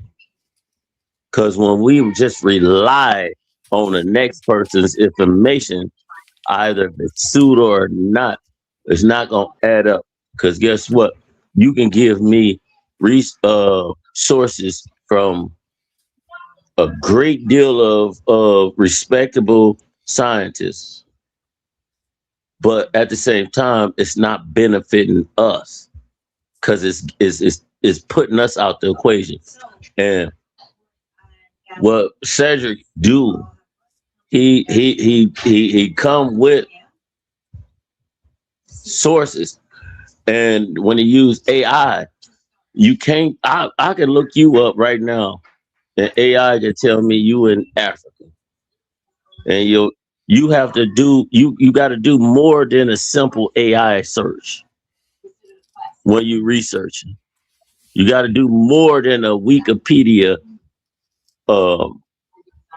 research, because then at the same time, then you got to cross examine of what's going on, and come to your own conclusion, and then come to the people. This is what it is, and you show your sources and the foundation of where you're working at. But they don't do that no more. I'm supposed to believe what you say and just take it that and then regurgitate that back to the people. It don't work like that, man. I'm sorry. And I'm gonna say that, I'm gonna say this. Hey, like you may had a problem when I was telling you about getting in the ring. I wasn't coming at you sideways, whatever. I was just trying to get you to get back, like, man, go at this nigga, like for real. You know, as whoever listening to this little channel right now, they getting information, and you picking a part of the false information that's been represented to the people. Now, man, let's get it on with him, man. You know what I'm saying? Man, fuck that. Get it on with him. Don't, man, dissecting his material is cool, but man, bring it out to the open. Like, you doing a disservice. That's just like a pedophile pastor preaching but still raping kids, and ain't nobody putting. Hey, comparing us to shit like that, man. I don't know what this nigga's talking about. This nigga's drunk or something, bro. This nigga's not talking about. These niggas incoherent and unintelligible. He's all over the place. He's not on topic. He's not listening to anything I'm saying. I'm saying a preacher preaching some garbage and doing misfiled things, and ain't nobody putting him to the just calling it out, putting it out. Come on, man. If this nigga doing this and he putting out misinformation, man, call that out. You know what I'm saying? You may think that, oh, well, I don't want to chase him around. I don't want to chase him around. I don't want to do that. No, man, put that information out for the people, bro. So now we got a leg to stand on and go forth with it. And then I'll come back to you and be like, yo, bro, I researched this stuff. What did you mean by this and that and this, and put me on some game. Come on, man. That's what I'm saying. I ain't trying to go. You're not gonna listen to nothing I say. You're not listening right now. I will listen, but you're not listening right now. What difference would it make if I set up a debate with the nigga? You're not tracking this conversation. Man, do you know the suit, man, bro? I've been on panels with for years, bro. Pseudo killer Cedrick now for years, bro. You did. Can I continue with the presentation? Yes. Give me 2 seconds. Do you know when you come with your information, because it's already set in stone that he cannot come back from what of the things that he said. Once you come with the information, man, that man ain't gonna. Man, come on, man, come on. You keep asking me to do something, not knowing that it's. No, I said no, and I would appreciate if you don't bring it up again. You scared? Okay, where is the remove button? I'm trying not to be rude, But you don't realize that you're getting on my motherfucking nerves. And I've asked you to stop doing something several times, and you continue to push past my boundaries and do it anyway. And I don't appreciate it. And when I see that I'm getting on somebody's motherfucking nerves, and I see that they've set a boundary, they've asked me to stop doing something, I show respect for my fellow brother, and I don't push past their boundaries. And I've asked you several times to stop asking me to debate him.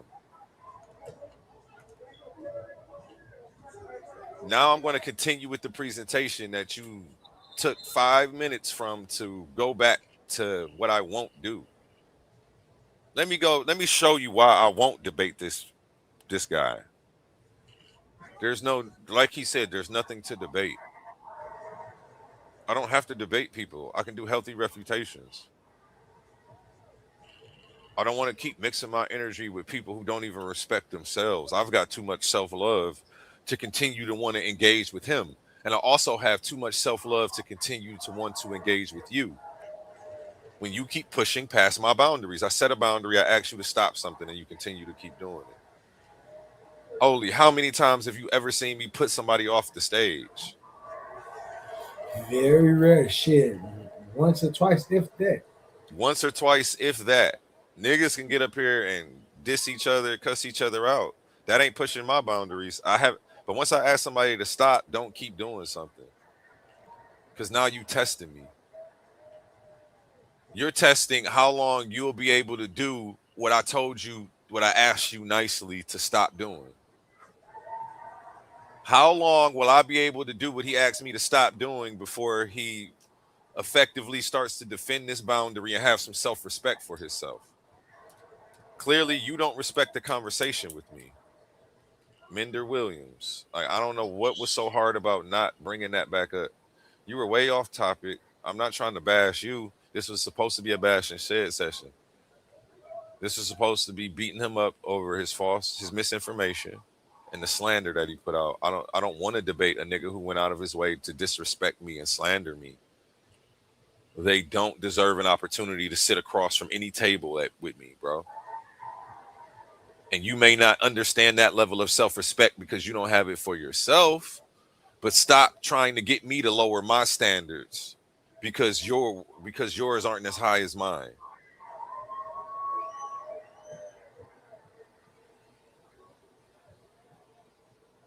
Damn, man, what the hell is up with that, man? That shit just pissed me off, bro. Let me find this. No, I'm not even about to pull. I was gonna pull up this message to the community, but it's on you, Oli. Why I really won't debate him? This is why I won't debate Cedrick. Let's get into it. Why won't I debate this guy? Not when you're with me. Oh no, no, no. So when I'm free, make a living new. Family, you know. Peace and blessings, Titan family. You know, there's a specific kind of silence that follows a storm, a clarity that only comes when the dust settles and you find yourself still standing, unbothered, unmoved. They say perception is reality, but in the realm of social media, execution and results are the only truth that matters. Lately, there's been a lot of noise and a lot of organized energy directed my way. But as you can see, the hate ain't working. In fact, it's doing the exact opposite. I want to take a moment to do something nobody's going to expect. I want to say thank you to each and every one of you who decided to be an obstacle. To those of you who tried to close doors before I could even reach the handle, and to the people who tried to muddy the waters of my reputation, I appreciate you. In psychology, we understand the fundamental law. Growth requires resistance, period. If you go to the gym, you lift feathers, your muscles won't grow. You need the heavy stuff. So thank each and every one of you who were an obstacle. You were the heavy iron I needed. You forced me to stop looking for a path and to make my own and start carving one. You didn't break me. You built the endurance I didn't even know I had for this. In this game of life and leadership, talent might get you in the door, but character is what keeps you in the room.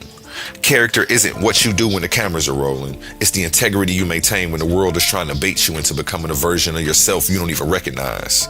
Which I feel like Mender kept doing, kept trying to bait me. Like, I asked you to stop talking about something that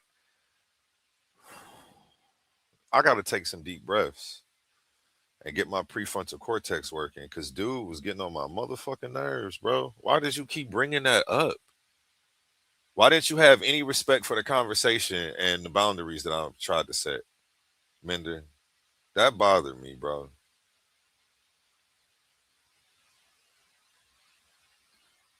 That shit wasn't cool. You over there drinking on a Saturday. I'm over here sober than a motherfucker. Like, I could tell something was going on because you were completely oblivious to everything I was telling you. You didn't care that you were stepping on my toes and scuffing my shoes up. And then you just stood there and continued to do it.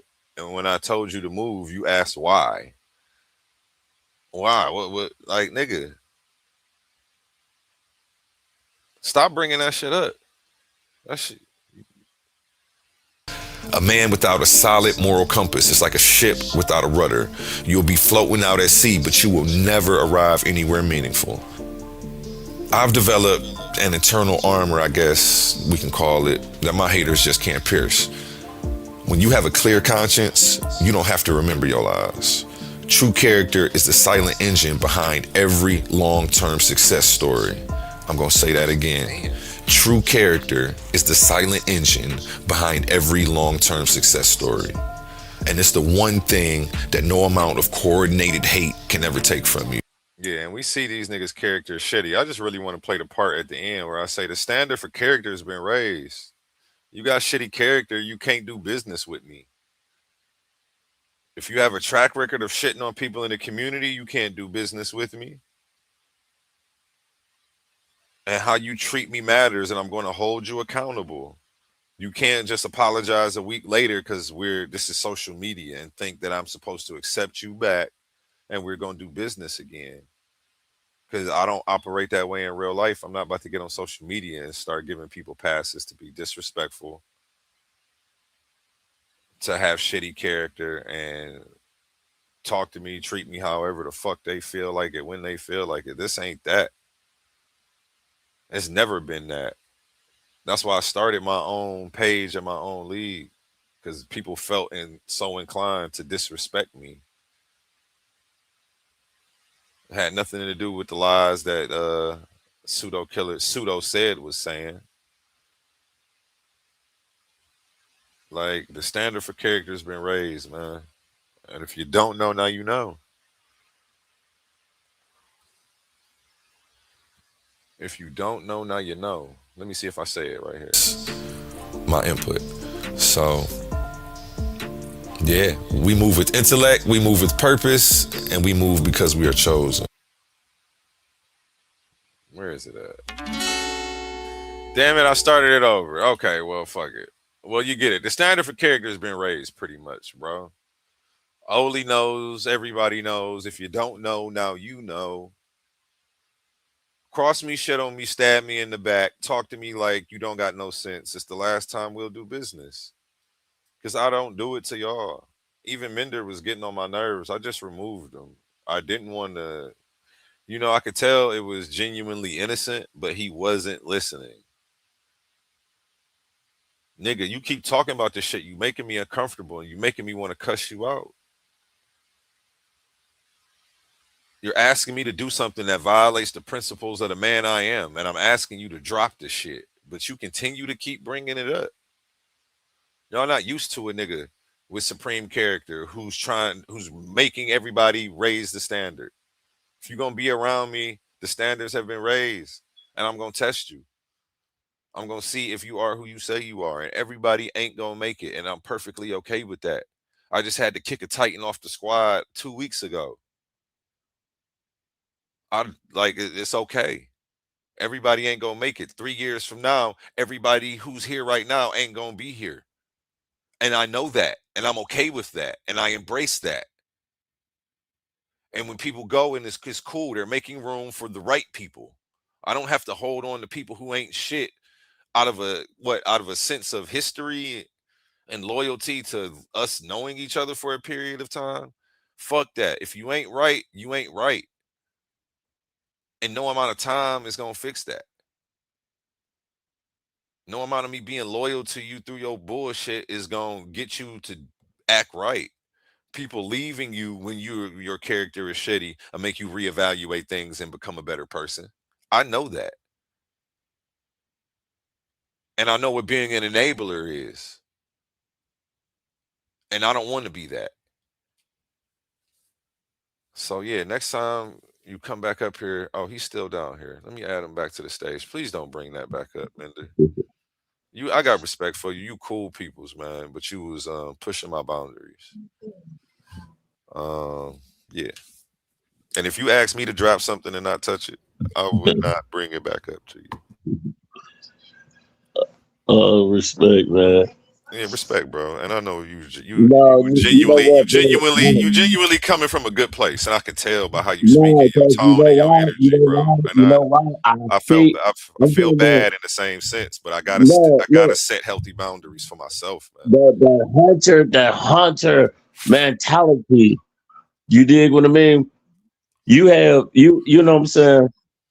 Me being on the panel with you, out of all due respect, you know, you breaking things down. I'm really listening to you, you know, really listening. You know, I done wrote some things down, bro, that I have to go look up. But I'm more like, you know, with the information, and then we're gonna leave it alone. It's a disservice of the community. I'm like, man, go at it. Like a route roller. That's it, man. It wasn't no intentional trying to uh uh I feel you. disrespect you. It No, wasn't I nothing know. intentional That's why I trying to let you back up. That's disrespect why I you. let you back up. I'm I not know trying it to wasn't intentional. disrespect you and like keep talking. I'm like, man, nigga, get him. Yeah, I know you genuinely coming from a good place, and it wasn't no disrespect, man. I could You know definitely what tell. I'm That's saying? why I let you back That's up. what I'm In the same time, like it's one of them situations where, yeah, my dark side coming up, nigga, to protect me. I keep telling the nigga to stop crossing my boundaries, and that's when my dark side come up. Stop crossing my boundaries and don't bring it up. Because I we said I come don't want to from debate him. I don't want to be from the talking. dark side. We from the dark side. I need you to stay focused.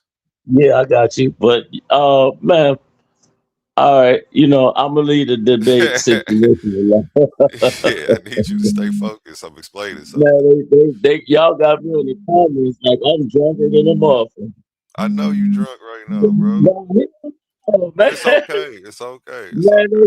in the comments, man, Williams drunk as hell. No, man, it's just, man, bro. I'm gonna leave it alone. And guess what? Let's get back on topic because I know you got more to say. And the great brother O, you know, I like how he chime in. It's a nice deal. And we're gonna Got you. leave it alone. And I apologize if I disrespected you in No, any you type of didn't. way. You didn't at But all. but You was but being genuine and telling me how you I felt. still tell you that But I it was apologize. past the point where I I heard you, and apologize then for keep going, keep pushing buttons when I didn't have to. I apologize. appreciate you. You I'm not a know, I Rottweiler. I apologize. don't want to go at him like a Rottweiler. I'm a player. Man, get Listen, that let me nigga. talk. Let me talk now. I'm a player. I'm not a Rottweiler. I don't want to go at nobody like a Rottweiler. I Man, handle what everything. that? I handle everything like a player. So Man, I know I'm not about to be, play man. on. Yeah, if anything, niggas about to be chasing me around. I'm not chasing nobody around for nothing. I got too much going on. And you got to remember, I debate, yeah. I bring information, yeah. But when I do it, I want to do it a certain way. It's got to be set up a certain way because I'm living the life that I want to live. I create my own peace in my world, and I don't go into situations that will disturb my peace. And I already see he's already disturbed my peace. For real. But you know, comes Like, from I've been in the no, room. don't I've been in just the say rooms I with fuck this. with you and I feel Yeah, you. I just need you to say I fuck with you and I feel you, yeah, not to yeah, yeah. continue to try to On talk to top, me into on your top, plan of what you would do, because I'm not yeah, you. yeah, yeah. Yeah. You know, like I said, the channel, I love it. Yeah, I we got love it. different birthdays, bro. I'm a totally different person. I come from I'm not. I don't handle everybody handles shit a certain way, a different way. What year was you born in, man? But You said 79? no. But let's get into back into this presentation because you got us all the way off track. Okay, that's what I'm saying. I'm trying to get back into the presentation. Dumb boy. And I apologize once Because it is again. unfalsifiable, it cannot be debunked. Just mute out. I got you. There you go. Appreciate you. He said he called you a dumb boy and said if it's falsifiable, it can't be debunked. We knew that. This is what we were like trying to like let you know. You think you're putting us on the game. We knew this shit couldn't be debunked, you fucking idiot. That's why when y'all were reading all those Google AI overviews, we knew you didn't know what the fuck you were Googling. That's why we only put that show together. What happens when you Google something and it ain't on Google? That shit did like 1,200 views. That first show where we dragged y'all. Because we were trying to tell you this. Everything that you're finding out is what we were trying to tell you. That there's nothing to debate. That's why he kept saying debate it. We knew you was gonna lose. You was over here trying to call the nigga a pseudo, trying to compare it to it's panpsychism repackaged. Man, you just search something for your confirmation bias. If you told it give you an objective analysis, it wouldn't say the same things that it's saying. It wouldn't even bring up panpsychism or idealism had you asked for an objective analysis, but you didn't do that because you don't know how to use your AI model.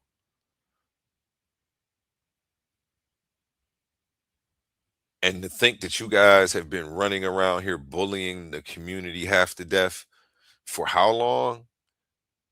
Man, I'm here now. That shit is over with, nigga. Let me find out. Anybody did, hey, if Sid is fucking with y'all, pull up, man. Just send me the link. I'm pulling up. Send me the link and I'm pulling up and I'm on his head, man. I'm not letting Sid rest. Anywhere I catch you, Sid, it's on site. Every time I see you online. I'm not about to attack you like a Rottweiler, though, like Mender want me to do. And I'm not about to challenge you to a debate. But I'm going to never let you forget who the true pseudo is. I hope you watching this because we tried to tell you that his shit was unfault. Like, we were trying to let you know that you can't beat this. With nothing that you got, there's nothing to debate. It's unfalsified. We knew this. But y'all didn't want to listen to my man Zoli. You kept trying to argue with the nigga.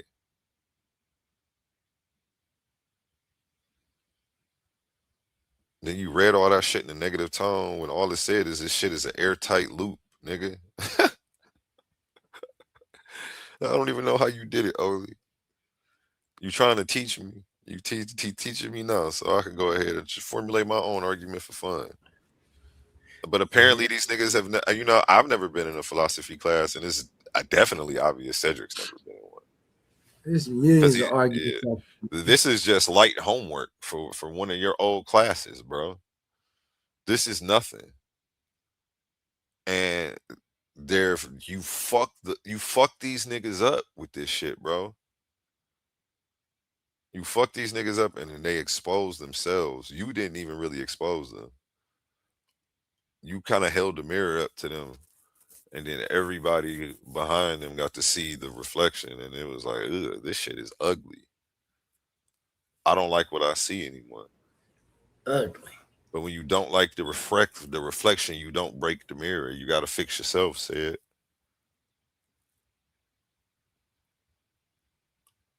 If I almost want to say self-reflection, no pun intended, but that's what's needed right now.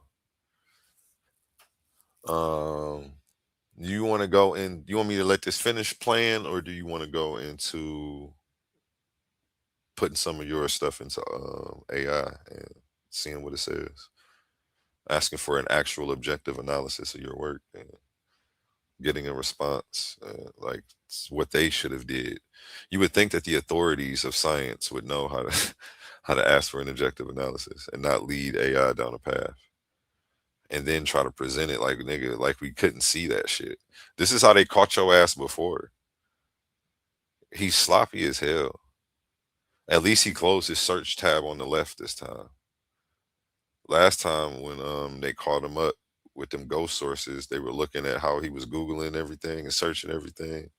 This man needs to be stopped. He doesn't deserve the internet. We tried to tell him it was unfalsifiable, only for him to argue with you for hours and then end up finding out himself. Shout out to you. You didn't prove anything. I don't know, but his followers probably thinks he saved face. And at least he came out with the video first. That was a good PR play by him. This guy is stripper cheeks, straight ass. And he's stinking up the place. Yeah. And I think I ain't gonna lie. Let's finish watching this video. I think why I keep calling them stripper cheeks though. That's funny to me. I just made that up on the fly. Because he clapped, because he cheek clapping. He out here booty clapping for himself. Hey, checkmate. Shout out Pamela, man. Pamela is a legend out here in these streets, man. What is he now? Though USA Freemanism. Pamela don't even know he had me fall out with one of the people on my own team about his ass, man. I was sticking up for him. Like, man, that nigga didn't even do nothing. He came up here and kicked y'all ass and y'all mad. And then these people stopped fucking with me over that shit, man. Because I was unbiased. Like, hey, you on my team, but that nigga kicked your ass. And he kept it clean. And you know, like, Pan, hit me up, bro. We got to work, bro. Let's make something happen, Pat Milano. Yeah, he late as hell. Man, you ain't late. We've been streaming 9 hours, nigga. I started streaming on this shit at 9 o'clock. I took a big ass intermission. I had somebody come pick up some gold teeth. What else I do? I went to the stove, got some wraps, made some food. And then we finishing the presentation. I heard JJ700 was on this episode, so I was really trying to skip through, but I didn't want to skip over the part where he was using AI to look at one of all these videos. And we'll let this finish. Slow yeah, you're right on time, baby. I'm talking to you now, Aina. Slow boy. You're getting your panties in a bunch, tripping out, freaking out, because somehow you think that you have some authority in this community when all you're demonstrating is how much of a clown you are. So now that I have demonstrated unnecessarily taking too much of your time, my time, to illustrate why this is a stupid waste of our time. Yeah, again, he kept assuming that you had a scientific argument and there was some what was he kept saying, metaphysical aspect to it, because you had quantum in it. Wrong. It's an unfalsifiable philosophy, which most philosophies are. The idea of God, which all religious people have, is a philosophical position. It's not a scientific position. It's not one that can be tested. We were trying to tell him this is a philosophy. How many times did you tell him, Oli, oh yeah, I came up with my own philosophy? So he thinks because we told him that it's an airtight loop. I mean, because ChatGPT told him it's an airtight loop that's unfalsifiable and there's nothing to debate, that he's somehow saved face. All that did was prove you wrong, brother. Oh, he said I'm late is on that, by the way. I don't know what you're talking about. The Plex. You owe me $15 or something too, Smash. Let me get my paper, man. I forgot. Shoot through, man. Or get another t-shirt or something, man. Spend some more money. We'll just do it like that. You good on that. Spend some more money. Yeah, get one of these Titan Debate League exclusives or something. But yeah, he's not proving nothing, man. I'm looking at the comments. I don't see what he's talking about. Oh, Minder drinking those natty daddies. Oh, he said he late. He must be talking about he missed Minder. Minder, what you over there sipping on, man?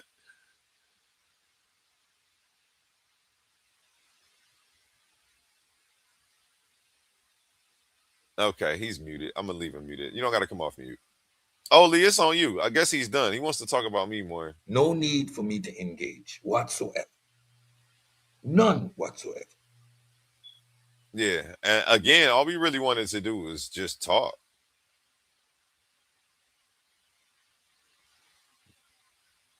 Nobody really was trying to get you to debate Oli. He told you to debate it once he realized that you were so stupid you couldn't understand it. And that be Oli's whole thing. Once he's fed up with trying to explain it to you and you're just vehemently opposing it, he tells you, well, fine, debate it.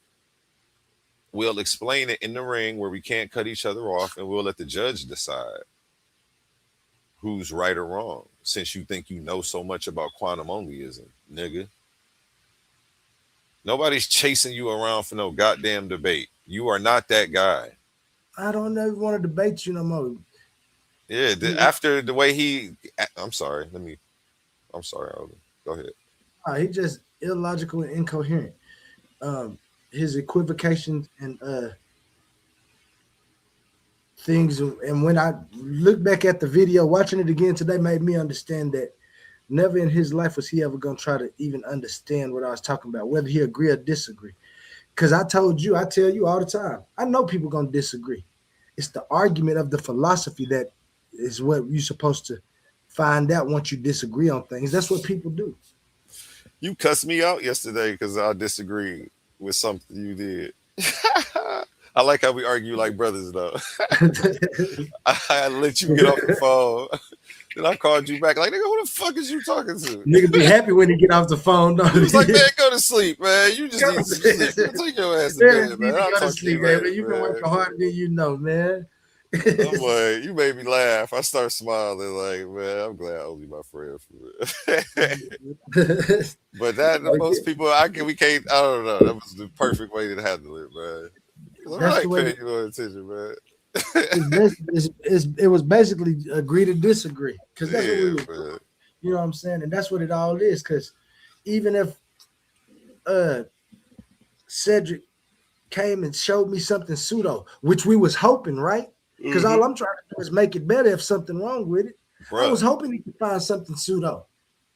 That's all we trying to do. Have healthy intellectual discourse. These niggas is belligerent. I'm sorry. And remember, you can't falsify it empirically, but you can falsify it logically. This is a falsifiable framework. Yep, I've seen people have you on the ropes a little bit. Never seen nobody knock you out or nothing, but you know, King Herc, I'm insulted to say that Pam Mulatto kicked everyone's ass is fucking. You don't know what episode I'm talking about, King Herc. This isn't that episode. I had some. I'll talk to you about it later. It was somebody who was messing with me in the beginning, and this was a few months ago. And Pam Mulatto came on and was kicking their butts on the topic of immigration.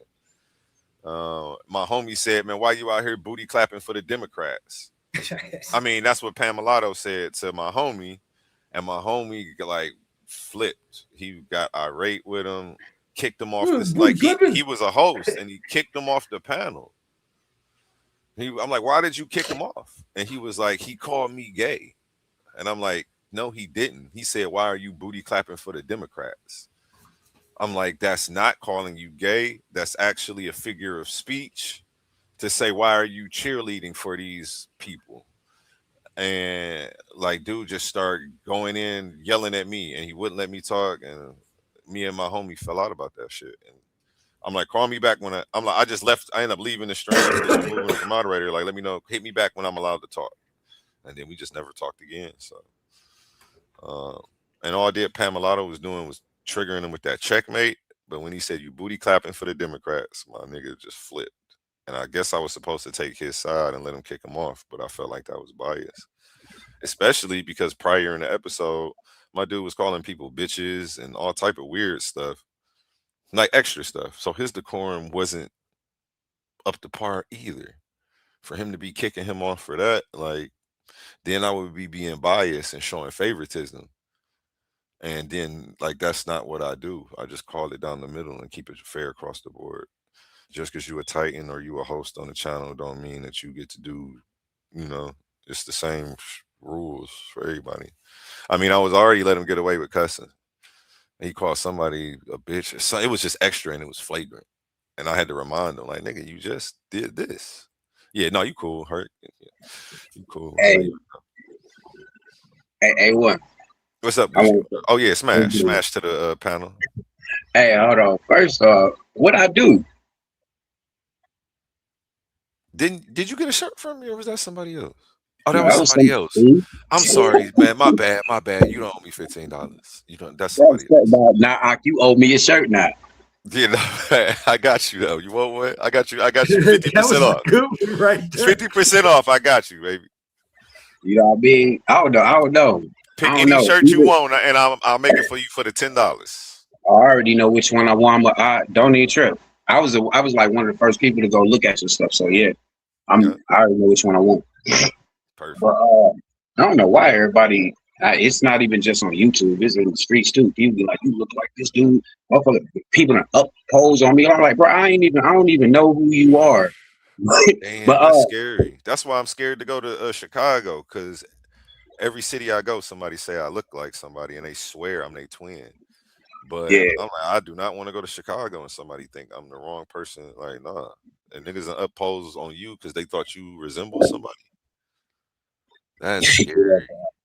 Yeah, bro. It's wild, bro. I don't know. I got a face. I got a face and a voice, I guess.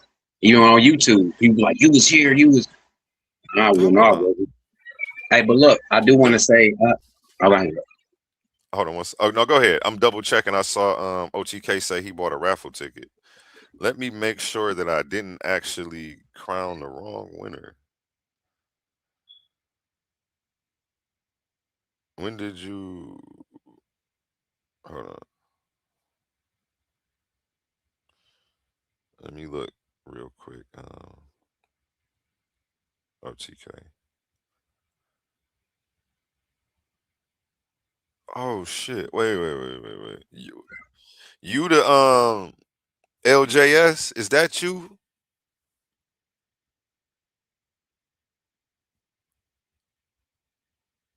Are you LJS OTK?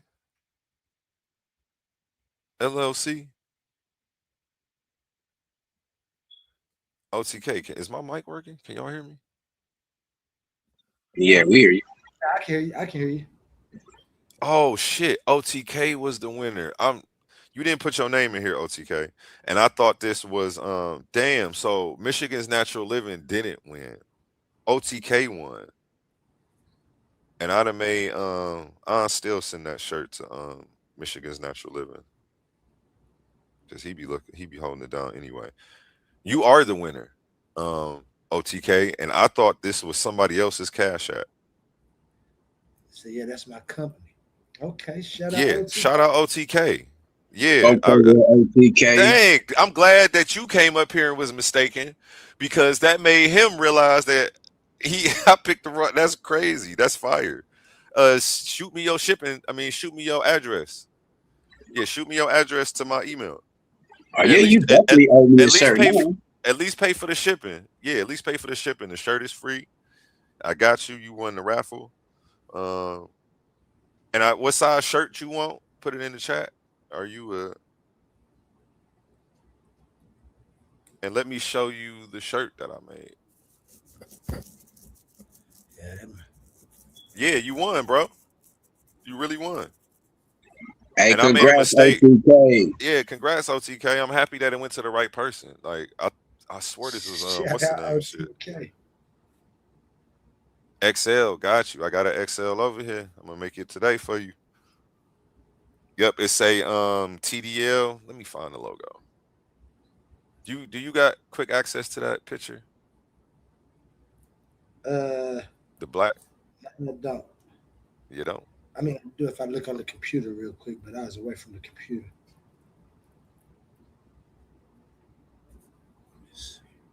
Okay, here go the shirts that I made. Let me share the right screen.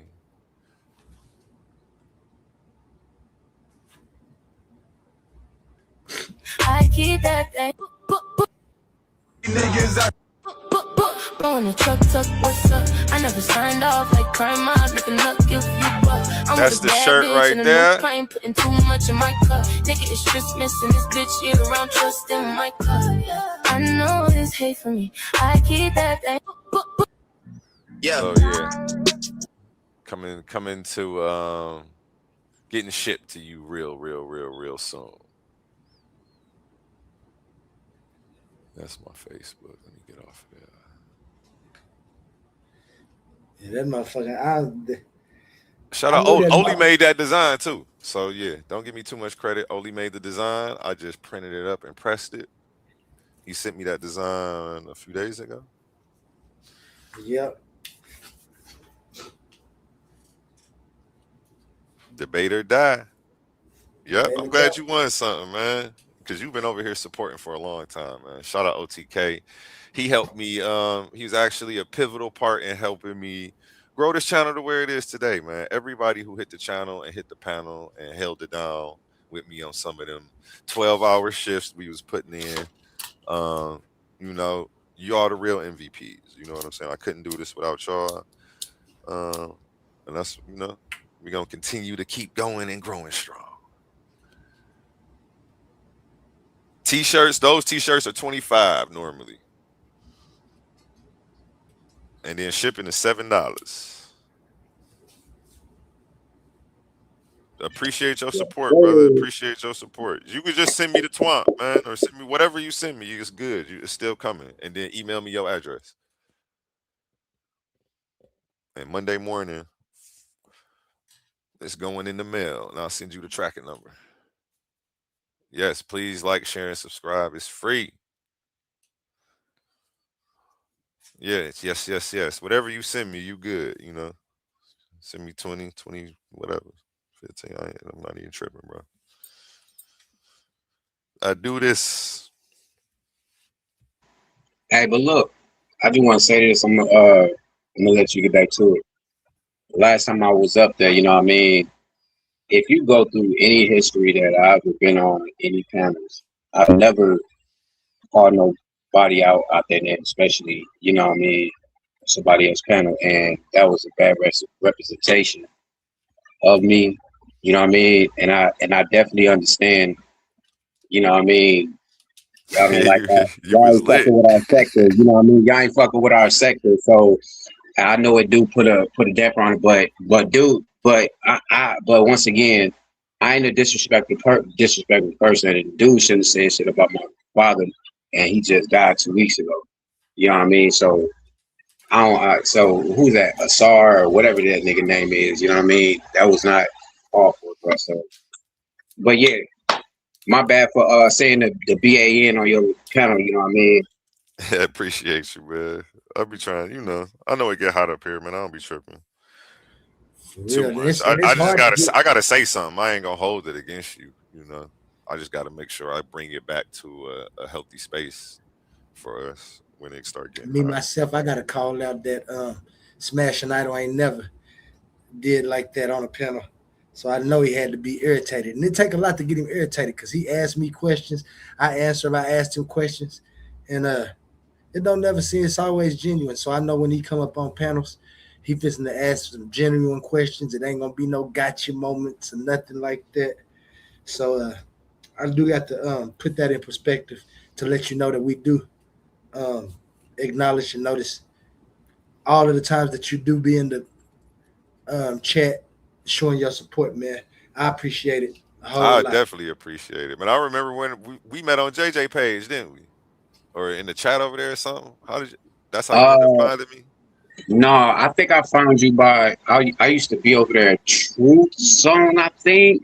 Oh, okay. You saw me over there on Truth Zone. He disrespected me. He called me a BAN. I just don't do it. You know what I mean? I ain't. So I just left. I ain't never went back. I don't do that. You know what I mean? I'm a grown ass man. I can't call you that in your face. So I don't think it's fair that you can say say that or talk about my children, my mother, or whatever. You know what I mean? Yeah, that's it. Yeah, I know what you mean.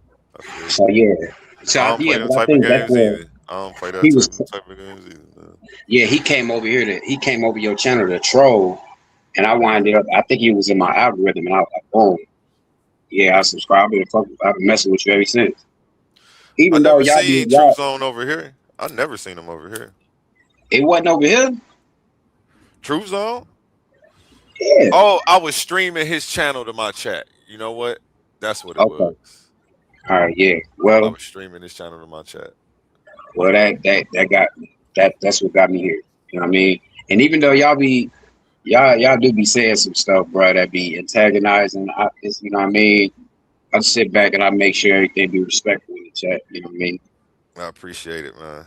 Yeah, I usually let the chat ride as long as ain't nobody saying racist stuff, even the black people.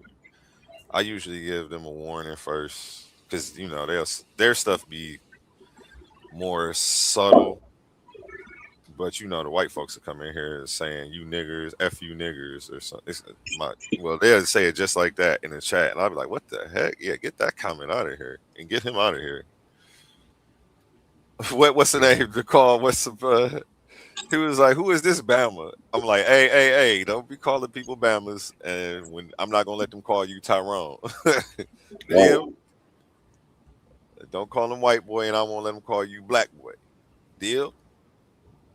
Don't come up here like, "Who is this white boy?" Because if you come up here like, "Who is this black boy?" You're going to have a problem with that, and you're gonna be like, "Hey, one, you were going to let him." Hey, you know, all my time.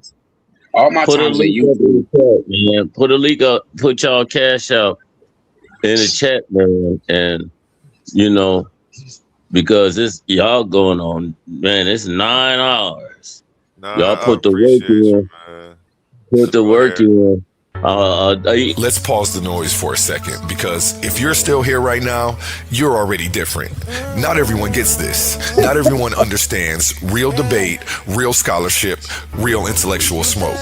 But you do. This is Coliseum of Arguments. This is Titans Debate League. And what happens here doesn't survive on algorithms. It survives on the people who believe in it. When you support through Cash App, you're not just donating. You're fueling the arena. You're the reason we can bring in high-level guests.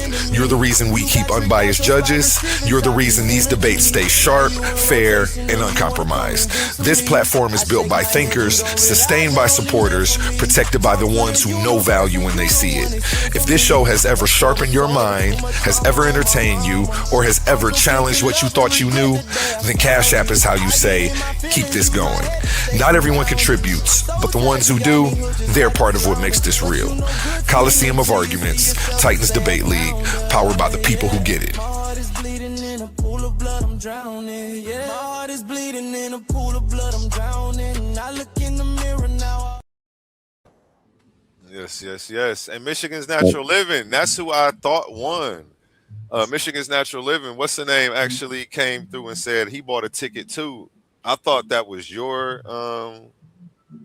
Cash App, the LJS LLC, but I was confused, and it was actually OTK who won.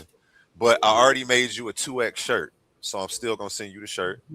I got 2 shirts for you. I got another surprise shirt that I made for you this morning when I was talking to Oli.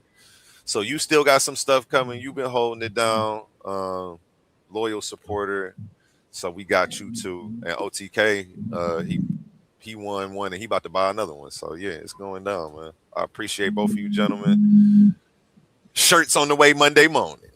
I've been making shirts all weekend. What the shirt's going for, bro? Say that again. What the shirt's going for? The shirts, $25. When I had the website up, there was a couple dollars more, but $25. I'll put anything on a T-shirt for you. So you can send me a picture. Ask who bought a shirt from me. I thought it was Smash, but I was tripping. I had him confused with Jay Snake. So my apologies. It was Jay Snake who had a funeral to go to. And he was like, yo, he hit me up on Wednesday. Like, yo, I got a funeral Saturday. Can you make a shirt and get it to me by Friday? I'm like, You could pay for the next day shipping. Like I told him it was like $35, but it ended up being like $50 for the next day shipping. And I sent the receipt to him, but I ended up paying for it all out of my pocket. That's why I told you, Smash, Smash, you owe me a couple dollars, man. Let me get that. Yeah, but I got your information and things, man. I'm most definitely on your line, man. Yeah, you on my Facebook, so you'll see me sharing stuff, promoting different stuff I and be make sure making. you share it on my Facebook, man. Yep, I'll tag you for sure. I definitely will. You about to see pictures of all this stuff going up that I made. I cut a bunch of stuff this morning. I still got to press a bunch of other shirts. So I had some people from my little third shift job that I'm working right now order some stuff from me. I'll be everywhere working, promoting. I don't just quit. Money on top of money on top of money. That's the only way I'm going to fuel this mission, man. The shit's just a tool. It's not my God. It's not my religion. Right. The shit is a tool. It's an inanimate object that we use to gain things and nothing more, nothing less. Use it like a hammer. Use it like a chisel. Use it. Don't abuse it. Don't let it become you. Don't let it become your idol. Ever. Yeah. Because it bring me back into the space to get back to tattooing the thing. Because it was a misfortunate incident that happened with one of my guys. He was like, yo, dude over here tattooing. And then, he was getting busy on him at the time. And so I was like, all right, best. He had everything, the whole nines. And I'm talking about, he had like 8 guns, tattoo guns, like 1 million needles, 1 million ink. See, I'm an artist. Man, my artwork is retarded though, to be honest. I'm talking about I'm an artist. I'm an artist. So I looked at my partner's neck. He wanted Capone on his neck. And it said Capone. You put I was trying to I had to You ain't right, man. You was drinking like you drinking right now. You messed this tattoo up. No, you hear that shit, Smash? No, this is the artist, bro. I'm not drinking right now, my G. Look, listen. So the tattoo artist, he was supposed to put Capone. Oh, it wasn't you. It wasn't you. Okay. Woo. All right. It was my bad. So, but then I'm looking at his neck, and I'm like, I had to sound the name out, like letter for letter. It said Capone. Are you sure it just didn't fade a little bit? He really messed them up. No, bro. It said Capone instead of Capone. Got you. Because it was Kesey Capone. He had Kesey Capone. I got it.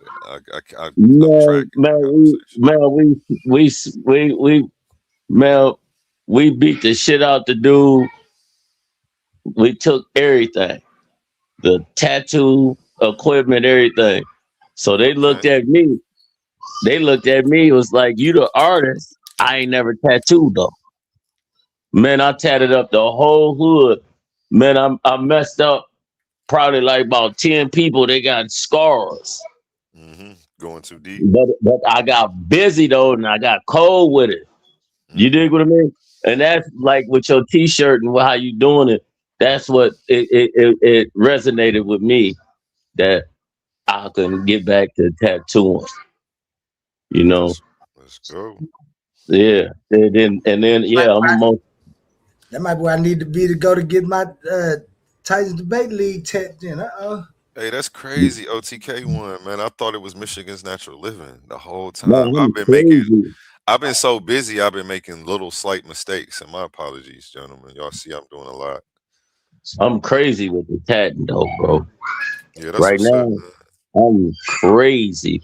Portraits, anything. I'm talking about.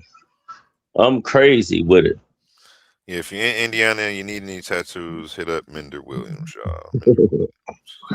I promise you won't be a lab rat. I did my homies already. Oli, are you ready to present anything?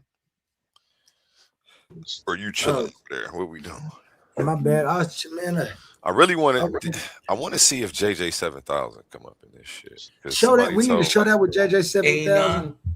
You know, anybody, Dr. Ben, all them pseudo over there, none of them are. That's the type of individual you are. I experienced shout out JJ700. Whatever y'all got going on, that's big bro. So you know what I mean? Oh, wait, hold on. He said it again. This is why I call them niggas liars. He doesn't want to debate on my platform. No, because your platform is useless, worthless, and a waste of intellectual space. Okay, that was. I guess that makes him feel tough. Definitely not useless, worthless, or a waste of intellectual space. I've covered a lot of ground in 10 months. And you keep comparing me to people who have been here over 10 years. So that's a credit to how fast my space has grown and how much my space actually means to a lot of the people in the community right now. Just because you don't find value here, I see why. You're a lazy intellectual. You know, if this is a pseudo haven, you should come here and have the most kills. You're a pseudo killer. Hey, one. Go ahead. I got a quick question. I wanted your permission on something. So, am I permitted to, if I see something that I want to speak on or something, or on a video of yours, and I go and, react to it or something, you wouldn't feel like, because I don't want you to feel like, damn, motherfuckers coming after me, because you barely even speak, you know what I mean? So it's not you, but I ain't even gonna tell it too much. But yeah, I would love if you do that. You can do that anytime. You don't have to ask. You don't have to let me know. All of my content, like, I want people to do that. You're not popping until people are doing that. You see what I'm saying? It's almost like back in the day, your music wasn't shit if niggas wasn't bootlegging it. I agree. I remember. Look, I'm kicking with a bunch of getting money people. My one homie used to say, "Man, if a nigga ain't tried to rob you yet, you ain't getting enough money." I was like, "Damn, you taking this shit in stride for real?" Like, yeah, nah, cause niggas running up on you, trying to kill you, and you just in the best of spirits. Like, because I do. Go ahead. Yeah, my bad, bro. I was just gonna say, because I do have a channel. I actually got 2 channels, but my Smash and Idol channel, it actually can run hella numbers. I just, I don't want it to, like, if I wind it up, because you be having some stuff that people that I could ban, bro. It be people just saying all type of crazy stuff. You know what I mean? And I could totally get to it, but I don't want, get busy, you know what I mean? Man. And anytime you want to come up here, and like right now, you can add your destination at the top. It's a button in the top right corner. If you're on a PC, I think, maybe even on your phone, that says add destination, and you can always share the video to your channel. OTK used to do that a lot, and he helped me get my subscribers up. And I was like effective. They was trying to blackball me at that time and tell everybody to not come over here. So like, I used to have everybody come on here, add their destination, and we'd be streaming on like 10 different platforms at one time. So that's how I don't see it on my phone. So it must be PC. Yeah, it must be the PC then. I had to whiteball myself because they were trying to blackball me. That's how I end up still hitting 1,000 followers without having to pay for no subscribers. Yeah. For sure, then, you know what I mean? Appreciate it. Bro. Yep, take anything, anytime. You don't gotta ask. For sure. I don't want motherfucker to, you know what I mean? I'll be in the chat, motherfucker, like, hey, this nigga, he a snake. It ain't, you know what I mean? Because I ain't even how I move. You got the pass. And anybody else out there got the pass too. So replay it at my shit. You can review it. You can do anything you want to it. I'm not even tripping if you drag me and whatever. Like, my content, it's all content, and it's the content creator game. Like, I put the stuff out there, and I know everybody's not going to agree with it. It's a million different people and a million different opinions, and everybody should be able to take this and express. The same way I don't censor nobody on here, I wouldn't want to censor nobody else on their platform. Man, Like, nigga, how you dare kick you me. have that type of opinion? Like, everybody's got an opinion, and if they were to actually hit the panel, I'll let them speak their piece and make sure they not interrupted by everybody, even if I Right. completely disagree with them. I don't be agreeing with 90% of these niggas. But you never even knew that shit. And you wouldn't know until recently I start speaking about this, you know. I'm like coming back out as a debater because I'm bored. And it's a reason for me to keep studying. Because I wasn't studying no more. I just start running the channel and I'm like, I don't like this. I don't have a reason to pick up this book unless my intellectual reputation is on the line. Because I'm not gonna go out here and embarrass myself doing like the shit that said does, trying Can to I debunk ask you a shit question, that they bro? never even looked up. Like, so imagine me out here trying to talk about evolution and defend it, but I ain't read up on it. Like, I gotta get back in my studies and shit. So this was the perfect opportunity and a reason to go ahead and get back to reading, spending at least an hour reading every day, taking notes, watching lectures, sitting down in front of the PhDs, getting around my peers who are privy to this information, and we share ideas. So I want to get back into that climate of it because being a moderator, I was so focused on trying to really run a fair platform. And like you say, I don't talk, I usually don't be on here talking a lot. That's why I was so mad when they did that, because I was asking some basic ass questions like, can you show me that? Like, because that's what I thought y'all were here for real. And I actually appreciated them for being here to do that. Like, finally, somebody's going to look at this shit and tell us if holy shit is whatever, and give it an objective eye and do the homework on it. I thought that's what Ced was going to do. But he, did some weird shit. I thought it was going to be like, this is amazing, man. You failed out right here. This we don't always sound be doing fix that. We did that, man. We've been so naive in our approach to bringing this information to people on social media, and I think this is just the wrong space for what you're doing, because you take your shit serious. And I feel like, I don't know, I told you I was gonna get people to look at your shit in the beginning, and I feel like, I mean, it's gonna happen, but my efforts thus far just haven't been, it's not what I told you we was gonna get done, and I just don't like how it's going. It's really pissing me off. So we just gonna have to get the real professors to look at it. We're gonna have to get some. It sucks. You just gonna have to get some. I mean, we don't have to necessarily get no white folks, but we can get a black scholar, a black PhD, or somebody to review Hey, yeah. Ali, I wanted to ask a question. And once you give me your answer, I'm gonna tell you why I asked you that. And just be honest. Have you actually read Genesis to Malachi? Not Genesis to Revelation, but Genesis to Malachi. Genesis, Exodus, Leviticus.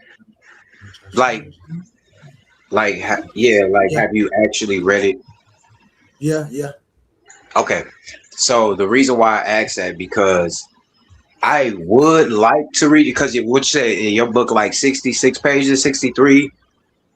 68. This particular book, just my philosophical book that I'm arguing, is just 68 pages.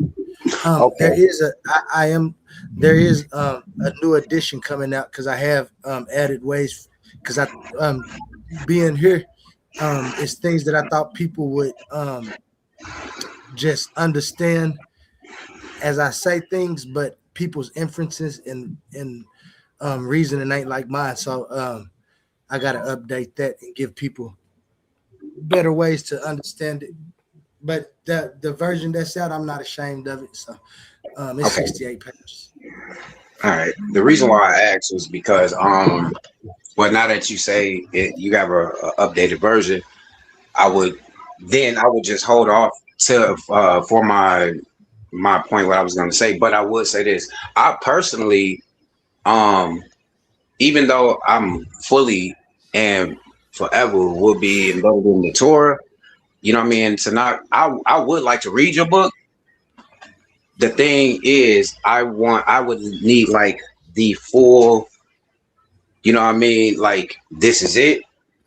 That's it. You know, and I would also ask in the event if once I got your full version and I fully read it, that we like hit a Discord or something, you know what I mean?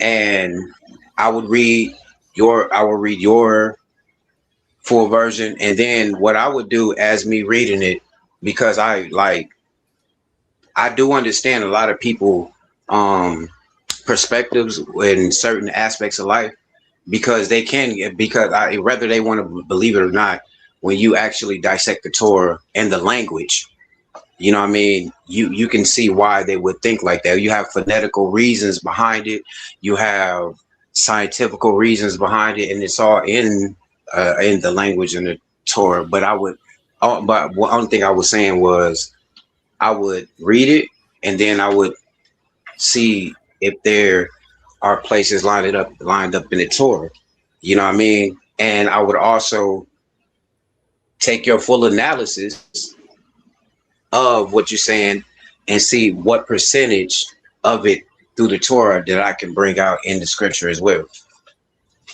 I got you. That sounds fine to me, man. I see a lot of correlations of different types of views and things. And when you just talk about aspects of existence and answers to things, the Torah, like you said, it depends on the way that you looking at it and perceiving the information as you gain the information. Could have scientific aspects and philosophical aspects, and so yeah, we can definitely do that anytime. I'm really waiting, and I know it sound well, it don't sound strange. I know it won't.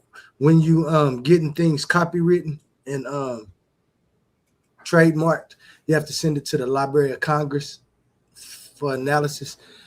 I sent mine in, and I won't. Mine don't come up until the October date, the October draw.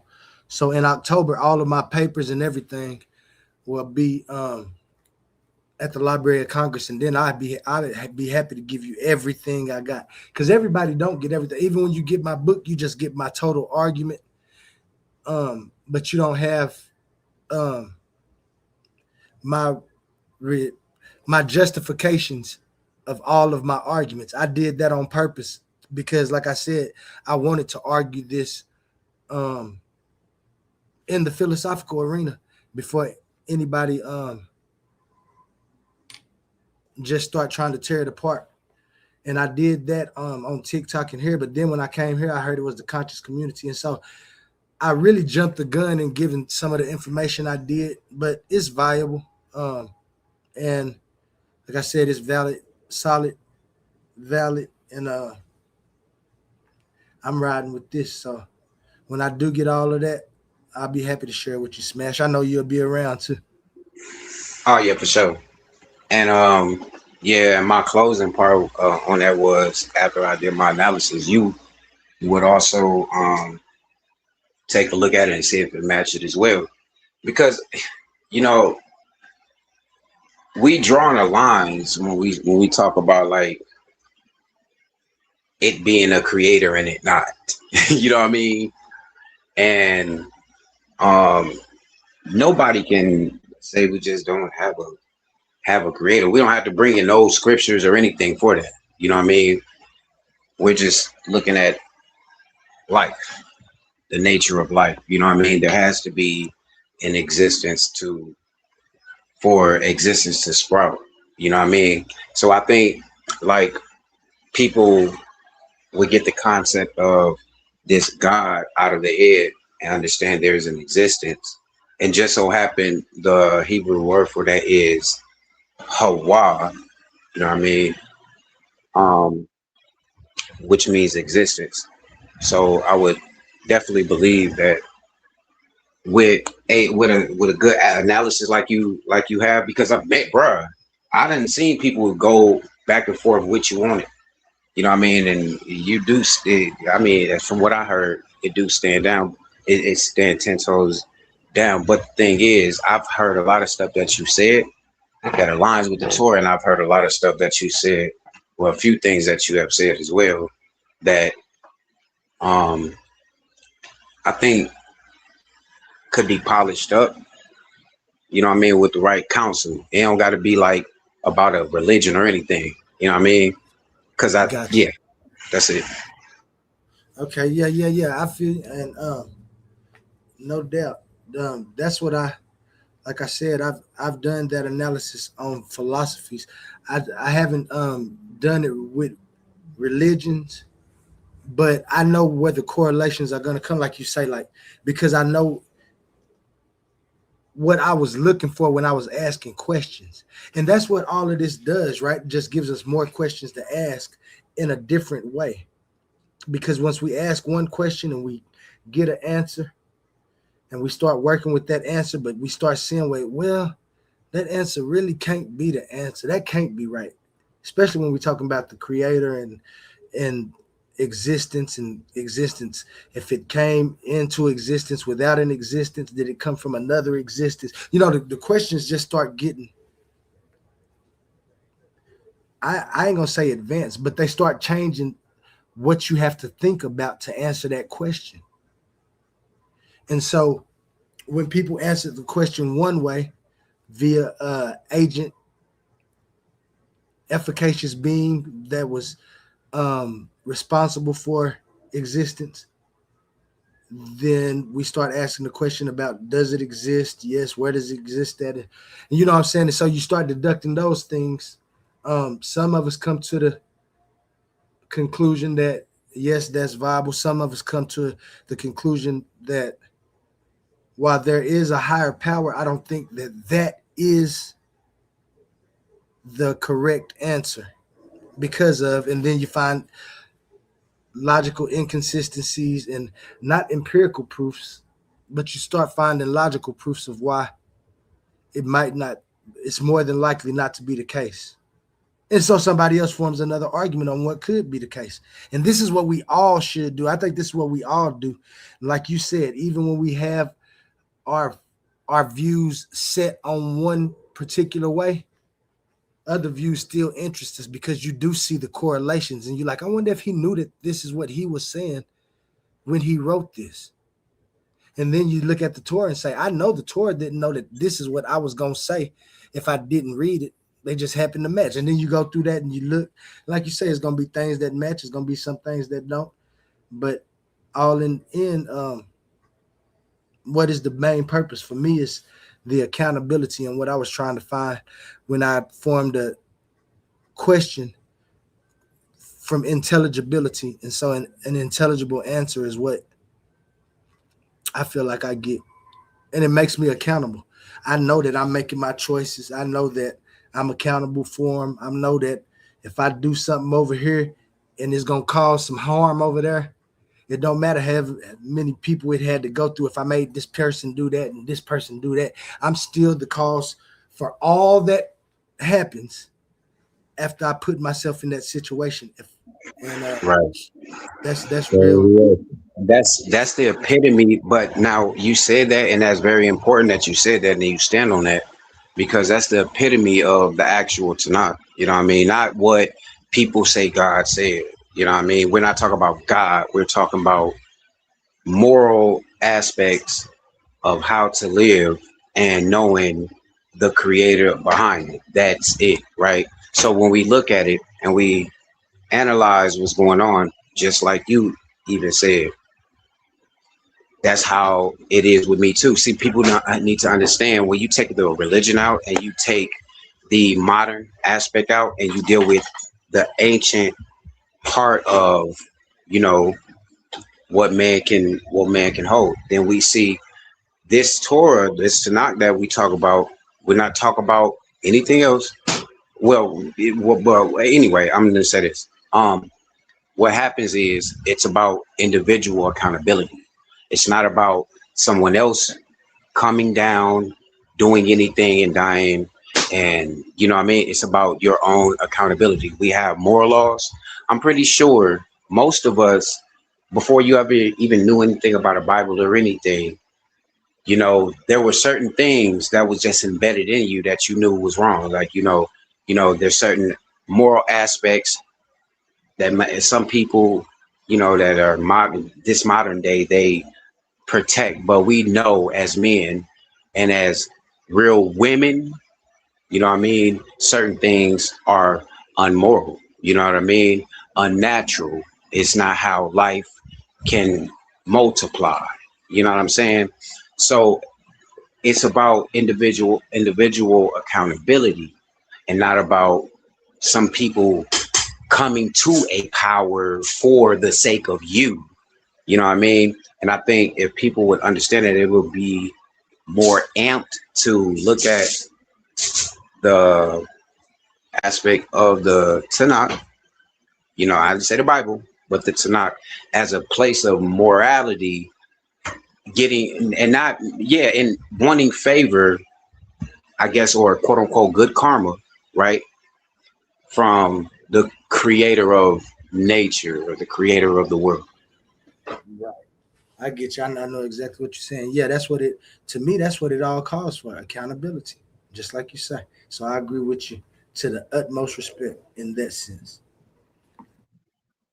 I agree with the brother, Mass, because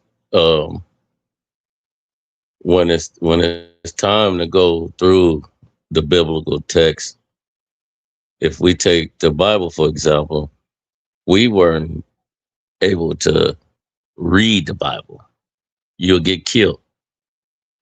And now we can't go outside the Bible to get more understanding and knowledge of the information that we read. You know? So it's like we gotta pick and choose the avenue that we're going up, you know, because this is what was taught to us. This was taught to us. This is what our ancestors watered down to us, the Bible, or however the Tanakh and things. But it's a great build, and brother hit some things, and I was, yeah, you know, because you can look at things. There's great information in there, but you just can't solely stand on that premise as far as just reading the Bible and this is it. You got to go outside. You got to see what's going on. You know, you got to see, like, you got to cross your I's, dot your T's. Now, let me tell you something. I'm a firm believer in, there's a saying that say knowledge shall increase as time goes on, right? And knowledge does increase. The only way that you can increase your knowledge is if you grasp the concept of your moral standard and you go on a path that isn't your regular, but you obtain your moral status and you go and find out what better suits you. You know what I mean? But this is the thing where people misconstrue everything in is they don't understand in your knowledge increasing. One thing that you are not supposed to do, and I'm pretty sure we all know it, but a lot of us, and we show it in our character, once we denounce, once we say there isn't a God or there isn't a creator, we just came out of nowhere, you know what I mean? That type of stuff.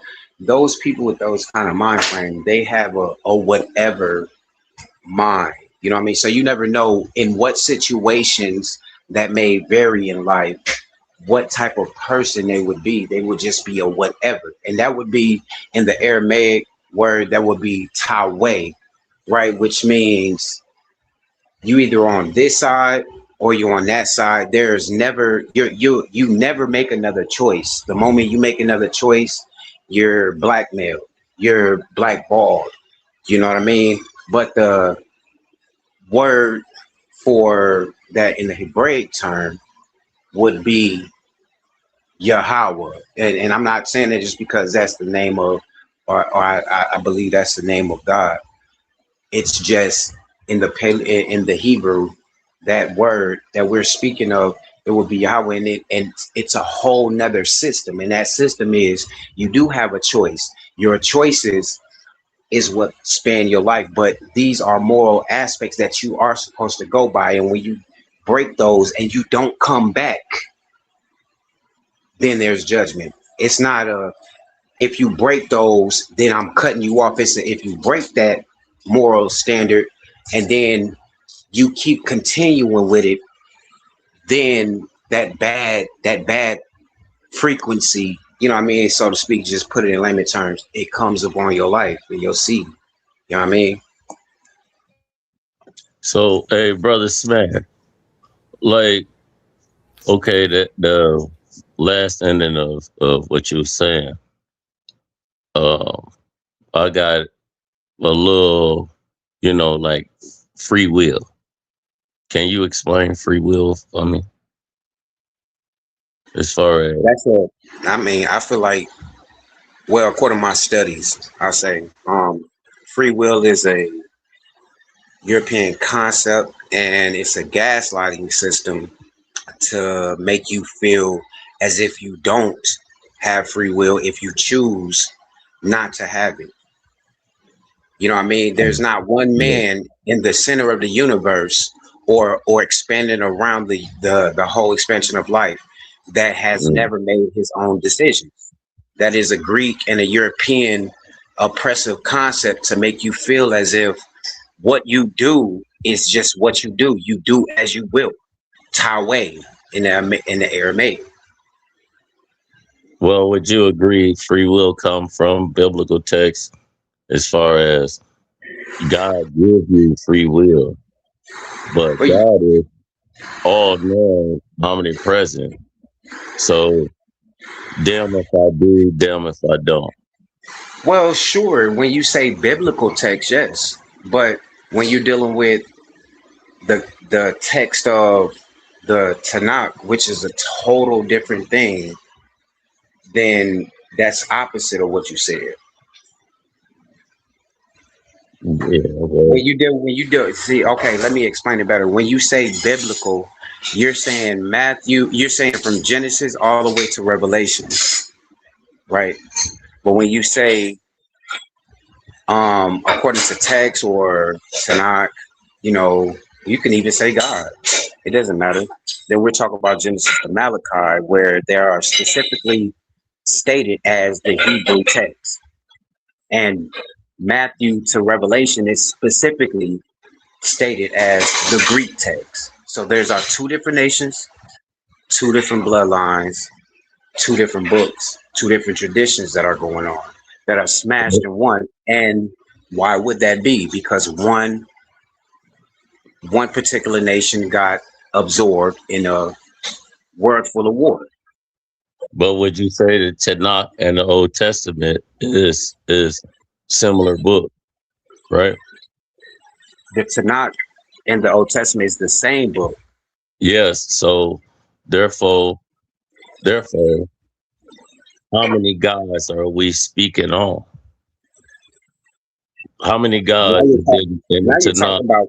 But now you're talking about gods. We wasn't talking about gods. We weren't adding any gods to it. But you have the Elohims. Yeah, Elohim. Who is that? You have Yahweh. You got El. So who is El in the Tanakh? El is not in the Tanakh. El is not in the Tanakh. Elohim is not in the Tanakh. Yahweh is not in the Tanakh. Els is not in the Tanakh. So listen, brother. Hold on. I want to cut you off right here. What you're doing is you're spewing knowledge from people that have no idea what they're talking about. what you're doing is you're saying El and Elohims, and those are Assyrian names. Those are Assyrian, that all of that. So when you're speaking that, those names have no specific, they have no barriers except what they come in. But if you're talking about the ancient language, then you're going to have to speak to me in ancient tongue so I can have a better concept. And if you're not gonna be able to do that, then you just kind of gaslit your own self to think you're going to speak something. It's not. I had a few questions that I just wanted to ask you. You know, I'm not trying to get a got you moment or nothing like that. Yeah, but I understand that, brother. That's cool. But what I'm telling you is the words that you're speaking to me, they have nothing to do with the Hebraic language. So you're saying the things that you're saying these things. Listen to what I'm saying, brother. You're saying Elohim and all of this, and you're thinking what you're doing is you're looking at a text and you're seeing something that somebody said. You're hearing what somebody said, and you haven't studied the original language. So all of these things that you're saying, of course, in your mind, you're confused. You're saying Elohim to me and these El as if it's not the same. And you don't even understand that even the Elohim that you're talking about, when you translate it into the actual Hebraic text, there's a singular and a plural meaning behind it. And each word is a contextual word going, it's a whole flow. The whole Torah is a flow. So these words that you're saying, you're only going to find them in Daniel and Ezra in certain sections. So you saying that none of the words that I just spoke to you, okay, the Old Testament and Tanakh, you still said it's the same. I'm telling you, none of them words that you spoke was not written in the actual Torah. But the Torah, listen, when you go back to, I should say the Tavarah. If you say ancient Hebrew, that language is lost. But you're not. How do you say God in Hebrew? I'm talking about. We said something about the Rosetta Stone years ago. That the ancient language of the Hebrews is lost. Just as well as Kemetic. Are you sure about that? Man, it's a fact. Where Yiddish and all of that, they made that stuff up, man. With the vowels and everything. See, I think you're very brother. Listen to me. You are so confused. You're still. I just told you from the get-go that language that you see, that you think you see in that whatever lexicon that you're searching and surfing, those aren't even the actual letters. Those aren't even the actual alphabets. It's not the script itself. So in the Tanakh, what's the name of God in the Tanakh? No. You tell me what's the name of God. Man, I'm asking you a question. I don't know. No, brother. Yes, you do. If you said El and Elohim, then I'm pretty sure you know what the name of your God that you think you're devoting. I want you to tell me, brother, and the people. What is the name of God, bro? Come on, don't do this, bro. You came pressing me about something and you got stuck, bro. You don't even know who you're dealing with. I don't even deal with that. I don't even deal with none of that Assyrian script, none of that you're talking about. So what's the name? What's the name of God, brother? It's gonna go back full circle. This will cover question, and it's gonna come back full circle. And no, I'm not trying to do a got you moment. Did you say something about some Christ? No, I said no. I said it's going to come back full circle. Okay, so hey y'all, I'm about to. Hold on, bro. Hold on, bro. I'm about to catch him up real fast. What's the name of God? What's the name of God, bro? Hey, look. This for anybody else too, bro. Whenever y'all wind up seeing me on this mud, don't think y'all gonna press me, bro. I'm gonna hit you with some shit, bro. All right, so Mr. Metter, can you tell me what the name of God is? You said Elohim and El and all of that. So I want your pronunciation of the name of God before we even speak about what the name of God is, because you dealing with somebody that actually studying the language. So God. I'm talking about God. God. G-O-D. Okay, there you go. What's God's name? Nah, come on, bro. Hey, all right, go ahead, A1. I ain't finna waste time with this dude. Let him finish. Nah, bro. You're very dishonest. I don't do that shit, bro. I don't do that with people at all, bro. You came up here talking this fake Hebrew stuff, and now you can't tell me what the name of God is. You want to give me a English word, God. You full of crap, bro. Okay. You should know your role. Don't say nothing about no language until you really ready to deal with somebody like me, bro. All right, Yahweh. No, exactly. I knew you was gonna say that. You know why? Because you don't know what you're talking about. You have no idea what you're talking about. Now the name of God, now the real name of the creator of the universe is Yahweh.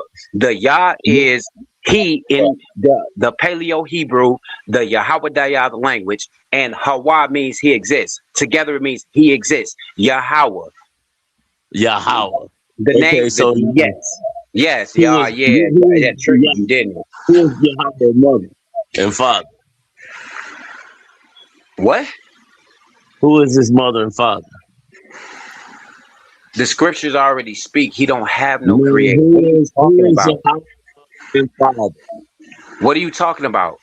What are you talking about? You'll never be able to find any text that says Yahweh has a father and a mother. You might go to Yahweh, which is the Edomite God, and the Assyrian God. You might go to Yahoo, who is the Aramaic God.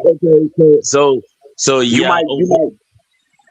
you might find Yah-Oh, which is the Egyptian and Elephantine God that was made up by the brothers that came from Jeremiah 40, chapter 40 through 44, and went into the Elephantine. You can go into the Assyrian papyrus, Osiris, and you can go and find that, and them talking about them speaking and speaking to Johanan, which was in Jerusalem at the time. Stop playing with me. Y'all not ready for me, bro.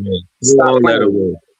Throw all of it away, cause you ain't you. You told me. You can't debunk nothing I said, brother. I'm done talking. Didn't you tell me to throw out the name? I said God, and then I knew that you was gonna say what you said. What God's name is. Now give us the lineage of God. I knew it. I play chess, not checkers, bro. Give us the lineage. Then you end. My bad. I don't know how I'll be tracking idiots, bro. You can go ahead, A1, bro. Hey, look, though, anybody that think I'm lying, y'all can go back to what I said and go and look it up for yourself, bro. For all any scoffer, any doubter, you can go and look up anything that I said. Just go back to what I said, bro. You can go and look it up in DOIs and museums and everything, bro. Case closed, bro. Yahweh Akkad, smash the knife. Brothers and sisters, he just repped this religious. Tell me all his brothers and sisters. Tell me how many of them. Tell me how many of them was. Come on, man. Y'all worship just like the Jews, man. I got an open panel. I mean, I got a results show I'm about to do at 8:00. I got the results show for. I got the results for Ashe and Pitbull. So we will be doing the judges' results for that. Coming here shortly in a couple minutes. All right, I'm gonna let this be my time then. This go for any of y'all that ever want to pull up on me and try to press me or anything, bro. Y'all don't even know y'all dealing with, bro. I'll be the mess around and made y'all convert back to Yahweh Akkad. You know what I mean? I'll bury you on any of that. I'll bury you. Tighten up, man. Challenge. I'm gonna do it. Why he just flex on you like that though? Up under all this shit. He man, if you don't get flexed that bullshit, man, I'll bury you. And man, I'm telling you, man, motherfuckers got to do their research, dog. Hey, man, we ain't worried about that. Hey, can I get the Titan, bro? Y'all, he done fired me up now. Man, I should. I'm buried.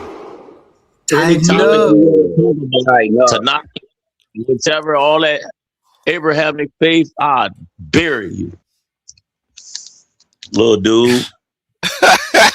Yeah, let's throw the little dude on there. Hey, just talk information. Why is everybody so gangster? Everybody's so gangster, so aggressive. It's always so personal.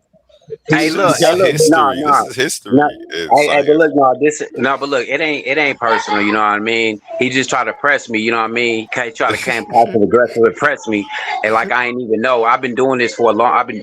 Bro. I mean, y'all just know me here on Smash and Idol, bro. I've been all over panels, bro. I've been letting people know they not Indians. I've been letting people know it's Yahweh only. I've been crashing on these Christ lovers. I've been doing all of this, bro.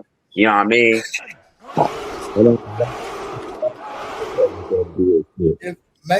You watch you fall on your sword with that bullshit. That's the clearest thing he said all night. Damn, your mic got clear as hell for a second. I ain't even really realized how bad you was muffled until you came in clear like that. Hey, come on, man. It's my phone, my G. It's my phone. Get closer to that wall so your neighbor's Wi-Fi buffer. Man, I gotta go to the north wall or something. Go to the north. Hey, man, straight up, man. If you don't get up out of here with that bullshit, you know, man, I'm talking about from a phone booth in Gotham City. You going live from a phone booth in Gotham City, ain't you? He came up here with it. I asked him a couple questions. So what's God? I asked him what's God's name. First off, I said was the Old Testament and the Tanakh separate books. He said no, they one of the same. They as one. Okay, who is God? What's God's name? What's God's name? So I think you might be mistaken because you said Old Testament as if you said I said they was both one as if like that made a difference or something. You thinking about the New Testament or something? Did you or did you not say the Old Testament? Yeah, I know what I said, but what that got to do with what you asked? Because everything that you asked was literally contrary, as if you was asking me about if the New Testament and the Old Testament was the same. You fried. See, because y'all don't see you a Hebrew Israelite. Am I correct? All right. No, I'm not no Hebrew Israelite. What tradition you fall up under, if you don't mind me asking? I follow Yahweh Akkad, Yahweh Labada. So you Hebrew Israelite? No. Right? No, I'm a follower. No, I'm a servant of Yahweh. I don't know why you keep asking me that. Okay, well. Nowhere in the scriptures did the Most High call any of the children of Yaquab Hebrew Israelites. That's a made up term. That's some COINTEL government shit. I'll take that. I accept that. But ISUPK, IUIC, GMS, they all COINTEL. within your text, do you say God is who? What's his name again? Bro. What's God's Yahweh name again? Akkad El what? What was the last word? It's El Yahweh. His name is Yahweh. That's it. Look, listen. Akkad means he is one. Akkad means one. Yahweh is one. Yahweh Akkad. and then what was the last word you And said then after that? You said Laba El Dua. something else? Yeah. Laba Dua mean in him alone. That's where I'm Dua, nigga. Laba Dua. Yahweh Akkad Laba Dua. He who exists and him is one in him alone in English. In English. So I gotta take off real quick. So God don't, that God you talking about have no brothers and sisters. No, nigga. I'm about to this conversation is a little incoherent. It's hella incoherent. I'd rather just play music, honestly. I'm not even gonna lie to y'all. Same thing over and over, ain't it, bro? I'd rather just play music. What's supposed to happen? I'm supposed to dismantle this dude. You're not playing chess or checkers right now. You're playing jacks. You dropped the ball. You still haven't picked it back up. I'm trying to give an understanding of what the term of God. You're trying to give an understanding or get an understanding? I'm trying to get an understanding of God, of what. Listen. You need to go to some Christians or something because you in the wrong lane right here, brother. I'm just gonna be honest with you.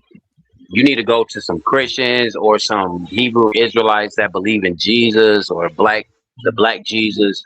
You need to go to them. I'm totally out your league. I told you I wasn't trying to get a got you moment. No, but I'm telling you, I'm just telling you out your league. You're like running in circles. Like bro said, you just playing jacks, bro. Yeah, you're giving him a bunch of them. Bro, you're not trying to get one, but you're definitely giving him. No, I'm just asking. Bro, I'm asking questions. I'm just asking questions and seeing where you at. I'm just asking questions. It's not no got you moment. I'm asking questions. You said you wasn't a Hebrew Israelite. You're not a Christian. You know, you don't go up under no Abrahamic faith?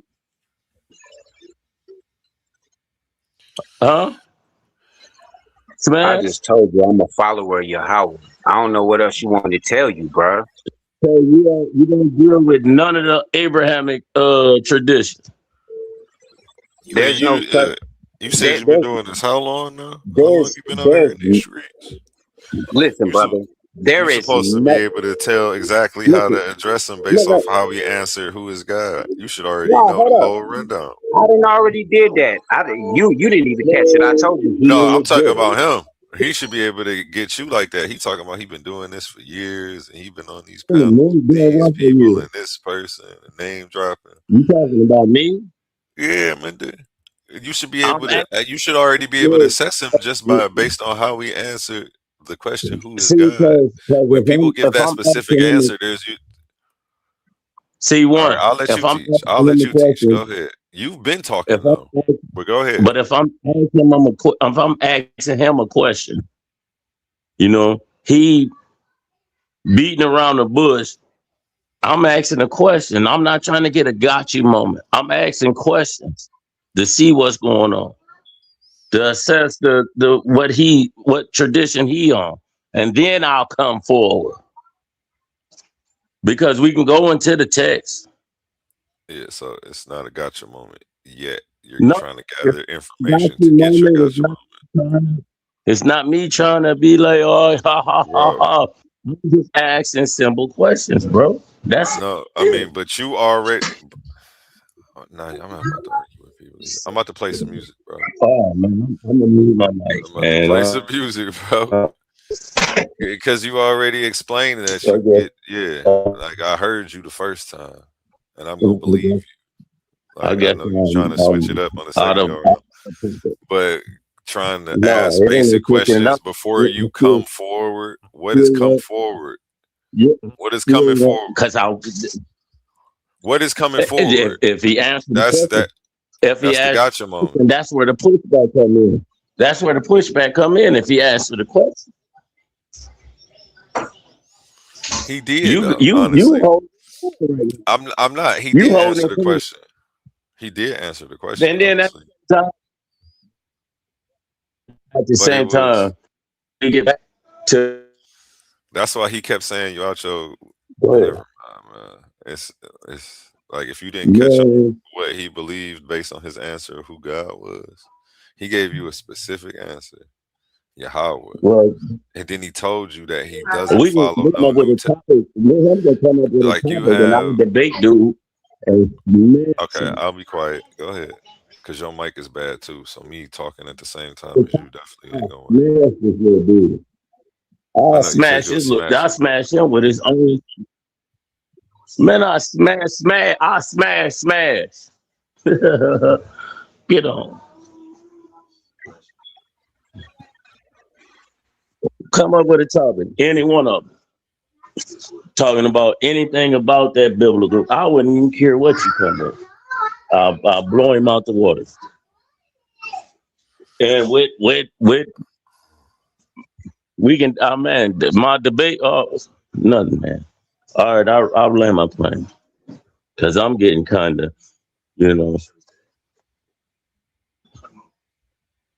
I'll land my plane. You're gonna be all right. You're gonna be all right. I land my plane, man.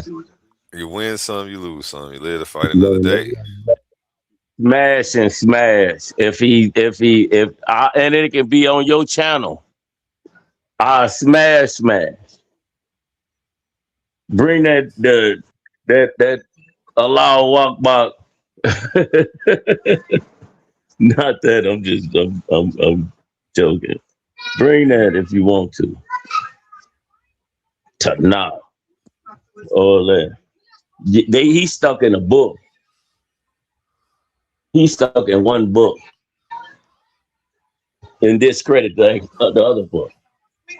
That's why I see he didn't answer your questions. Because he knew you was not asking just simple questions because you genuinely wanted to know. He knew you were a hater of his belief. And that's why he didn't even really answer your questions though. Because you was coming off disingenuous. Like, I'm not looking for a gotcha moment. He like, nigga, why you lying to me? Like, I can't tell you lying to me. I just wanted to see what he was on. You did. I respect the brother for his tradition and however he followed his faith. I respect that, bro. Whatever make him a greater person, I respect that, my G, to the utmost. But then sometimes you ask questions to see where a person at. It wasn't no I got you moment. I'm trying to see where he was at. He got off. He went other ways.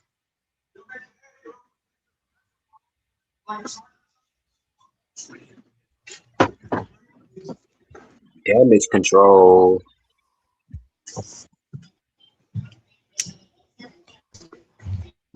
Damage control. Yeah. I could tell what type of what do you know? He ain't an Israelite, he told you that. He told you he ain't a Christian. But he followed the Old Testament. Like if you can't figure that out, that's why I was like, bro, you're not playing chess. You're not. No, bro. When I asked him, I threw a question out there and said, is the Tanakh and the Old Testament, is they different books? He said, no, they're one and the same. Okay, all right, bet. Boom. My pawn gone right there. Wait, you think they one and the same, Smash? Huh? Oh wait, the Tanakh and the Old Testament. Bruh, they the same thing. I don't know what. Yeah, I'm tripping. I'm thinking he was asking about the New Testament and the Old Testament, trying to put you in the Christian box. But that's what I'm saying. He's not. He didn't. He asked you if the Tanakh and okay. And I said yes, they're the same thing. But he asked me nothing to be able to give his stance for why he's asking me that. He's just red herring. But then you forgot what I asked you. I said, how many gods is they talking about in the Old Testament? So now when I'm talking about the Old Testament, I'm talking about the Tanakh too. And you're asking me about what? How many You gods? asking me about God. Okay, so wait. Hold on, wait, brother, because you about to box yourself in. When you talk about gods, are you talking about gods mentioned that the Israelites were worshiping that they were told not to, or are you trying to imply that the Most High of the creator of the universe is like with or got some gods beside him or something? So within the Torah, the Tanakh, and the Old Testament of everything. That's why I asked you, what's God's name, and how many gods was it? Then you said one. I said, so what's his name? No, because you're trying to. It's like y'all don't get it, bro. You're not dealing with no regular dude. I know you're trying to ask impound questions that compound question that in one question. So no. Let's break this down, brother, so we can get a clear understanding. All right. So when you ask about these other gods that you think that I'm supposed to have an account of, are you asking? Are you implying that these gods are with the Most High, or are you implying that they were worshiping other gods that they had no business worshiping?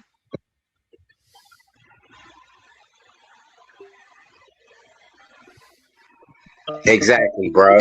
Y'all don't got no understanding, bro. Y'all just say random shit. No, we're gonna cut the chase, bro. You telling me? Oh, you gave me a whole list of how a person should and how many people was to be worshiping. I'm just saying though. Listen, bro. What I asked you, I said, how many gods is in the Bible, in the Torah, and everything? I said, you said give a name. I said, is the Old Testament and the Tanakh. Come on, bro. You're embarrassing me and you, bro. This is wild. No. You have answered the question. You not answering the question, dog. You're not being honest. You're trying to ask me double kind of questions.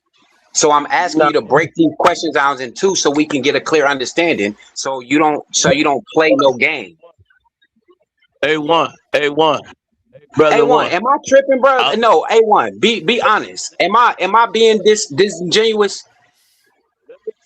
Let me tell you my question, and you ask somebody, bro. You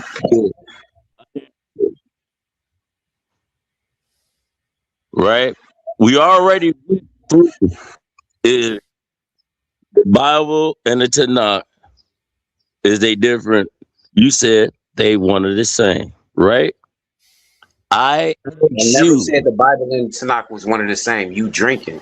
The Old Testament. I apologize. Old Testament. I apologize. I stand corrected. But yeah, bro, you've been saying the same stuff over and over. I'm asking you so I can give you a clear answer. Can you give me what is your perspective of this answer? All right, bro. We can change the topic. We can change the topic, man. You ain't gonna answer the same topic. We ain't even gotta talk about it. I'm not doing this with you, bro. You full of crap, bro. Well, make up. Come on. A1 Ali, somebody. Can somebody tell me who's am I tripping? Because I don't want nobody later on to be like, yeah, these Hebrew Israelites like Smash be being disingenuous. I need to know Am I trying to get clear of an answer of what this brother wants?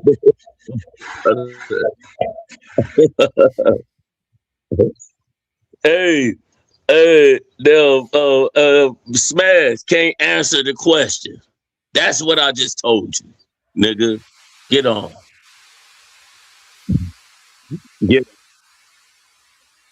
I asked you to answer the question. You ain't answered the question.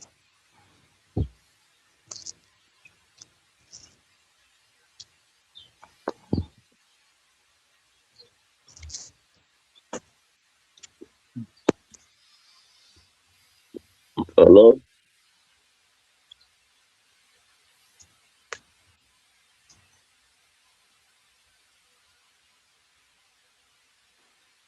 I'm smoking Grape Stone, bro. I ain't worried about you.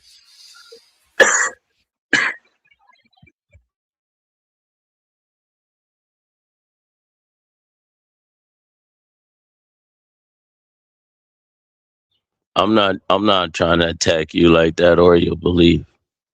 However you stand is how you stand, and long as you be great. No, you just being disingenuous. You That's all. I don't do that with y'all, bro. No, I don't do that with nobody. You trying to catch me in the box, and I unfolded the box, and now you don't want to answer the question because that's what all y'all scoffers do. You try to box the person in, and then you cut the box. But I cut the box way before. So now you want to debate me and not just answer the question. Are you talking about? Are you talking about? Because you think I'm stupid, brother? I know where you're trying to go with this. You still trying to go like some polyistic type of way, and that's not it, brother. You just don't have no understanding of the Torah. Majority of you people don't. Matter of fact, all of you people that don't. You in one book, dude. You in one book. You in one book. That's it. You on faith, belief. That's it. You in one book. I don't have a faith. You ain't going on. I don't have a faith. You ain't doing nothing. No, you got you. Do you believe in whoever, however? No, I know he's real. I'm breathing. I know the creator of the universe actually exists. I'm breathing. You're stuck, what bro. did you think? Y'all have no clue. Y'all have no clue who the creator is. None of y'all. So who is the creator? You're just exposing them on an elementary level. Yes, who is the creator then? Tell me who the creator is. I already told you this, brother. I'm not finna keep doing the same thing. You're just like Ezekiel 33 say. You just want to hear stuff out of me. You're not gonna take heed to it. I done told you who the creator is. It's the one who exists. That's his name in English. In English, I'm gonna tell you his name in English. He who exists. What's the Hebrew? No, you're not worthy of it. You're Psalms 50. Who are you to recite my law, brother? Man, get on, man. Yeah, I'm one of them. Yeah. Get on. That's for anybody else. That's for anybody else. That's for any of y'all. If you really think about it, man, which one's most grateful? Who you are? Hey, somebody play some music, man. Get on, man. With that retarded ass shit. That's what you claim. You standing on you standing on nothing. You standing on one book and you denying the other. You standing on one book. Oh, the Tanakh. Are you a Hebrew Israelite? Is you an Israelite? Is you what domination you fall up under? Well, no, none of that. I just believe in this. I never told you I believe in nothing. I told you I'm a follower of Yahweh. Yahweh Shah. You're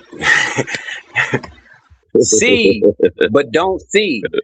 Hear, but don't hear. Yahweh Shah. You're a Yeah, follower. Yahweh. You're a follower of Yahweh. But you yet not explain of the lineage of Yahweh. What's the lineage of Yahweh Shah?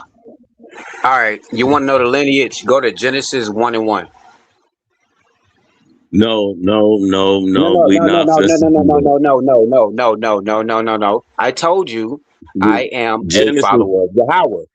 Listen, I told you I am a follower of Yahweh. I am a follower of the Torah.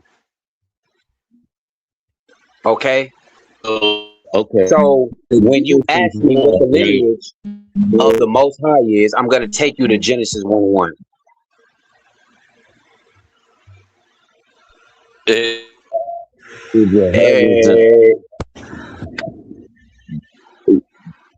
separated the firmament and all of that, blah, blah, blah, blah, blah.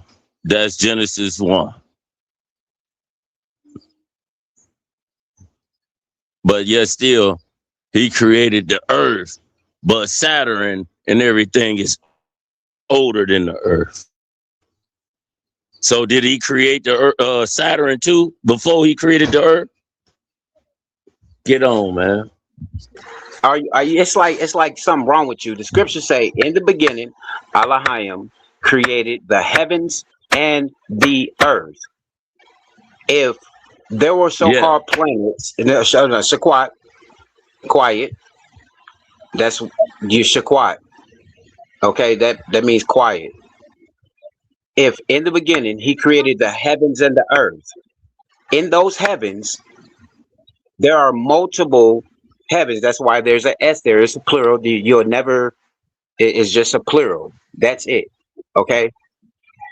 Now, if there was a Pluto, a Mars, Jupiter, Venus, those are still in the heavens. So, what part of your cynical mind wants to take out him creating any other planets if he created the heavens?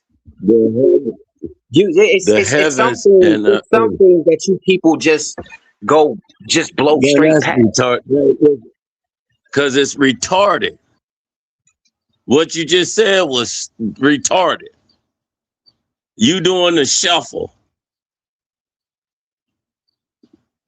Nobody, if you got a planet, hold on, not even the atheist would agree with you, bro.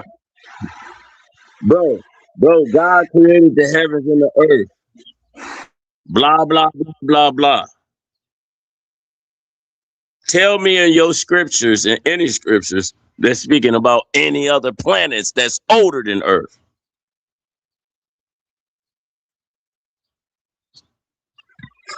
What?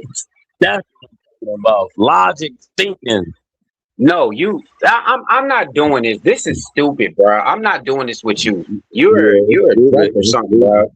I'm literally not gonna say nothing else to you, bro, because you just a tweaker, bro. The Bible can't answer real scientific questions, brother. I'm done with you. I'm going on mute. I'm not wasting my time with you. The Bible cannot answer real, logical, scientific questions. Because the Bible is not a history book, nor is a science book. It's a belief book. I don't know. I just believe. No, I'm the type of nigga I want to know. So, no, run.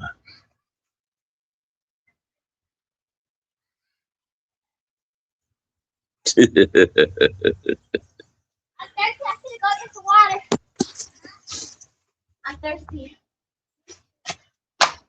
Yo. A1. Oh. What up? Hey, Smash. Hey, man. Y'all all right, man?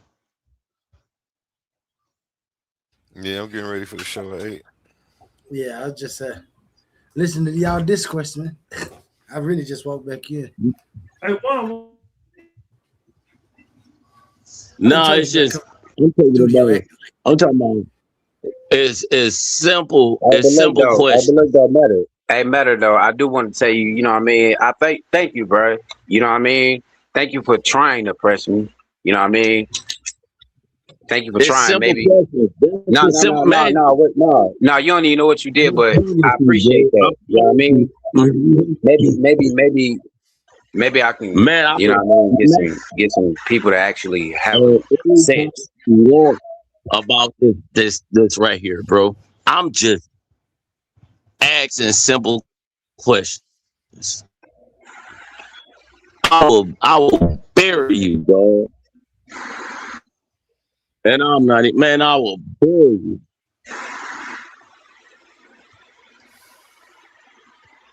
I was just asking simple, little simple question. Come on, man. Seeing where you at. Hey, when don't you do ain't that. nowhere. Do not do that, you still in the deck. That was me. That was me, Smash. That was me. Don't do that, bro. Don't gas him up. That is not happening here.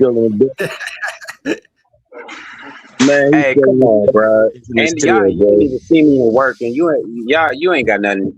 No, brother. But I do appreciate you though. You kind of, you know what I mean. You gave me that fire back. You know what I mean. And I appreciate that. It just let me know. You ain't never lost that fire. Every time we discuss and you come ask me questions, you always keep that same intensity. So you never even know if you serious or not, because it's always that same tone. That's what I appreciate from you. I know what you're saying. You appreciate his stuff, but I appreciate you coming up. I can't wait to put forth that little path that we just laid down later on to see what we can't find out. Man, that's gonna be a nice little old walk. Yeah, man. Because I don't think you off. I just think the concept of what our oppressor has assembled inside of a text has muddied a lot of the waters. You know what I mean? That's it. You know what I mean? It don't have anything to do with like, oh, brother, you gotta wear this, you gotta say this, it ain't about that. You know what I mean? It's just about the existence of the one that exists and him being one. You know, in my walk, I've been like also understanding like the linguistics of language in a way, you know what I mean, from modern, and how even for instance, the word walk in modern Hebrew, you know, what in Yiddish, what people would hear is walakeh, right? Walk. But in the ancient language, it's walacha, walk. You know what I mean? So I do understand that there's phonetical differences between certain languages, but when you get into the massiveness of the characters, whether it's female or male, you know what I mean, or one and two, many or more, many or none, you know what I mean, or one, then there's a boundary that is being set. You know what I mean? It's just a thing like that brother that was just up here. He might have, you know, studied under, you know, some so-called Hebrews or whatever, you know what I mean? And probably since he was saying Yahweh and stuff, it was more of Judaism, you know what I mean? And with that being said, he probably heard, listened, followed, seen errors because he seen the New Testament or whatever, and then he didn't understand that language that he was speaking, it's a boundary. I said that earlier. It's literally a boundary. When we get to the ancient language, it's not a boundary. It's a substance happening. You know what I mean? It's a difference between Taway and Yahweh. It's a difference between him and her in the English terms. You know what I mean? And when we blur those lines between the ancient English, the ancient words, and the modern words, then we get a whole different meaning of Man, I what's be going keep on. getting kicked. Y'all ain't let him talk behind my back, did y'all? Oh no, I won't talk behind your back, bro. No, absolutely not. He was happy No, you got the no, bill. I'm pretty sure you was listening. No, that was a joke, bro. That was a joke, man. That was a joke. It's look, like I said, it's information, man. And we all need to bring it out. You know, the great brother Smash, however he follow his tradition, if it is better than him and his kids, his family, that's awesome. Stay with it. Do it. You know, I don't want to bash nobody's tradition and things like that in a whole, but when it come down to information and you trying to oppose that on the people, yeah, we can clash. We can, what's happening? You know?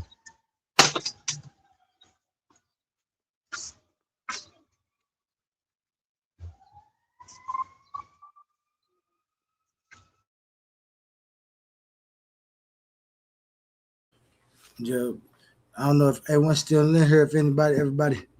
Hey, look, yeah, you know what I mean? If y'all see that emblem around y'all social media, you know what I mean, and you're around that area, hey, look, man, make sure y'all tap in, bro. You know what I'm saying? Step back just a little bit so I can see the whole thing. Step back just a little bit. Set apart cleaning services, you know what I mean? Okay. Support your boy, you know what I mean? We out here, you know what I mean? Especially for our people. Make sure y'all start spick and span like grandma said it. Straight up, shout out sex. You know, everybody need that good cleaning sometime. 100. In fact, that's what we be doing with the information, right? Trying to clean it up. I understand that. So you working all the way around, then ain't you, Smash? Get down. My God. Hey, no, look though, you know what I mean? The TDL, you know what I'm saying? Y'all my morning coffee, you know what I mean? Even without only with the morning coffee session, you know what I mean? I'm kind of disappointed, but you know what I mean? You know what I mean? From the top of the morning that I wake up, you know what I'm saying? If y'all up there, you know what I mean? I'm here, you know what I'm saying? Always, even 7 days a week, even when I'm out here doing my thing, you know what I'm saying? In my own thing, I'm here listening to the TDL. Yeah, no doubt you always tuned in, and shout out to anybody else who missing that morning coffee because I'm missing it too. When I made morning coffee, I didn't know that somebody already had a platform where they ran a show called Morning Coffee. One told me, but by that time I had already started it and I didn't understand what he was saying. It's somebody who actually got a morning coffee, but we coming back with the morning show.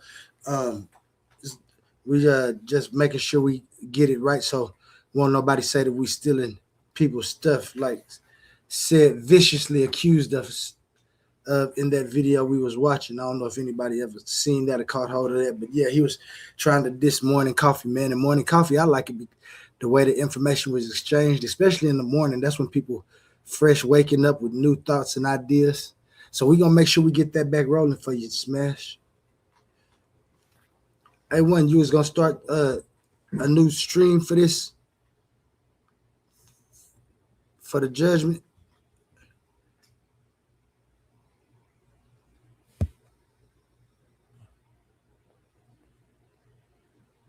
If you're talking, I can't hear you. Shout out my man Smash and Idol. Thank you for joining the stage. Metter Williams. Metter.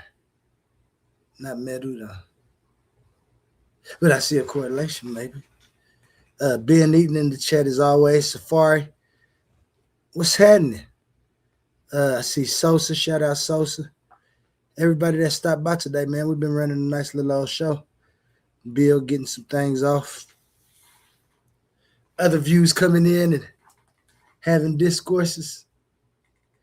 And happily agreeing to disagree and leaving and getting ready for the next show, man. Titans Debate League is evolving. Y'all growing? Yeah, man, we growing, man. We evolving in our consistency and in our decorum and how we do things. I'm in the league, and I paid. I'm subscribed. Well, shit, all you got to do is come in there and find somebody to debate with, man.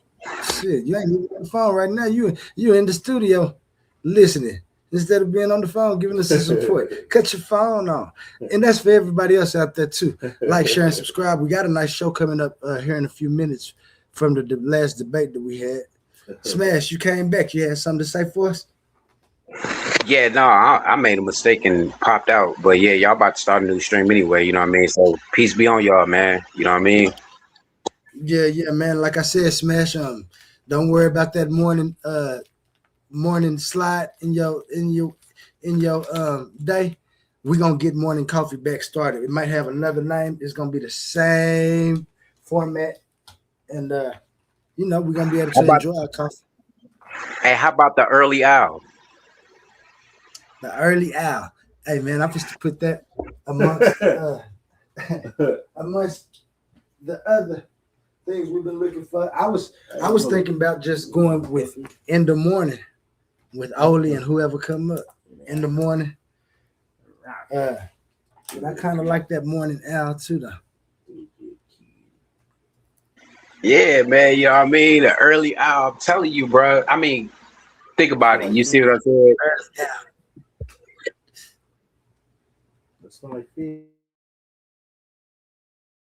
Now, go ahead, Smash. Oh yeah, no, that's all I was saying. You know what I mean? I know y'all about to start a new stream. You know what I mean? So I'm gonna be there. You know what I mean? Be chilling. You know what I'm saying? Yeah, but you got to get that. You got to get that morning stuff back cracking, bro. You know what I'm saying? You use my only hope out of going to YouTube and hearing about an idol. You know what I mean? So even though y'all come over here and be trying to diss the most high sometimes, you know what I mean? But y'all just sharpen me mentally, you know what I mean? So when I do step up, you know what I'm saying, y'all in for a ride. Trust me. Definitely. Hey man, shit. You ain't even if you ain't stepped up yet, the ride you already be taking the song. Be bumpy to the if you ain't got it right, it's gonna be a bumpy ride, man. It's gonna be a bumpy ride. But yeah, man, I don't be trying to take nothing from anybody's creator. Because like I said, I have my form of that same thing. And that's why I can't wait to get into it with you so we can decipher what I got and what they was talking about. Because if we're looking at words and them words really say existence and not God, I might have to start arguing for the two. I mean, who knows what I form when it comes to critical thinking and ideas, man. Yeah, bro. On my soul, it don't say God. It say existence. It say, well, look, listen. The name of the hey, look, check this out. Hey, look, I'm gonna tell you something. The name of the Most High is Yahweh, mean He exists. Now the name, and look, I'm gonna tell you something. This is where people don't understand, and they automatically think, well, the scriptures is a misogynistic book because it doesn't speak about the mother of all living. But her name is Hayah or Hawa. Right now, wait a minute. Her name was actually Hayah, which is, I said Hayah, Hawa, which is a feminine version, right, of Hayah, which means, so the Hayah, which means he exists, and then the Hawa would mean the she exists, or the woman of existence. So when you put Hawa together, because her name is actually Hawa, you know what I mean? But the root of it is Wa. I mean the root is Ka and the prefix is the Wa. So when you look into the scriptures and you see and when you see the language, his name is not only depicting him as the one who exists, but he's also depicting himself as the one who is the existence of all, because Hawa, who is Eve, that's her real name, is the mother of all existence, but it is he who is the one who exists over all, Yahweh.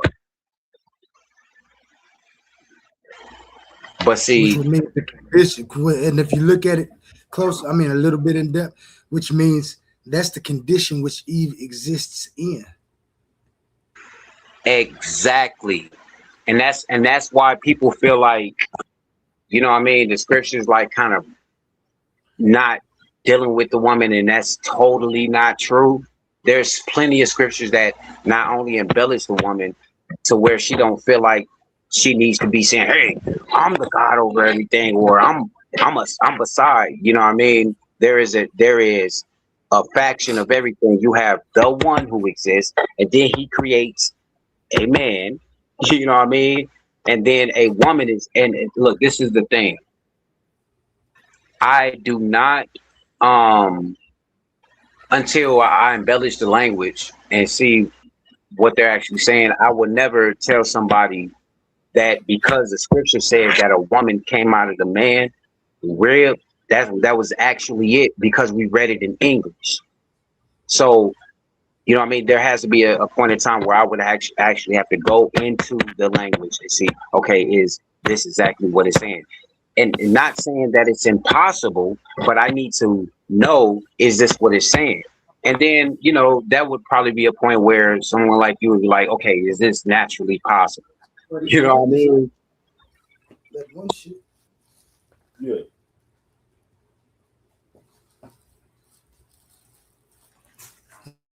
Yeah, I talked enough. I ain't gonna give too much. I ain't gonna give nobody something to dig to want to come argue with me about. I want to say one thing though to you. I would just want to show y'all how show you like one of my methods when I was going through my decipher. When I was looking at the questions that people was asking, and then I get the answers. Now let's just say the first thing I believe people was searching for was after they actually could identify themselves from existence. When you get past the bicameral mind of thinking that people say more people had at that time, which is when, well, my interpretation of it is when a person hear their self thinking but don't know that it's them thinking. And so they give the thinking to a totally different entity than self. Right? And a lot of people say that this was what the bicameral mind. I can't wait till Humble, shout out Humble, Mystic. He got a partner Napa that's supposed to be doing a show on that to talk more about the bicameral mind. But when you answer a question and then like let's just say said the answer to how and why.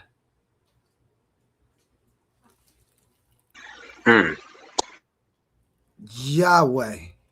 No. This is how and why. This is No. the answer to how and why. Now I'm gonna show you my correlation. To me, this was showing an answer to how and why. How things are and why they are is because of this entity, Yahweh. Now, as you stated, when you look at the direct language that it comes from, it says he that exists.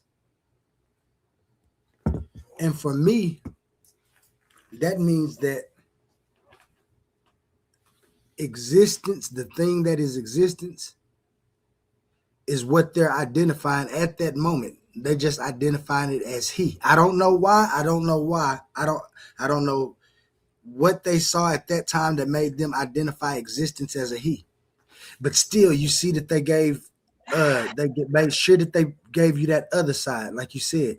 And if you don't know it, you wouldn't know that they gave reverence to the other side. And that's what a lot of them miss. And that's why a lot of us have questions about those type of religions, right? I can't wait to get into this with you, man. Yeah, now, brother, now check this out. You said something, and this whole time when I was talking to the brother, I was saying it, and I was saying it, and now I understand what I do is for a reason. Now, you said, you were talking about you say this Yahweh, the Yahweh thing, and then He who exists, and this, and you said, how would they know this, or how would they formulate this? And this is how. So when you look in, so you have to go into the language itself, right?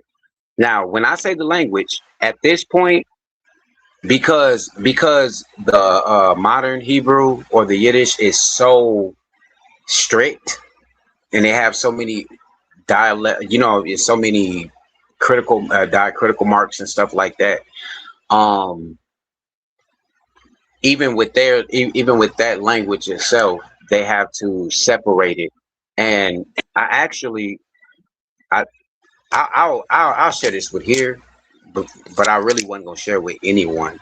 I was just gonna bring out and just keep learning Aramaic as time go on while I'm learning the ancient Hebrew. But I had asked a question to my Gemini, right? I asked it, I said, hypothetically, if the people that found the letters, that found the scripts, right? That say they found the scripts, and they was translating it, and they found out it was a woman, or it was a female entity as the creator of everything, right? Those letters that they see, the yod, hey, why, hey, what people say, right? I asked him, I said, what would those letters been if, according to the phonetic language itself, and because just like when you got he and she, there's an S there for a reason, because it adds it, it's showing that it's a different being, right? Or a different entity. So I asked it, I said, what would those 4 letters be? And it gave me a word, THWH, which is not even a word in the Hebraic scriptures. It's a word in the Assyrian scriptures that are in Daniel, Ezra, and I believe there's another book, in Nehemiah, where they're speaking directly to those people that they're in captivity in about what will be, and that and the word was Tawe or Tahawa, which if somebody decided they wanted to act like, they could make that a word. That's what it would be. And it came back to me, and it said it would be, if it was a female version, or if it was a feminine energy with a feminine judgment, it would be THWH. And it gave me a whole breakdown on the word ta. Not the word, but the symbol ta itself, and how it's secluded, and it's a barrier. It's like a symbol. It's stuck in its position. And in a world where everything is stuck in its position, you either are on this side or you're on that side. The moment you step over, it's annihilation. And that is not how the universe works. That's not how nature works. And that is not how the Most High works. He works on a boundary of you. These are the things you're supposed to do, but you do these other things that are outside of this. That's wrong. But there's always ability and amplitude, that you can go backwards and walk the correct walk. And that would be totally different from what this Aramaic word, which is a whole, in the Aramaic language itself is more of a feminine. I don't want to say feminine because I might trigger people, but it is like more softer and more either this side or that side. Not a if you come back after you mess up, you can still realign with this creation that I have put for you. You know what I mean? I apologize. I went on a whole rant.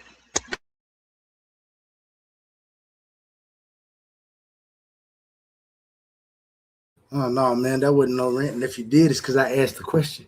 I made a comment that made you respond. So and that's what we like, that good information, man.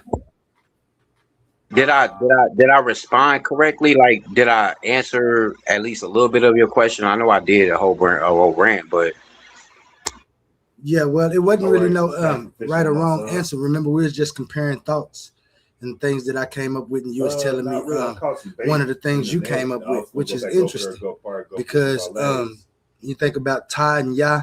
Now I just want to go do research on those two words, on those two syllables. Yeah, for sure. And that Yah is definitely a strong hand. It's a hand of judgment. It's a masculine like type of energy, and that Ta is like more of a set still. Even like when you look at the Egyptians, which people don't understand a few of the consonants that is embedded into the Hebraic, or I wouldn't say Hebraic, I would say the ancient whatever language. I would say that they are what's the word I'm looking for? Congruent to some of those hieroglyphics that were just changed. If that makes sense.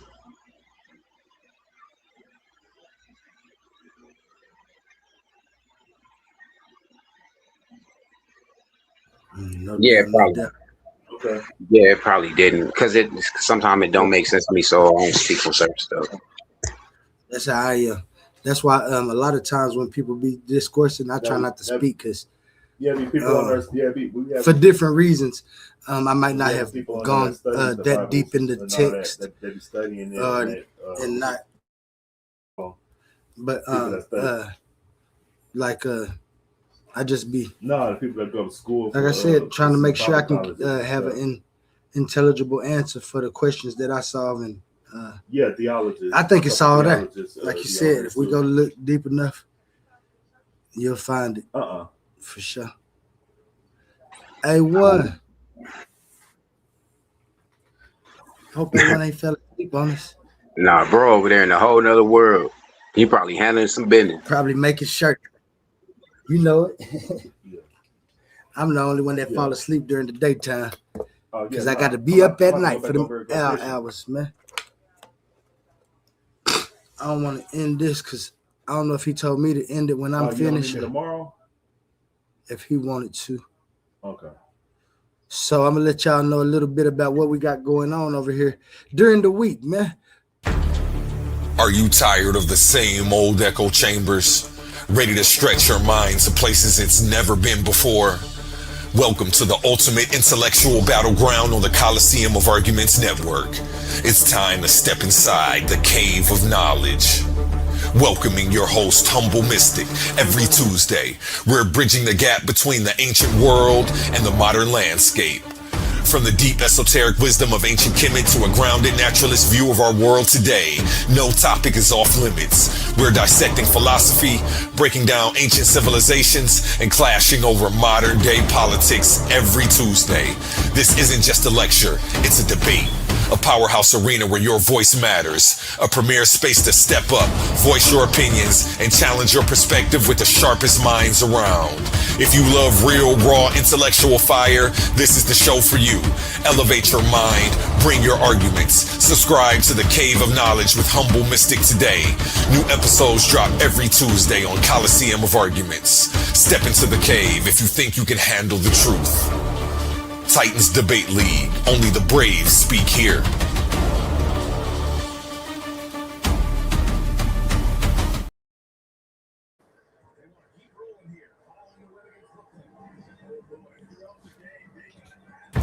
History isn't just written by the victors. It's buried under layers of tradition, bias, and comfortable assumptions. But what happens when you strip away the tradition and let the evidence speak for itself? Welcome to the front lines of historical analysis with your host, Ben Eaton. Join us at the Coliseum of Arguments for Data Over Dogma. Every Thursday, we are pushing past the mainstream noise to examine the most respected scholarly research on ancient civilizations. This isn't about defending comfortable narratives. It's about high-level scholarship. We decode the actual data to see history entirely through the eyes of the people who lived it. For the students, the scholars, and the independent thinkers ready for radical, objective challenge to the status quo, prepare to have your perspective tested every single week. Leave your assumptions at the door. It's time to choose dogma or the data. Subscribe to Data Over Dogma with Ben Eaton today. New episodes drop every Thursday exclusively on Coliseum of Arguments. Titans Debate League. Only the brave speak here.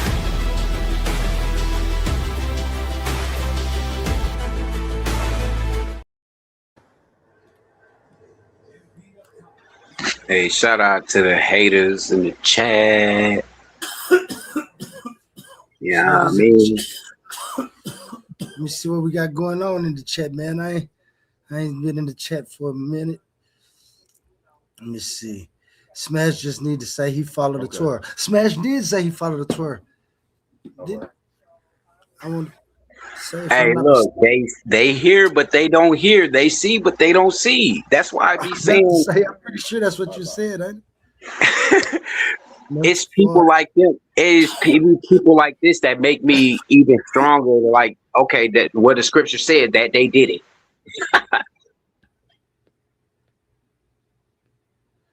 You got Ben Eaton.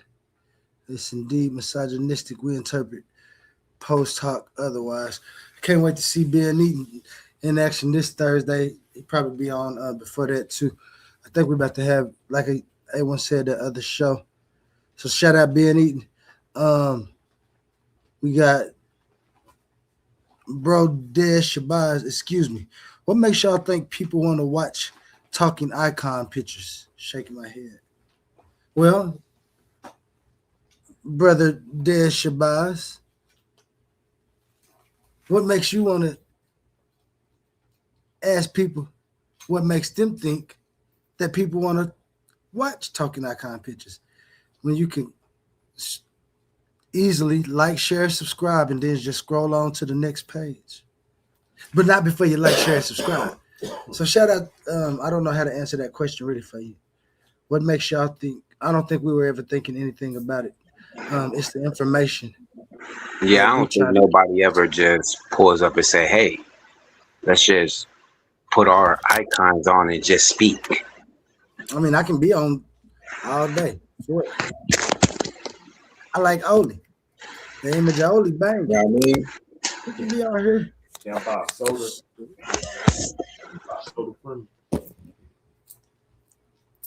This nigga got people thinking my studio is the. Go get it. No, I'm just playing. But shout out, Brother Shabazz, man. We doing what we doing. You want to see our pretty face? Said Ben Eaton told him before I could tell him. Shout out Ben Eaton and all the other Titans that's fighting to be enlightened. He says, then don't watch. I mean, it's that easy. The point is, it was going on in here. Let me see what he said there. The point is, turn on the cameras and teach. It's YouTube, not radio. Brother Shabazz. I want to see our pretty face. He said he's trying to give us some YouTube game. We appreciate it. Since you're trying to get some game a little bit, help us up our game. Let's pause the noise for a second, because if you're still here right now, you're already different. Not everyone gets this. Not everyone understands real debate, real scholarship, real intellectual smoke. But you do. This is Coliseum of Arguments. This is Titans Debate League. And what happens here doesn't survive on algorithms. It survives on the people who believe in it. When you support through Cash App, you're not just donating. You're fueling the arena. You're the reason we can bring in high-level guests. You're the reason we keep unbiased judges. You're the reason these debates stay sharp, fair, and uncompromised. This platform is built by thinkers, sustained by supporters, protected by the ones who know value when they see it. If this show has ever sharpened your mind, has ever entertained you, or has ever challenged what you thought you knew, then Cash App is how you say, keep this going. Not everyone contributes, but the ones who do, they're part of what makes this real. Coliseum of Arguments, Titans Debate League, powered by the people who get it. My heart is bleeding in a pool of blood, I'm drowning. Yeah, my heart is bleeding in a pool of blood, I'm drowning. I look in the mirror now. Yeah, man. Shabazz, the point is that, you know what I'm saying, that'll help us get better cameras, man, better equipment. We can, you know what I'm saying, show ourselves. Like I said, it's two. Me and Oli prefers the camera the most, man. I don't prefer the camera. You know what I'm saying? For plenty of reasons, including your lady might be watching with you. Man, I ain't even supposed to get on that. Brother Shabazz told Ben he trying to give us some YouTube game. So shout out to the YouTube game. I'll show my face for a couple minutes, man. There ain't nothing wrong with my face. Hey, is he happy now? I mean, is he happy? Are we teaching better, or I could have sworn we wasn't even teaching. You know what I mean? We was just dialoguing. But if you feel like you got something out of it, you know what I mean, you better not leave this mug without subscribing. You know what I mean? We cammed up so you could like, share, subscribe. Could you do that? Probably talk to a friend and be like, well, they cammed up. Y'all can go watch them and see what they talking about now. Ben Eaton said he ready. So he ready for his show. That's what I'm talking about. When we get our technical difficulties covered, we'll be camming up like a don't even trip. I promise you. But like I said, I hate looking at myself. I do, not in a bad way either. Not in the bad way either, man. I'm just trying to figure out like if it make him feel better. I mean, I don't know. Man, you know we got the shot. Y'all know what time it is. You see it. Where's that? She's a runner, she's a track star. She gon' run away when it gets hard. It ain't telling right there, my bad. That'll work too. Oh, there you go. We got a nice little chat. What is it? Super chat from none other than the one, the only, Ben Eaton. Since Ben Eaton got that, let me make sure y'all know a little bit about who he is. If you don't know, where you can find out a little bit about what he's talking about. Shout out Ben Eaton. History isn't just written by the victors. It's buried under layers of tradition, bias, and comfortable assumptions. But what happens when you strip away the tradition and let the evidence speak for itself? Welcome to the front lines of historical analysis with your host, Ben Eaton.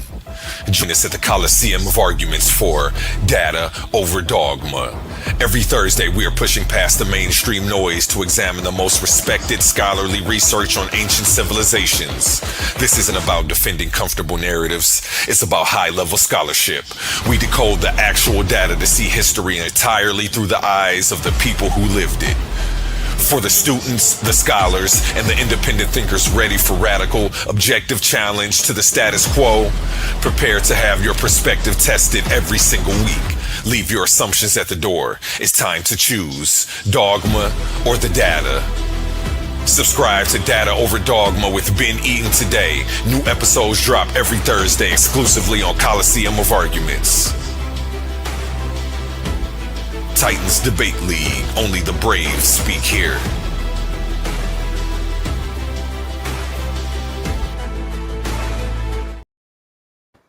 Shout out Ben Eaton, man.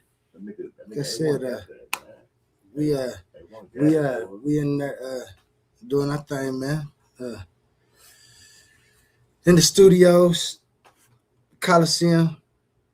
I think we about to get this. Yeah, we about to get it started. Oh, there you go, right there. Oh, y'all was talking to me? I had to. Yeah, man, I had to make sure seeing where you're at. You know what I'm saying? We had Man, where my green screen at? Hold on, I ordered a green screen and it was supposed to be here today. Let me check something real quick. Yeah, we just had somebody said they wanted to.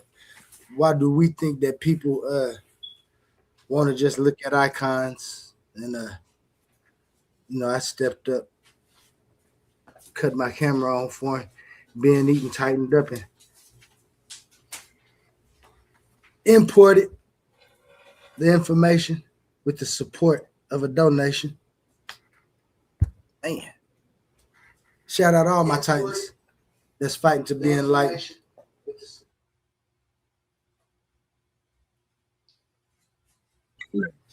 Stupid ass damn phone.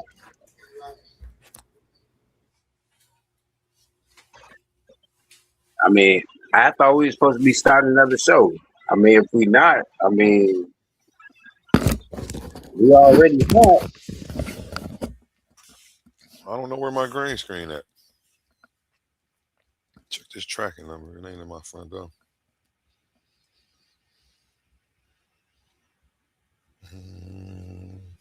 Amazon. I'm about to start the stream here in about like 5 minutes. I didn't realize it was the time had got past me. We're gonna end this one and start another one. Yeah, we can end it and start another one. I ain't make the stream yet though. So tighten up. Yeah, I gotta tighten up. That's what Ben Eaton sound that super chat right there, man. Shout out Ben Eaton again. On the way, but running late. Your delivery is late. If you prefer not to wait for this package, you can cancel and get a refund. I want my green screen. I don't want the money back. I guess I'll just wait. I thought I was gonna be popping my camera off tonight. Shit, I went on my green screen too. I don't even know how to do it from my phone. I don't even like being on here, not on my computer, because I don't feel like motherfucker be serious when they don't even, you know what I mean? Pull it up.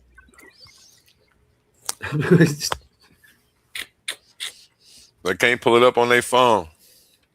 Shout out brother Des Shabazz. I'm not familiar with the brother Ben Eaton trying to give some YouTube games. It's only 11 people watching for a reason.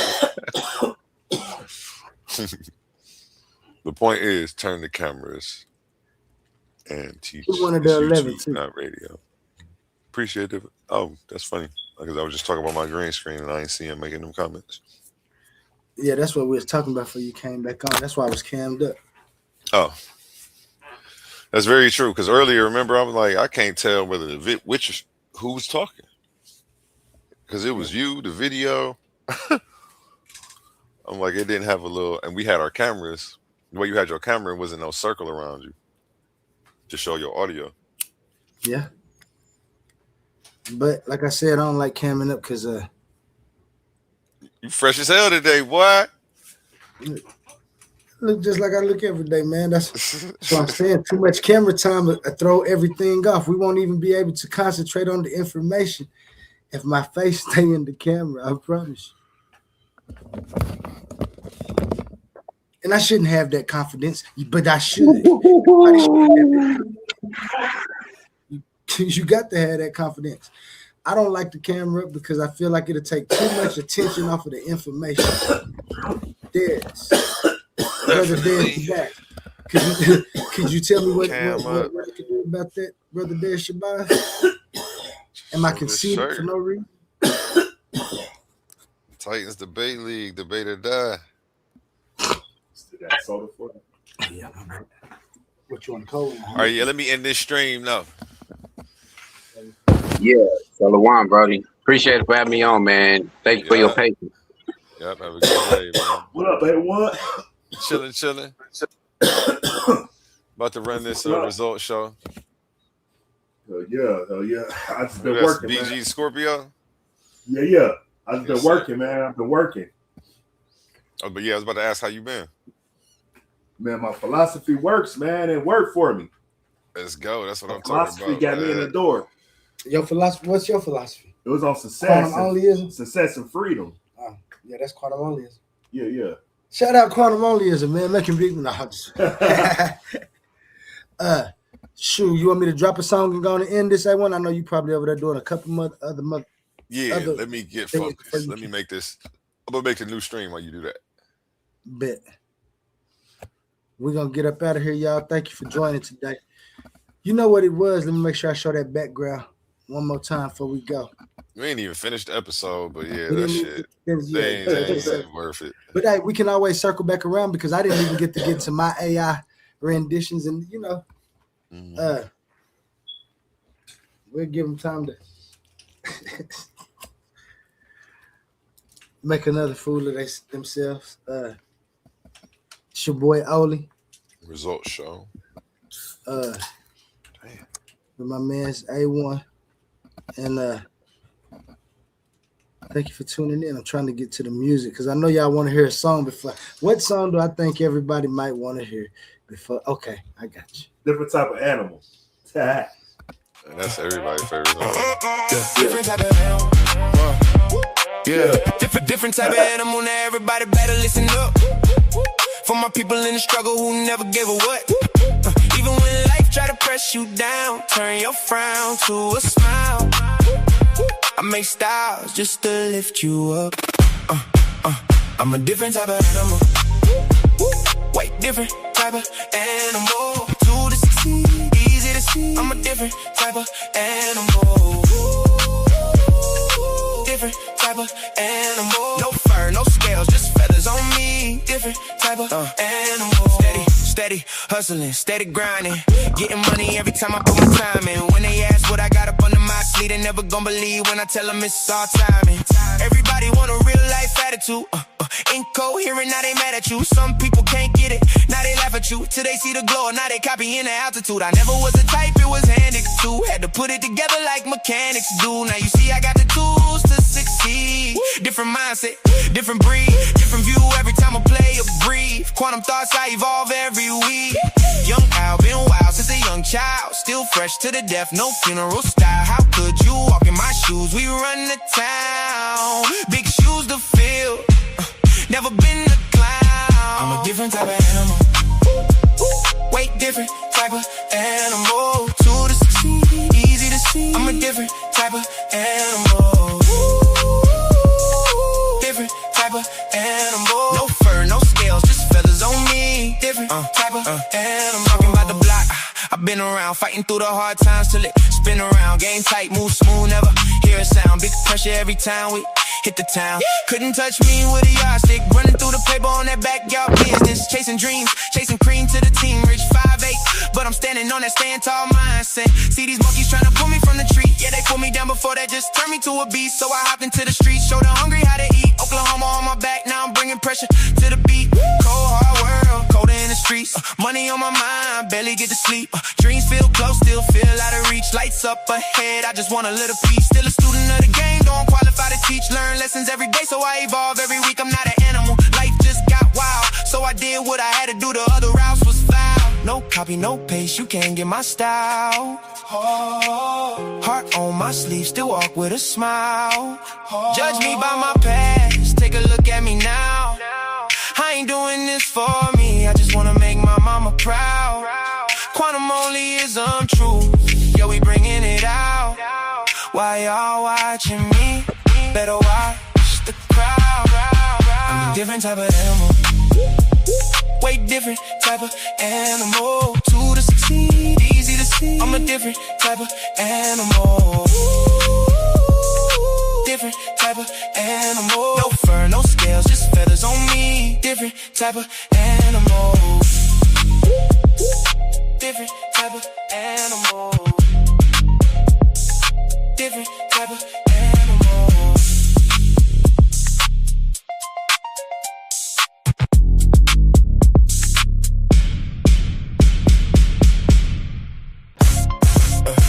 Different type of animal.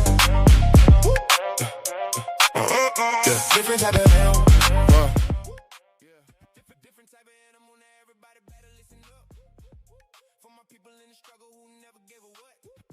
Even when life try to press you down, turn your frown to a smile. I make styles just to lift you up.